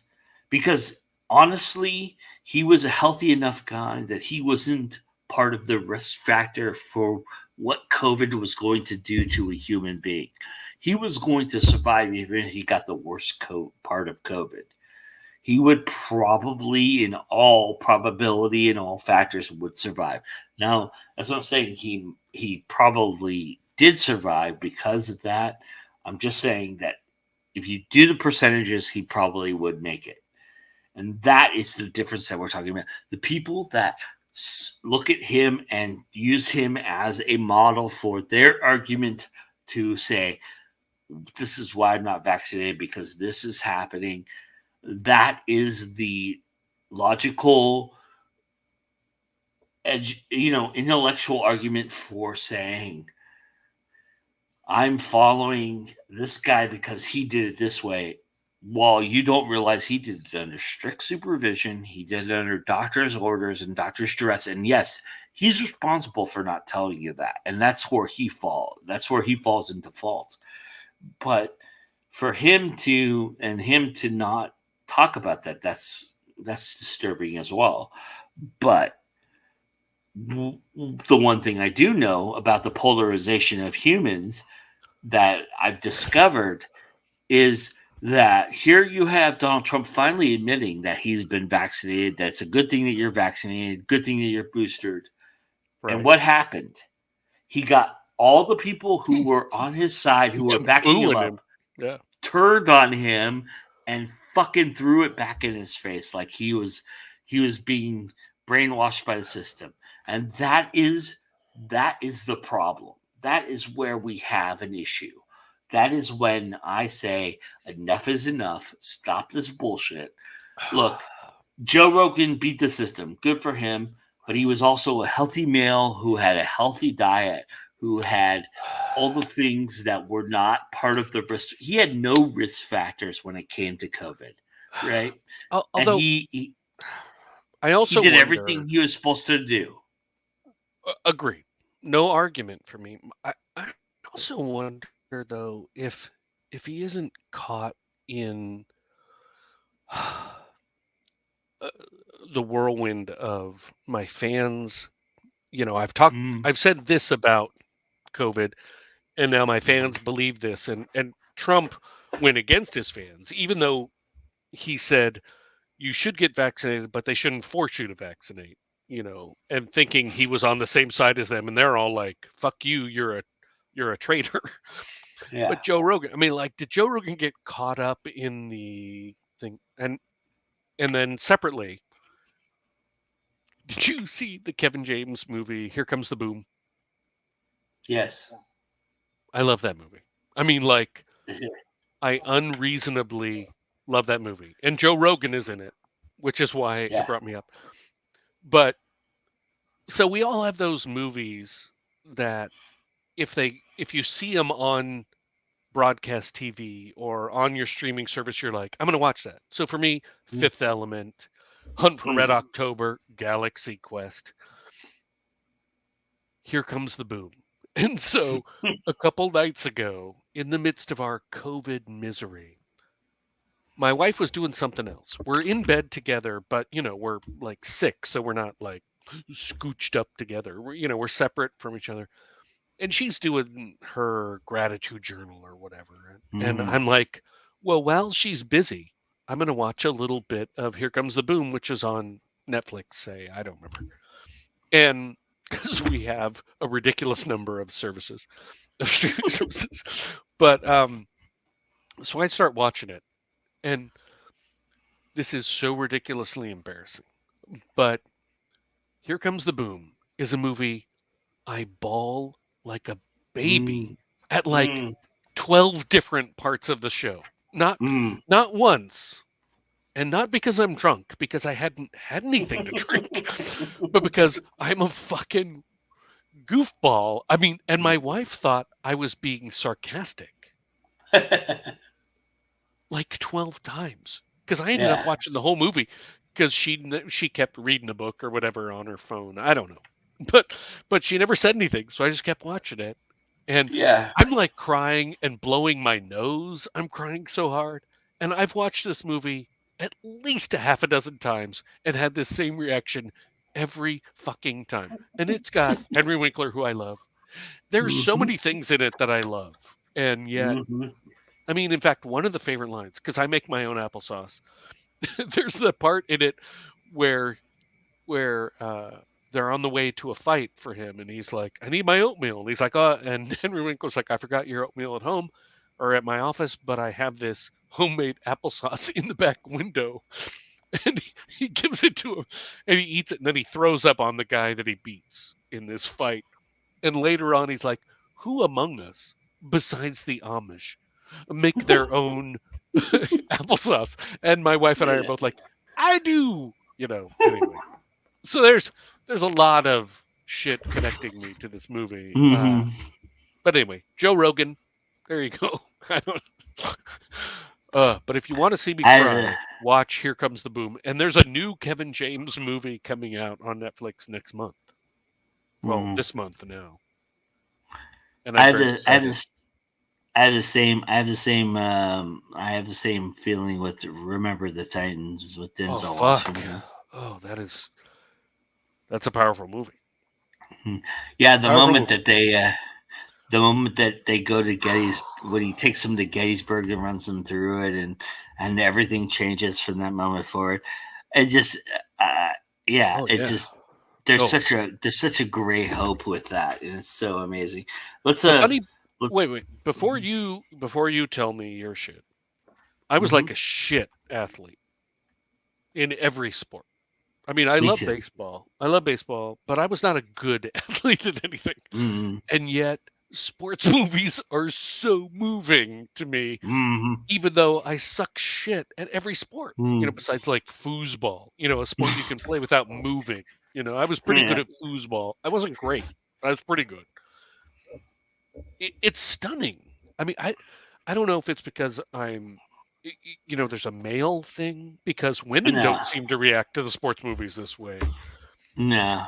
And it's certainly not related to talent, because I fucking sucked at every sport. Yeah. Even Remember the Titans with Keanu Reeves. I was emotionally drained at the end of. Insanity.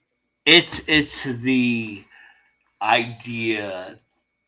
I think it's the one thing that as males we don't confront, and that is the idea that we fail, and it's okay to fail. And when we do fail, we can rise up and be accepted.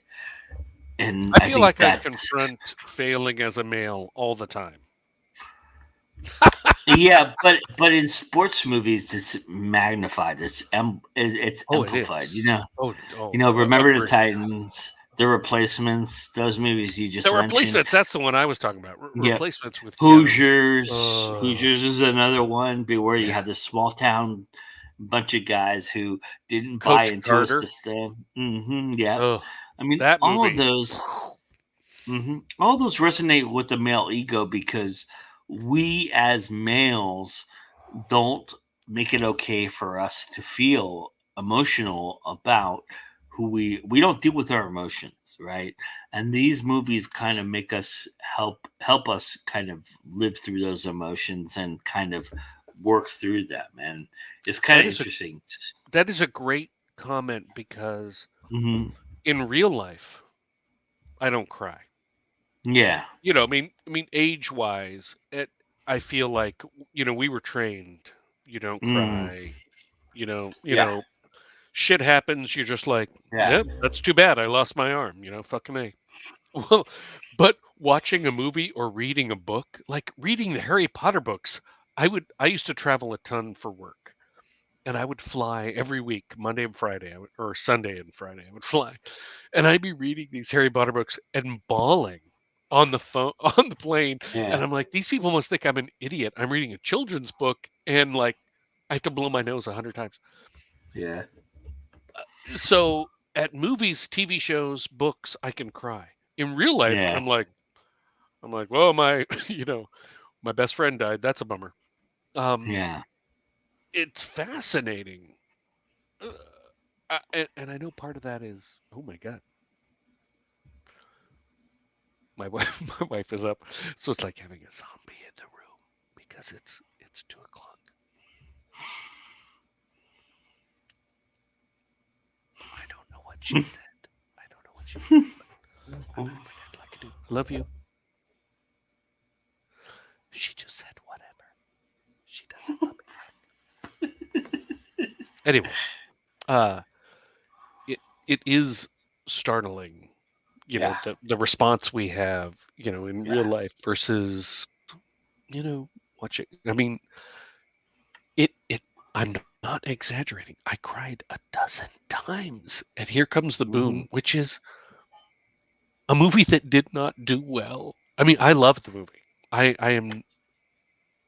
do love that movie. I would watch it tomorrow. But it is not a great movie. And yet, oh, you're a rocket funerals and goo it. Ooh, that's interesting. That is a great. I'm not a rocket anything. Unless it's like, no. That's the thing, right? I think that's the difference is like women can compartmentalize and move emotion to the moment that they need it to happen. And I'm not saying that's a woman versus man thing. I know I feel like I've been but the idea is we're not allowed to have those compartmentalized ideas, right? We're supposed to tough it out. We're supposed to let this be what it's going to be or do what it's going to do. And I'm like you. I am. There's a, and it's kind of odd because like my former mother-in-law, my ex-mother-in-law, had never seen me move to emotion, and we went for my birthday. One of the things we did for my birthday was we went to, because I do a birthday movie every year. So one of the years the birthday movie was The Force Awakens, and I was real excited about that. We went at like 7 a.m, and the moment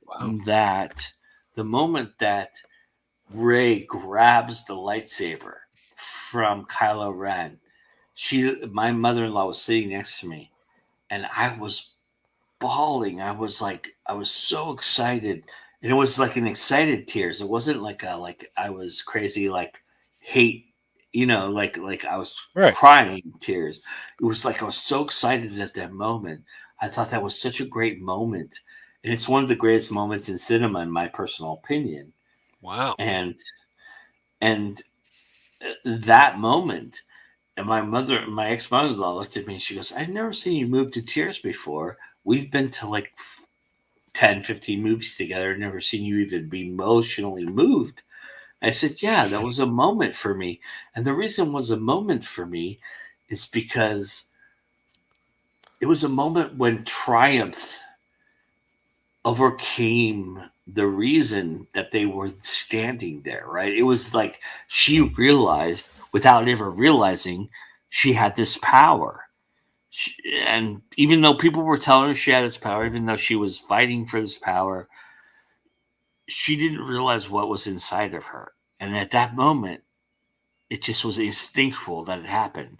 And for males, that's emotion. Motion becomes instinctual. It's like we fight it. We try to hide it. But when there's nowhere to go with it, it just instinctually becomes an emotion, because that's the impact of that moment. Okay, and that's I got a question for you. Mm-hmm. So I'm 52. My oldest daughter just turned 30. Mm-hmm. So she's old now. and she has a subscription to HBO Max. So the new Matrix is coming out. So even though she's seen bits and pieces of the first 3 movies over the years, she decided to watch all of the movies in a row, 1 through 4. So she sent me a text after she watched the first original trilogy. And she's like, number 1, good movie. Number 2 and number 3, meh. How I felt. Basically. Yeah, like everyone in the world felt, almost. Yeah. And I said, tell you, can I interject something funny real quick?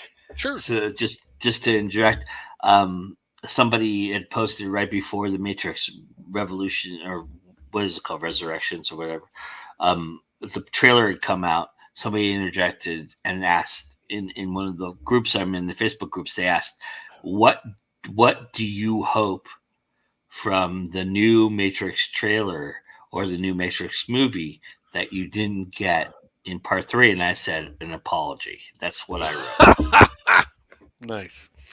Yeah. So in 1999, the summer of 99, when Matrix came out, I worked for a company called Software Spectrum, and we did Windows 98 support.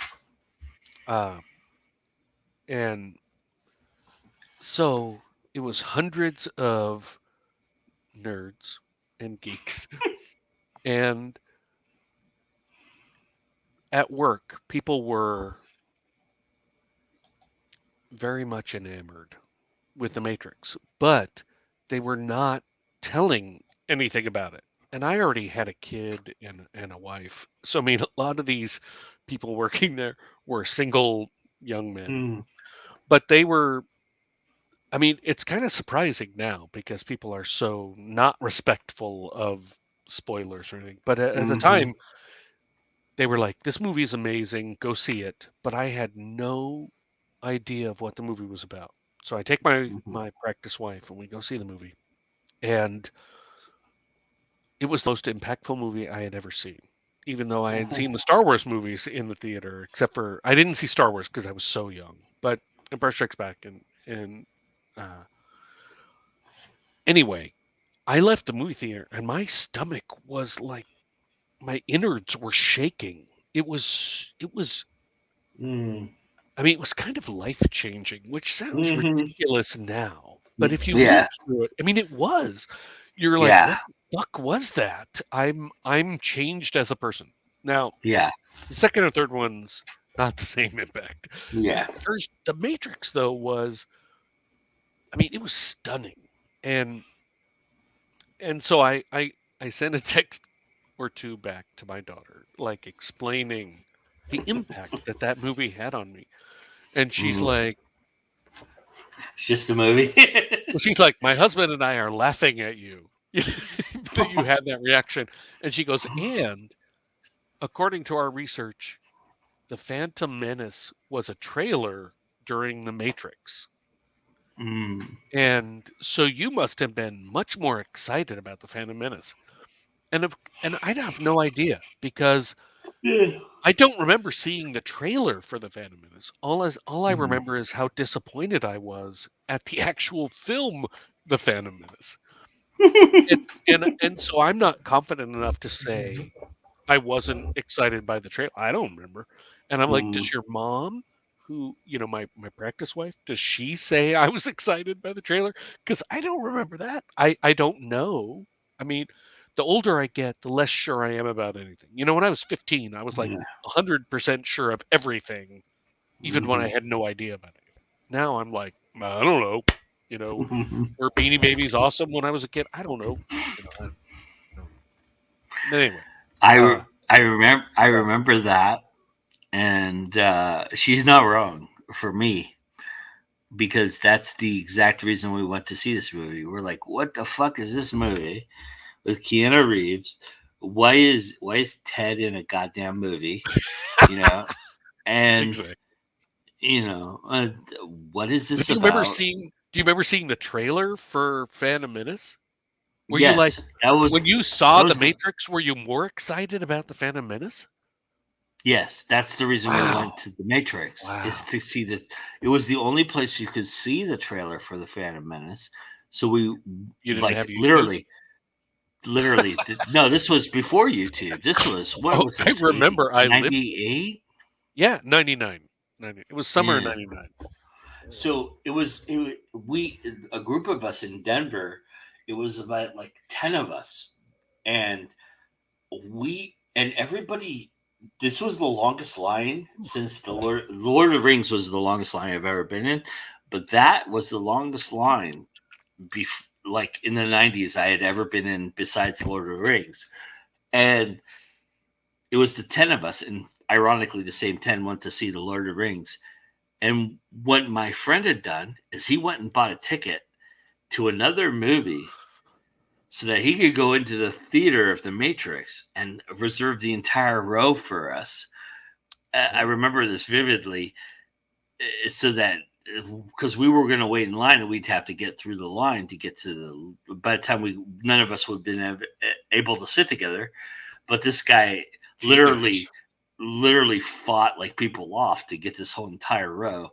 And we sat there, and we were like, okay, so because I don't remember, there was something else playing. It wasn't the Matrix. There was something else playing that we were going to go see. We were literally talking about, okay, we're going to go see this trailer, and then we're going to leave, and we're going to go and watch something else. And I don't remember what we were going to watch, but we were there literally just to see the trailer, because it was the only place that George Lucas's place. I mean, this just shows you the genius of George Lucas right there, right? And so it was the last trailer leading into the Matrix, and then we saw like the little squiggly lines and the little data thing come down. We're like, okay, well, we can see the other movie in a time. Maybe it's a good thing that we're here. So we all stayed. Plus, it was like we were in the middle of we were like right in the middle of the theater, in the middle row. We would have to like climb over 50 people to get through there. So we just like said, fuck it. We were sitting there, we were drinking and watching the movie, and literally it caught us like 5 minutes into it, and we never let go. I mean, it was the first movie that I could remember where I didn't have to tell, because I was always the guy that always told my friends, let's stay to the end of the credits, and they all left, and I was always the guy that stayed in it was the first movie that I remember telling people, let's stay, and it was the first movie that I didn't have to tell anybody that. They were like, oh my God, like we literally had to sit, like the theater was done, like the credits were done, and we literally sat there, all of us. And it wasn't just us. There was quite a few people who sat there and had to compartmentalize and absorb what they just saw. It was that impactful. So when 2 and 3 came out, two or three of the friends that I had of that group went and saw that, and we were so fucking disappointed. It just didn't hold the same impact. There were cool things about the second or third. 2 at least. I did not hate them. Yeah. But when I watched the first one, because the people at work had not said anything, I had no idea what the Matrix was. And so when you get to see the Matrix and you have no preconception of what it is, except that it's a good movie. I mean, that was it. Yeah. I mean, I left the theater and my belly was shaking inside because it was so different. I mean, and it sounds ridiculous to say life changing, but as a movie, it was life changing. I was stunned when I left the theater. Like, I don't know. I've never felt that way from any movie besides The Matrix. I mean, and Saving Private Ryan, the initial scene where they're landing, and I have no experience with combat at all. And my dad is a Vietnam veteran, and I watched Saving Private Ryan. And at the beginning, I thought, and my dad will not talk about Vietnam. I mean, he is not interested in discussing that, and I don't press him. I don't press him at all. At all. I'm not trying to, But when I saw the movie, I thought, oh my God, I need to bring my dad to this movie at the theater because this is what I think combat must be like. It was so awful, and yet Saving Private Ryan compared to The Matrix was like 50%. I mean, I left the movie theater, The Matrix, and I didn't know that I was going to be the same guy. I mean, it didn't turn out to be that impactful, but at the moment when I left, I was like, I've never had that reaction from a movie. Anyway, so I tell my daughter that. She's like, "You're an idiot, old person." I mean, she was very kind about it, but it was obvious what they were thinking. We're laughing at you right now. I'm like, you didn't live it. You don't know what it's like. Yeah. Because you're watching it.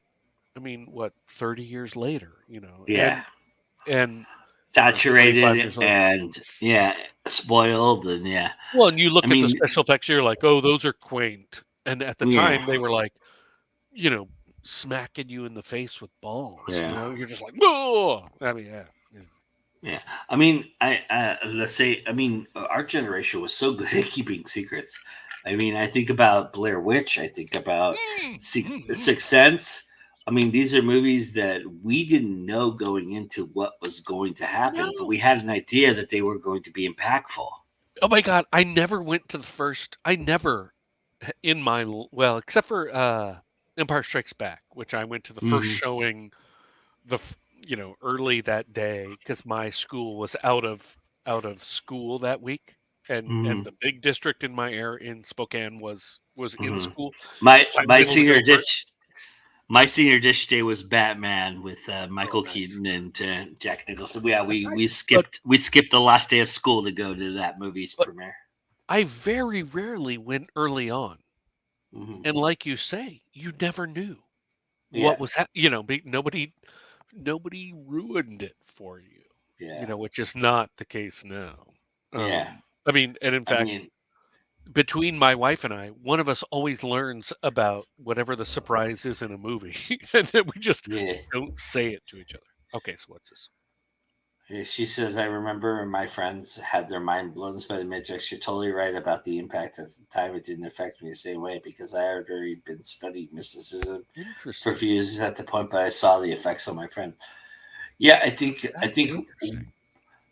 what's interesting about the Matrix in particular versus Sixth Sense, which and Blair Witch and Sixth Sense were this weird plot twist that kind of got what was you. The one, the guy who was in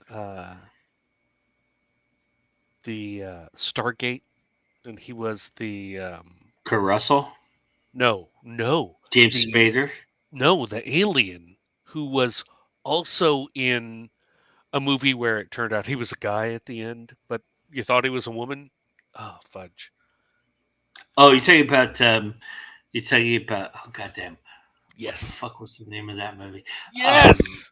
I mean, I saw that movie late and didn't know he was a dude.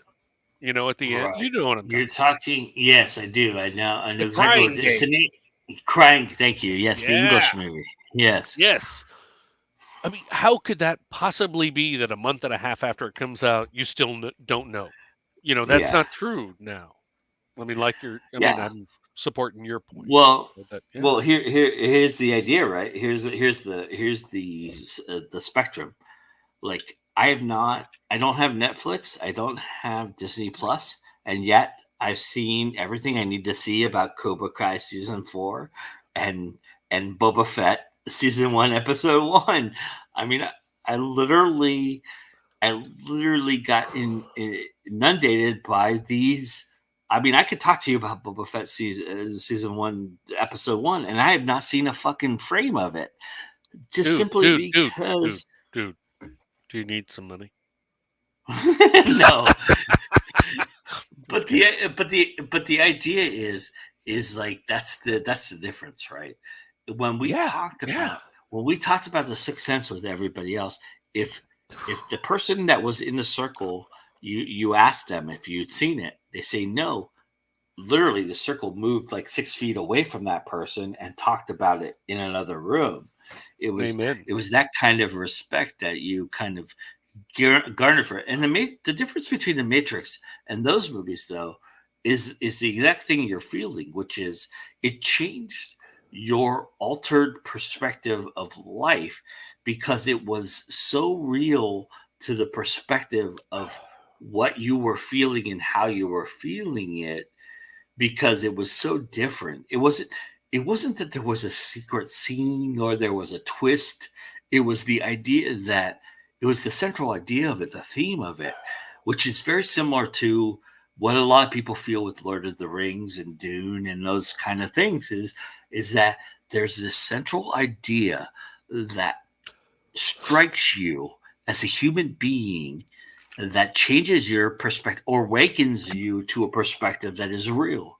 And the unfortunate thing is that people beyond the Matrix or beyond Dune and beyond Lord of the Rings don't get that perspective because they didn't live in a world that didn't have that perspective before it happened. And that's the difference, I think. That's what makes the Matrix so striking and makes it one of my all-time favorite movies, is that I didn't have that perspective before the Matrix existed. And when the Matrix existed, it woke up every thought and every doubt I ever had about life. It was stunning. I mean, and there's no way to communicate to the people, you know, who didn't see it in the theater in 1999 how transformative it was, because all the movies made after it took into account that movie.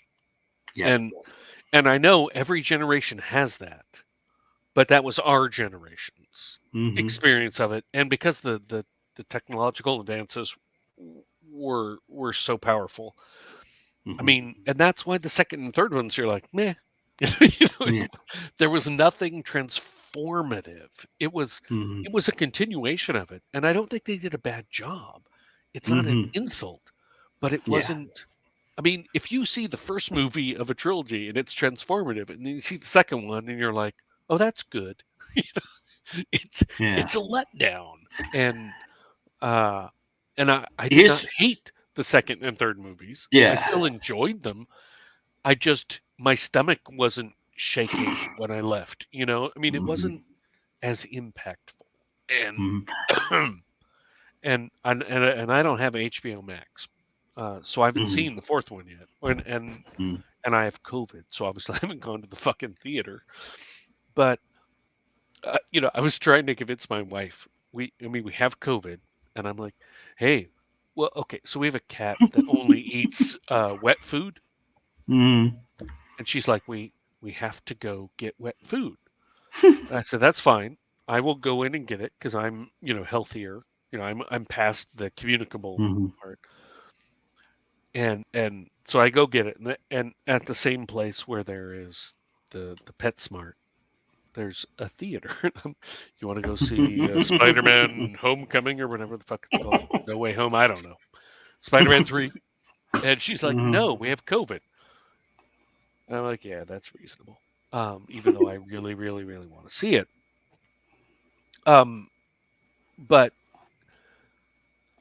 you know, we've had Netflix forever, and we have Amazon Prime because we're old people and we love to shop online, and so we use Amazon.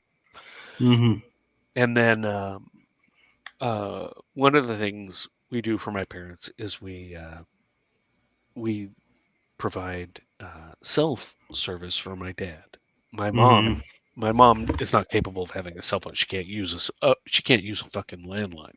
She doesn't know how to answer the phone. But for many years we've provided a cell phone for Brandon. So we move in and we decide to buy new cell phones for me, my wife, and my dad. And it's very handy to have the same model of phone because then you can answer any questions that a person a generation older than you has. Makes sense.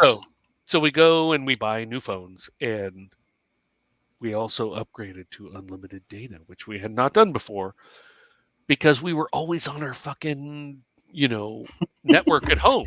So we were always doing the on your Wi-Fi. So we didn't need unlimited data, but we do it this time. And they're like, hey, if you buy new phones and you upgrade your data, you get Disney Plus. Because my wife and I have always been like, there's 1,000 streaming services, but we can only watch so much fucking TV. We're doing a million other things, food, taking care of family, all that shit.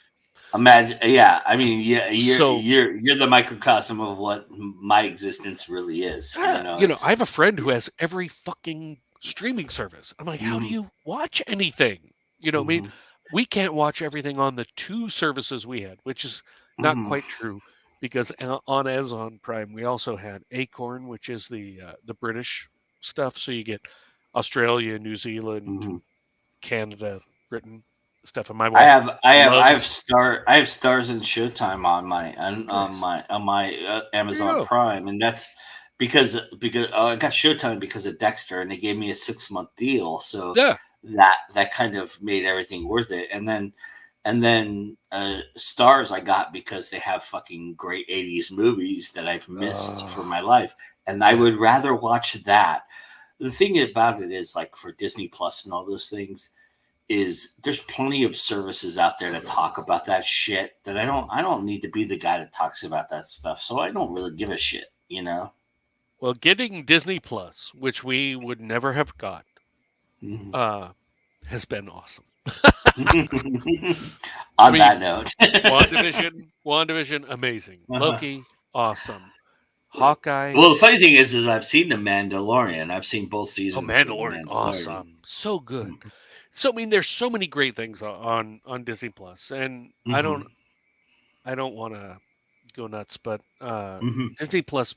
Well, when Disney bought Fox, they bought a cartoon movie that Fox had made called Ron Goes Wrong. And I was watching this movie. Yeah, and I was watching one of those things on YouTube that was like the best things on, streaming services. Disney, and they were watch Ron Goes Wrong. So my wife thought I only wanted to watch it because I had my name in the movie.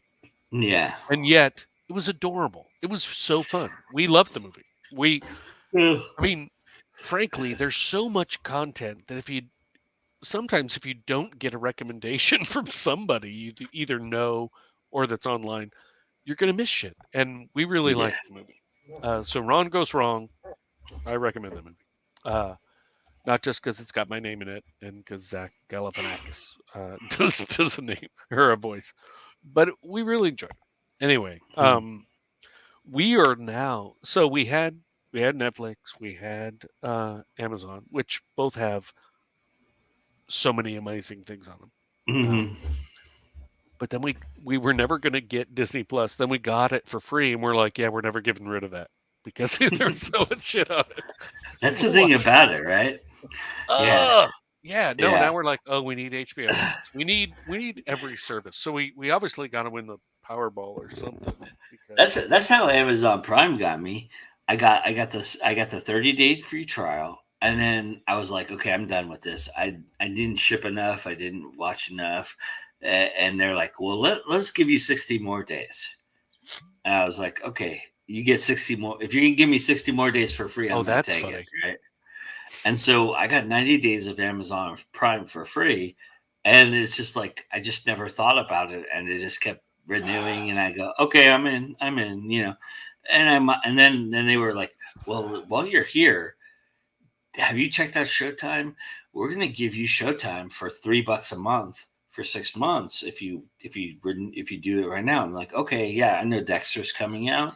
I wanted to watch a couple things. There was a couple movies on Showtime I thought were pretty good, so I was like, okay, I'll do it. I think it was worth it. I made and then you get hooked by that, and then it's like it's the gateway drug, right? And then Stars was 99 cents for 4 months, so I was like, yeah. And then they had Fletch, they had Clerks, they had all these 80s movies, 90s movies that I love, and I was like, I haven't seen it in a long time, so I was like, all right. And literally, that's all I've been watching is those two channels. But I was like, fuck it, I'm going to do it. Well, but The Mandalorian I saw on YouTube, so I didn't. I have yet. Disney Plus has. There's this one thing that Disney Plus does, which is, and you and I are sports fans, so this kind of appealed to me a little bit. Yeah, Disney, Hulu, and ESPN Plus for like $14, and then I've been meandering that for a while. That one's been about a year of me kind of going over, is it worth it? Is it worth it? Is it worth it? And then I'm watching stuff on Amazon Prime that was on Hulu, and I'm paying for those movies, but I could have just got that deal and got Hulu for free and watched those movies for free. But we use Roku as our I have Roku too. Right? Me too. So you know how you have the voice search, and you're like, prodigal son, and then it shows you what services it's on. So a lot of the time, when we search for a show like Better Off Ted or The Bitch, Don't Trust the Bitch in Apartment 23, which are two of my favorite sitcoms, they're always on fucking Hulu. So we do this deal and we get the free Disney Plus. And Laura says, my wife says, we can't get rid of Disney Plus. And she goes, but when it expires, when we get rid of the 6 months of free, let's do the triple deal, the ESPN, because as a man, you can't do it. As a man, I love sports. Yeah. And as a straight man, I should say. As a straight man, I love sports. And then Hulu, there's like a zillion shows that are only on Hulu, and then Disney Plus. So we'll do I don't care about commercials. Yeah, they don't bother me the way they bother some people. Commercials are awesome a lot of the time. And actually, I appreciate them because I can go up and get pee. I can go pee, or I can do something else while it's going on. Some of them are so awesome. I mean, you look at places. I wouldn't know about that because I don't pay attention to them. But Progressive's commercials, Progressive Insurance, they've had some fucking amazing commercials over time. I mean, so I don't hate commercials. My dad, I mean, he really does. He'll record like a Gonzaga game to for half an hour and then start it so he can skip all the commercials, even if that means missing part of the game. Yeah, and I'm like, you know what? I will watch the commercials to see the whole game. Yeah, me too. But I mean, I don't mind people making money the way apparently my dad does. Anyway, so. I used to make fun of my friend who has every streaming service, and yet my wife and I are slowly catching up to him.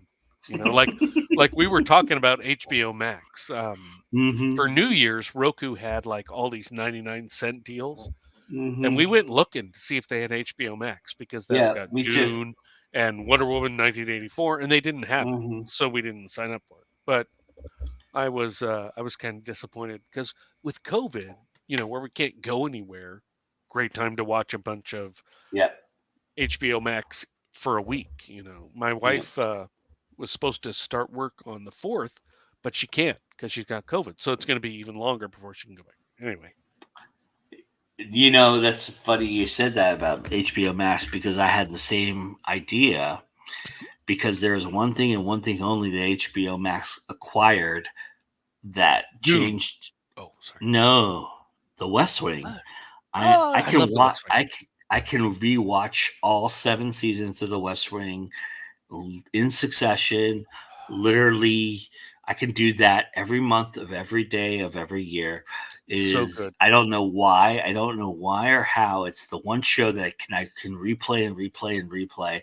I mean, literally, if you look at my YouTube playlist and my history, you'll see that I've rewatched clips of The West Wing. So I know that HBO Max is the only place you can find it. And I literally almost got HBO Max for just that and that alone. I didn't care about all the fucking first run movies. I didn't care. But then I haven't seen the Snyder Cut. I really want to see that. Me neither. And Watchmen. There's so many things. Well, actually, and there's one other thing on HBO that it tantalizes me, and that's Succession. I have not watched a single episode of Succession, and that show sounds fucking like right up my alley. And you can watch the first episode for free. Yeah, but then I haven't done that. But I know it's there. But to me, it's like, do I want to watch the first episode when I know I'm not going to buy it? Because we spend a lot of money on internet access, and it's funny too, because we all think we're beating cable, and we're not. If you add it all up, it's the same as fucking ordering Comcast or ordering a cable service and just having all these channels to begin with, I hear you. Yeah, it's ridiculous. But as soon as I either win the lottery, or which is tough if you don't play, or you gotta play. That's the difference. Or when I have like 3 books to get out, and once I do, then I'm going to start advertise. I mean, I've built up this amount of money for advertising on Amazon, but I have my science fiction novel, You Get What You Steal. I have my my box set of my first trilogy of the fantasy, the Cathaldi series coming out, and then I have the anthology in my Cathaldi world, where all these different authors have written stuff. And when all those are out, then I'm going to start advertising everything. And until then, I'm not advertising, because I want to have enough shit out to make it worthwhile, Yeah. And I can understand philosophy for sure. Yeah, I mean, I did advertising when I put out my first book of the Cathaldi series, and it's a 99-cent loss leader, and so I got a bunch of people to buy that, and I would pay $5 for them to spend 99 cents on the first book. All right, now I get why people are saying don't advertise till you have multiple books out. Well, go ahead. Well, I was just gonna say I sold way more books when I was paying people $4 a book to buy the 99-cent book. I will say, anybody who has stayed this long, either you're a sadomasochist or you're crazy. Anybody who's watching this on the replay and has been here for 8.5 hours, congratulations. That's amazing. But and you deserve a lot of kudos. And Diane, thank you for hanging with us at the end here. But I will say one thing, if you are listening, that I think is paramount to us and who we are and what we do. And the idea is that you're talking about, I have to get this conglomerate to advertise toward and everything like that. And the idea is, and that's a typical thinking, right? That's kind of you go to a book show, you go to a book festival, you go to a conference. If you have one book and you're selling one book at a table, That's not as tantalizing as the guy next to you who's selling 15 or 16 books. Sure. But the thing about it is, and I think this is the thing that I think a lot of indies miss, and something that I kind of look at in terms of what I do and how I do it is in advertising. It's not so much the volume you're advertising, and this is the thing that I think 50 20 books to 50K misses a lot. And I'm not saying that site's not worth it or anything like that, but it's not the volume that matters.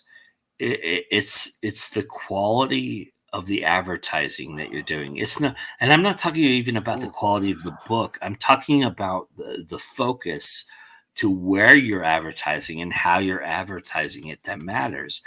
You can advertise one thing and one thing only, but I'm going to tell you right now, as somebody who has been doing this for 4 years and looking at GoIndie now, and we're now 9 hours into a stream, or getting close to 9 hours, the idea that somebody told me when I first started that you have to keep everything to 10-15 minutes, I didn't subscribe to that philosophy. I went with the Joe Rogan philosophy, which is we're going to talk until we talk ourselves out. And in doing that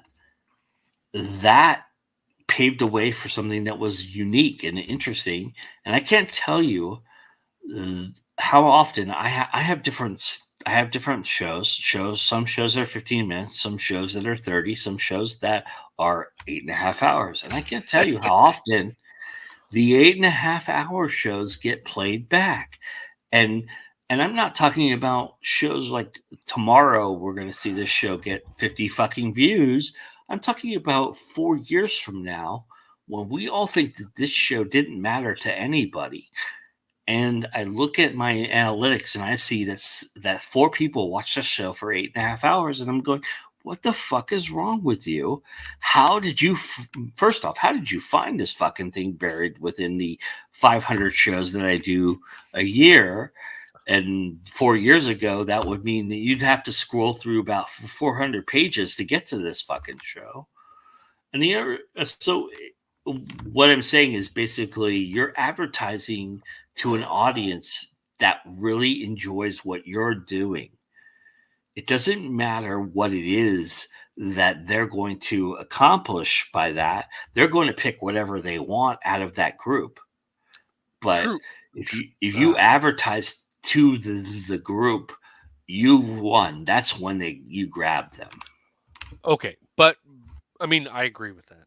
However, when I only had one book out, and that book was priced at 99 cents to draw people in, and I'm paying $5 for somebody to spend 99 cents, and then even though they loved the book, there was nothing else for them to buy. Yeah, that is very different from right now.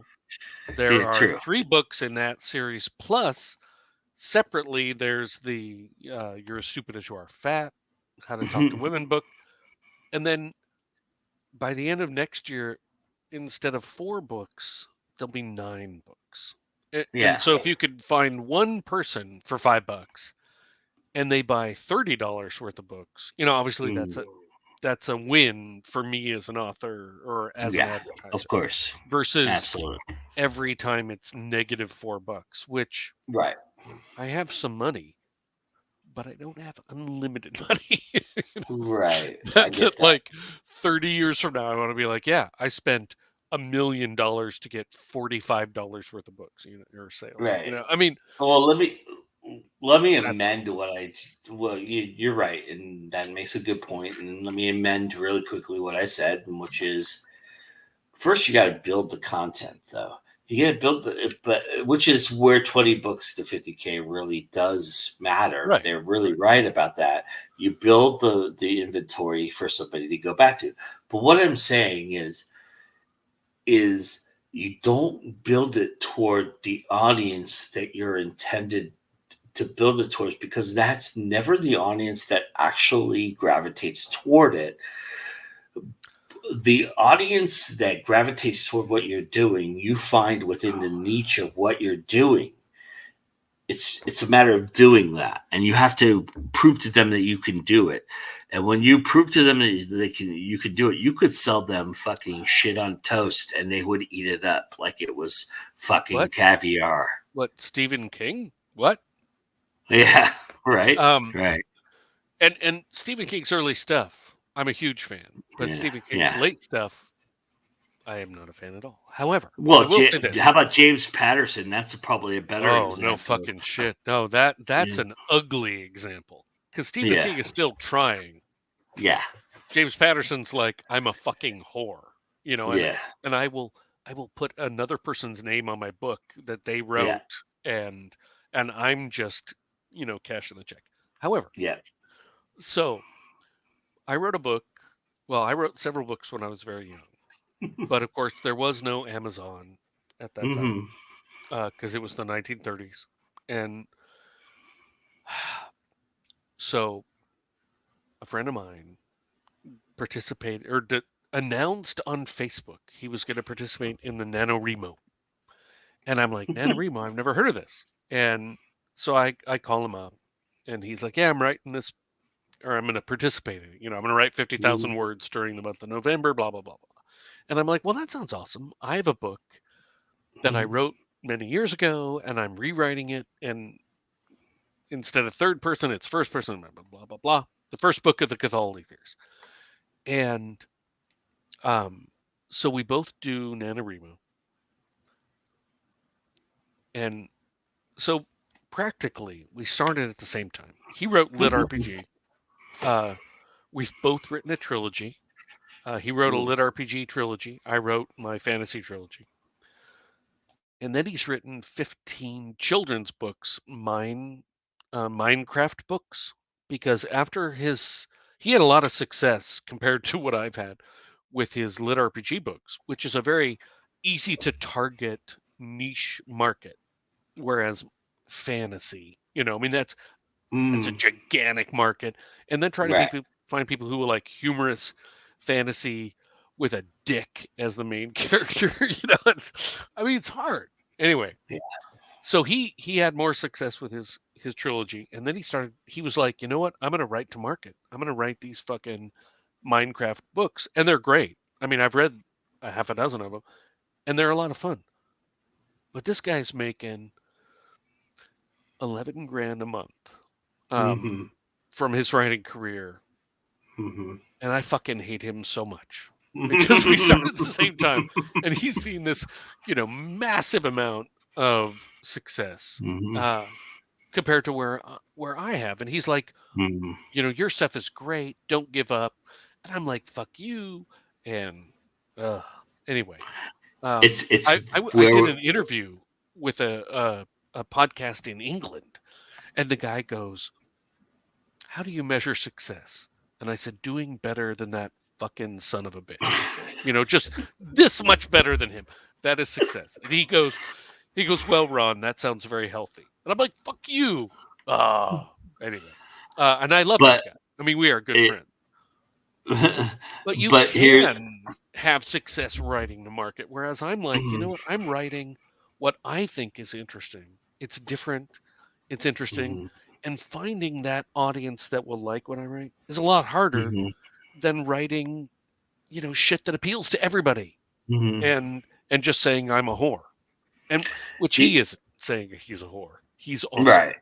But you know what I'm saying. You're talking about Robert Jordan's. You're talking about Robert Jordan versus Brandon Sanderson. Basically, you're Robert Jordan, and your friend is Brandon Sanderson. Immediately, the moment that he took flight and took on writing, it caught fire and it never went out. But Robert Jordan is a guy who published a book 40 fucking years ago, never got the record because he published it during an age in which it got buried by Tolkien and a bunch of other authors that were, whether you believe or not, better than him, which is all bullshit. But he got buried in the sea. He got put in the back burner of a group of people at a time when everybody was paying attention to those people, and even Tolkien to a certain extent didn't get it till later. And it was a residual effect, And I mean, that sucks to think about, that you're going to be long gone before anybody appreciates Ron Lars' work. But Really? That could be the case. It just happens that way. It could. However, I could be 90 and it could work. Yeah, it could.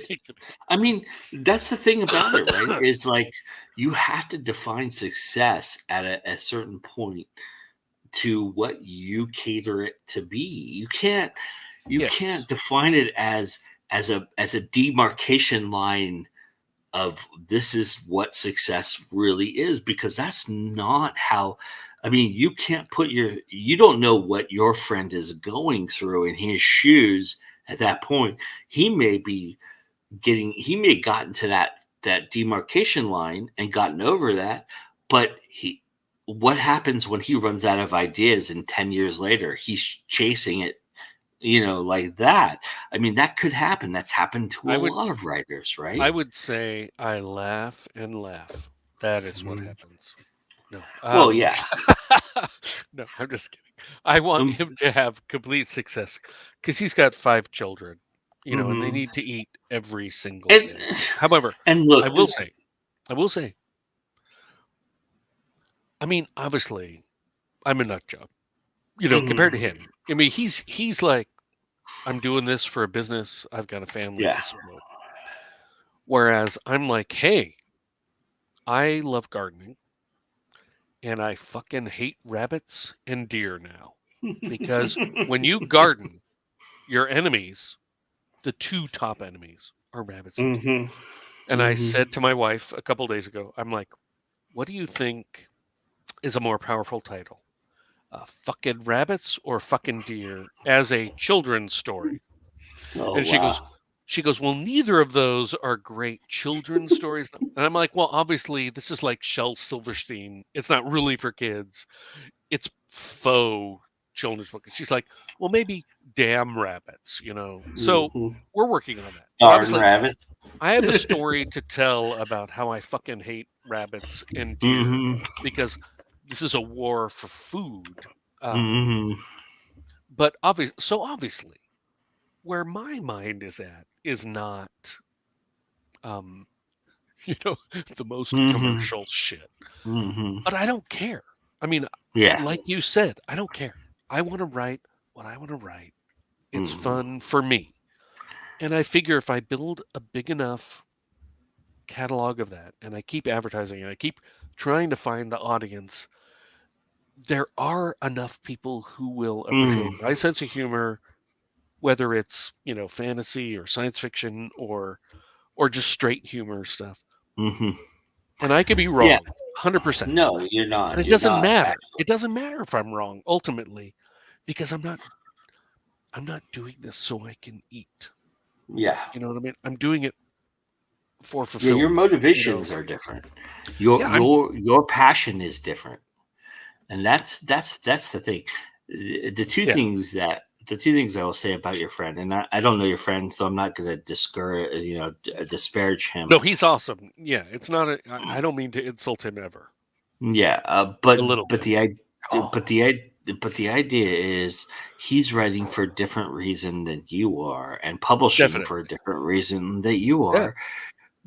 But the reason that you're publishing is sustainable over a period of time, where the reason he's publishing is, I'm going to do this. I'm going to write it. I'm going to get successful. I'm going to try and ride this wave. He basically caught the perfect wave at the perfect time, and he's going to ride it as long as he fucking can.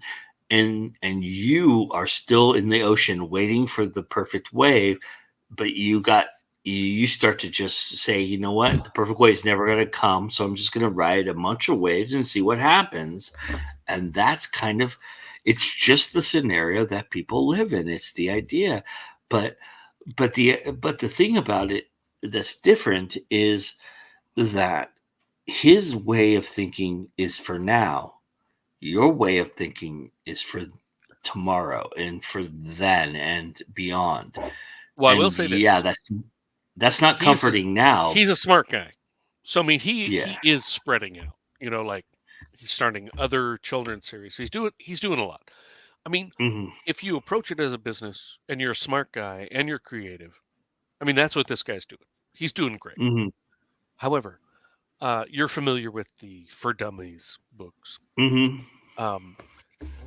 So it turns out one of my good friends is the guy who wrote DOS for Dummies, which is the first For Dummies book. And he made so much money off that book because in the olden timey days, things didn't change with technology in 6 months. Because right now, if you write a For Dummies book, it's garbage in 6 months because there's a new phone or program or whatever.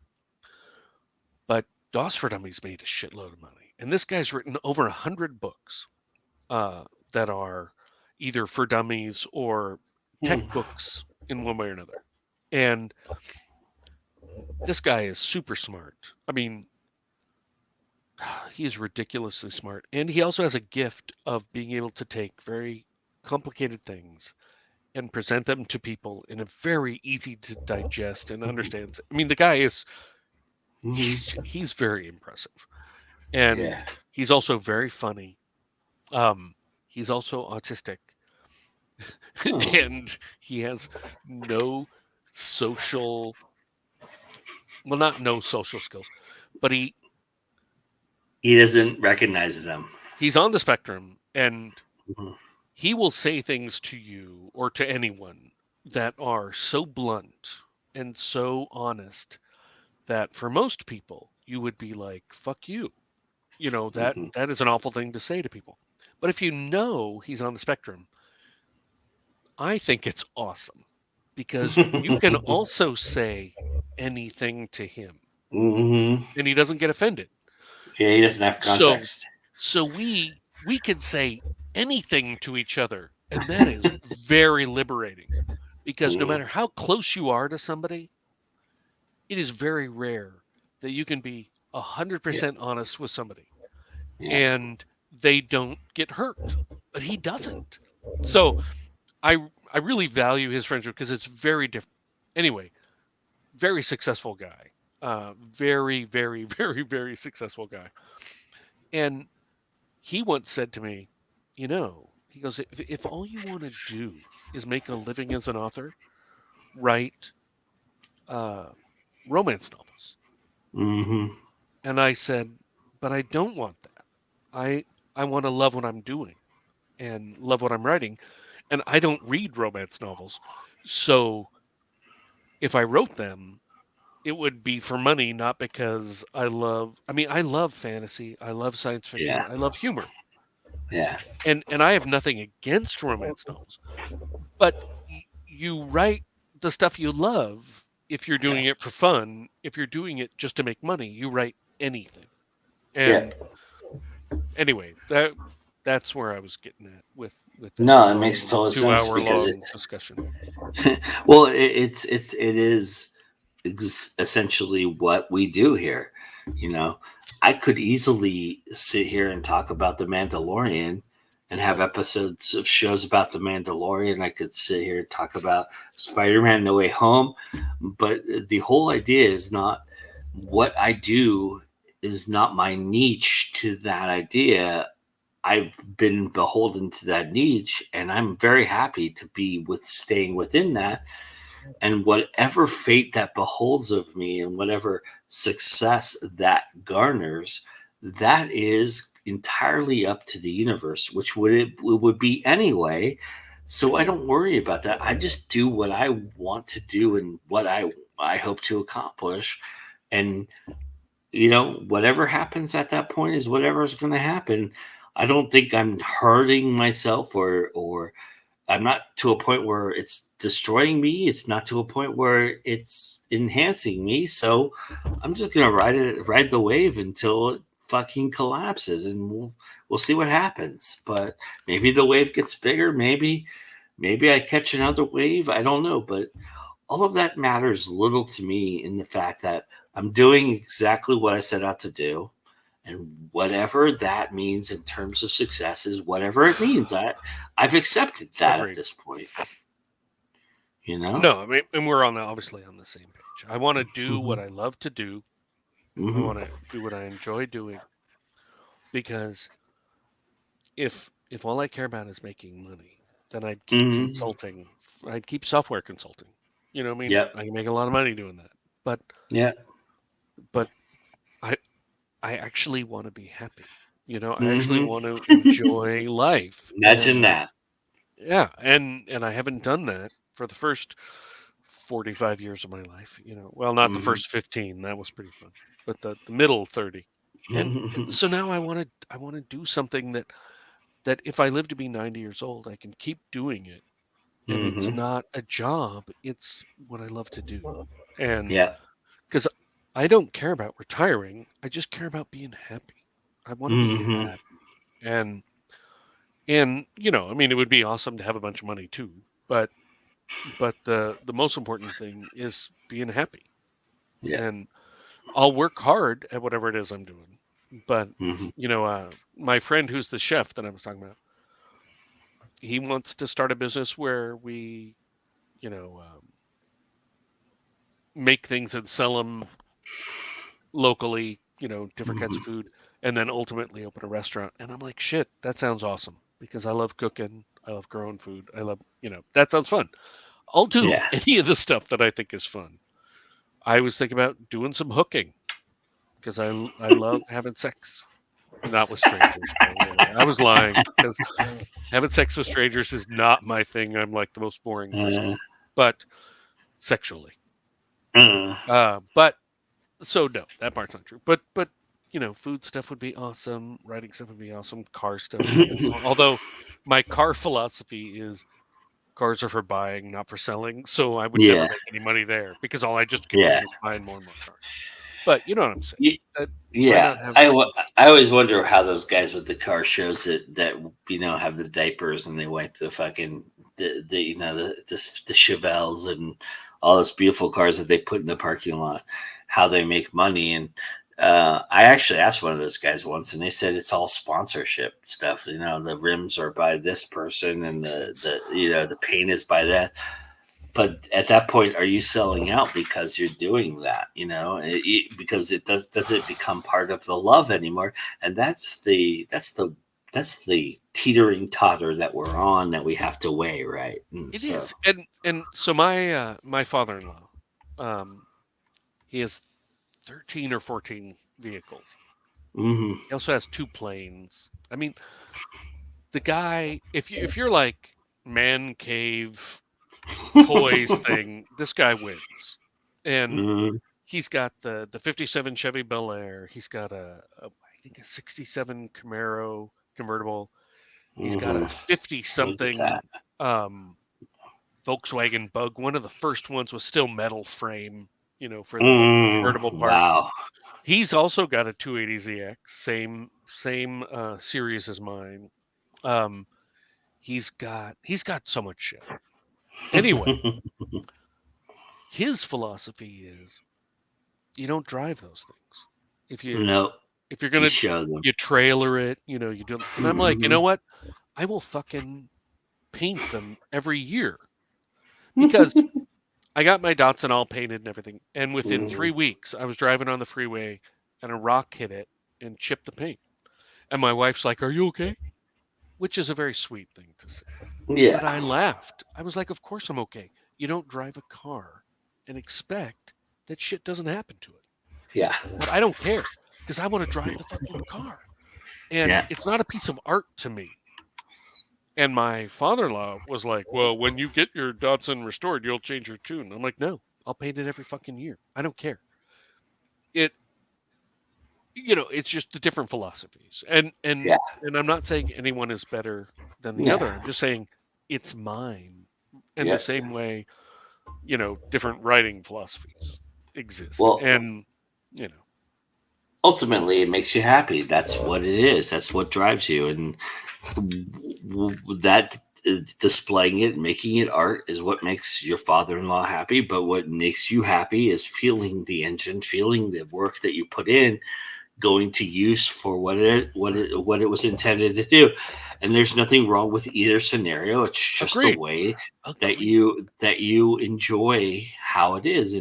And neither of those, let's be honest, neither of those are making you guys hands over fists. So not at all. Fuck does it matter how you enjoy it as long as you on enjoy the writing it, side, the DOS for Dummies guy and the friend of mine who writes the children's books and the lit RPG, they're both writing for my Cathaldi anthology. Nice. So hopefully, I mean, and the DOS for Dummies guy, he's international bestseller. So I mean, even though it's all for nonfiction, I still get to put on the anthology that there's an international best-selling author on it. So knock on wood, both of those guys will increase the success of that, which would be hopefully successful in driving people to the original trilogy. You hope, yeah. I mean, as an indie, all you can do is try shit. I mean, you don't. Nothing works the same for everybody. All you can do is try stuff and see what happens. And that's my philosophy. So we'll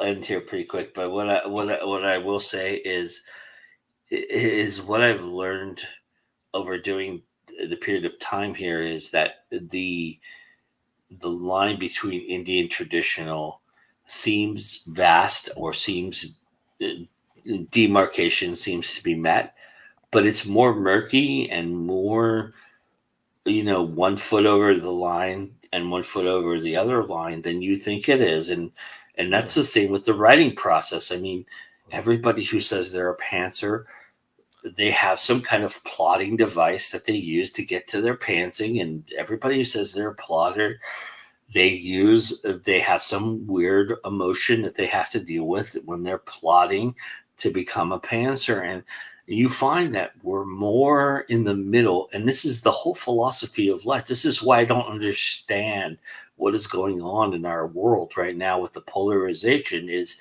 that if you really sat down and talked to these guys earnestly and took away their bullshit, took away their defined, I am this or I am that, and just said, let's have an earnest conversation about philosophy and what we believe and who we are, and come from the heart and the gut. If you sat down, we would find more in common than we would find more in different.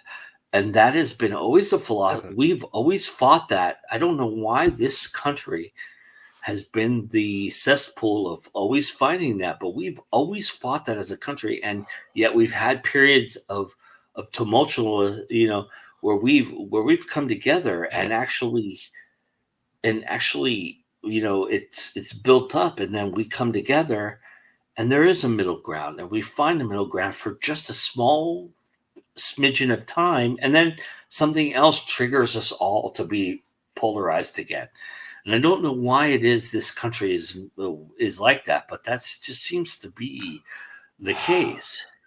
Well, I certainly believe that one of the instigating factors has been 24-hour news, where we've seen Fox News and MSNBC in particular on the the two ends of the extreme, where they're like, hey, we can make more money pitching to a segment of the population. I mean, Fox News has just done tremendously well doing that. And MSNBC has been like, hey, we should make some money too, and CNN has stayed more in the middle. But before we had that 24-hour news, it was a really different world. And then of course the internet. I mean, the internet is, I mean, I told you what I said to my friend. I mean, I don't want to do a fucking podcast that nobody's going to listen to, because we just, we treat each other with respect, and that's not what sells right now. Yeah. I mean, It's. I think what happened is that I don't blame MSNBC and Fox as much as I do the interests that they had in making money and staying sustainable, because nobody was going to watch three other networks. CNN was the first to do it, and nobody else was going to watch the other two networks unless they did something irrational, which is maybe spark some opinion or go one side or the other and go extreme. Oh yeah, no, it was genius to do Fox News. Unfortunately, it was just very counterproductive to a civil society. Yeah, and whether it was the Republicans or the Democrats that did it first, it doesn't matter. It just Fox just happened to go after the Republican thing, and they made a shitload of money and had a huge amount of influence. And I don't begrudge them trying to make money. I just bemoan the fact that it has been so counterproductive to our society. That's all. And to bring it back real quick, to bring it back real quickly to our situation, who we are, that is why the Big Five sound is such a sounding board and such a polarizing effect in its own, because it's all about how it makes money, not how it's got to move the machine forward. It's got to make the cash machine spit out more money. It's not about quality. It's not even about quantity. It's not even quantity over quality. It's resting your laurels on what has worked in the past and trying to make, because you've become so big at doing that, you're trying to hold on to that nostalgia or that idea until you can't hold on to it anymore.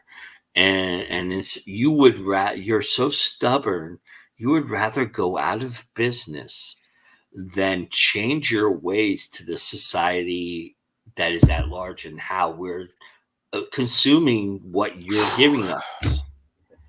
Yeah. And that's the problem. That's why the line between indie and traditional is blurring, is because we're all realizing you guys aren't really in for it for us. You're in for it just to keep your fucking doors open. Go fuck yourselves, Amen. Although, yes, sir. I want to get on that gravy train. Yeah. I'd like to be doing this for a living. Yes. Well, sure. And on that note, 2021 can go fuck itself. We're happy to be in 2022. We gave you a lot more extra than I even thought we would, and that's due to frickin' bargain. To the awesome Mr. Ron Lahr, who's been amazing. And that note, I mean, I think he and I need to go to sleep. Because it's like 4 in the morning here, 3 in the morning, but but I would like for you, because you're the last man standing, to do the honor, sir. Say the magic words. It is always fucking time to go indie now. I love it. We'll see you guys on the other side of 2022. Thanks for joining us. I really appreciate it. Thanks for hanging this long. If you made it this long,